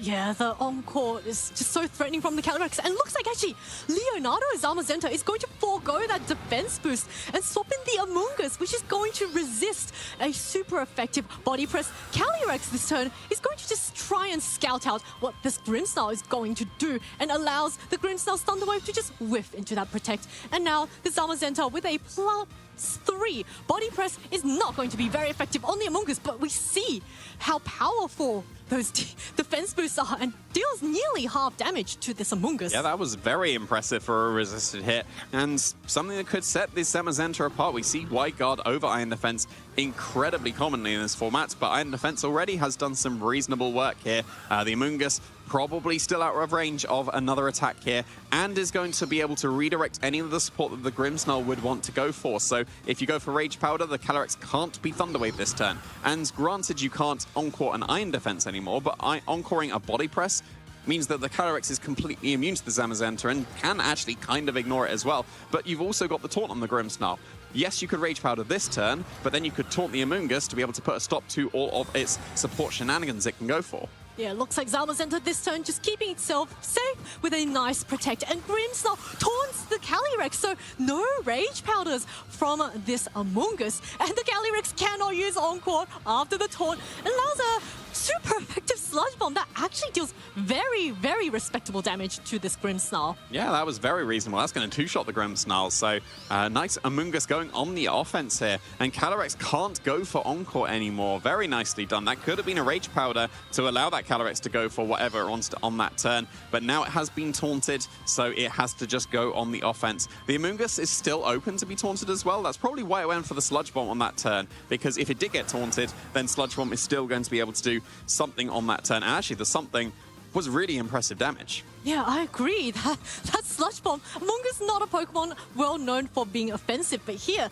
because this Grimmsnarl did not set up light screens because it doesn't have light screen, it wasn't really able to, mitigate the damage from this Amoonguss, and now we're going to get our first Terastallization in this game. The Calyrex going for the Terra Ghost is going to be hitting with very, very hard with those Astral Barrages, but a responding Terastallization on Fabian's side onto his Zamazenta. So that's going to be the Terra Grass, which means it will no longer be affected by any Rage Powders or any Spores. So a really nice Terastallization there. The Taunt now coming off into the Amoonguss. So just, making sure doubly safe from those Rage Powders and those Spores. Not even a Rage Powder, though, because the taunt went before the Amoonguss attacks here. And speaking of attacking, the Calyrex getting that Terra-boosted Astral Barrage, not enough to KO the Grimmsnarl here. And Zamazenta getting that Behemoth Bash into the Calyrex is not quite a two-hit KO either. And yeah, the Amoonguss not going for the Spore, going for the Sludge Bomb once again. Grimmsnarl is taken care of.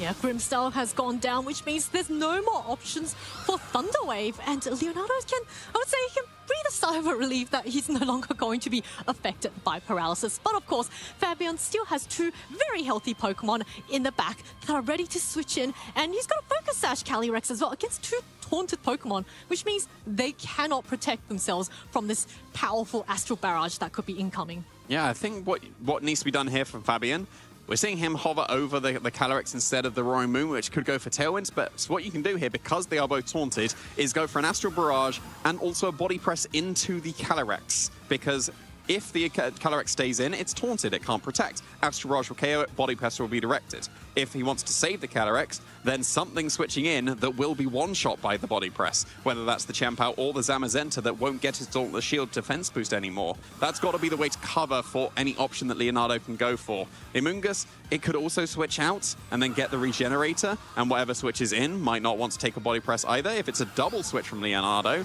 then you're still KOing at least one of the Pokemon with a Body Press, but this is quite a strong position for Fabian here. And I guess the only downside is if the Calyrex on Leonardo's side of the field wins the speed tie, is the Zamazenta in range of that attack? Because if Fabian wins the speed tie, that's huge for momentum. Yeah, it looks really, really close here on whether or not which Calyrex is going to go first if Leonardo keeps his Calyrex in the field and it wins the speed tie and goes for an Astral Barrage. That is going to be super effective on Fabian's Calyrex. Going to bring down to its Focus Sash and knocks out the Zamazenta. And now Fabian is down to his final two Pokemon. He does get to respond with a super powerful Astral Barrage, which I believe from this range should be able to get the double knockout. I don't know. Maybe not on the Amoonguss. Hasn't got any boosts, and it's only a Focus Sash one. The Life Orb one, I'd have been really confident. I think this Amoonguss might be able to survive this attack. Well, we'll have to see now. First, the Astral Barrage comes off, and yes, you're right. Amoonguss does survive this attack, and because it's been taunted, it can't put the Calyrex to sleep, but it can just easily go for a Sludge Bomb and knock out that remaining 1 HP onto this Calyrex. So Calyrex gets a special attack boost, but just gets knocked out immediately in the same turn by the Sludge Bomb and forces Fabian down to his final Pokemon. Yeah, and I don't think Roaring Moon's going to be able to cut it against a Zamazenta and a Chempao with the Amoonguss still around to help it out. So that turn was the decider for sure. And to be fair, a lot of these games are decided between which Calyrex does move first. You always want to train it as fast as possible with Focus Sash. If Fabian's had moved first, Astral Barrage KOs the Calyrex. Body Press KOs the Amoonguss because it's taken Astral Barrage chip, and then surely the Zamazenta with its +3 defense is able to defeat the Chempao and the Zamazenta even on its own at that point. And that was the decider. Because Leonardo's moved first, that KO'd the Zamazenta, not allowing the Body Press, and that is the forfeit coming out from Fabian. Leonardo takes game 1. Yeah, Fabian recognizing that there's nothing much his Roaring Moon with only single targeting attacks can do in this game. But there is always a game 2, and Fabian is a very, very experienced trainer. And he's a player that can come back from maybe not quite as well game ones, and we saw how fine of a margin that was. If his Calyrex had moved first, it could have been a completely different game one result. Yeah, if it had got a Thunder Wave off at any point into the Calyrex, that would have helped. Taunting the Amoonguss didn't actually make any difference in the game because the Amoonguss only ever went for Sludge Bomb. So if the second taunt hadn't have gone into the Amoonguss, that could have been a turn that Thunderwave did go into the Calyrex. And that would have been able to secure the game for Fabian, because at that point, there would have been nothing Leonardo could have done because the Calyrex is definitely slower. Astral Barrage Body Press clears the board. Zamazenta now wins against the Padu in the back. So yeah, maybe something that Fabian could consider going into this next game, because Leonardo didn't go for the Spore or the Rage Powder on the first turn that the Amoonguss could be taunted, or the second, and still just went on the offensive with the Sludge Bomb, so called it very, very nicely there. I really like how we've said time and again this weekend, Brute Bonner is the offensive version of Amoonguss, but actually in that game, yeah, Amoonguss came in the Calyrex, right? Did a lot. It was dealt so much damage to the Grimmsnarl and actually got 2 KOs on both the Grimmsnarl and the Calyrex, and was actually used offensively in that game. And Leonardo used the pressure of those Spores and the Rage Powders to then force the Terrestrialization onto the Zamazenta, force the taunts, and all of these different moves that forced Fabian to try and deal with the Spore that never actually ended up happening. Yep, so wouldn't be surprised if Leonardo does go for a similar thing. I think the Grimmsnarl is very nice here. The set that Fabian has come to this tournament with should be very useful in this matchup. And the taunts didn't really come into play because the Encore would have whiffed into the Protect of the Zamazenta anyway, and the Amoonguss didn't go on the offensive, so Thunder Wave is probably what I want to see coming out from this Grimmsnarl. We mentioned how important the speeds are, but if you put the opponent slower than you, then you'll be able to move first. Now, whoa, actually, there's a complete switch up here. We've still got the Grimmsnarl and the Zamazenta, but that's a Dragonite and a Calyrex on Leonardo's side of the field. Yeah, Leonardo's Dragonite is inner focus, so it cannot be flinched by a fake out from this Grimmsnarl. And the Calyrex, being ghost typing, also is immune to flinching, so it really forces the Grimmsnarl to rely on its other support moves like a Spirit Break or a Thunder Wave. Yeah, this could be a perfect opportunity to get the Thunder Wave off. You obviously can't go for a Body Press for massive damage on this turn into the immunity and the resistance. You could spend a turn getting an Iron Defense, but I don't think you particularly need to at this point. There's low kick on the Dragonite, I guess, and an Iron Defense would definitely help with that. But the Calyrex did seem to be a little bit of an issue for Leonardo, so get the Thunder Wave into that Calyrex, get the speed control going, and whatever the Dragonite wants to go for, we'll have to see on this turn, because there's no Terrestrialization. It's not going to be an extreme speed. I wouldn't be surprised if it's low kick. Yeah, the extreme speed comes off on the Grimmsnarl, deals fairly respectable damage. This is a choice banded Grimmsnarl. The Thunder Wave now, no, not very effective into the Calyrex because it went for the Protect, and actually a double up into this Calyrex. So fantastic turn one from Leonardo there, predicting that Fabian wants to really focus fire onto that Calyrex because it was so problematic in that previous game, and now Fabian's really not in a bit of a tricky spot here, I would say. Yeah, that was good momentum there for Leonardo. Extreme Speed did fine damage, but it looks like it's going to be a 3-shot, and that could be quite crucial because the Extreme Speed will out-prioritize any of the Prankster shenanigans that Grimmsnarl can go for. You've got the Amoonguss switching in for Calyrex. That's surely just going to eat up that Thunder Wave from the Grimmsnarl, and you see there, one more Extreme Speed will do it into the Grimmsnarl. Yeah, the Grimmsnarl getting the Thunder Wave onto this Amoonguss, not a very good Thunder Wave because Amoonguss is already the slowest Pokemon on the field. And a Behemoth Bash, that's going to be neutral damage into Amoonguss. Still respectable, but you don't really want to leave your Zamazenta on the field against a Flying type, a Poison type, and a Ghost type in the back. So, you know, I think Leonardo has done a great job of neutralizing that Zamazenta. Oh yeah, for sure. The Grimmsnarl now in range with Extreme Speed as well.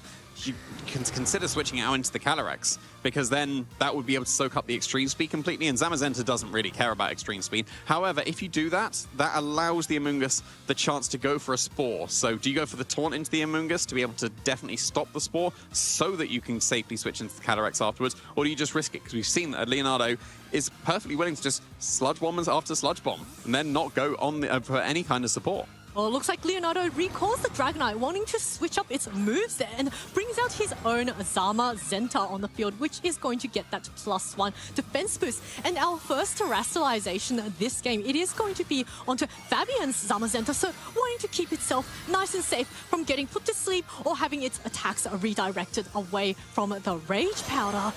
And how can Fabian make use of this turn? So Grimmsnarl goes for the Taunt first onto this Amoonguss, making sure that the Amoonguss cannot be using its support moves in the future, while the Zamazenta now boosts itself up to +3 defenses, and the Grimmstar is going to be knocked out by the Sludge Bomb. Yeah, Amoonguss just going on the offensive, and granted, it did get taunted there, so couldn't have gone for Spore or Sludge Bomb, but yeah, that's 3 knockouts this game, this set here for the Amoonguss, so that might be the most KOs any Pokemon's got so far. We don't tend to see that too often. The Iron Defense has been got on the Zamazenta on Fabian's side of the field. Now, +3 is going to be able to threaten some really good damage, and we saw from the very first game on the turn 0 that the Dauntless Shield activated on Fabian's side of the field first, and now that the Amoonguss is taunted, you should be able to just safely body press that Zamazenta, and we'll have to still wait and see if a +3 body press is able to KO the Zamazenta. I would expect it will if it's got that Astral Barrage helping it out.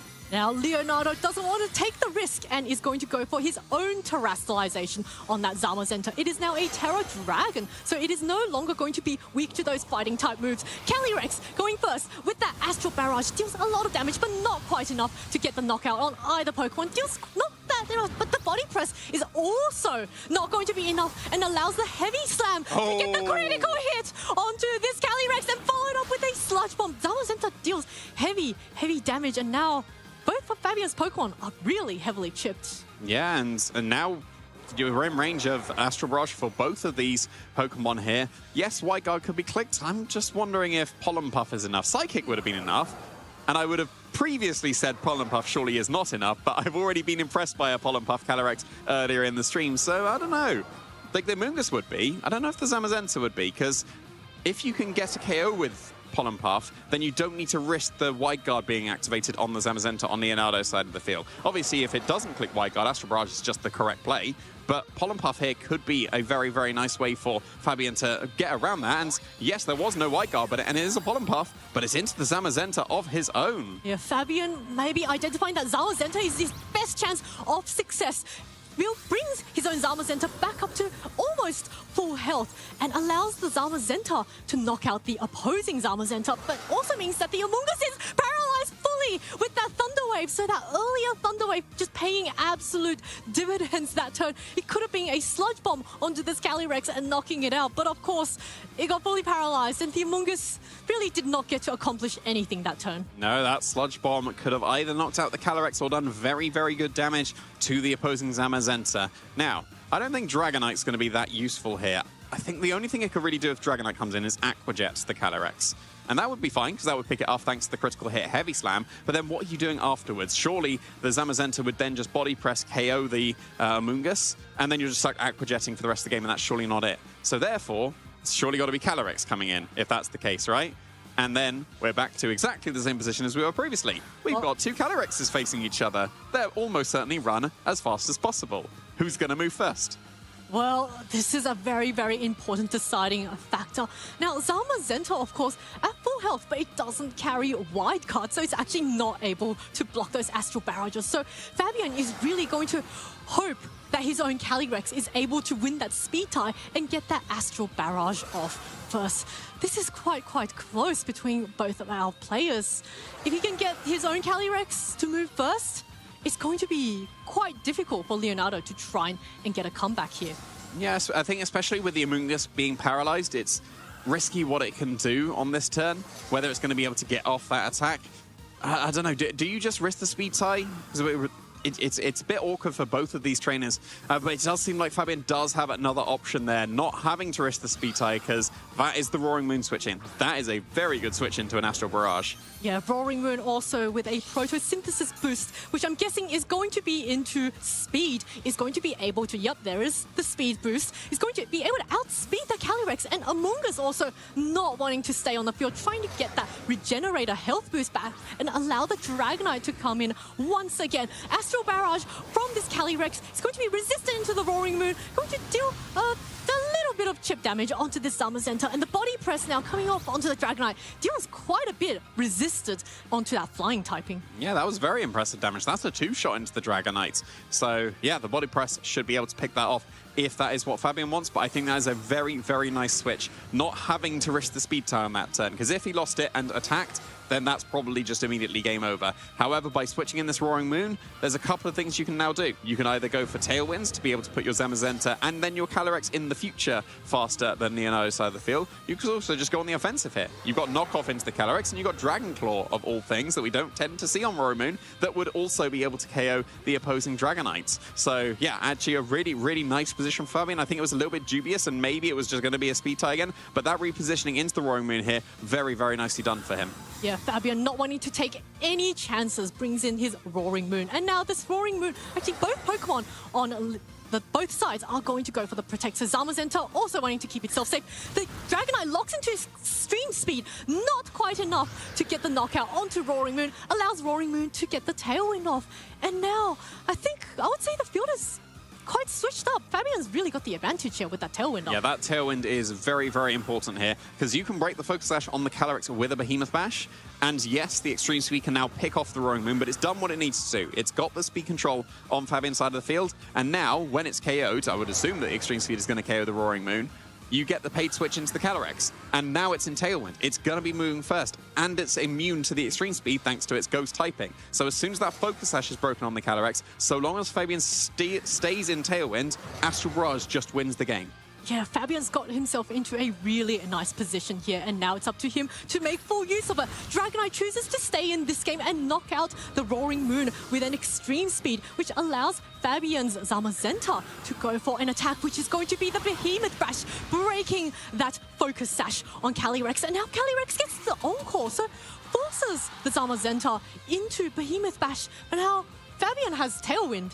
He's got a Calyrex at admittedly very low HP, but that's all you need against a Choice Band locked Dragonite. Yeah, I still see a way that this is going to come down to the speed tie, though, because there's surely got to be a switch out from Leonardo here. Actually, either Pokemon is reasonable to switch out. You could switch out the Dragonite, sack the Amoonguss, and then get Aqua Jet pressure into the opposing Calyrex, or you could switch out the Calyrex, then Protect on the next turn, and now it is a speed tie once again. So I think that's probably the preferred option. Aqua Jet won't ever do it against the opposing Zamazenta, so maybe that is still what this game is going to come down to. Even though Fabian has been able to position himself very nicely in Tailwinds, no, it's going to be the Dragonite switch out. So it's got to be a Protect from the Calyrex. But now, if this Amoonguss gets KO'd on this turn, that could now be Aqua Jet once again into the Calyrex. Yep, there we go. Calyrex going for the Protect to try and stall out one turn of Tailwind. Allows Fabian's Calyrex to get an Astral Barrage off. At this range, I would expect this Amoonguss to survive. And then the question is whether or not the Zamazenta went for the attack onto the Amoonguss slot. Amoonguss does manage to hang on in the red, but the Behemoth Bash follow-up knocks out the Amoonguss, which means Leonardo now gets that switch into his Dragonite, which is going to be able to lock into, as you mentioned, maybe an Aqua Jet.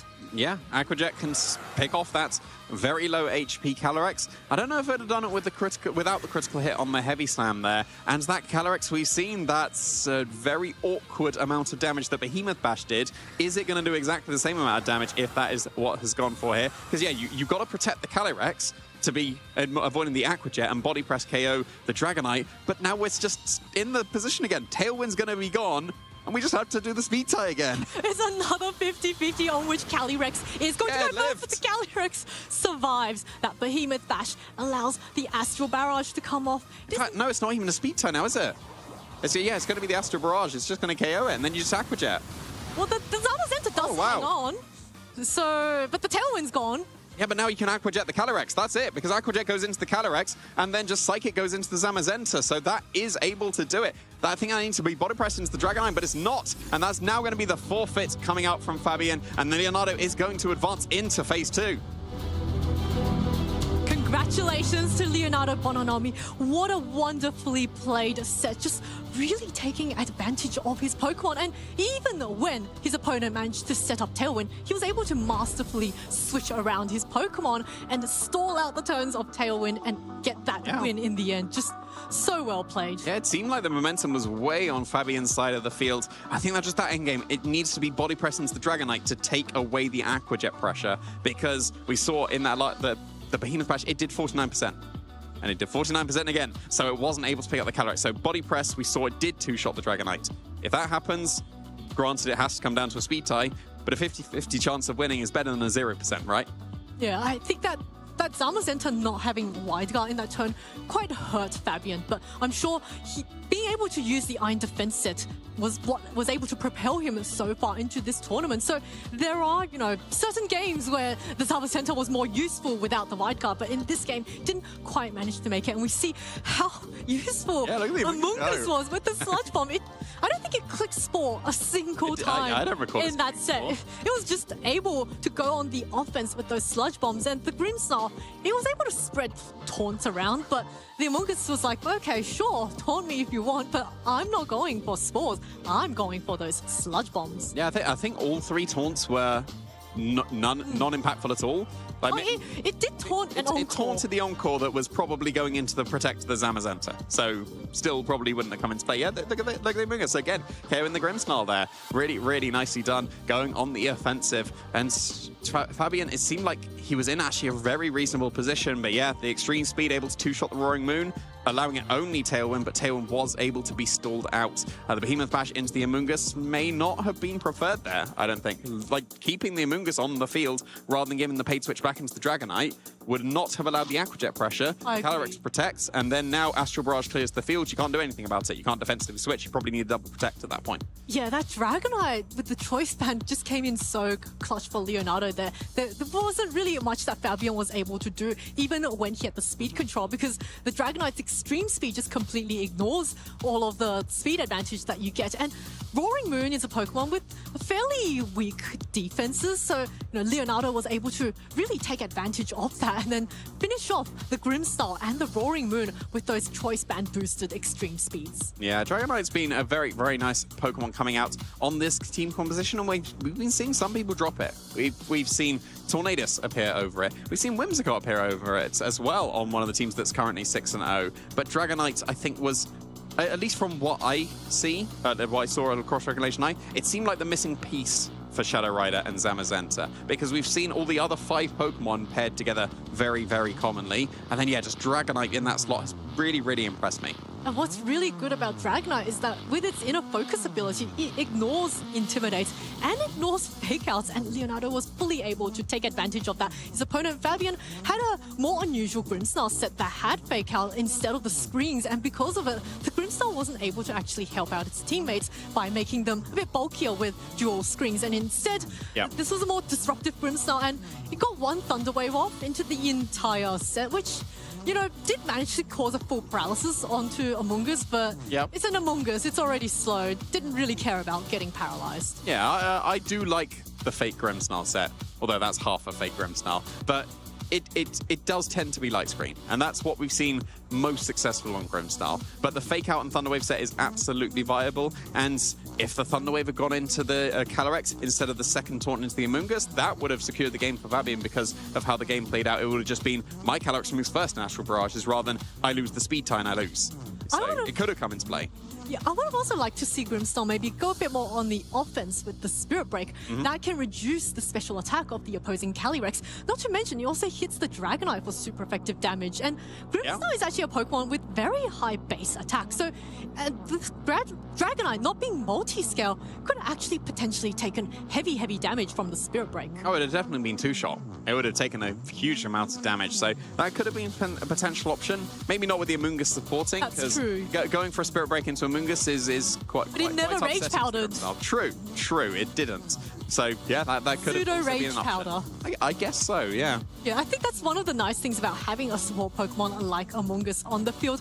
Your opponent is quite afraid to click those super effective moves onto the Amoonguss partner slot, fearing for that rage powder, and so it just serves there as like a hey. Do you want to deal with me? Do you want to risk that 50-50 of me going for the Rage Powder? And we saw Leonardo actually saying, I'm going to use the Amoonguss. I'm going to trick you into thinking I will Rage Powder, but I'm going to go for the offense with those Sludge Bombs. Yeah, and we're going to go for our interview with the winner of Round 7, Leonardo Bonanami. Please take it away. Thank you very much. Yeah, we're here with the winner. First of all, congratulations on advancing to Phase 2. I have to ask, Calyrex Shadow Mirrors, always exciting, but how are you feeling about this match? Yeah, I'm feeling, thank you, I'm feeling well.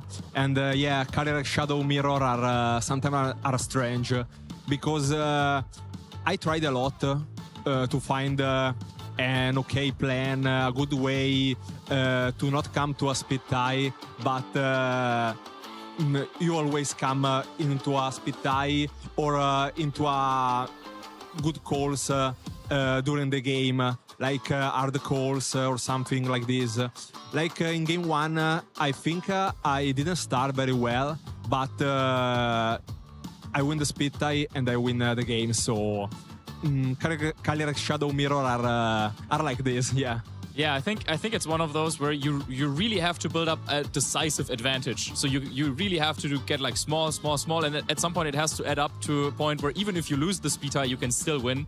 But yeah, as you were saying in the first game, maybe the position wasn't so great for you, but then in the end, well, who moves first? It's sometimes that is how it is. Yeah. In the second game, your opponent Fabian, they tried to avoid the speed tie, and they switched their Calyrex into Roaring Moon to try and win that way, setting up the Tailwind. But yeah, you managed to play this endgame really nicely, I thought, with Amoonguss, Dragon Knight, and then also Encore into the Behemoth Bash. What did you expect in this endgame? Were you like, oh, okay, it's gonna come down to the speed tie again, or did you expect the switch up into Roaring Moon?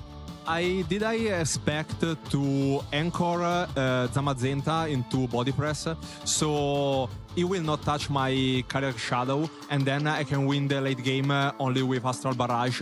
But it was smart, and he locked himself into Behemoth Bash. But then I was quite confident that my Calyrex can survive to Behemoth Bash. I was worried because if when he KO my Amoonguss, if he would have double up my Calyrex, I will don't have the free switch, and I think the late game will come to a speed tie. So I have that two-way to deal with the late game, but in the end it worked. Yeah. I think on the cast, Jamie was also pointing that out. If you protect Calyrex, he targets, does not knock out Amoonguss, then you can next turn maybe switch out your Calyrex and then stall out Tailwind, but then in the end, yeah, as you said, maybe it can come down to a speed tie again. Yeah. But overall, it seems like this Calyrex Zamazenta team is doing really well in this tournament as well. Like in the top tables, we've seen a lot of it. So is there something that you can advise maybe players who are looking at this format for this mirror match specifically? Is there something you can give as advice? I think in general the team is really good because you don't have good matchups in general, but all the matchups are even. And if you play well, if you play correctly, if you get some good calls, you can win every matchup because you have good Pokemon like Calyrex, Zamazenta, Amoonguss, Raging Bolt, and so for the mirror match. There are some lines you can like in the past words in the top 8 we've seen you can adapt the lead like Chempao Zamazenta, or a more offensive lead like Calyrex Zamazenta, or you can flip the table and lead like Amoonguss plus Zamazenta or Amoonguss Calyrex, but is mind games and it's your feeling like you have to play it and get the right calls. Yeah, I totally feel that, being a Calyrex Shadow player myself. Yeah, it's like you have a lot of options, but at the end of the day, it often comes down to, oh, okay, you think that I think that you think, and so then, yeah, there's many options still. Yeah. But yeah, with this win, as I said, you're confirmed now to phase 2. What's your current standing in terms of the championship points and then outlook towards Worlds? I think with this phase 2, I locked my world invite because before I was like at 1841 CP. So I think before the event, I was thinking I was okay. But right now I'm 100% sure, so I'm pretty happy about that. It was my objective at the start of the season, so... Well, congratulations already. Of course, we have to see how everything plays out in the end, but that seems like already a really good place to be in. So then now that is accomplished, what are your goals now for this tournament? Sorry? What are your goals now for this tournament? I think doing well, and enjoy playing because I like playing this team. I like this regulation, and so I will try to continue playing and hope for a good placement in the end. Oh, yeah, that's nice to hear. Of course, best of luck for that. Finally, before we let you go, any shoutouts that you have? Shout out to Davide Carrer and Luca Lusignoli because we played the same six but with some differences. But we talk a lot and we talk a lot about matchups, spreads, and other thing. And a shout out to Emanuele Briganti too because I talk a lot with him. And the other guys that are cheering for me and are traveling with me. Yeah, it's always great, of course, to have your friends. And I think they were also doing pretty well in the tournament last time that I checked. So, yeah, best of luck to you. Best of luck to your group. And with that, let's hop to a short break. And then we are back with the last round of Swiss here from the Prague Regionals. James is just completely ecstatic on the stage right now, finally doing what he has been so close to accomplishing for so long. He has worked so hard every event to get this spot. My name is James Evans. I'm from Deptford, New Jersey. I would definitely be an electric type. I'm super energetic, but I also feel like I'm very tactical about it. I always feel like electric types sort of have that vibe to them, you know, Volt Switch or something like that. A lot of precision is a good way to phrase it. My dad originally found the 2014 World Championships as an advertisement, and he was like, we're really close to Washington, D.C. Do you want to go? And being the Pokemon-obsessed fan I was like, yes, let's go. And seeing Sejun Park win Worlds really cemented in my mind, like, anyone can win in this game. Anyone can be that person up there. So I was just like, that could be me. And from there, the rest is kind of history. I just started playing after that. One of my favorite moments ever is probably winning EUIC in the seniors division.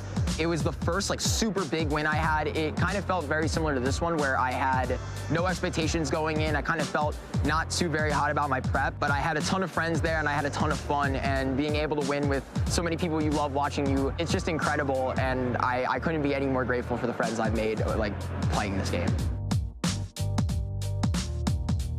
I have to give a complete shout out to Toller Webb, who was my opponent in Knoxville. He won there, but he's always been a player that I've very much looked up to. He was also a prior senior division world champion, and every time we talk, it's always super fun, but every time we battle, it's also super fun. He's always someone who's very calm and collected, and it's definitely just one of my favorite players to ever play the game, and someone I'm always going to be grateful I can talk to and get advice from.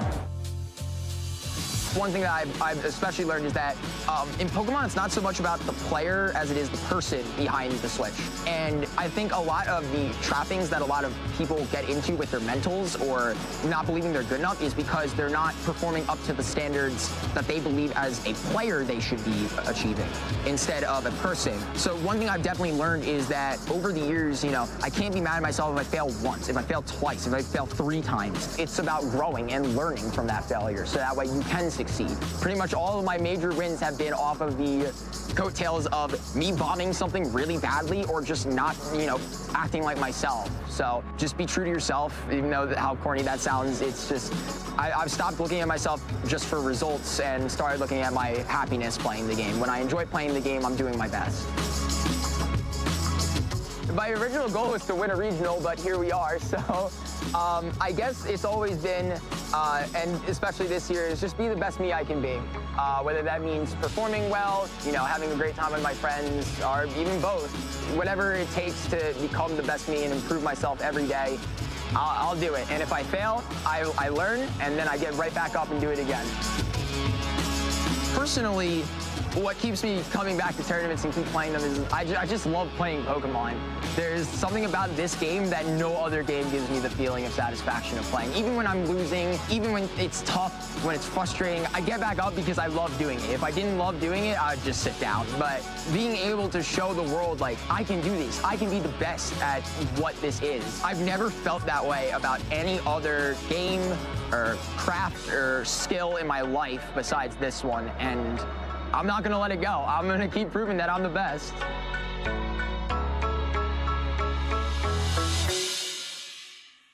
This is history. That is a 10th regional win. That is inconceivable.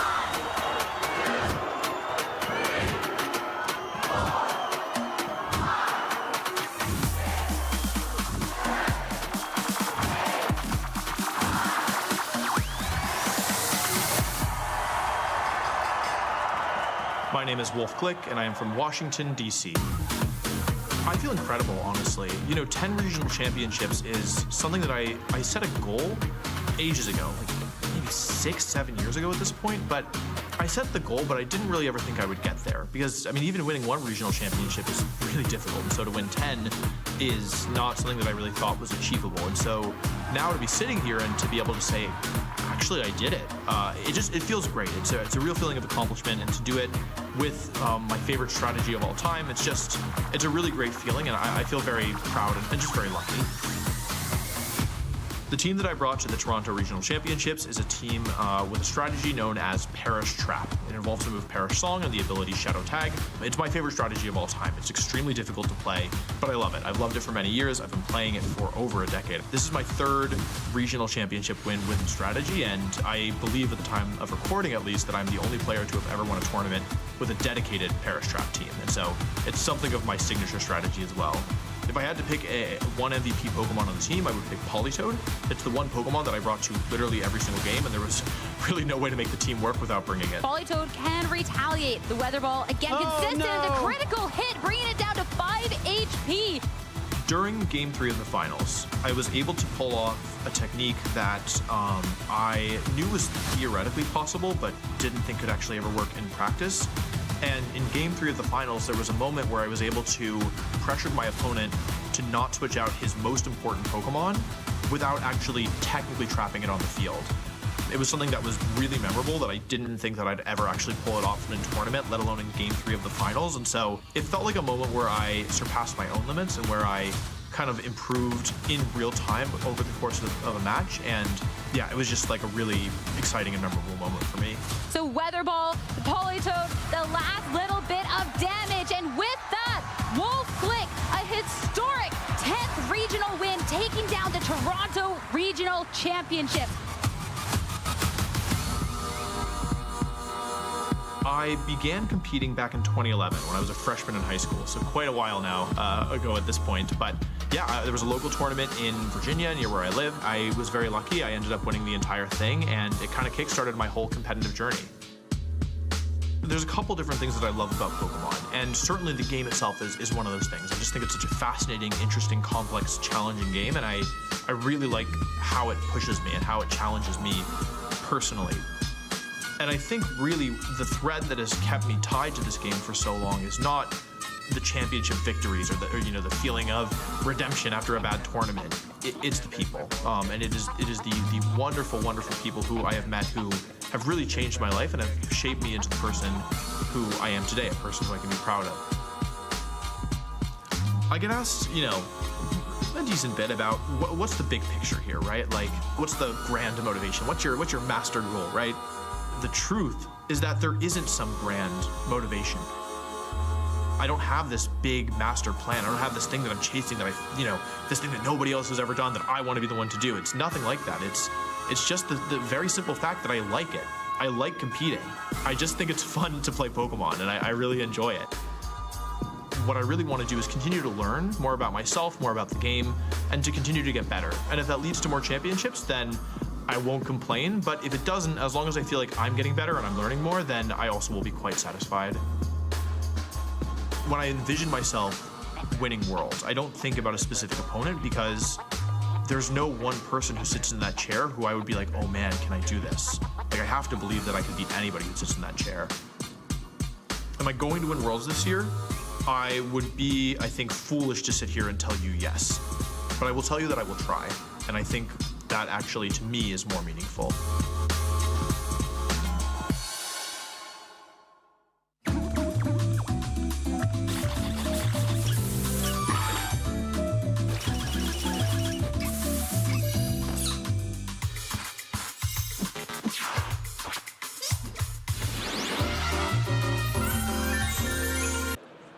Here we are at the Prague Regional Championships in 2026. But I am joined by the Prague Special Champion of 2018. 8 years since we've been here in Prague. David Kutesh, how are you doing?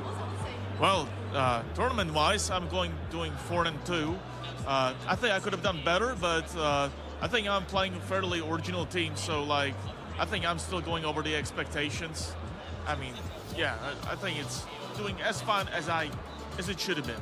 Yeah, and just sit in it. As we know, you need that X&2 record to be able to make it. As mentioned, it's been 8 years since you're able to take that championship in your home region as well. How are you feeling that we are now finally back in Prague after 8 years away? I think it's an interesting question because I don't think it's that much important for me that it's in Prague, but rather it's just the fact that we have the Czech community here. After such a long while, I've met so many new people.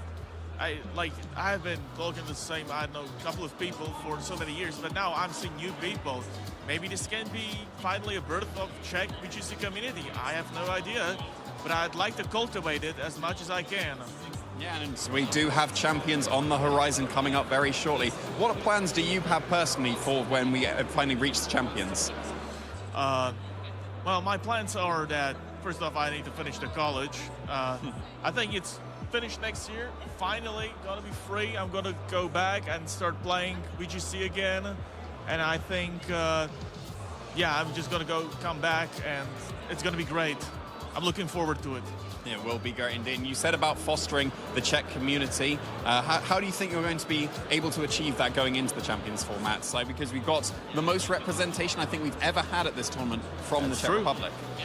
Yes, I think it's important for the community to have some kind of local tournaments.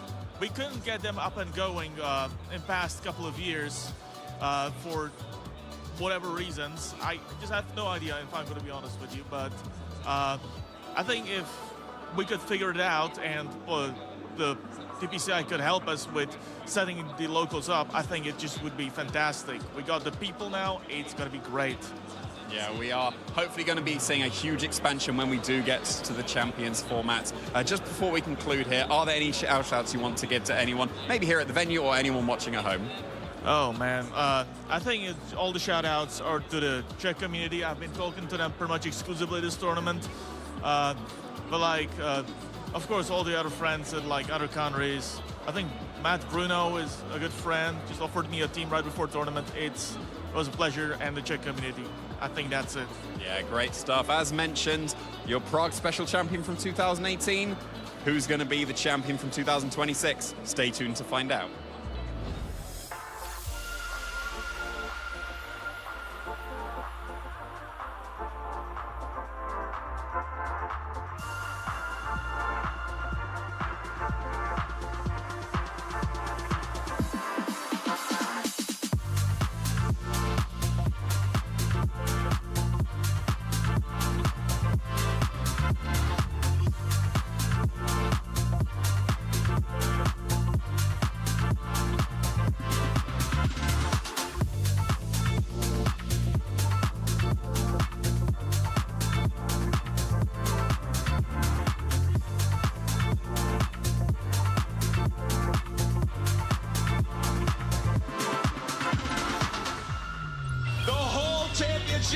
Comes down to this brave bird right here. Azu holds on. Immortal has just reached Azumarill status. He might be the greatest of all time. Marto Golden is your 2025 Latin America International Champion.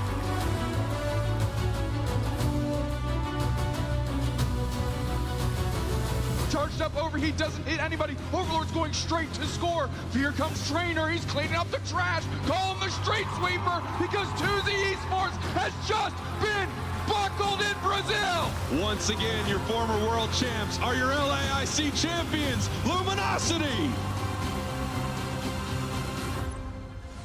There's Luminion, and the Thornton comes out. As long as it switches a Pokemon that's been in play for a turn, like this Rotom, Rare Candy, Curse Blast onto one of these bench Pokemon, and Henry Kuninari will close out game number 2 with a powerful Burning Darkness and becomes your LAIC champion.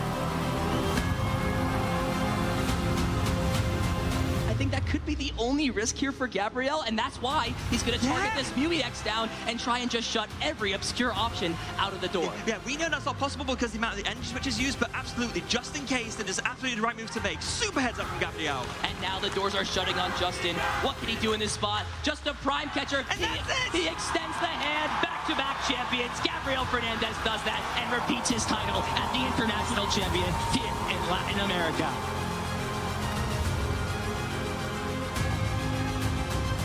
It's just going to be the Haxorus going for a big knockout here with the Dragon Pulse. And I've got to say, Kyle, this feels like checkmate. Brent is going to take one last look, but I think he knows the situation. Miloslav with a grin on his face. He is so close to becoming our champion. And Brent doesn't think he can do it, extends the hand, and Miloslav Posledny becomes the Latin American international champion. Golden Go switches in, but Ursaluna's Facade will connect on Rillaboom, and that picks up a one-hit KO. Takumi's biggest offensive threat into the remaining Pokemon of Ismail Hoagie has gone down in a double KO. And we've got Ursaluna in Trick Room, fully ready to pick up the KO, and we have it. Ismail Hoagie is your Latin America International Champion of the Junior Division. It is really, at this point, just as simple as clicking the Rage Powder and the Expanding Force to pick up this KO on Sneasler. Pietro Nihal Caludora Silva will be your international champion here in Latin America in the Seniors Division.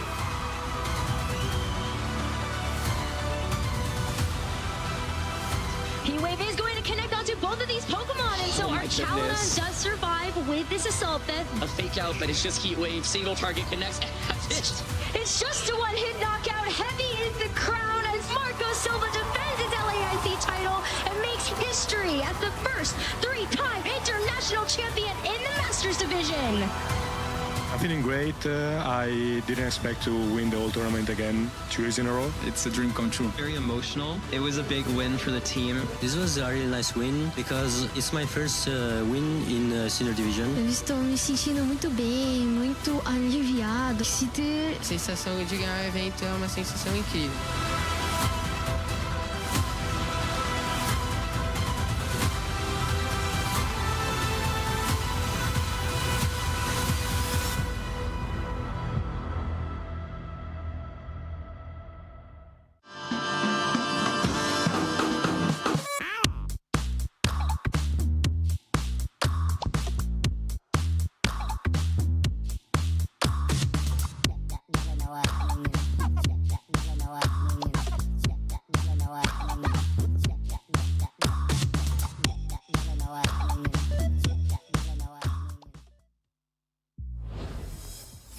Welcome back, Pokemon trainers, to round 8 and the last round of phase 1 here at the Prague Regional Championships. My name is, I think, still Jamie Boyd last time I checked, but I am now joined by Lou Akjos Chromie for the first time today, and it's been such an exciting day so far. We saw Leonardo Bononomi do a very, very nice showing against Fabian Brown, able to take that game, and I'm sure we're going to have a fantastic game as well to round off this this phase 1. Honestly, you couldn't ask for a better tournament so far. A lot of the names that we keep picking out of the roster when we're kind of looking at the standings and saying, oh, that would be a good game, that would be a good game, we end up being able to feature, and they honestly have delivered absolutely incredible games. A lot of them are going to that game 3 as well. That adds a little bit of extra adrenaline and excitement behind who is going to close out the set.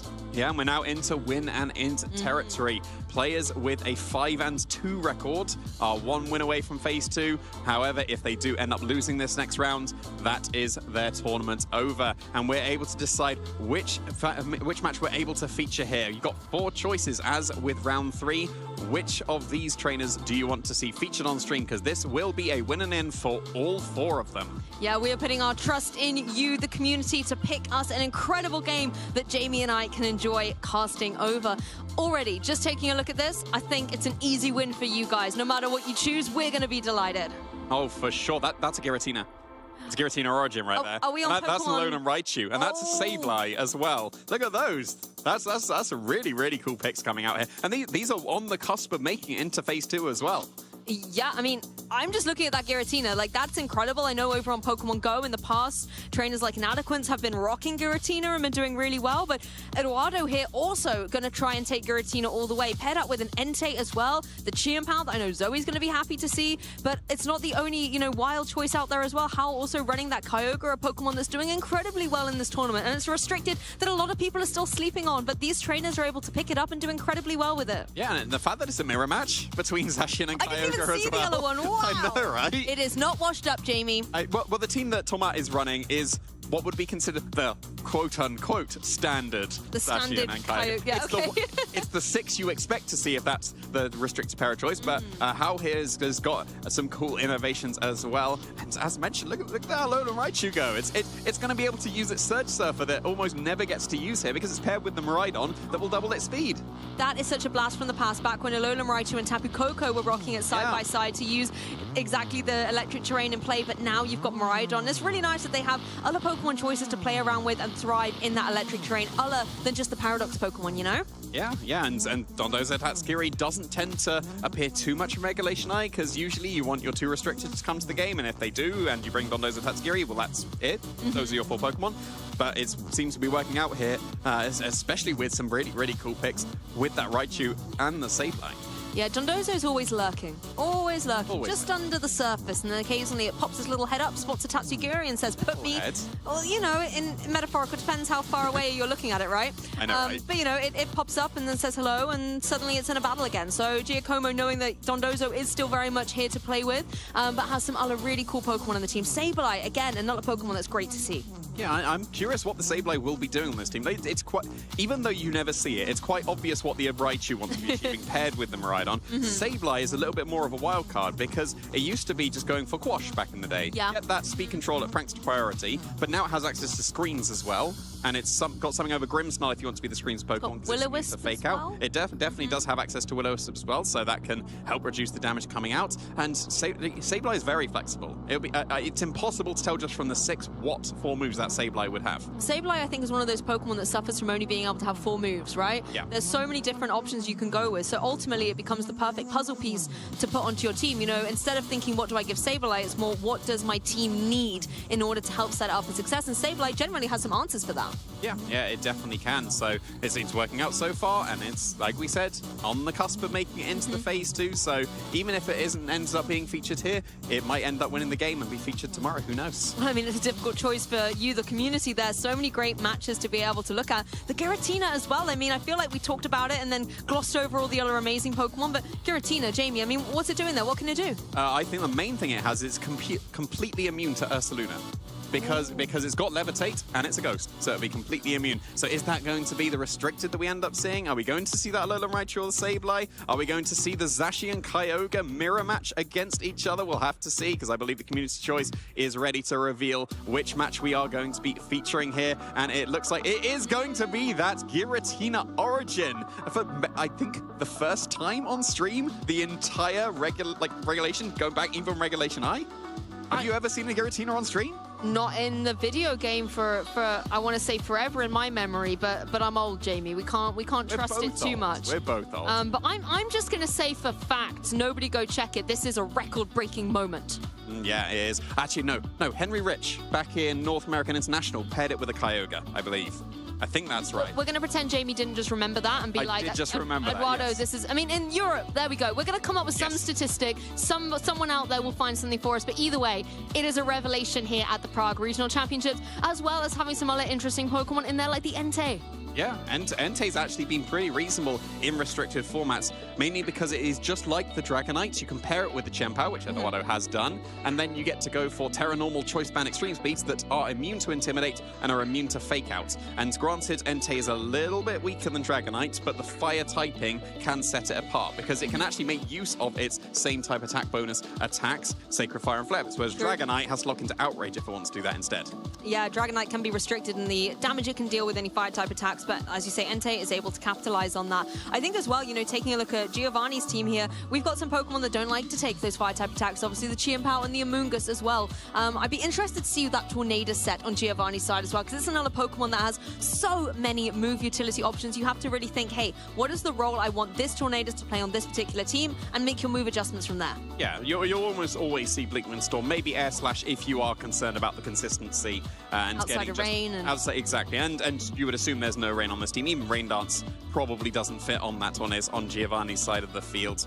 So yeah, it's pretty much the standard team coming out from Giovanni, who's had a lot of success previously in his own right, and Eduardo's going to be facing him down with just the most unconventional of the restricted. Well, to be fair, Zamazenta, it makes sense. Like, you pair a ghost type with Zamazenta, that makes sense. Oh, yeah, right? That's true, but this ghost is, you know, the unusual one.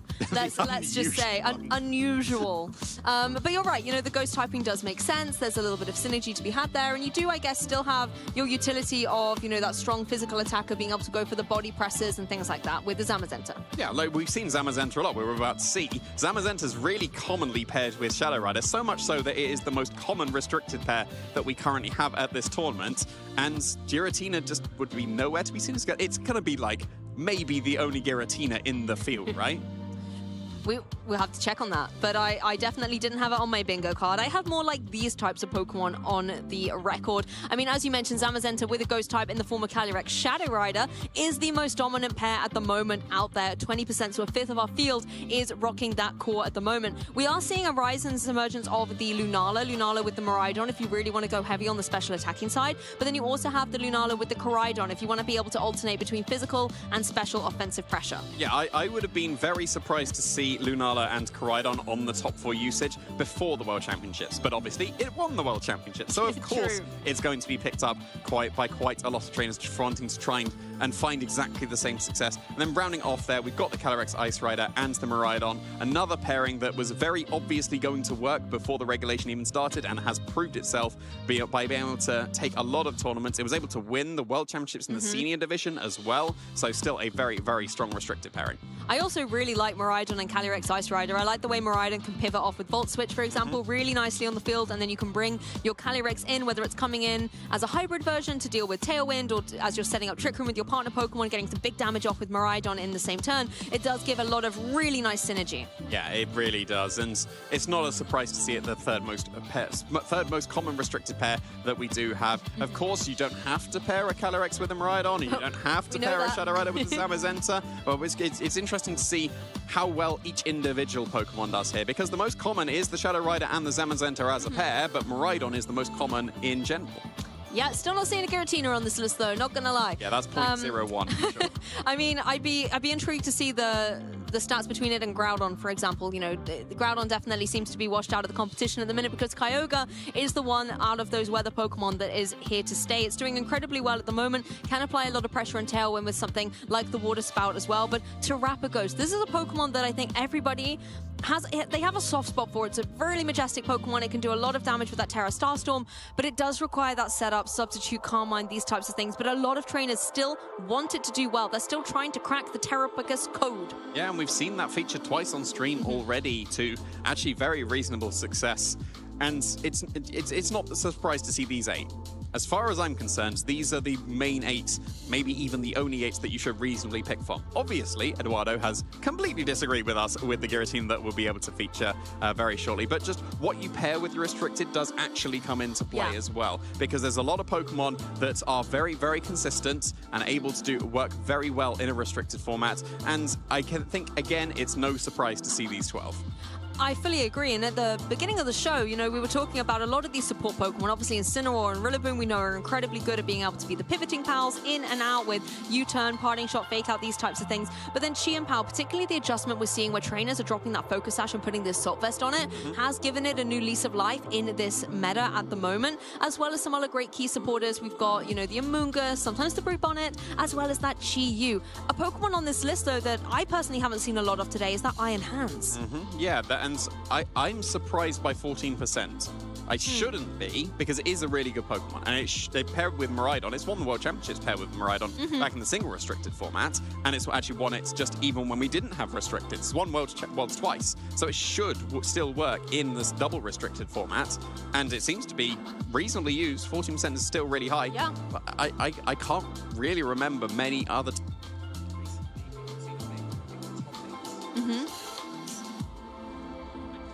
anything else. I mean, the other thing that surprises me is that Whimsicott is not only above Amoonguss, but above Raging Bolt as well. I feel like Raging Bolt is that more kind of sturdy, reliable, tough Pokemon that particularly if you can be in electric terrain with Miraidon, or you can even get a Calm Mind boost up, that's when it can start really unleashing damage. But it's such a difficult Pokemon to get off the field, right? Whereas Whimsicott in counterpart is often very easy to remove. It has a lot of weaknesses, and a lot of those Pokemon are out there in the field, and it is traditionally running Covert Cloak, not Focus Sash. Yep. I mean, maybe it's borrowed the Focus Sash from Chien-Pao nowadays. I don't know. I guess so, yeah. And it's entirely reasonable. It's almost certainly Covert Cloak or Focus Sash. I do like the adaptation of Assault Vest on Chien-Pao, mainly because it was the set that I started to try and popularize and completely failed, and people waited 2 years to actually believe me. But it was able to overtake Rillaboom on the usage as well. And it's usually Incineroar, Urshifu, Rillaboom, and what else? But Chien-Pao's actually taken that third place slot from Rillaboom. I feel this is a trend with you sometimes. You're often ahead of your time with calling out metas and things like that, and then sometimes, I am. yeah, and you know, you have that wisdom, but we need to sort out your time traveling a little bit. You know, get that on schedule. But seems like it is time to jump over to our main stage. Our trainers are ready and waiting. This is your community choice for our final round of Phase 1. Yeah, it's almost time for Giratina. We never see Giratina. It's going to be so cool. And to be honest, I think it matches up really well into Shadow Rider Zamazenta. It's got access to Shadow Sneak, and that's able to threaten a one-hit knockout, even by being just a tiny little weak priority move with the Grisius Orb that's going to give it the boost as well. That should allow it to KO. And all you need to do is break the Focus Sash, and then suddenly Giratina beats both the Zamazenta because it's immune to Body Press, and it beats the Calyrex because it will just Shadow Sneak it. I mean, I'm assuming it has Shadow Sneak, at least from what I understand, given we never see it. Giratina Origins run Shadow Sneak, but... This is your hypothesis for now. It is my hypothesis, Predictions. Yes. You mean, get your predictions in chat as well. Let us know kind of what you're thinking this Giratina is going to be cooking up. We have seen a lot of those priority moves out there today, a lot of Sucker Punch, a lot of Thunderclap, so I would anticipate a Shadow Sneak maybe being there. I think there's wisdom behind that. Yeah, I think so. More than I've got. I think it makes even more sense when you pair it with the Chien-Pao that can go for Sucker Punch, and you pair it with the Entei that can go for Extreme Speed as well, getting all that priority going. So, yeah, that could be entirely reasonable here. Yeah, and I think sometimes that's what can really make or break a game, particularly with speed control being so dominant, and I think it's a tried and tested thing. You kind of need speed control no matter the format, but at the minute, when I was talking to Victor Medina, he said it's really, really important right now to have some kind of control, some kind of way to still maneuver if your opponent is able to get the speed advantage, for example. So having those priority moves, I think, is really important on team building right now. Yeah, it definitely is. We'll be able to see the accomplishments coming out from both of these trainers very, very shortly. I mentioned Giovanni Piscatelli has found some reasonable success across the years, has been competing for quite a few. I remember the name going back quite a few years at this point, and just running something very consistent. No surprise there. A lot of trainers that are veterans in the game do opt to go for consistency and the tried and true Pokemon because they have the experience behind them to be able to back themselves up. As you can see, going all the way back to 2020 for a top 8 in the DC Open, was able to reach the finals in 2022, and that was in a double restricted format as well. We're back when we had Dynamax top 8 at Liverpool in 23, and then actually pretty recently, second region we had of the season, top 16. That's a lot of good, consistent finishes here, particularly that finalist position back in 2022. So Giovanni knows what it takes to be able to go through a potential phase 2 of a competition or even a top cut scenario. So he's going to be looking here in Prague to try and take the #1 spot and lock up that golden ticket for the World Championships. Eduardo on the opposing side, though, more recently has that finish and the Bologna Special Championships, top 128, wants to be able to go even further in this competition. Yeah, and here's Giovanni's team. With respect, we've seen this before. There's no surprises. I guess Sharp Beak to boost the damage output on one is. That's a bit new. Yeah, that's cool. This is all expected. I think we all expected this point. I'm just waiting to get onto the Giratina. I do have a question for you, though, something I haven't spotted. I mean, I'm still getting used to seeing Assault Vest on the Chien-Pao, but the ground terrestrialization, talk us through that. Yeah, true. It tends to be Poison or Ghost at the World Championship. And I would assume that on most of these teams, you don't tend to often Terra the Chien-Pao. Ground would just be much better against Miraidon. So if you're going up against a Choice Scarf or Choice Specs Miraidon, just making yourself immune and taking Volt Switch or Electro Drift off the table either forces you into Draco Meteor, which starts to drop your special attack, or into Dazzling Gleam, which can be wide guarded by the Zamazenta. So Poison and Ghost make the most sense with Dark and Ice, just defensively, being yourself immune or at least resisting the fighting type attacks that would otherwise one-hit KO the Chien-Pao. Ground Wall to make you neutral, that's fine. You'll still survive. That helps. And then it will help against opposing Miraidon, which maybe the team does end up needing help with. Well, I guess a Miraidon with a Hadron Engine online is still too much for an Assault Vest, necessarily. So having that ground typing can give you a lot of flexibility. Of course, the Zamazenta and the Calyrex, such a strong combination of restricted duos there. Interestingly enough, you've got the Encore on that Calyrex, something that Eduardo is going to have to bear in mind as we start picking away at this team. So the Giratina does indeed have the Shadow Sneak, but we've got the Poltergeist and the Draco Meteor on there. Yeah, so it is going to be a mixed attacker for Giratina. It actually has the same attack and special attack base, so it's entirely reasonable to go for a mixed attack. That does mean you tend to go for a minus speed nature, and actually Giratina ends up pretty slow, so it's probably going to be moving second a lot of the time, but maybe it's not because it's got access to the Shadow Sneak to get that priority going. As mentioned, Sucker Punch and Extreme Speed can come out as extra priority, as well as Aqua Jet and Grassy Glide. We didn't even mention the obvious ones because we see Urshifu and Rillaboom so often. I guess we're just used to that. But actually, 5 of those Pokemon out of the 6 have a priority move available to them. Oh, so indeed being able to have that pressure in or outside of the speed control of your opponent could give Eduardo an advantage here. I like as well, you know, seeing on Giovanni's side that Zamazenta is running the Dragon Terrestrialization. That's something that the Draco Meteor and Giratina will be looking to try and get a land on. So something interesting to bear in mind. Yeah, for sure. The Giratina, it should be really good in this match. Again, so long as the sash has been broken on the Calyrex, it beats both restricteds. That is a small caveat, but that should be achievable given the amount of priority that you have available. Sucker Punch will be able to bring it down to the Focus Sash. Urshifu outspeeds with a Choice Scarf and will be able to break the Focus Sash. Even just Grassy Glide, it won't be able to do much. Entei can't do it. It's immune. Extreme Speed won't be able to break that Focus Sash. But yeah, so long as the Giratina's positioned here, I think it's looking pretty good. I mean, I like the look at the Entei as well with the Choice Band. That's something you really cannot underestimate. A Sacred Fire going into like a Mungus, for example, or the Chien-Pao, that is certainly going to be able to deal a huge amount of damage. But I'm not sure that Entei is going to be the best choice of Pokemon in this match. We'll have to find out, however. We're jumping straight into Swiss Round 8. A Mungus, the beautiful shiny form with the purple, to match its counterpart here with the Calyrex, Shadow Rider on Giovanni's side against the Chien-Pao and Rillaboom of Eduardo. Yeah, so no restricted Pokemon coming out in the lead for Eduardo. There is that Grassy Surge getting that Grassy Terrain. And now you do threaten a Grassy Glide and a Sucker Punch into the Calyrex to be able to pick up that knockout. The Grassy Glide can't be redirected, but Amoonguss can actually keep the Calyrex safe from the Chien-Pao at least. But it is still threatened by the massive Icicle Crash. Amoonguss tend to be run very physically bulky so they can survive that attack, and then it would be able to respond with the Spore into the opposing Chien-Pao. But this one is not the Assault Vest. It could go for the Protect if it did want. Maybe you can go for a Protect and a U-turn into the Amoonguss. That will get a tiny bit of chip to put it in range of Icicle Crash. If you expect the Amoonguss to go on the defensive or maybe supportive, you can Focus Fire on that Calyrex as well, because it's not going to be able to do the most amount of damage now. Even though the Chien-Pao's Focus Sash, it would still be able to resist that Astral Barrage. That might be why the Calyrex is repositioning here. Yeah, and the Sucker Punch threat would have been formidable, so switching out the Calyrex keeps it nice and safe with its Focus Sash intact in the back. Zamazenta able to join the field, and the defensive play coming through from the Amoonguss, burning through this Fake Out and scouting out what Eduardo wants to go for here. The Icicle Crash was coming down into that Amoonguss, so nice that it was going for a Protect. Giovanni wanting to keep it in the game to disrupt a little bit later on as the Wood Hammer finds its mark on the Zamazenta, but that does negligible damage. I think a great ball position adjustment for Giovanni. Yeah, that Wood Hammer would have surely put the Calyrex in range of a Grassy Glide afterwards, because the Sword of Ruin would have been active, and that surely brings it down either to its Focus Sash or in range of Grassy Glide for sure. And the Rillaboom is immune to Rage Powder, so that would have been basically a guaranteed pin into that Calyrex had it stayed in and gone for the Astral Barrage. And the Amoonguss kept itself safe on the first turn by protecting, and now it's keeping itself even safer by switching out. Yep, jumping in and out of the battle here on Giovanni's side. The Chien-Pao is now going to join the fray, bringing its Sword of Ruin to the field here. Chien-Pao, however, is going to catch it with that Icicle Crash. Only does a little bit of damage, and with the Assault Vest, you don't have to worry about a Focus Sash being procced. But Rillaboom has to watch out for that Zamazenta. That does a huge amount of damage, and in retaliation, it's enraged. It's able to get the knockout on Chien-Pao. So Chien-Pao leaves the field as swiftly as it joined us, Jamie. Yeah, and Chien-Pao's a really good counter to Giratina, and it's gone, just saying. So the Rillaboom is going to be KOing itself here. here and does allow that switch in for Eduardo. With the assumption that he's got both restricteds in the back, then I think that Giratina could be pretty well positioned here. And because we're seeing, yeah, we've already seen all 4 Pokemon on Giovanni's side of the field. As mentioned, as soon as that sash is broken on the Calyrex, Giratina can be completely freed up.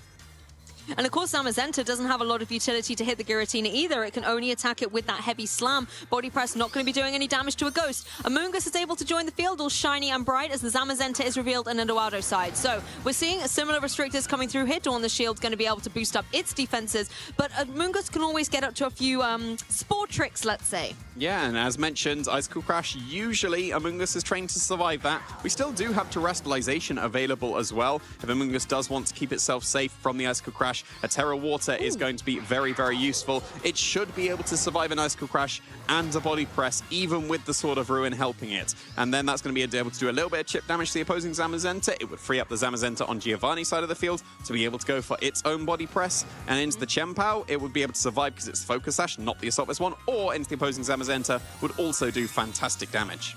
Yeah, let's have a little look at where the sparkles are going to fly. It's going to be on that Amoonguss, just like you said, turning into a water type, going to give it a lot more flexibility against the ice type Icicle Crash, meaning that Amoonguss can apply pressure with those spores going forward and provide redirection with Rage Powder if required. Look how minimal that damage is. Poor Chien-Pao on Eduardo's side is not able to find its mark at all. Oh, wow. But Zamazenta is there to help out. The two of them doubling up into the Amoonguss means Giovanni's Terrestrialized Amoonguss goes straight back into its Pokeball here. Yeah, really impressive damage. Sword of Ruin surely being the decider to be able to get that KO. And there's the heavy slam, at least, from the Zamazenta. That brings the Chien-Pao very comfortably down to its Focus Sash. Another crucial piece of information, Eduardo Zamazenta move first. And that is always important, which Zamazenta is going to be the speedier of the two. We can see the Zamazenta getting that recovery second on the grassy terrain, so extra confirmation that is likely to be the case. And now we got the Calyrex joining the field once again. Yes, the sash is broken on the opposing Chien-Pao, so if you do go for an Astral Barrage, that would be able to pick up the KO.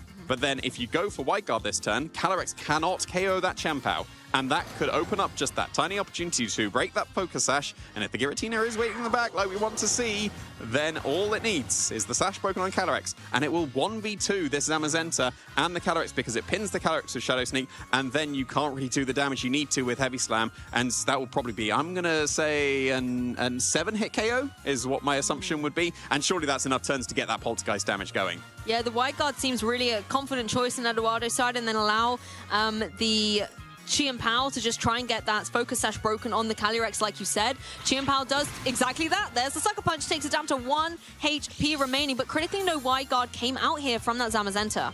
Yeah, not at all. It's just going on the offensive. Speaking of, there's the Astral Barrage from the Calyrex. That's going to be able to KO a very low HP Chien-Pao, and actually respectable damage to the Zamazenta. Yeah, of course, Zamazenta could be following up here with a Steel-type attack into the Calyrex to be able to try and get the KO, and you know, it has got that Grim Nade boost. You want to try and get rid of it, but instead decides to target down his counterpart, goes for the opposing Zamazenta with the Body Press, and look at that, Jamie, they're ruffling, tuffling around. They can go for one Body Press, go for another, but critically Giovanni gets the KO. There's only one Pokemon remaining on Eduardo's side. Oh, we know what we want to see, right? And this is the position that the Giratina can actually 1v2 two of the best restrictors in the format, and he is going to reveal that Giratina. I was so expecting the Entei just for a second, but yeah, there is the Giratina. The Sash is broken. Shadow Sneak will KO this Calyrex easily, and I would assume that Giratina is quite a heavy Pokemon, so it shouldn't be taking too much damage from Heavy Slam. It's got to be Shadow Sneak first. You always have to Shadow Sneak. That's why it was always going to be Protect from the Calyrex. But let's see how I would expect to be pitiful damage from this Heavy Slam will be. Well, it will certainly start marking up how this endgame could look like. Yeah, look at that. Ooh, that was a crit. That was a crit. I mean, you're better at the maths than I am. That probably looks about like an 1/8 of damage, if that, because it was a crit. So guaranteeing that this Zamazenta has a huge amount of work to do. I think Giratina, as you said, just keeps clicking that Shadow Sneak. It's going to be able to get the knockout on that Calyrex with that priority, and then it's just going to have to give it a little bit of time to get through Zamazenta. But Giovanni's like, we got no time for that. We're jumping into game 2. I want to try and even out the score in this set. Yeah, look at that. Giratina was the decider and able to just... I was going to say wall out. It's not quite walling. It was pinning down, I would say, is probably the more reasonable saying. The two did anything. It just existed. Exactly. And then there was a forfeit. So. That's how scary it is. I know, right? Yeah. It's at, like, we always had to say, the Sash needs to be broken. And the Sash was broken. As soon as that happens, it frees up the Giratina. Because if, instead, the Calyrex still has its Focus Sash, well, yeah, Shadow Sneak will bring it down to the Focus Sash. Astral Barrage wins the game. but if you just break it, that's all that's necessary. Well, I think we really have to credit the other Pokemon there as well. As much as we want to talk about the Giratina would not have had that success if the Focus Sash was still intact on that Calyrex. It would have been able to go for the Astral Barrage and get the knockout on Giratina in return. So kudos to Eduardo not only identifying that that was the path to victory to help set up success for that Giratina, but also secondly being able to actually execute it in the match. Yeah, it was very nicely done for the rest of the team. I don't think that Eduardo really needs to switch anything up. It's up to Giovanni to make some adaptations here. Maybe the Amoonguss was still doing some pretty reasonable work. I think the fact that it was KO to body press, even as a water type, granted a little bit of chip from the Icicle Rash, that was very crucial. If the Amoonguss had survived through that turn, it would have got off a Spore. And that puts one of the opposing Pokemon to sleep and wouldn't have allowed all the opportunities that Eduardo had to be able to free up his Giratina. And it looks like we're sticking at least for the same leads for Eduardo here, and it's going to be the Chien-Pao and the Zamazenta coming out for Giovanni. Yep, Chien-Pao a piece, but a few little changes up here. Once again, it's that Rillaboom front and center for Eduardo, and we've got Zamazenta's defense boost coming up thanks to its Dauntless Shield. Yeah, and we're going to be able to get Fake Out Pressure going straight away, and that Chien-Pao, it's got the Assault Vest, it can't protect from that, and we don't have Sacred Sword, unfortunately, on the Chien-Pao on Eduardo's side of the field, because if you did, then that's a pretty easy Fake Out and Sacred Sword the opposing Chien-Pao, but it's slightly more awkward here. It does have Ruination, even though it's the Focus Sash variant, and we don't tend to see Ruination as much on Focus Sash, it's almost exclusively on Assault Vest. That is what the Chien-Pao on Eduardo's side of the field has opted for, so you could pretty comfortably go for the Fake Out into the Zamazenta, for example, and get a Ruination off if you did want to. And then the Chien-Pao, it might be able to go for something like an Icy Wind to get the Chien-Pao slower than the Zamazenta. I don't think there's too much stopping the Icy Wind coming out here, because if you fake out the Chien-Pao, which is happening, that's opening up your Chien-Pao to go down to its Focus Sash. Well, there comes the Ruination, and that's going to come through into Zamazenta. As you say, we don't see it too often, but it's really helpful to deal with a lot of these bulky or boosted Pokemon. Zamazenta, however, free to retaliate with that heavy slam. Thankfully, though, for Chien-Pao, there's a Focus Sash in its back pocket that's going to keep it in the game. Yeah, and now we're down to maybe Sucker Punch range. It gets a tiny bit of recovery from Grassy Terrain, but that still should be in range of Sucker Punch. Now, Assault Vest Chien-Pao aren't always run max speed. It is entirely reasonable for them to run max speed, but it is much more common that the Sash version will be. So Sucker Punching the Chien-Pao on Eduardo's side of the field, that is still risky, because if you Sucker Punch with the Chien-Pao on Eduardo's, trying to get around the Sucker Punch, that might force it to fail. So it's still a little bit of an awkward position. Getting the 50% damage onto the Zamazenta is going to be incredibly useful for the Pokemon waiting in the back, because you're not really going to be able to deal with it that quickly with the Chien-Pao and the Rillaboom. It's not just end games you have Sucker Punch mind games in, you can have it at the beginning of a match as well, and that's exactly the situation these Chien-Paos might indeed find themselves in. It looks like, however, the Chien-Pao on Eduardo's side is like, I'm not playing this game, so I'm getting in the back. Let's bring forward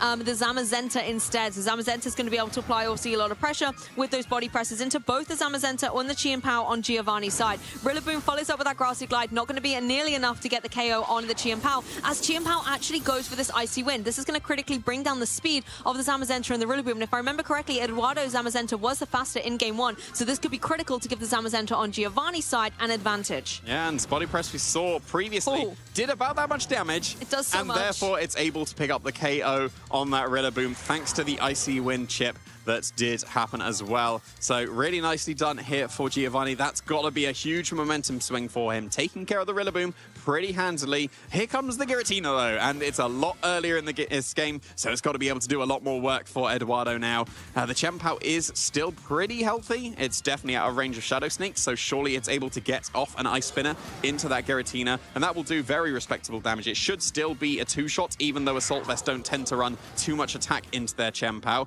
And now that you've got the Icy Wind into the opposing Zamazenta, you can very easily go for the body press with the Zamazenta as well. Maybe you consider going for a Ruination and a body press into the Zamazenta, because that would allow that combination to be able to pick up the KO. I was going to say Chien-Pao looks in a really good position to apply pressure to that Giratina, whether you wanted to go for ice or dark type attacks, but instead it's going to switch out. We're seeing the beautiful little Amoonguss back in play. Giratina does have the utility to go for something like Protect if it was worried about that priority Sucker Punch coming through, but it looks like, first of all, it's going to turn into a Fire type. Terrestrialization takes to the stage. It's dropping its weaknesses it had with Ghost and Dragon typing, and now will become a fully fledged Fire type. The Protect actually comes down on Giovanni's Zamazenta here, so no offensive plays from Giovanni's side of the field this time. Instead, Amoonguss going to have to take the body press. It takes it reasonably well, respectively even and can retaliate with that Rocky Helmet a little bit. Giratina goes for the Draco Meteor, but finds a Protect, so its special attack is going to stay intact. Yeah, maybe expecting Terrestrialization to come out on Giovanni's side of the field into that Dragon typing, because a combination of Poltergeist and Body Press is very likely to be able to pick up the Zamazenta, but keeping itself safe with the Protect. Now it can keep itself safe with the Amoonguss helping it out if it does go for the Rage Powder. That took the Body Press very comfortably, but another Body Press in combination with a Poltergeist should be able to pick up the knockout on that opposing Amoonguss, because it has already taken a reasonable amount of chip here. And now that the Giratina's gone for its Terrestrialization, it's no longer immune to the Body Press coming out from the Zamazenta. So actually, it's completely opened itself up. I appreciate the fire type in the front of the Chien-Pao, but now we haven't even got the Chien-Pao on the field. That fire Terrestrialization might come back to bite him. We'll have to see if that in-game situation is going to play out. The Body Press does come down into the Zamazenta. It could indeed hit the Giratina now because it has dropped its Ghost typing, but the Zamazenta is going to keep tussling around. Two dogs on the field here, going for one Body Press, going for another, and Giratina goes for the Draco Meteor, but it cannot find its mark. That's second time in a row it's able to hit the Protect. Giratina might be looking fabulous on the field, but it's certainly not getting any work done. Yeah, but this time it should be able to get over Draco Meteor pretty comfortably into the Amoonguss. I don't think that will be enough to pick up the KO, because you have to split your training between offense on the attacking side and the special attacking side, because you are a mixed attacker on Giratina. So surely that is not able to pick up the Amoonguss. We're used to Draco Meteors from Miraidons picking up an Amoonguss. Giratina's going to be a little bit weaker, so probably won't be able to get that KO. Well, now the Zamazenta on Eduardo's side going for that Protect. It's going for the defensive player. Zamazenta was going for the Body Press into it once again. Looks like the Giratina is being left neglected by the Zamazenta, and it can finally go for that Draco Meteor. It does find its mark on the Amoonguss, but as you said, not going to be able to get the KO. Does put Amoonguss in a precarious situation, but really, Amoonguss, you needed to get gone, because now it can go for the Spore. Giratina going to have to take a nap in this game too. Yeah, and now it's still not going to be able to threaten the Poltergeists that it would now have to switch to, given it's got -2 in its special attack. That is one of the nice combinations with a mixed attacker. Yes, you drop your special attack with Draco Meteor, and most Pokemon that go for that are fully special and then do loads less damage. But now Giratina can switch up to Poltergeist, but it's going to have to wait to do that because it is now asleep. The Amoonguss should be out of range of Body Press based on the previous amount of damage, and it especially will be after it's got this Regenerator. Exactly, Amoonguss can leave the field, heal up a lot of HP, and then come right back in later on. Chien-Pao able to come in, bring that Sword of Ruin into the field, and that's going to help with these Body Presses as well. Zamazenta on Eduardo's side, once again, going for the Protect, playing the game against its counterpart on the opposing side, but Zamazenta on Giovanni's side not able to find its mark. I was really sure it might go into the Giratina this turn, but instead fails, goes into the Protect as Giratina continues to take a nap. Yeah, even though nothing was achieved that turn in terms of damage, that was still, I think, the correct play for Giovanni, and switching in the Chien-Pao allowed the Sword of Ruin to be able to tip that KO over the edge. I think that would have been potentially necessary to get that KO, and because of the icy winds that happened quite a few turns ago at this point, the Zamazenta was outspeeding and would have been able to get that KO. But there's the first turn wake from the Giratina. And it's going for the priority Shadow Sneak, going to find its mark on Zamazenta, but Zamazenta's bulky, it's able to hang on. Chien-Pao is going to go for this Ruination into the Giratina, does do a huge chunk of damage, 50% locked in against it, as the Zamazenta can finally get the knockout on its counterpart there, is able to fell it with a Nulla Body Press, helped out by that Sword of Ruin, like you mentioned, Jamie. Yeah, now we've got a Chien-Pao that was brought down to its Focus Sash, waiting in the back, and that's all that's left for Eduardo here. The HP is really dwindling on Eduardo's side of the field. The Zamazenta on Giovanni's side, based on the previous damage, is actually in range of Shadow Sneak, so that is a potential option to go for. We said about Sucker Punch being awkward between the Chien-Paos, but yeah, the Chien-Pao on Eduardo's side of the field is KO'd to the Sucker Punch from Giovanni's. Yeah, clean knockout there from Giovanni's side. Now you just have to contend with this Giratina. The Body Press finds its mark. That's a knockout. That is a game apiece. We're going to a game 3 here in Swiss Round 8. Yeah, poor Giratina there. It just existed in game 1 and was able to take the victory, and while trying to achieve some things, did not do so well in that game. As mentioned, the Fire Terrestrialization opened up the fact it could be Body Pressed. So I guess the Chien-Pao did come back on the field, and you would have still been able to Ice Spin it if it didn't turn into the Fire type and stayed as a Dragon type, but it just didn't really do what it needs to there. We've seen the difference between the Draco Meteor from a Giratina and what can happen if it's Draco Meteor from something like a Miraidon. Yeah. Miraidon just one-shots Amoonguss with a Choice Specs Draco Meteor. That one did, what, 60%? Yeah, it's reasonable, it did a respectable amount, but it's not enough when that Pokemon has the capability to go for Spore. Yeah. And also the Regenerator is able to help keep it in play. Correct me if I'm wrong, I don't think we saw Giovanni's fourth and final Pokemon in play, did we? I don't think so. You would assume it's the Calyrex. It's very likely to be the Calyrex. But again, I think that's a thorn in the Giratina's side here, because Giratina came out a little bit earlier. It then was in a position where it was joining the field before Calyrex had its Focus Sash broken, so even if it was able to find a way out of that endgame situation, if Giovanni just reveals that Calyrex, it spells disaster for the Giratina. Yeah, you need to be able to position so that the Giratina, the way the Giratina tends to work, because it's a really bulky Pokemon, and it's respectably offensive when it's holding that Grisius Orb, but it's more the fact that its typing, its ability to keep it safe from ground type attacks, and just its general bulk is able to just win because of its typing. That tends to be what Giratina does, and we saw that in the game 1. It came on the field, it didn't actually do any damage, and the game was over because of its typing. Well, it's going to have to perform a lot better in this game 3 here. Well, certainly is for its trainer, because this is the winning in for Phase 2. Both these trainers have X and 2 records. The winner will advance to Phase 2. The loser will be knocked out of the competition.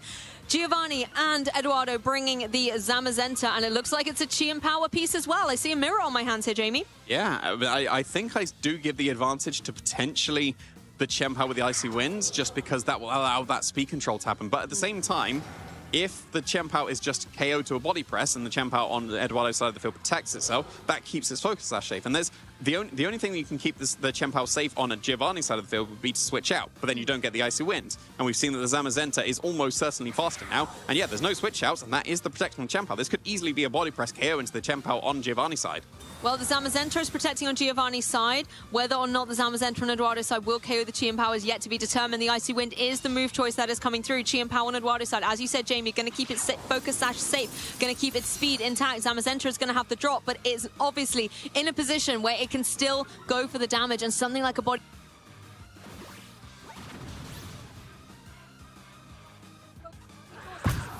And again, that's one of the better answers to the Giratina that is waiting in the back. Yes, Calyrex is also a very good answer, so long as the Focus Sash is intact, but it might need to come onto the field pretty quickly, because we've seen Amoonguss coming on the field in the previous game, was KO'd even with the Terastallization to Icicle Crash and Body Press. So if you bring in the Amoonguss, you can maybe protect it for one turn, but then it gets KO'd. So I think, yeah, it did kind of have to be the Calyrex here, but by bringing the Calyrex way too early here, as mentioned, as soon as the Sash gets broken, which is very easy to do from either Sucker Punch from the Chien-Pao or the Behemoth Bash from the Zamazenta, that frees up the Giratina completely. That is still, we would assume, waiting very comfortably in the back. I love the pressure that Eduardo has exerted early doors in this game, forcing this Calyrex to have to come out, just like you said. Amoonguss isn't going to get the job done, but then making the Calyrex vulnerable, that could really set up success. And I love the way these trainers are thinking turns in advance, trying to make sure they lock up the chess pieces required. Yeah, we'll have to see what the Calyrex is going for here.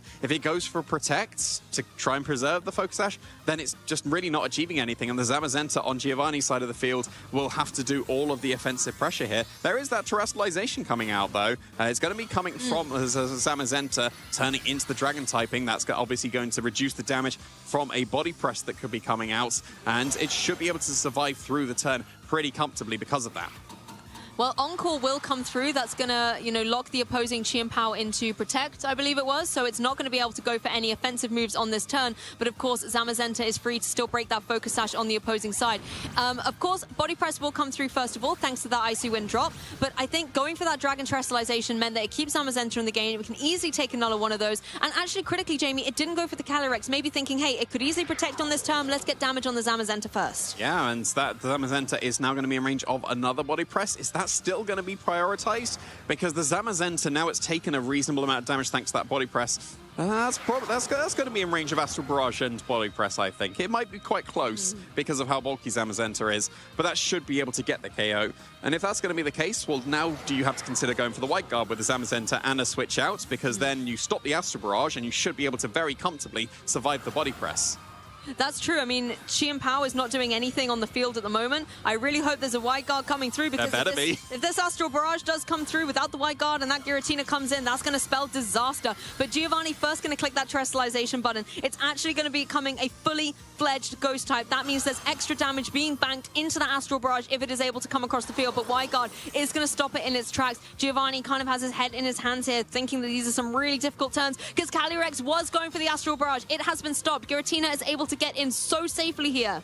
Yeah, and that can be a responding body press as well, but that's not going to be enough to KO the Zamazenta. It needed the Astro Barrage, and it was even into the Chien-Pao. So the Giratina gets in completely for free here. And now the sash isn't broken, but so long as you click Wide Guard again, it can't be Astral Barrage. It can break the Focus Sash itself and then deal with it in the future. That's just going to be just 2 Shadow Sneaks into the opposing Calyrex for the KO. That's the thing, Giratina can get the job done all by itself, while Zamazenta provides that support with the Wide Guard. Zamazenta can also be dealt with on Giovanni's side by the Zamazenta on Eduardo's side a little bit later on. I really think that Dragon Terrestrialization was so critical. Yeah, it really, really paid off here. Allowing that Zamazenta to survive, being able to go for those Wide Guards, going for more Wide Guards potentially, and you probably want to go for even more because of the Terrestrialization coming out on the Calyrex, because the Astral Barrages will be doing even extra damage. It's likely to be a Psychic now coming out because you want to avoid the Astral Barrages. Yeah, Zamazenta, it's sacrificing its defense boost here to switch into that Amoonguss.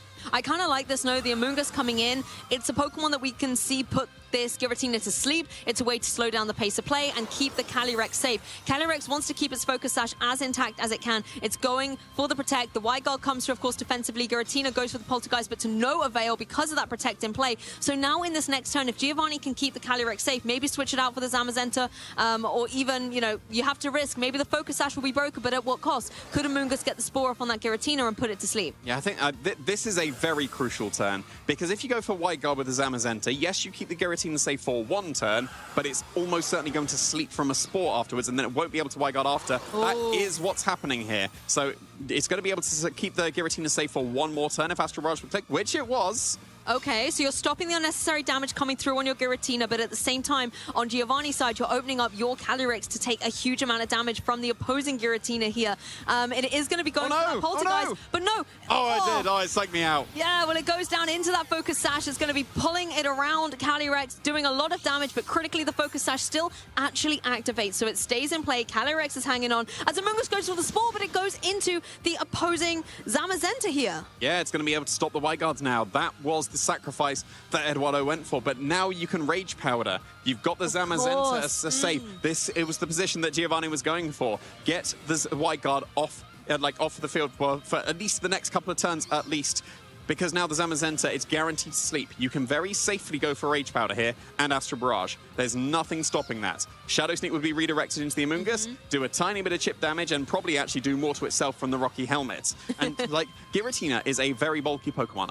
I think it would have lived just a regular old Astral Barrage. With the Terra helping it, I think that pushes it into a KO. So now it is a very, very awkward position, and that is exactly why we're seeing that Giratina Protect here. Not to mention, if the Calyrex is able to get a KO on this opposing Zamazenta while it's sleeping, it's going to get the Grim Nade boost, and then it's going to spell disaster for the Giratina. Amoonguss seems to be the thorn in its side. It's going for that redirection. We know the Protect has come through on Giratina, not wanting to fall victim to having its Shadow Sneak redirected, as the Zamazenta is going to have to take this boosted Astral Barrage. The Terrestrialization giving it a little bit of extra edge. Not enough to be able to get the KO, though, so possibly in this next turn, the Zamazenta could still wake up. That's surely what Eduardo has to go for now. If the Zamazenta would have been KO'd, yes, you get a Grim Nade boost on the Calyrex, but at least you get a switch into something that could start to deal with the Amoonguss's support and maybe get the Calyrex as well. But yeah, now it's surely just got to come down to, does the Zamazenta wake up, get the Wide Guard off, or maybe not so this turn. The Giratina didn't want to risk it. It's switching out, keeping itself safe just for now. I mean, Zamazenta could still wake up, go for that Wide Guard, and allow Rillaboom to switch in safely. The 4th and final Pokemon on Eduardo's side.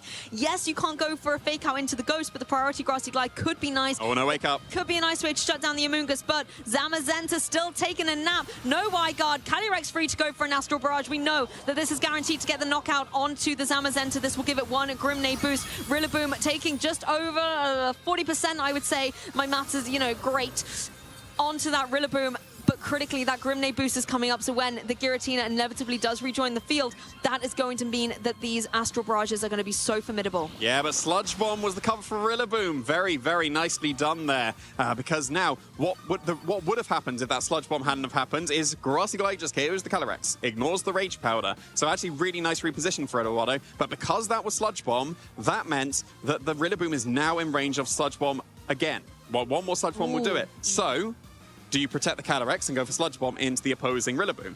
But then if that's going to happen, well, here's a Chien-Pao that can go for the Icicle Crash. Terrestrialization is no longer an option on this Amoonguss. It can't turn into a Water type. But as mentioned as well, Amoonguss is very commonly trained to survive Icicle Crash. So if that is the case and it makes it through the turn, maybe the Calyrex protects from the Grassy Glide that can come out. But maybe you predict the Calyrex to go for Protect and go for the Grassy Glide and Icicle Crash in this Amoonguss just to get that tiny little bit of extra chip that would put it into KO range. I think, as far as I can see, whether Amoonguss is going to be KO'd to Icicle Crash or not on this turn, I think that might be what it comes down to here. Calyrex not going on the offensive here, and Eduardo seems very, very happy about that switch. There are so many variables in play. Icicle Crash also having the chance to potentially flinch that Amoonguss as well, not allow it to go for the Sludge Bomb. But hey, you don't have to rely on Icicle Crash when a Fake Out comes down into that slot. Rocky, what a call! Oh, it is the Icicle Crash. It comes down into the Amoonguss. That is a knockout. The double up of the Fake Out and the Icicle Crash is enough to fell the little mushroom from play. Yeah, and Eduardo's done it.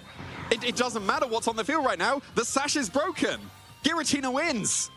Even though it's not on the field at the moment, it might not even be on the field when we finish this game. But Giratina just wins this endgame. Fantastic call from Eduardo. As I said, you need a tiny bit of extra chip into that Amoonguss. Fake Out does chip, and that put it in range of the Icicle Crash. That could have been an Astral Barrage coming out from the Calyrex, but switching out, sacrificing its Grenade boost.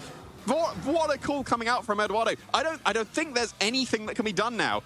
You have to beat this Rillaboom and Chien-Pao. You have to sacrifice some resources to be able to get that. It doesn't matter. Giratina wins by existing. I mean, you can see Giovanni locking in that forfeit. He knows the writing's on the wall. Giratina too much here. And so Eduardo is going to be the victor here and win the winning in. With a Giratina, and I will say that again, he won the winning in with a Giratina Origin. Giratina Origin is in Phase 2 here at Prague. And it wasn't just in the team, it was out on the field in all 3 games of that set, doing some incredible stuff, whether it was just a formidable presence on the field, being able to have that Shadow Sneak utility against one of the most dominant restricteds in the format at the moment, like Calyrex Shadow Rider, just proved that it was the fantastic medical for this match. Congratulations, Eduardo. Yeah, what a call to be able to bring that to a tournament and find success with it, getting that 6th win to be able to advance into the Phase 2. There are very few Pokemon that just win by existing on the team. That is so true. Happens to be one of those Pokemon, especially in a format where Calyrex Shadow Rider and Zamazenta are so dominant. It just will always beat Zamazenta every single day, so long as it doesn't terrestrialize into a fire type. That's what happened in Game 2 and was not able to secure that game win. But yeah, it was mainly about just positions, so Calyrex's sash is broken, no redirection is available, and Giratina just wins, even if it's not even on the field. And in this run back of Game 1 that you can see on the screen here, the Calyrex did look incredibly formidable. Those Astral Barrages were really hitting hard. These body presses into the Rillaboom were so significant, just removing that Pokemon from play. But critically, that Giratina was just there to stay. In Game 2, when it was this Terra Fire, it spelled a little bit more difficult. Giovanni was able to find ways through with the body press on his Zamazenta into multiple of the Pokemon on Eduardo's side. But then the Game 3, that Giratina came through. But I have to say, once again, Giratina's amazing. We love to talk about it, but if it wasn't for the partner Pokemon, if it was not for that Rillaboom, if it was not for that Chien-Pao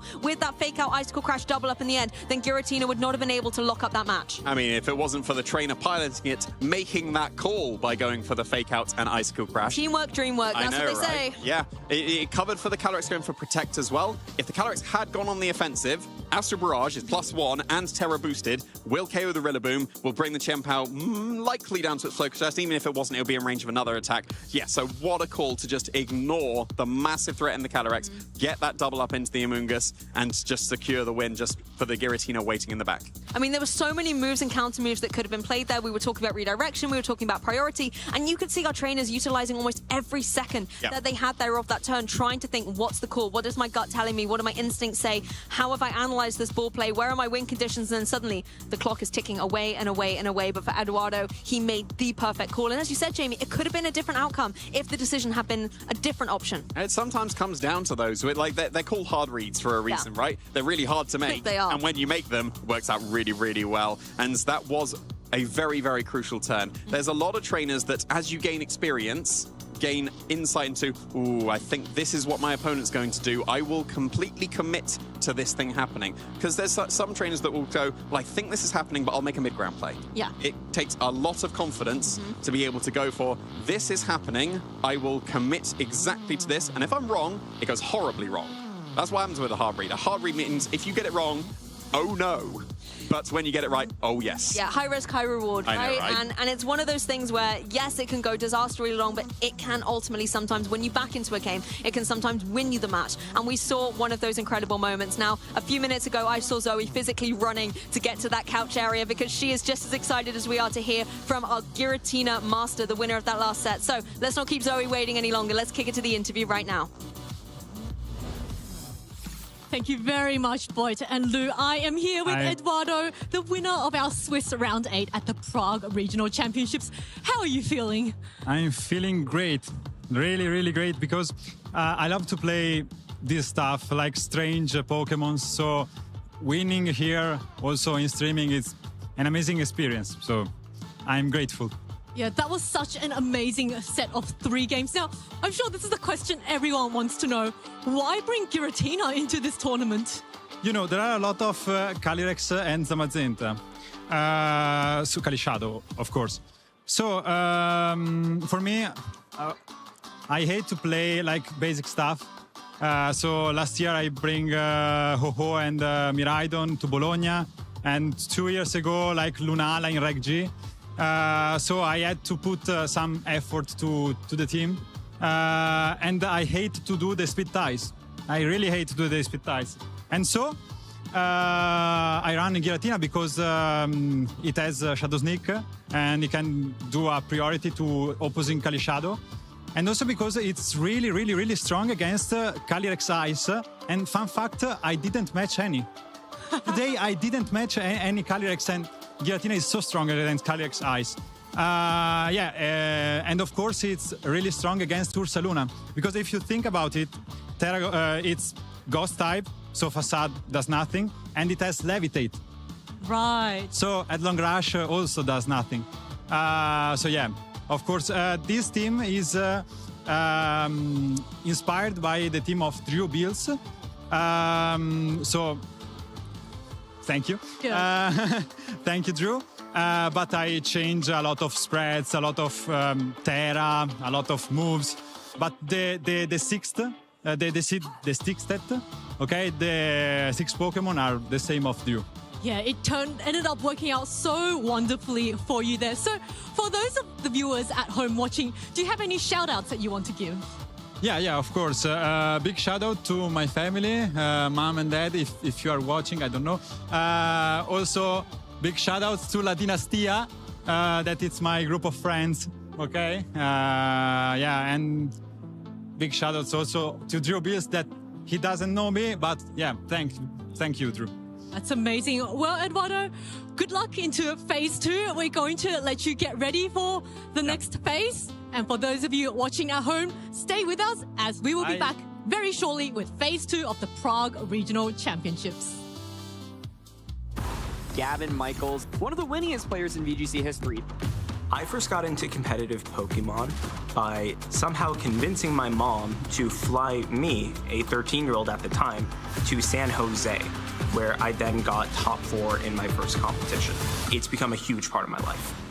If I was a Pokemon type, I'd be a Steel type, just because I'm sick like that.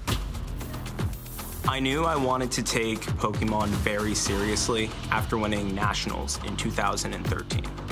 I was just a 15-year-old kid, and all of a sudden I went from someone who played a video game as a hobby to the best in the country at something. And I don't think that's something that a lot of people get to say ever, especially so young. What I've learned through competing is that if you want it all, you have to be willing to lose. I would play so conservatively because I was so scared of losing. But now I've gotten over the fear, and my goal is to win. I remember after the end of the 2023 season, after being on the top of everything, going 0-2 at Worlds, getting banned for a year, I thought to myself, is this something that I wanted to keep doing? I decided I wanted to keep playing Pokemon for me. My strategy coming into this tournament was to make Rain work. I've had a lot of previous success with Rain, and I leaned hard into it. Rain ended up doing incredibly well this weekend. As the best Rain player, I benefited immensely from that meta shift. Very few other people, even if they were using Kyogre, used Basque Legion, and I think that's what set my team apart. My overarching strategy was, I can go in and do early damage trades and know that Basque Legion can clean up everything in the back. I knew that I was going to win the whole tournament when my Kyogre lived a Sucker Punch with 2 HP. Oh, it's for the 2 HP, it survives! And I knew at that point, it was done. The relief I felt through my body was incredible. This game is very likely over. It connects them both! A World Championship invitation for Gavin Michaels, your Portland Regional Champion. People should be afraid of me at Worlds because I have absolutely nothing to lose. My favorite moment at Worlds was 2019 when I played on stream versus Kazuki Kobayashi. I think it was some of the best that I have ever played. My goal this season is to play as much Pokemon as possible where I am trying my absolute hardest, and so is my opponent. I've learned over time that what I care about isn't these accolades or the titles. It's those moments of pure adrenaline when you're trying as hard as you can. This game lets me express a side of myself that I don't get to otherwise, that gets to go all out, and it's become so important to me. Hey there, Pokemon trainers. Gabby Snyder here. When preparing to compete at a Pokemon tournament, it's important to ensure that you choose the moves, items, and stats that best suit a Pokemon on your team. But what are these stats, and how do you ensure that you're training them in a way that unlocks their maximum potential? Let's break it down. Pokemon have 6 individual stats that determine its performance in battle: HP, attack, defense, special attack, special defense, and speed. Each species of Pokemon has different stat potential. Fully evolved Pokemon typically have higher stats when compared to the Pokemon from which they evolve. To determine a Pokemon's primary role on your team, take a look at its stats. An attacker will have an attack stat that's naturally higher than its other stats. An example of a physical attacker is Rapid Striker Shifu, and an example of a special attacker is Fluttermane. Support Pokemon typically will have higher HP, defense, or special defense when compared with their attacking stats, but that's not always the case. Examples of support Pokemon popular in VGC include Amoonguss, Tornadus Incarnate, and Cresselia. So how can you optimize a Pokemon's stats to best fit its role on your team? Start by picking a nature that aligns with that role. Most natures will boost one stat while lowering another, so attacking Pokemon should pick a nature that raises its favorite attack stat while lowering the other. For supporting Pokemon, raise your chosen defensive stat while lowering its lowest attack stat. And for speedy Pokemon, a boost in speed is best offset by dropping its lowest attack stat. Next, maximize a Pokemon's potential by training their individual strengths, which are the innate affinity each individual Pokemon has for each stat, ranging from no good to best. A Pokemon with a higher individual strength and attack will be able to reach a higher maximum attack stat than a Pokemon of the same species with a lower individual strength and attack. To examine a Pokemon's individual strengths, complete the main story of Pokemon Scarlet or Pokemon Violet and talk to the nurse at any Pokemon Center. This will unlock the judge function, which allows you to check a Pokemon's individual strengths in your boxes. You can maximize a Pokemon's individual strengths by talking to the Hyper Training trainer in Monte Nevera in exchange for a bottle cap, which can be purchased from Delibird Presents. Now it's time to train a Pokemon's base points, which help determine the growth of its 6 stats. Each Pokemon begins with 0 base points in each stat. There are limits to how many base points each stat can earn, as well as the combined total of all 6 stats. So you won't be able to train your Pokemon to have the best possible stats in every category. These limits allow you to either hit the maximum in 2 stats, with a tiny bit left over for a third, or spread your Pokemon's training more evenly amongst a greater number of stats. The simplest way to start base point training is to refer to your Pokemon's role. Attacking or speedy Pokemon should maximize their chosen attack stat alongside of their HP or speed. Supporting Pokemon should maximize their defenses alongside of their HP. You can earn base points by defeating Pokemon in battle or by using vitamins, feathers, or mochi. To maximize base points for an individual stat, you'll need 26 vitamins or mochi or 252 feathers. For more information on base point training, make sure to check out Pokemon.com. A Pokemon's stats are only one aspect of its effectiveness in battle. Champion Pokemon trainers pay close attention to a Pokemon's abilities, moves, and overall team composition to come up with their winning strategies. Testing your team and how your Pokemon are trained is an important step in figuring out your team's strategy. Make sure to practice online via Battle Stadium or in person via your local Play Pokemon League. Looking for inspiration? Check out Pokemon.com for more information on past events, upcoming tournaments, or ways to train your Pokemon. Until next time, trainers, see ya!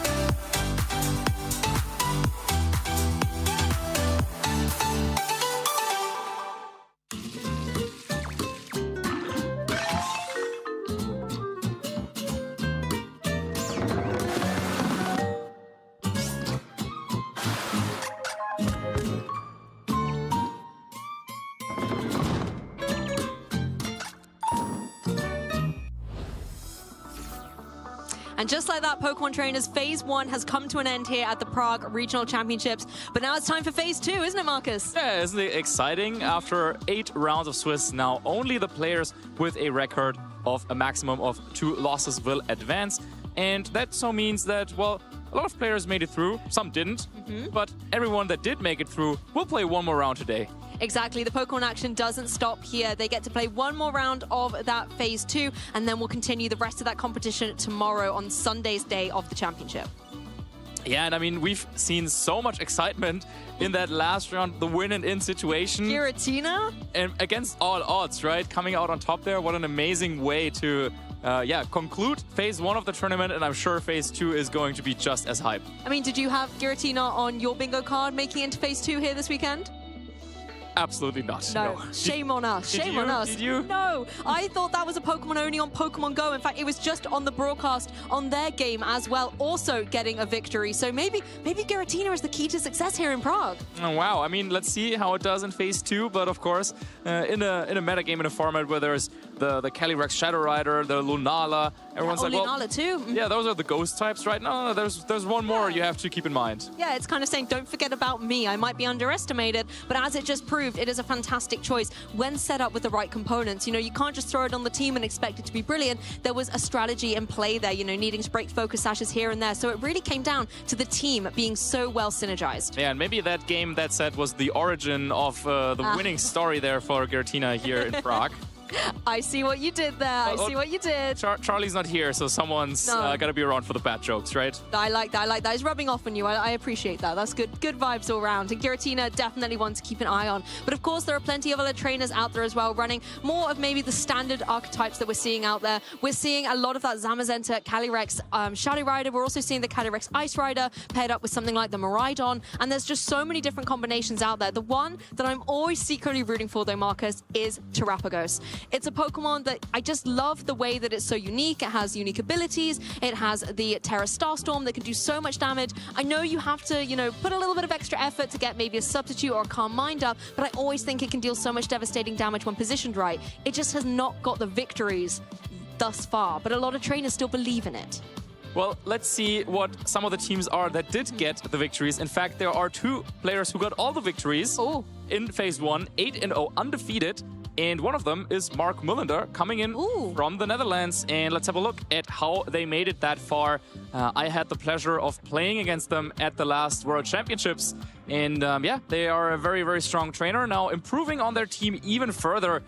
Interesting combination there with the Zamazenta and the Qian Pao on the same team as a Miraidon. That's not really something we're used to seeing, but Mark made it work here perfectly. I mean, just look at the schedule and look at all the different players that they were able to overcome. Yeah, I love that Qian Pao on Mark's team. We've seen it so well versed with the Dragonite in the past, but we're also seeing it be the best partner for that Zamazenta. So there's a lot of synergy to be had there as well with the interesting Volcarona. But as you mentioned, Marcus, there's so many good Pokemon teams that's had to go through. Critically, I'm looking at that Swiss Round 5 win with the Rayquaza, another Pokemon I didn't expect to see. Other than that, though, the rest of the team very standard with that flexibility mode of maybe Trick Room with the Farigiraf, or if that's there, just to reverse the Trick Room in case it comes along, because Miraidon and Whimsicott tend to be the speedier types. Yeah, I would say there is a very hardcore kind of community around Rayquaza in this particular format, always rooting for it and always trying to get it on the scoreboard in some of our tournaments, whether it's online or here offline. So Mikael, yeah, just going with it once more, this time paired with a Miraidon. Interesting choice, but yeah, it was not enough to defeat Mark, who then went on to beat fellow Dutch player Livio Sandberg, another one of those players who's been doing consistently well this season.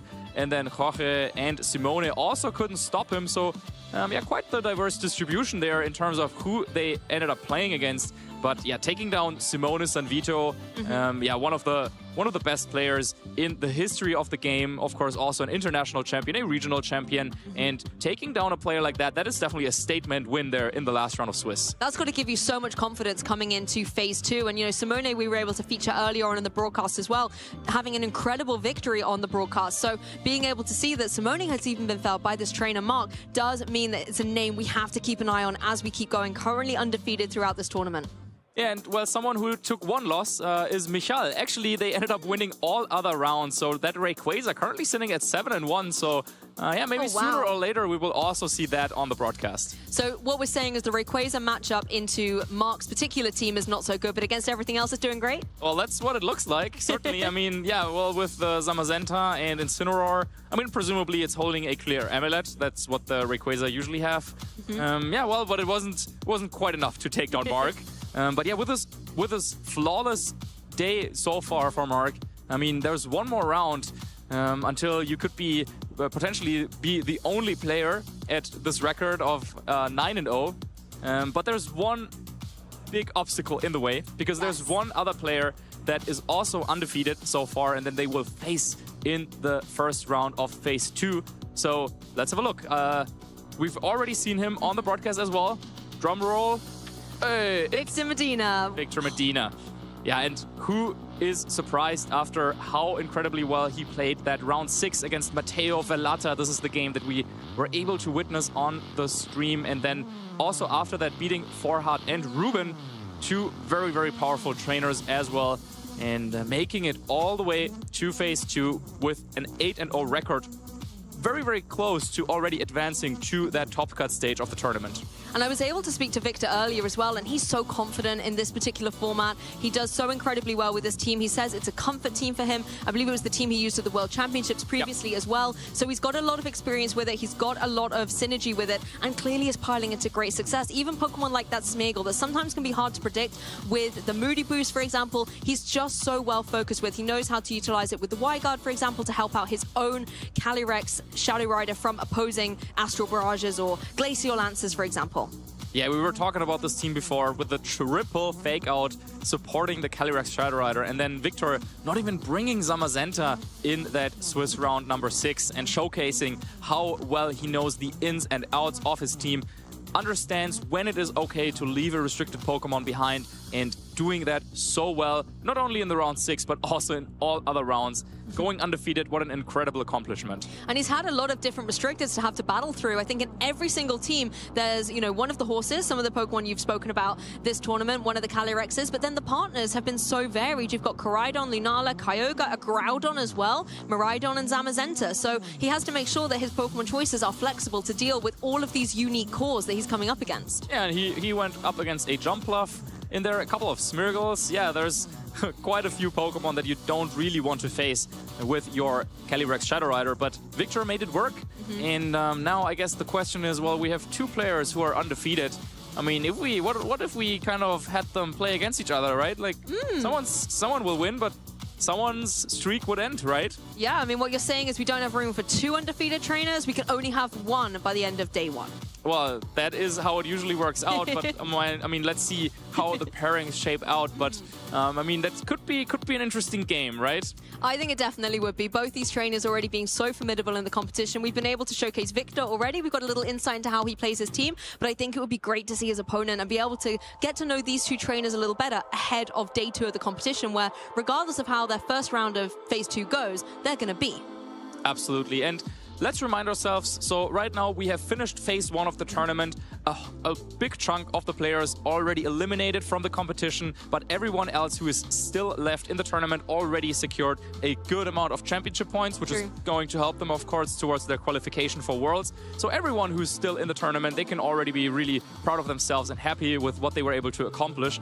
But then, of course, from here on out, it's not going to be easier, because now you're only going to play against other trainers who also made it that far into the tournament. The difficulty level kind of goes up a notch, right? At these tournaments, there's so many trainers that you face up against, a lot of veterans of the competition, maybe some people coming for like their first event or something like that, but now it is purely against trainers that have already proven to be the caliber to make it through to that day 2 of competition. If you find yourself amongst them, though, you need to keep your own confidence high, because you've also achieved that feat. Absolutely. Now let's have a quick look at some of the players that were able to make it that far in the tournament, finishing with 6 wins or more. Of course, we have Mark and Victor there on top of the standings, like we just discussed.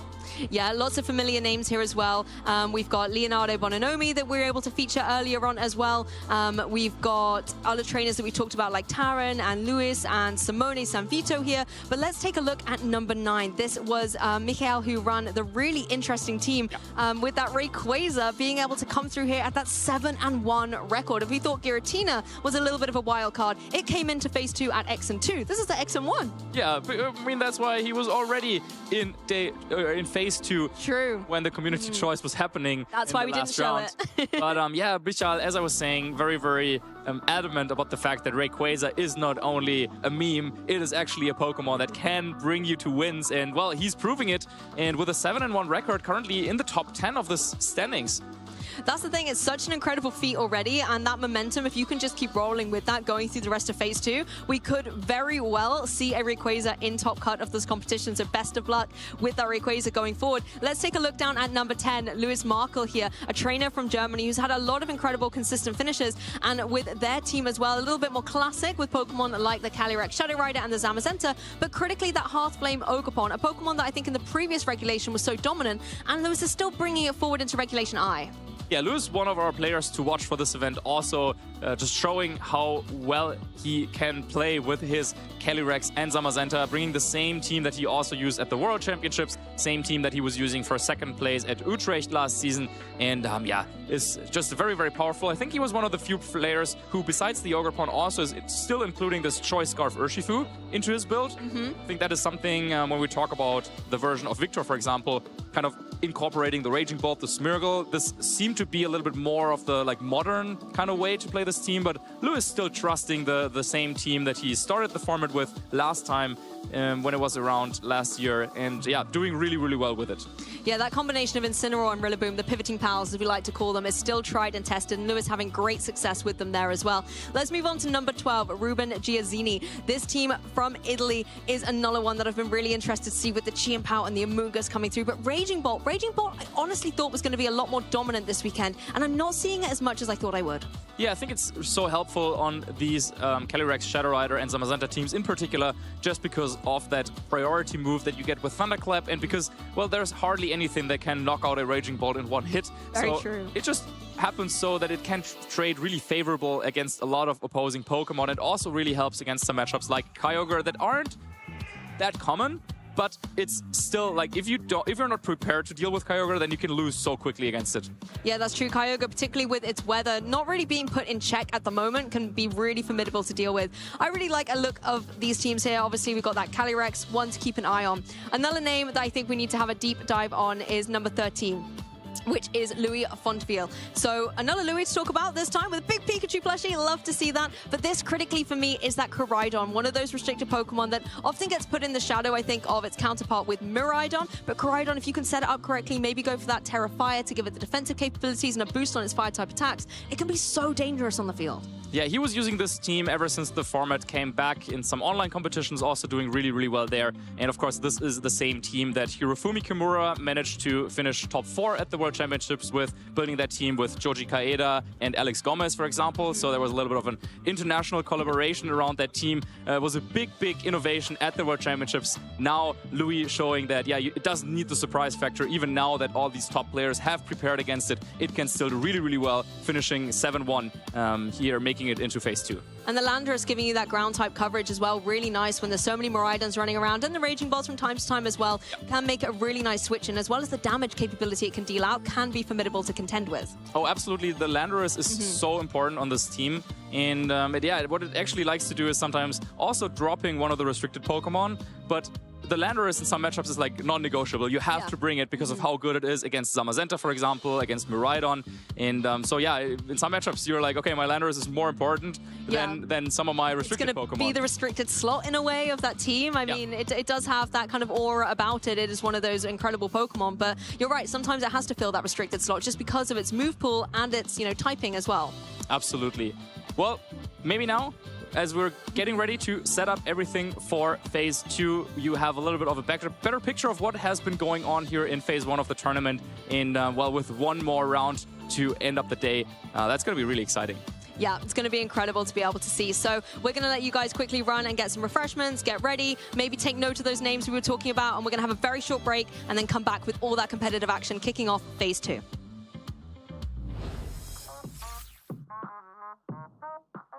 My name is Simon van der Borgt, also known as Schmon, and I am a VGC player, organizer, judge, anything you want really, because I love VGC that much. But next to VGC, I also play TCG, I play a little bit of Pokemon GO as well, I dabbled in Pokken as well, but ultimately I do prefer VGC. When people are talking to me about judging, I always try to tell them about how happy it does make you to be able to provide something for other people, because in the end that makes me a very happy person.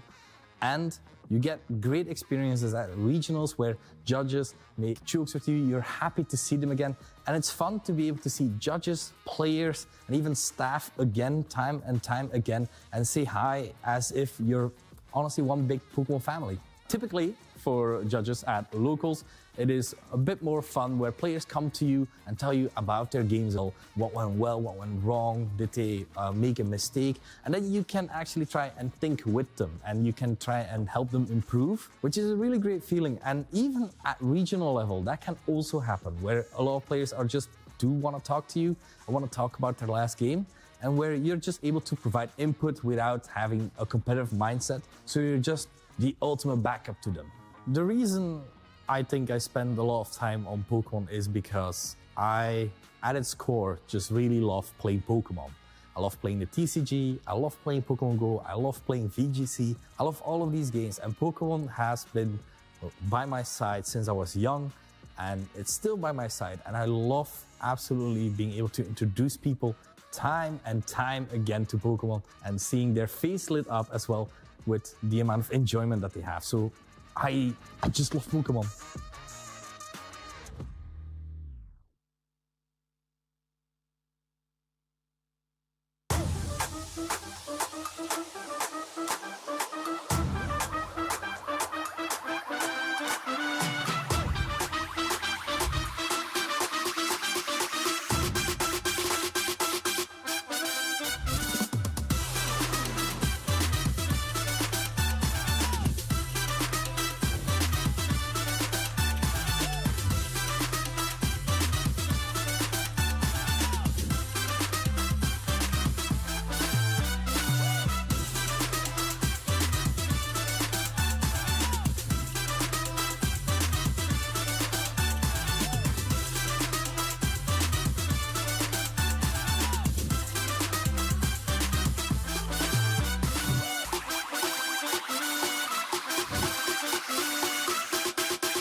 does get the Sparkling Aria. This is resistant damage. Is it enough to knock out?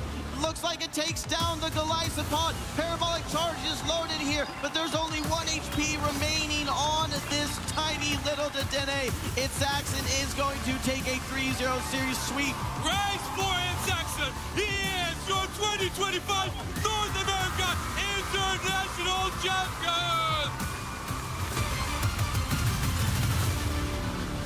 Pika Diff looking for an opportunity to get in. Rayquaza is getting shrunk down real low. It's on the back of Overlord, the best player in the game. The overheat is there. The overheat's the cure. Luminosity Gaming is going to go scramble to score. They've got a ton of shields. The prophecy from Luminosity, a 3-1 victory as LG wins LAIC. LG wins EUIC. LG wins NAIC. One of the best to ever do it, Luminosity Gaming!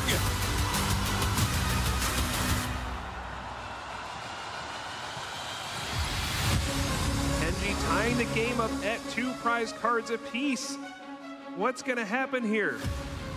See what the top deck is here. It's the boss's orders. Here comes the Pheasantipid EX, Adrenabrain, and Annabelle Ono is your North America International Champion. Quick search being used. What do you think we're going to grab? Boss's orders. Boss's orders, Pheasantipity. There we're going to see the big burning darkness. There's the KO. Undefeated, unstoppable, undeniable. Ice in the veins. Gabrielle, you are a North American International Champion. Latin America, Europe, and now the North American International Championships, a Grand Slam.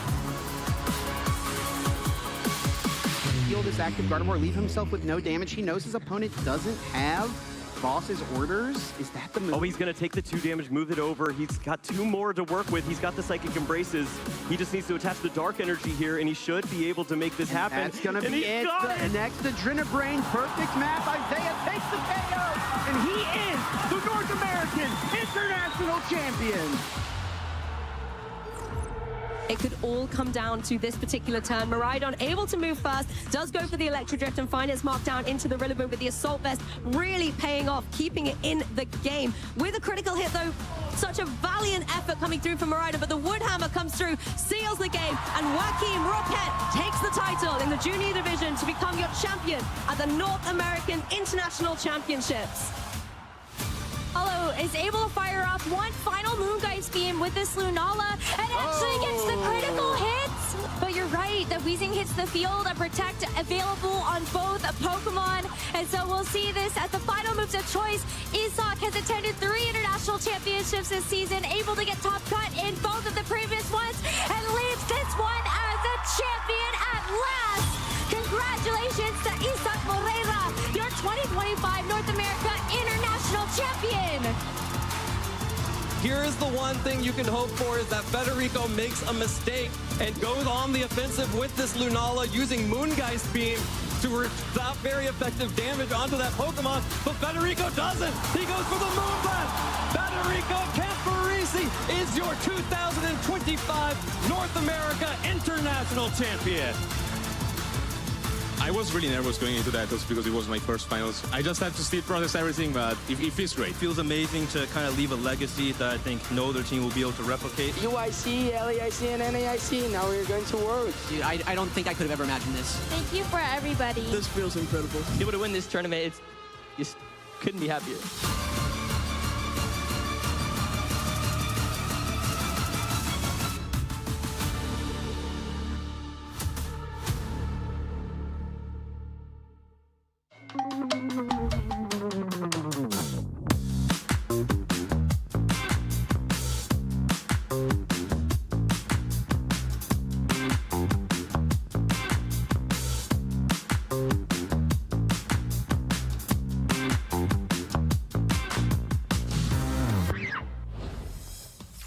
And we are back here behind the desk at the Prague Regional Championships 2026.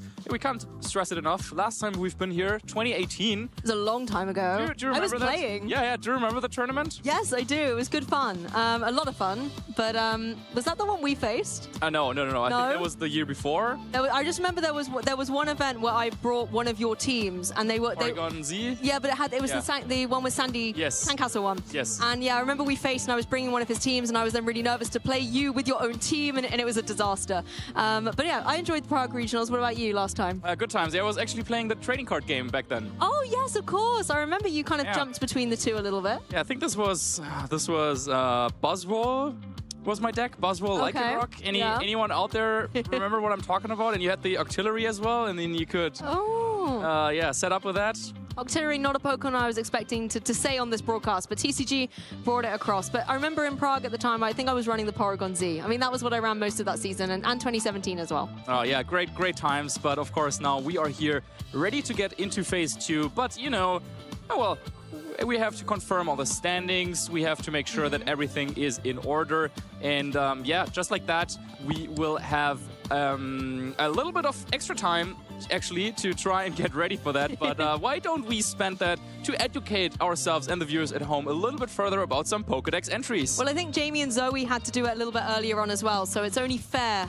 What do you mean they had to do it? They had the pleasure, they had the opportunity to have a little bit of fun with some of our favorite creatures out there. I love the optimism you have in us right now. I have all the faith in you, but I am notoriously terrible at this game, so let's bring it on. Let's get it over with. Let's go. I'm nervous. Okay. Who's that Pokemon? Because of its sweet, delicious aroma, bird Pokemon are always after it, but it's not intelligent enough to care. Okay, so it's not the brightest, but it smells good. Is that what I'm getting? That's my takeaway. Do we get multiple choice on this? I'm not sure. But my first instinct, it's sweet, delicious aroma, bird Pokemon are always after it. Well, aroma, I was thinking, okay, Aromatisse, but then the bird Pokemon, no, it sounds like it's like a... Cherubi or something. Yes, I was going to say. Yep, it does sound like it is a grass type because of the aroma. Yeah. And, you know, and then, what was it, Gen 7? 5? I'm just gonna agree with you. There was a couple of like there was a couple of like fairy types, fairy grass types that also like kind of remind me of something like this, but the not intelligent enough to care kind of throws me off a little bit. I feel like it's less challenging its intelligence, but maybe challenging its youth is what I mean. That's why I'm thinking it's like a little baby Pokemon. It hasn't fully developed its intelligence yet. Not that it's not very intelligent. Otherwise, that's quite a shady Pokédex entry, I would say. Okay, yes. Bounsweet is what you were thinking about? Yes, I was thinking Cherry or Bounsweet. So I think that would be the Pokemon, because look at its face as well. It doesn't have any worries. It has never known stress, unlike Smoliv. Yeah, I mean, Applin also probably might taste well. The bird Pokemon, I could kind of see why they're interested, but it doesn't like smell, right? No, it's got like the sap, right? So it would spread the like sweetness around. Yep. Seedot, that's an acorn. Oh, wait. But isn't it sweet syrup for Appleton? Oh, you're right. And it lowers evasiveness, right? Yeah. If I remember correctly. So it could be Applin, and also Applin, when you look at it, it looks confused. So maybe it also doesn't care, you know? It's living its life. However, if there's one thing I've learned about this game is to go with the first instinct. So I think I would want to lock in Bounsweet. Oh, definitely Bounsweet. I don't think it's Smoliv, because Smoliv looks like it stresses and cares about everything in its life. Seedot looks like it's suspicious of everyone. Yeah. Bounsweet is sweet. It's in the name. Yeah, it is sweet. Yeah. What are we talking about? But of course, you at home also had the chance to vote in the chat, and you can play along with us. But let's see if we got it right for the first one. Yeah, let's have a little look at the results. Which Pokemon indeed was so sweet, but doesn't care about those bird Pokemon trying to get at it. Okay, yay, we got it. Okay. Go us, that's one win. No one was thrown off but the Seedot. No. But, I get why. Applin was a good rogue choice there. Like that was definitely was up there. Yeah, the choice. So we got one down. Nice job. That's about as good as the last time it went when I played this game. Does that mean we're undefeated now and we stop, or I think production have got more for us? All right, thank you everyone. It was a great game. Great show. Can we move on maybe? What? No? Oh, okay, well, let's have a look at another one then. Yeah. See if we can make it 2 for 2. I've got a feeling production are looking through all of them and trying to pick the meanest one. Because so far, Yeah, we've they're got, like... yeah. They got one? Oh. Yeah, that was easy. Just you wait. Okay. Lulling us into a false sense of security. Right, Marcus, you take this one. Yeah, who's that Pokemon? With its shining light, it lures its prey close. However, the light also happens to attract ferocious fish Pokemon, its natural predators. Oh, it's Lantern or something. I was thinking about that as well. Yeah, Lampy, Lantern. Like, ferocious fish Pokemon. If this is a Pokemon that does not reside in water, then I would like to call a judge. Like, I'm sorry. Yes, How are you attracting the fish if you're not in the water? So it's got to be Lantern. But wait. It's natural predators. So it lures its prey, but then also because of the light, it also lures in like bad guys. Sharpedo or something, or Dondozo that eats everything. That could be the case. That sounds like it's not very, how do you say, smart? Yeah, maybe it's like Bounce Sweet with the intelligence level. I don't know. Yeah, can Lantern turn off and on the lamp? That's what I'm wondering about it. Maybe it turns off if it gets KO'd. I don't know. Maybe, I don't know. Or maybe charges in the Pokeball. Or maybe the other way around. If the lamp ever goes out, it is KO'd. Yes, okay. Well, so let's see which options we have, but we're feeling a Lampy Lantern, kind of. Yeah, I think Lantern, Bruxish is the terrifying fish. Like, nobody is afraid, nobody is not afraid of that thing. Lumineon, Lumineon, I think, glows. It has it in the name, right? Yeah, it's got that luminescence. But yeah. I'm just saying I don't see Lumineon as the aggressor because Lantern, it's also getting its prey. Yes. Right? So it's also part of the, the cycle there. I don't think it's Golduck. No. Yeah. I think Lantern. I think Lantern, once again, it was our first instinct. That's what you said. That's what I would want to try and stick to. It's also option A again, and A was successful.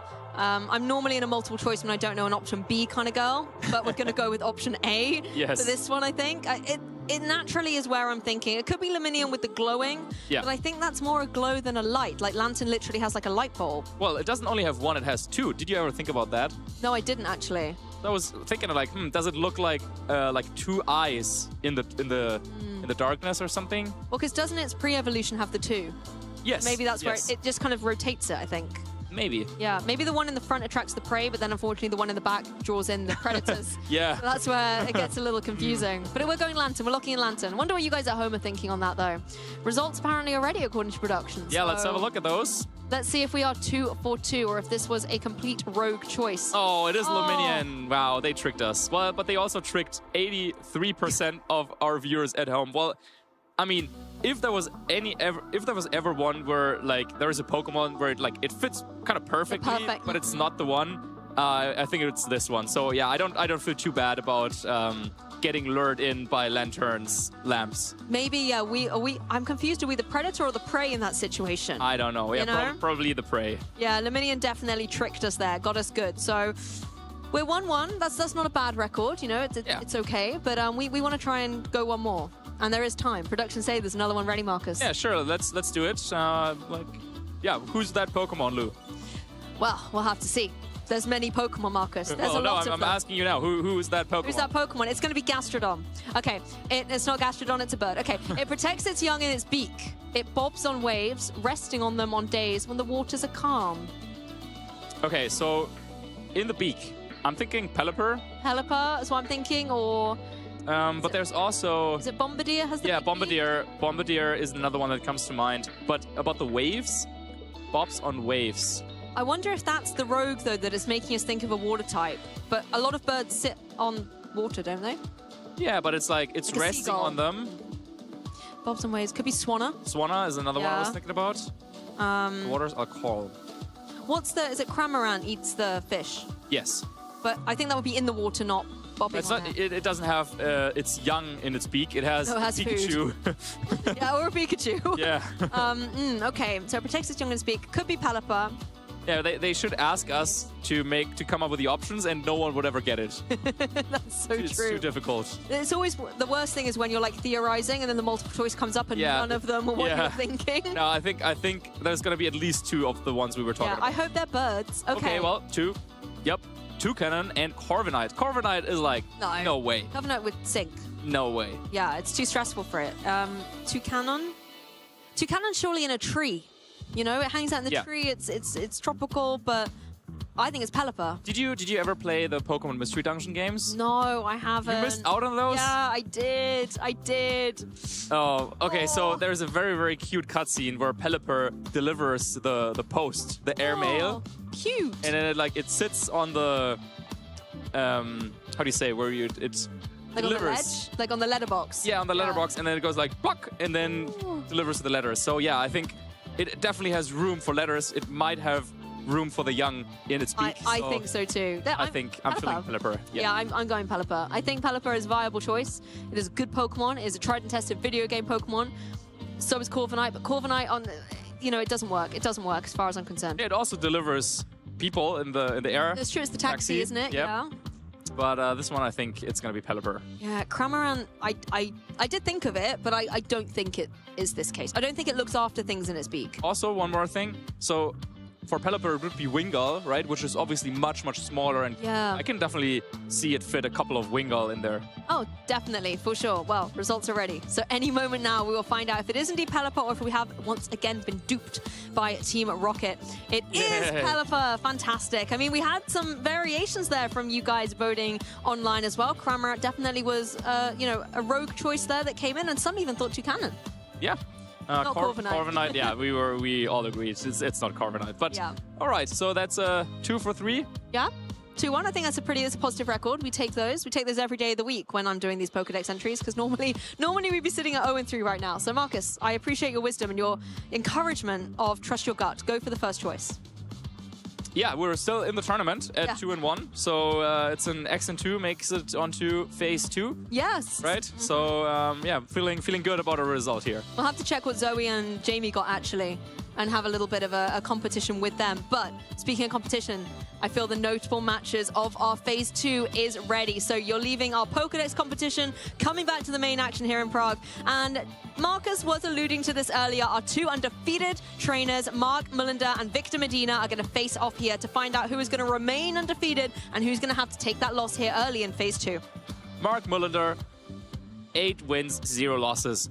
Victor Medina, 8 wins, 0 losses. Our 2 undefeated players going up in this Zamazenta mirror match, but everything else besides the Incineroar is going to be so different. And yeah, that's going to be a great one to start off phase 2 and to end our day 1. And it's not the only incredible match out there at the moment here for this Swiss Round 9. We've got Taran versus Mikkel here. They've got that Rayquaza up against a little Clefairy. Again, one of these great support Pokemon with the EV-Light can be really bulky out there. And it's still, holding its own against these big restricted Pokemon. Again, moving down the roster, we've got Stefano Greppi, Leonardo Bononomi, Forhad Chahuri as well, and Lewis Marco. Yeah. We were talking about some of these players before, Michael with that Rayquaza, Lewis with the trusted Calyrex, Shadow Rider, and Zamazenta combination, and Forhad coming in with a little bit of a newer archetype there with a Calyrex, Ice Rider, Kyogre, and Tornadus. I don't think I've seen those 3 on the same team, at least not at the highest level of play. Yeah, particularly not with that Smeargle as well to get up to some disruption. But I think if you have that Tornadus, you have the utility to go for that speed control, and, a Tailwind, Water Spout can be so devastating out there. Absolutely. But yeah, it's going to be all eyes on table number 1, Mark against Victor. Undefeated so far, and yeah, they're pretty close actually of making it into the top cut portion of the tournament, only needing a couple more wins there, and of course ending the day with a 9-0 dream record. Yeah, that would be an accomplishment that neither of them would ever forget. And it would give you such a confidence boost going into Sunday's portion of the tournament as well. Victor, when I spoke to him earlier, was already feeling so confident. This is his regulation. He knows this team, and he really wants to go all the way. Victor Medina is so consistent, but he still has not got that #1 spot. So many second places, so many top cuts, but he wants to be able to call himself a champion, and he seems to be in a formidable spot to be able to do that. But Mark as well wants that exact same accolade, wants that same glory, wants that same achievement. Yeah, Mark definitely a player that is constantly improving season after season, and already was doing quite well in Regulation Set I the last time it was around, but now has kind of perfected this unique team, kind of combining a couple of cores that we have seen before, but not in this very particular order. they're bringing in the Chien-Pao, Zamazenta, and Dragonite core, but then also the Miraidon, Incineroar, and Volcarona core. So very, very interesting to see what the plan is against this Calyrex, Shadow Rider, and Zamazenta matchup, because, yeah, we've seen it before in his player run. He's definitely faced and defeated a couple of those before in the tournament. So he knows his way around that matchup, for example, and I like the way the Chien-Pao can be so flexible, whether it's working with the Zamazenta, whether it's working with the Dragonite. Bringing that Sword of Ruin onto the field can be so devastating, particularly when we see the way these body presses are landing. Once it gets that defense boost up as well by coming into the field, already you know that the Zamazenta is in a prime position, but throw in Sword of Ruin, we've seen it go through Pokemon like Rillaboom, Pokemon like Amoonguss. It can really deal out some good damage. Yeah, and it's important there also to note, of course, that Zamazenta's damage is not affected by Intimidate, for example, which is the downside of a lot of the physical attackers. So getting some extra proof against Incineroar doesn't hurt. But one Pokemon in particular over on Mark's team is one that can do really, really well against opposing Zamazenta as well, is that Volcarona. Yes, we haven't even really spoken about that. A Pokemon that can provide some great redirection support, but also can deal some formidable damage of its own, particularly if it's able to get a boost up. Yeah, and we'll have to see if this is an Electric Seed Volcarona, which is sometimes used on these Miraidon-based teams, because, yeah, Volcarona only struggles with its physical defense a little bit, but if you really want to be able to take some of those body presses, then having that Electric Seed boost up the defense is a nice way of doing it. And then, of course, there's also the Flame Body, which then, whenever Zamazenta is trying to hit it, yeah, that can burn away all the hopes. All the hopes, all the dreams, all the offensive pressure that these physical attackers want to deal out. Unless you're something like the Ursaluna that likes to get, you know, the Flame Orb activation for guts, burns are never really a good thing on these physical attackers. Oh yeah, Ursaluna would be like, waiter, like give me more. Yeah, come on Volcarona, you know, give me the burn, I dare you. But on most of those other physical attackers, it can be very detrimental, and I think that's one of the nice things with Volcarona, where it can also be a Pokemon, you know, switching in, taking this damage, and then it can be, you know, the thorn potentially in your side. Yeah, and both our players now getting ready here on the stage. Of course, Victor actually was in this very spot before playing against Matteo in Swiss round number 6. Now he's back undefeated and going up against Mark. So yeah, it's headsets on with our judges instructing the players. I mean, they know how it's going to work. They've been in the spot before. But yeah, if you look at Victor here, I feel like he's having a good time. Yeah, he's feeling comfortable, he's confident in his team, and yeah, definitely wants to take this one as well. And he knows the pressure of being on that stream as well. It's not going to faze him. He's been here multiple times before, even today, in fact. So he's kind of in his comfortable position, facing down against his next opponent. He's not going to be thinking too far ahead, one game at a time, keep that perfect record, and who knows if the championship title could be his. But Mark Mullender, again, a competitor who's proven his skills to also be undefeated. They're the last two who can claim that in the tournament, and in just a few games' time, only one of them will still be able to say it here at the Prague Regional Championships. Mark's accolades on the left-hand side, you can see again a lot of top cut finishes, most recently in 2025 and 2026 as well. Dortmund, Frankfurt regionals as well, getting these top 32 finishes, as well as having some online success with the Grand Challenge. Victor Medina, in case you missed it earlier, look at those accomplishments, Marcus. LAIC finalist, NAIC top 4, World's top 8, and as well being a finalist this season already in Frankfurt. That I believe was our first event here on the European schedule. Yeah, and also a finalist at Lille. Previously, if we all remember the Corviknight being frozen, stuck in the air. But now it's time to make some new stories, to make some new memories, and Mark is going to try and stop Victor from this undefeated run today. And it is a Rocky Helmet on Volcarona, no Electric Seed. And let's have a little bit more of a look. Okay, Iron Head there on Dragonite, not that commonly used. We have Ice Shard on Chien-Pao, no Sucker Punch. That might play a role in this matchup. And then it is a Choice Scarf on the Miraidon. So, yeah, a couple of Pokemon where I'm like, okay, this could be interesting. I mean, Terra Dark also on Volcarona. That could play a role against the Calyrex Shadow Rider. Yeah, it seems like the Volcarona is very defensive. You have, you know, the Rage Powder for your direction. You have Struggle Bug to lower the special attack of opposing Pokemon. And the Flamethrower there just for a little bit of coverage. You can use your same type attack bonus. And the Rocky Helmet as well, going to be dealing that additional damage if contact is made, as well as the additional threat of maybe that Flame Body. Absolutely. Yeah, Flame Body is something that Victor has to kind of play around and think about it. Do you want to go for an attack, even though Volcarona could be switching in? But eventually, thanks to the Rage Powder, you will have to attack into Volcarona to knock it out. So I wouldn't be surprised if kind of the plan for Mark in this matchup was to be, okay, I have my Zamazenta and my Miraidon as my two restricted Pokemon, and then I choose Volcarona and one more Pokemon that I feel like has the best matchup into what I'm expecting from my opponent. So this could be Qianpao maybe, just because, yeah, well, you get some priority, and yeah, you can take attacks from the Calyrex pretty nicely, but it could also be the Dragonite, because if you can force out the Terra from Calyrex, then, of course, with the extreme speed, you can Terra normal, avoid any damage from Astro Barrage, and then also at the same time deal a lot of damage back with extreme speed. And also, interestingly enough, sometimes there are positioning where you can go for a low kick, which would also hit the Zamazenta for a lot of damage. I think as well, the Dragonite on Mark's side, having that Aqua Jet, a trend we're starting to see move into these priority attacks so that you can hit those ghost types and break potential focus sashes and things like that, does give it that little bit of extra flexibility into Pokemon like the Calyrex pre-terrestrialization, or even the Smeargle post-terrestrialization if it is going to turn into that ghost type. Absolutely. And yeah, Victor's team, we've talked about it before, but it is that protect the Calyrex team. 1 fake out, 2 fake out, 3 fake out, triple fake out, Incineroar, Smeargle, and Rillaboom. And Victor knows how to protect Calyrex best, and he also knows his matchup. So I'm pretty sure that Victor has a little bit of an idea. So even though this is a little bit of an unconventional team coming out from Mark, I'm pretty sure that Victor has had a look at this, especially also knowing that this matchup was going to be likely as the only other undefeated player. So I'm pretty sure both players looked at this before.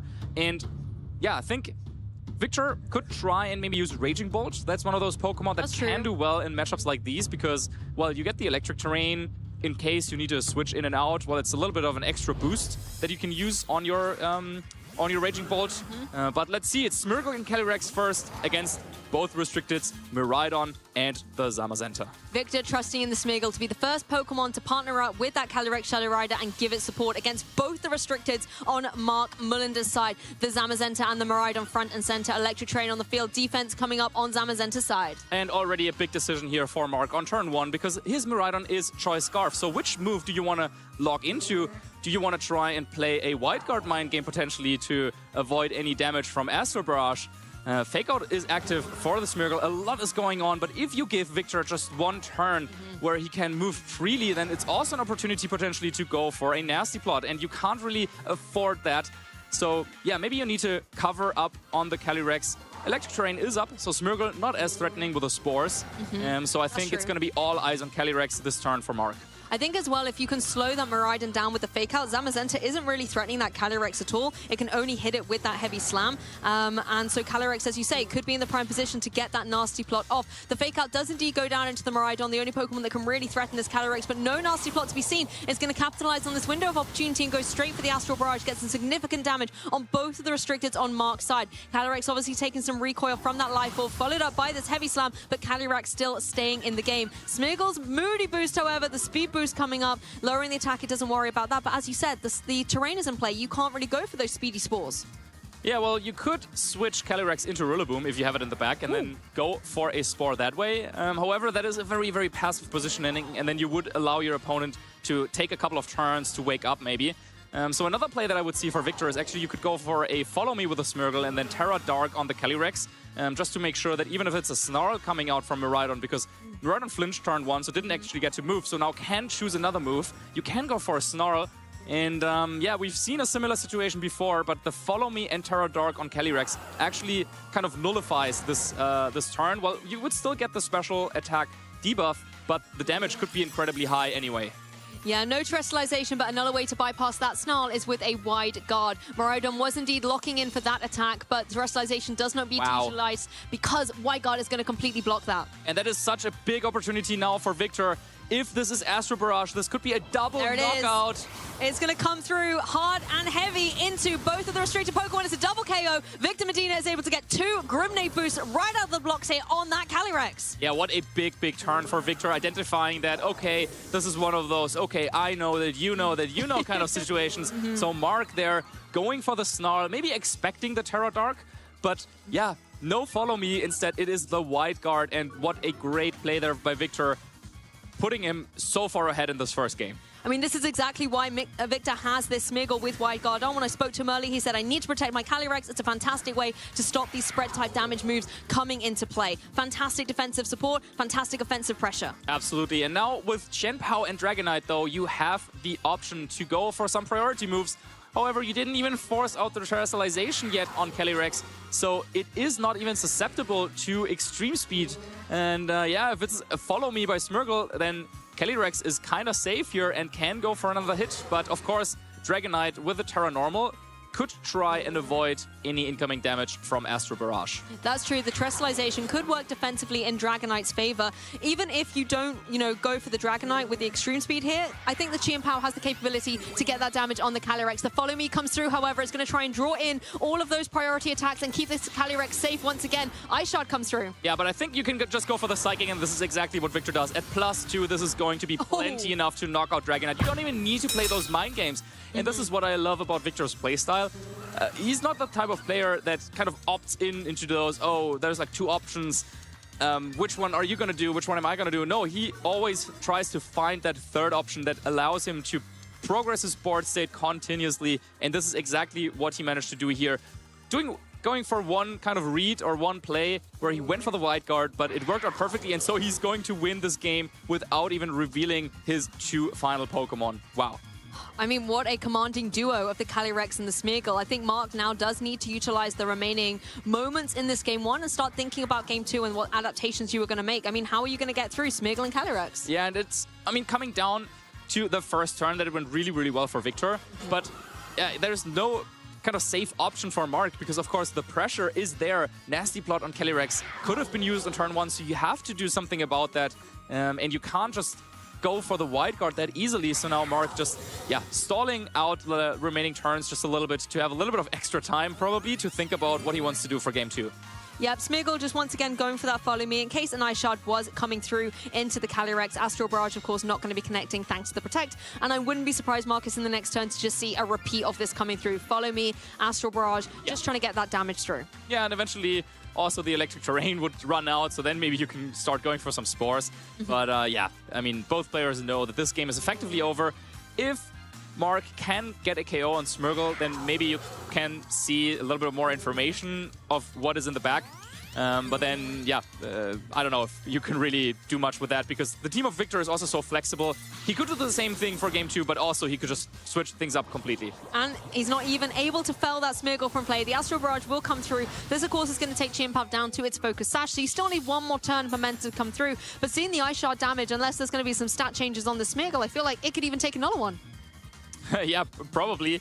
Or it could just go for like some Spores. Yeah, at this point, the game is effectively over. Well, there is the defense drop. Maybe now Ice Shard is going to be enough. So Mark at least just to get a KO on the board, right? But I think Mark's team, it has the options to do something about this. It's not like, you just put Smeargle and Calyrex there and the game is over. Well, it was enough for the knockout. Nice job there, Chien-Pao.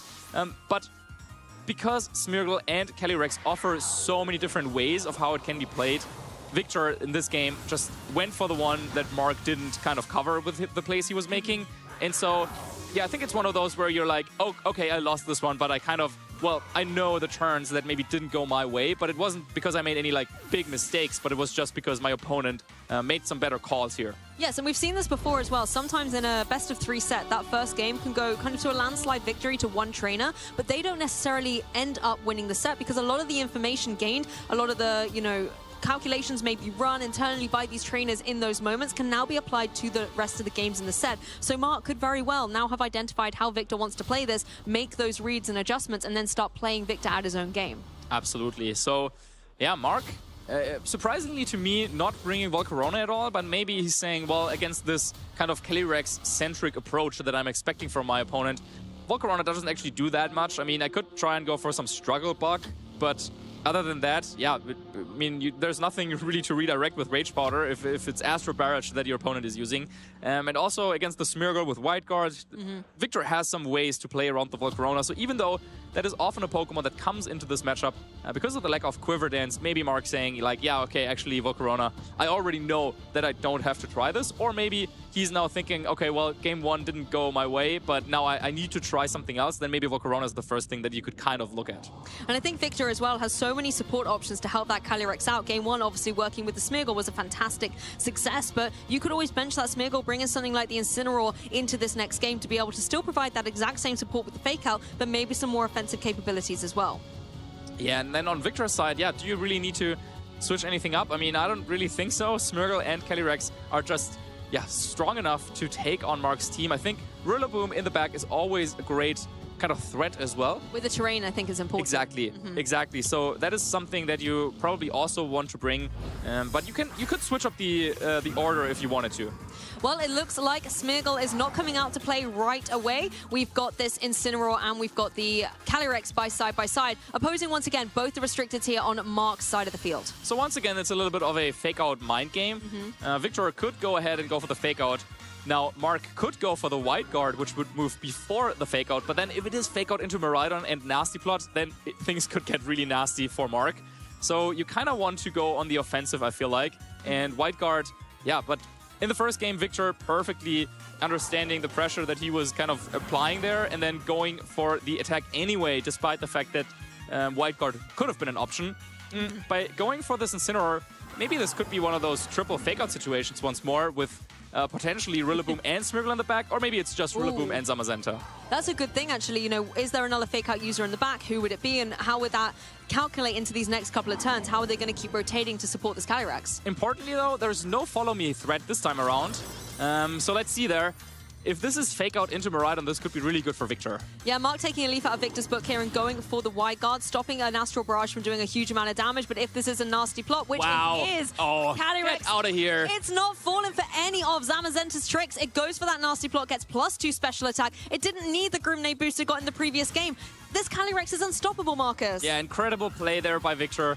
Once again, understanding perfectly what was going through his opponent's head. Mark there thinking, okay, well, after how game 1 went, it's kind of obvious that I go for the White Guard, but you know, it would also be a little bit risky for Victor to just go for the Nasty Part because I could Body Press, knock out Incineroar, and then where does the game go from there? But no, Victor then perfectly reading into this. And I guess, I'm pretty sure though, even if Mark went for the Body Press, Victor had a plan for that scenario as well. Yeah.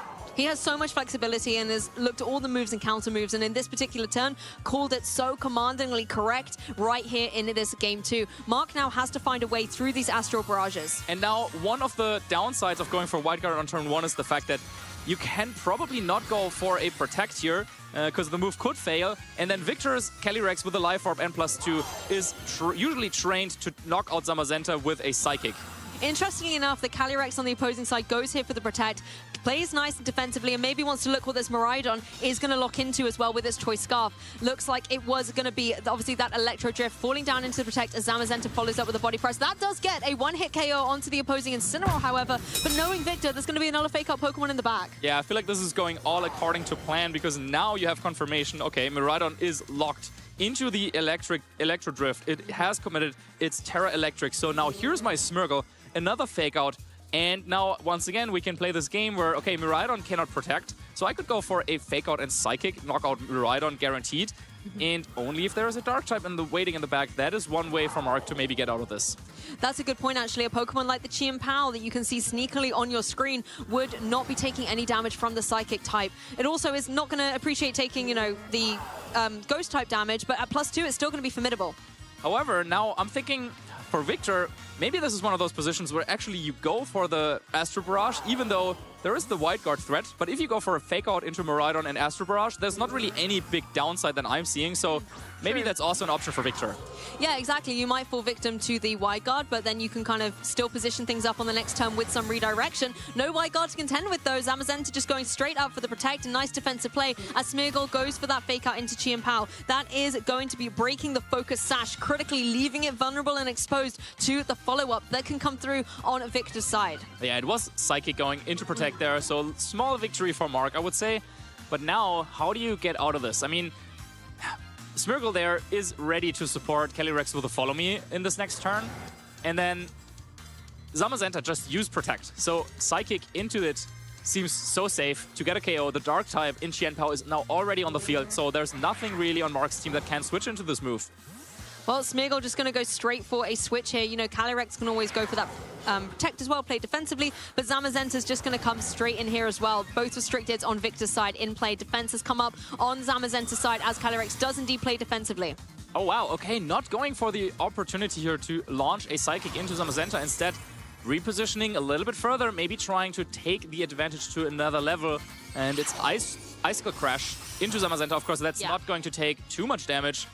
But yeah, allows Victor to bring in Zamazenta as well, and now you're probably threatening a like 2 KOs at the same time with Psychic and Body Press. I like this switch though as well, bringing in the Zamazenta to take that Icicle Crash, really, really nice, but critically you're preserving your Smeargle in the back.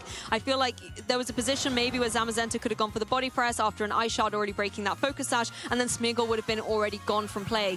So you still have that utility in the back to support Calyrex later on. Yeah, I think Victor wanted to preserve Smeargle for the Miraidon later on, because with the Choice Scarf, of course, it will outpace Calyrex, and it doesn't really matter how many special attack boosts it has. But now, is this a spot where you can go for the Psychic and Body Press from Victor's side, making it very, very difficult to deal with that? Let's have a look. Terrestrialization is going to take to the stage here in Swiss Round 9, and it is going to be on that Calyrex. It's going to be dropping its Psychic and Ghost typing, becoming a Dark type here. That's going to give it a lot more defensive capabilities, particularly in the face of a Chien-Pao. Yeah, Chien-Pao going for the Protect, wants to stay safe, but is this a Psychic going into Zamazenta? Yes, it is. And there we go. Can it get the knockout? Let's see how much damage it does. Not enough to get the KO, holding on with 11 hit points remaining. So Zamazenta is free to retaliate with a Body Press into its counterpart on the opposing side of the field. But Zamazenta, actually was going into the Protect there. Okay, so Mark Zamazenta taking this attack, that requires some huge investment. But yeah, it didn't go for the Body Press into Calyrex, with which I kind of feel like maybe it kind of had to go for, like going for and taking the risk there. But yeah, Zamazenta dropping really low there for both trainers. But I think this is maybe benefiting Victor, because he can still play towards this endgame where with Smeargle and Calyrex, he can go for like a Follow Me and Astro Barrage. And as soon as Zamazenta is down for Mark, then there's no more Wide Guard. And I think, yeah, this is the kind of the spot that he is playing towards now. But for Mark, it's kind of tough. You would want to position Zamazenta next to Miraidon, but I don't really know how you would get there easily. And the thing is, if you go for your Wide Guard, then you're not dealing any damage. The Zamazenta on Victor's side could get the KO on your Zamazenta, then no more Wide Guard. Okay, maybe actually Mark found a way, switching in Volcarona into the Astro Barrage and protecting Zamazenta. Oh, okay, going for the Wide Guard. Interesting. Now let's see if Zamazenta, though, can make it through this turn. Yeah, let's see what Victor has locked in here. Calyrex was going for the Astral Barrage, so the Wide Guard is going to block that coming through. A sigh of relief coming through from Mark here that call has been made correct. But what is the Zamazenta on Victor Medina's side going to go for? Is it going to try and get the KO? Instead, it goes for the Body Press onto that Volcarona that has switched in. Of course, not very effective.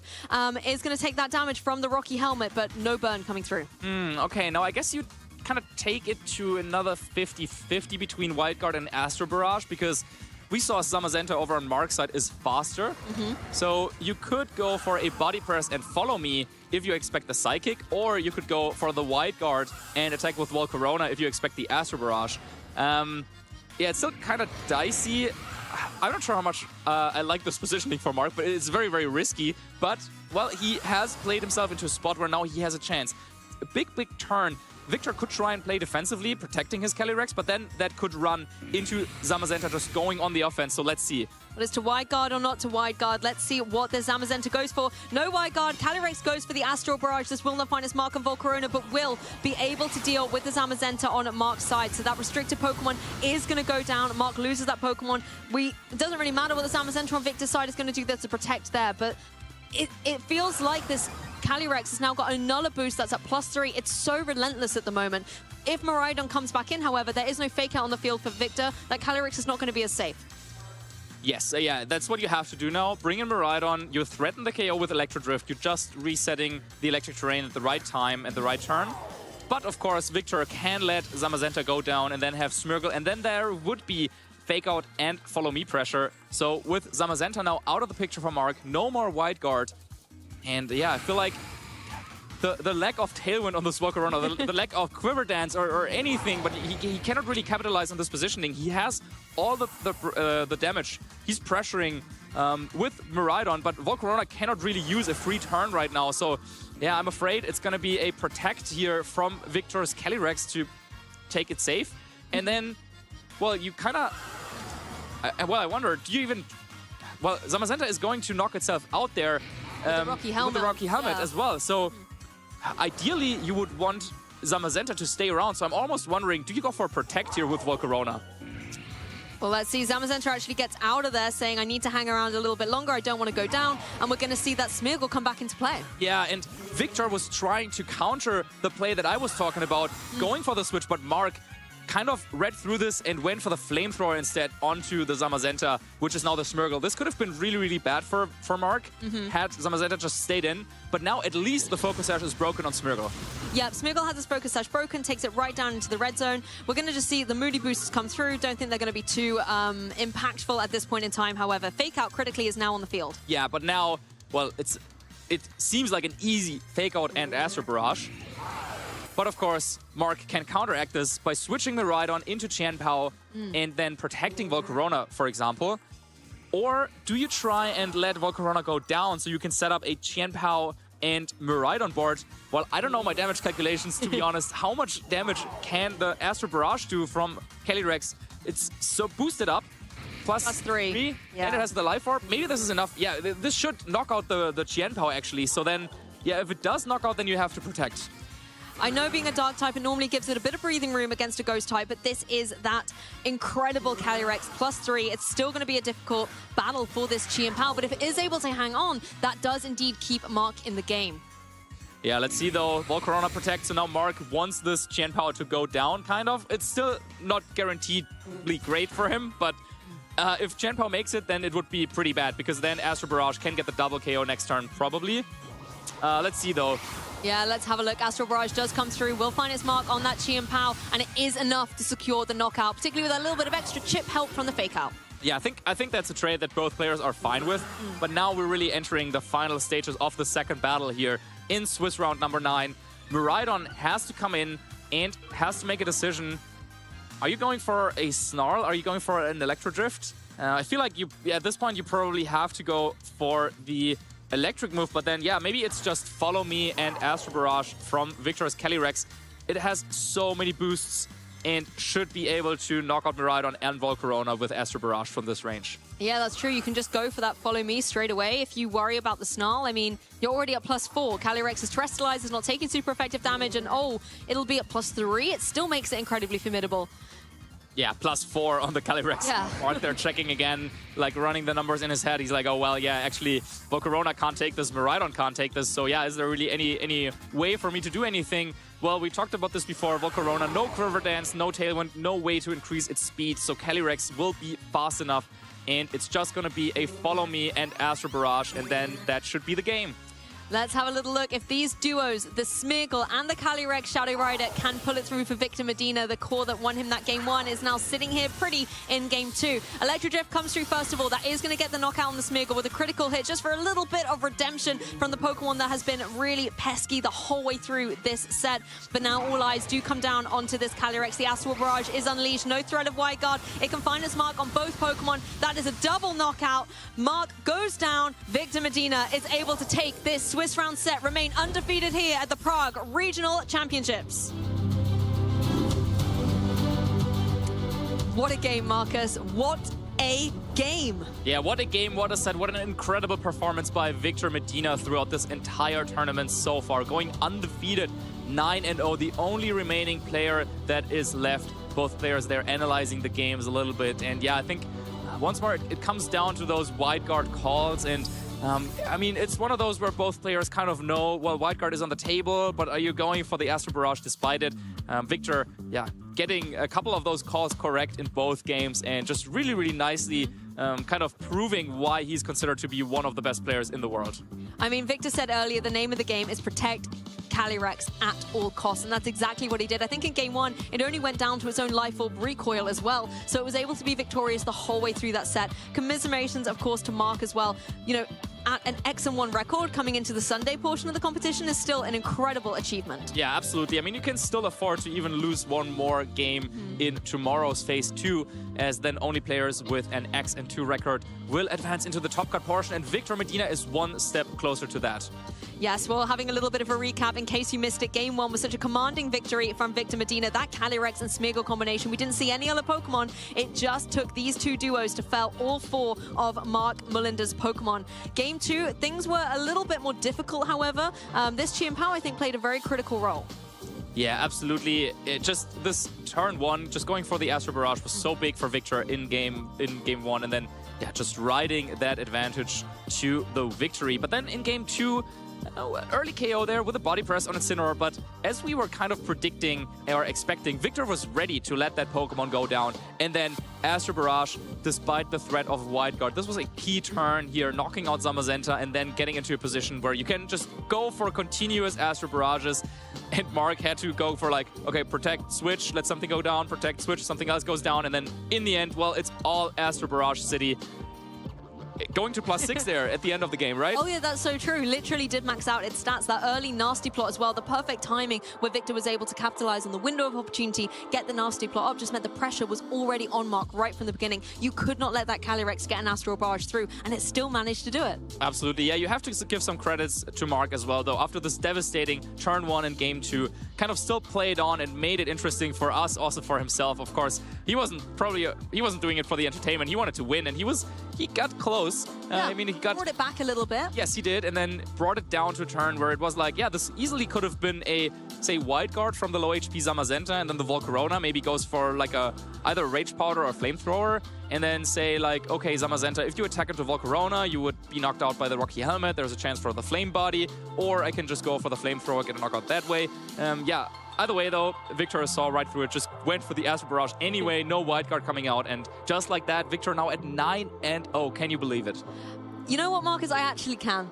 It's one of those things where it's still shocking, it's still amazing, but for a trainer who is so well versed with this format, with this team, and has such confidence, such determination, wanting to be able to get that #1 spot finally after so many years of coming so close, I feel like this could indeed be the storyline unfolding this weekend. Absolutely, yeah. And I mean, maybe, yeah, we've been saying it for quite a couple of tournaments, but maybe this is the one where finally he will take the throne and take the crown, take the tournament home. But I mean, there's still a whole phase in front of him, so let's not get too far ahead of ourselves, but definitely now a tournament favorite to win it. Certainly lots of names over the course of today's broadcast to keep an eye on as we go through the rest of the tournament as well. And Mark, a contender that I want to see performing incredibly well in Sunday's part of the broadcast. Absolutely, yeah. I'm pretty sure we will see him back in Phase 2, and he will go home with a good feeling, I hope. I mean, he was able to go 8-0 in Phase 1, and then losing to Victor, I mean, that can happen to anyone, right? Exactly, and we're going to let Victor, celebrate the end of today's success with his friends and family, and we'll catch up with him more tomorrow, I am sure. But right now, it's time for Marcus and I to get our little selves over to the couch to close out today's broadcast. So don't go anywhere, we'll be back in a flash.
What's my favorite? My favorite's the one that's got jet black hair. He's extremely fast. Limitless. So cute. She has a 12-octave vocal range. Can be calm. Powerful. Estilo como yo. 닮기도 한 것 같아갖고.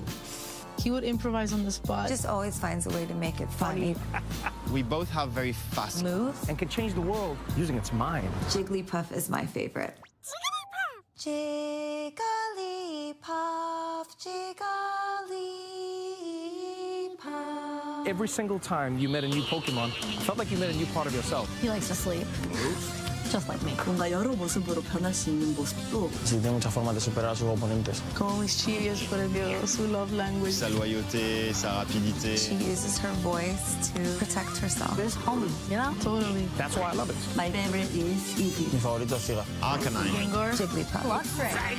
So what's your favorite? Well, trainers, we are almost at the end of the first day here at the Prague Regional Championships. It's been an amazing day, full of amazing battles. So I'm going to toss it all to all of you. One sentence summary of your highlight of the day. Boyd, would you like to go first? Yeah, I really enjoyed seeing Calyrex Shadow Rider and Zamazenta get 1v2'd by a Giratina Origin form. That is absolutely amazing. The highlight.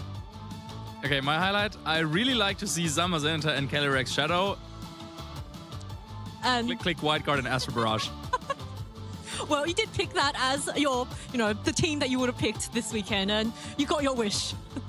How am I supposed to follow that? I'm not. It's a long day, guys. I'm not as sharp off it, but I'll be honest, there's so many great moments from today. I think I've just really enjoyed watching Victor Medina just be so confident, not only in the way that he's talking and the way he's approaching things, but just the way he's able to play as well. Just all round. Round of applause.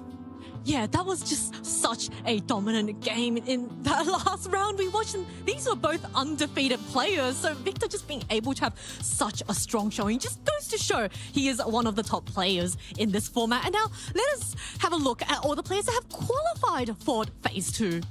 Yeah, lots of names on here we're familiar with through the broadcast. Obviously, Mark Mullender and Victor Medina, we were just able to showcase. Marco, Louis, Matteo, Simone, Leonardo. So many names of trainers we were able to showcase. And I think it's amazing to see that consistency come through. Not only have we been able to have a little bit of insight into how they've played today, but the fact that we can continue their journeys and look at the Pokemon history that they're writing for themselves, I think is always a privilege. Yeah, of course, these are just the top players that have qualified on to tomorrow. There are, of course, a lot more players that have progressed through to the rounds. And if you want to find out whether or not they have progressed even further, and if you would like to follow their journey, make sure you follow us on Twitch as we start tomorrow at 11:45 p.m. PDT and 8:45 a.m. CEST. So make sure you follow us, and you do not want to miss on any of the action because it is going to be so thrilling. I personally just cannot wait, but I know all of our players will need to get a little bit of a rest to make sure that they're feeling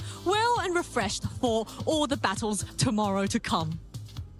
I think so too, and I think, you guys as well, the adrenaline that's been going through this weekend has been awesome so far, right?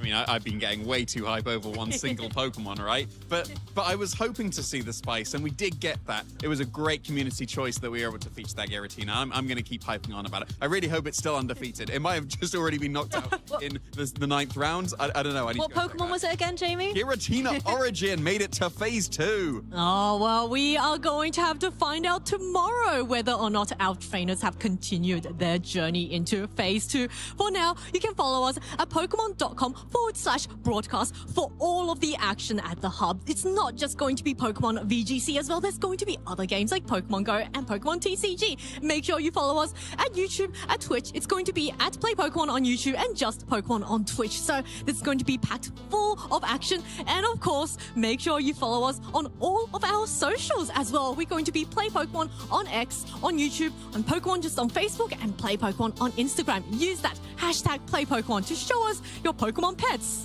What are your thoughts as you play or as you watch the stream throughout the weekend?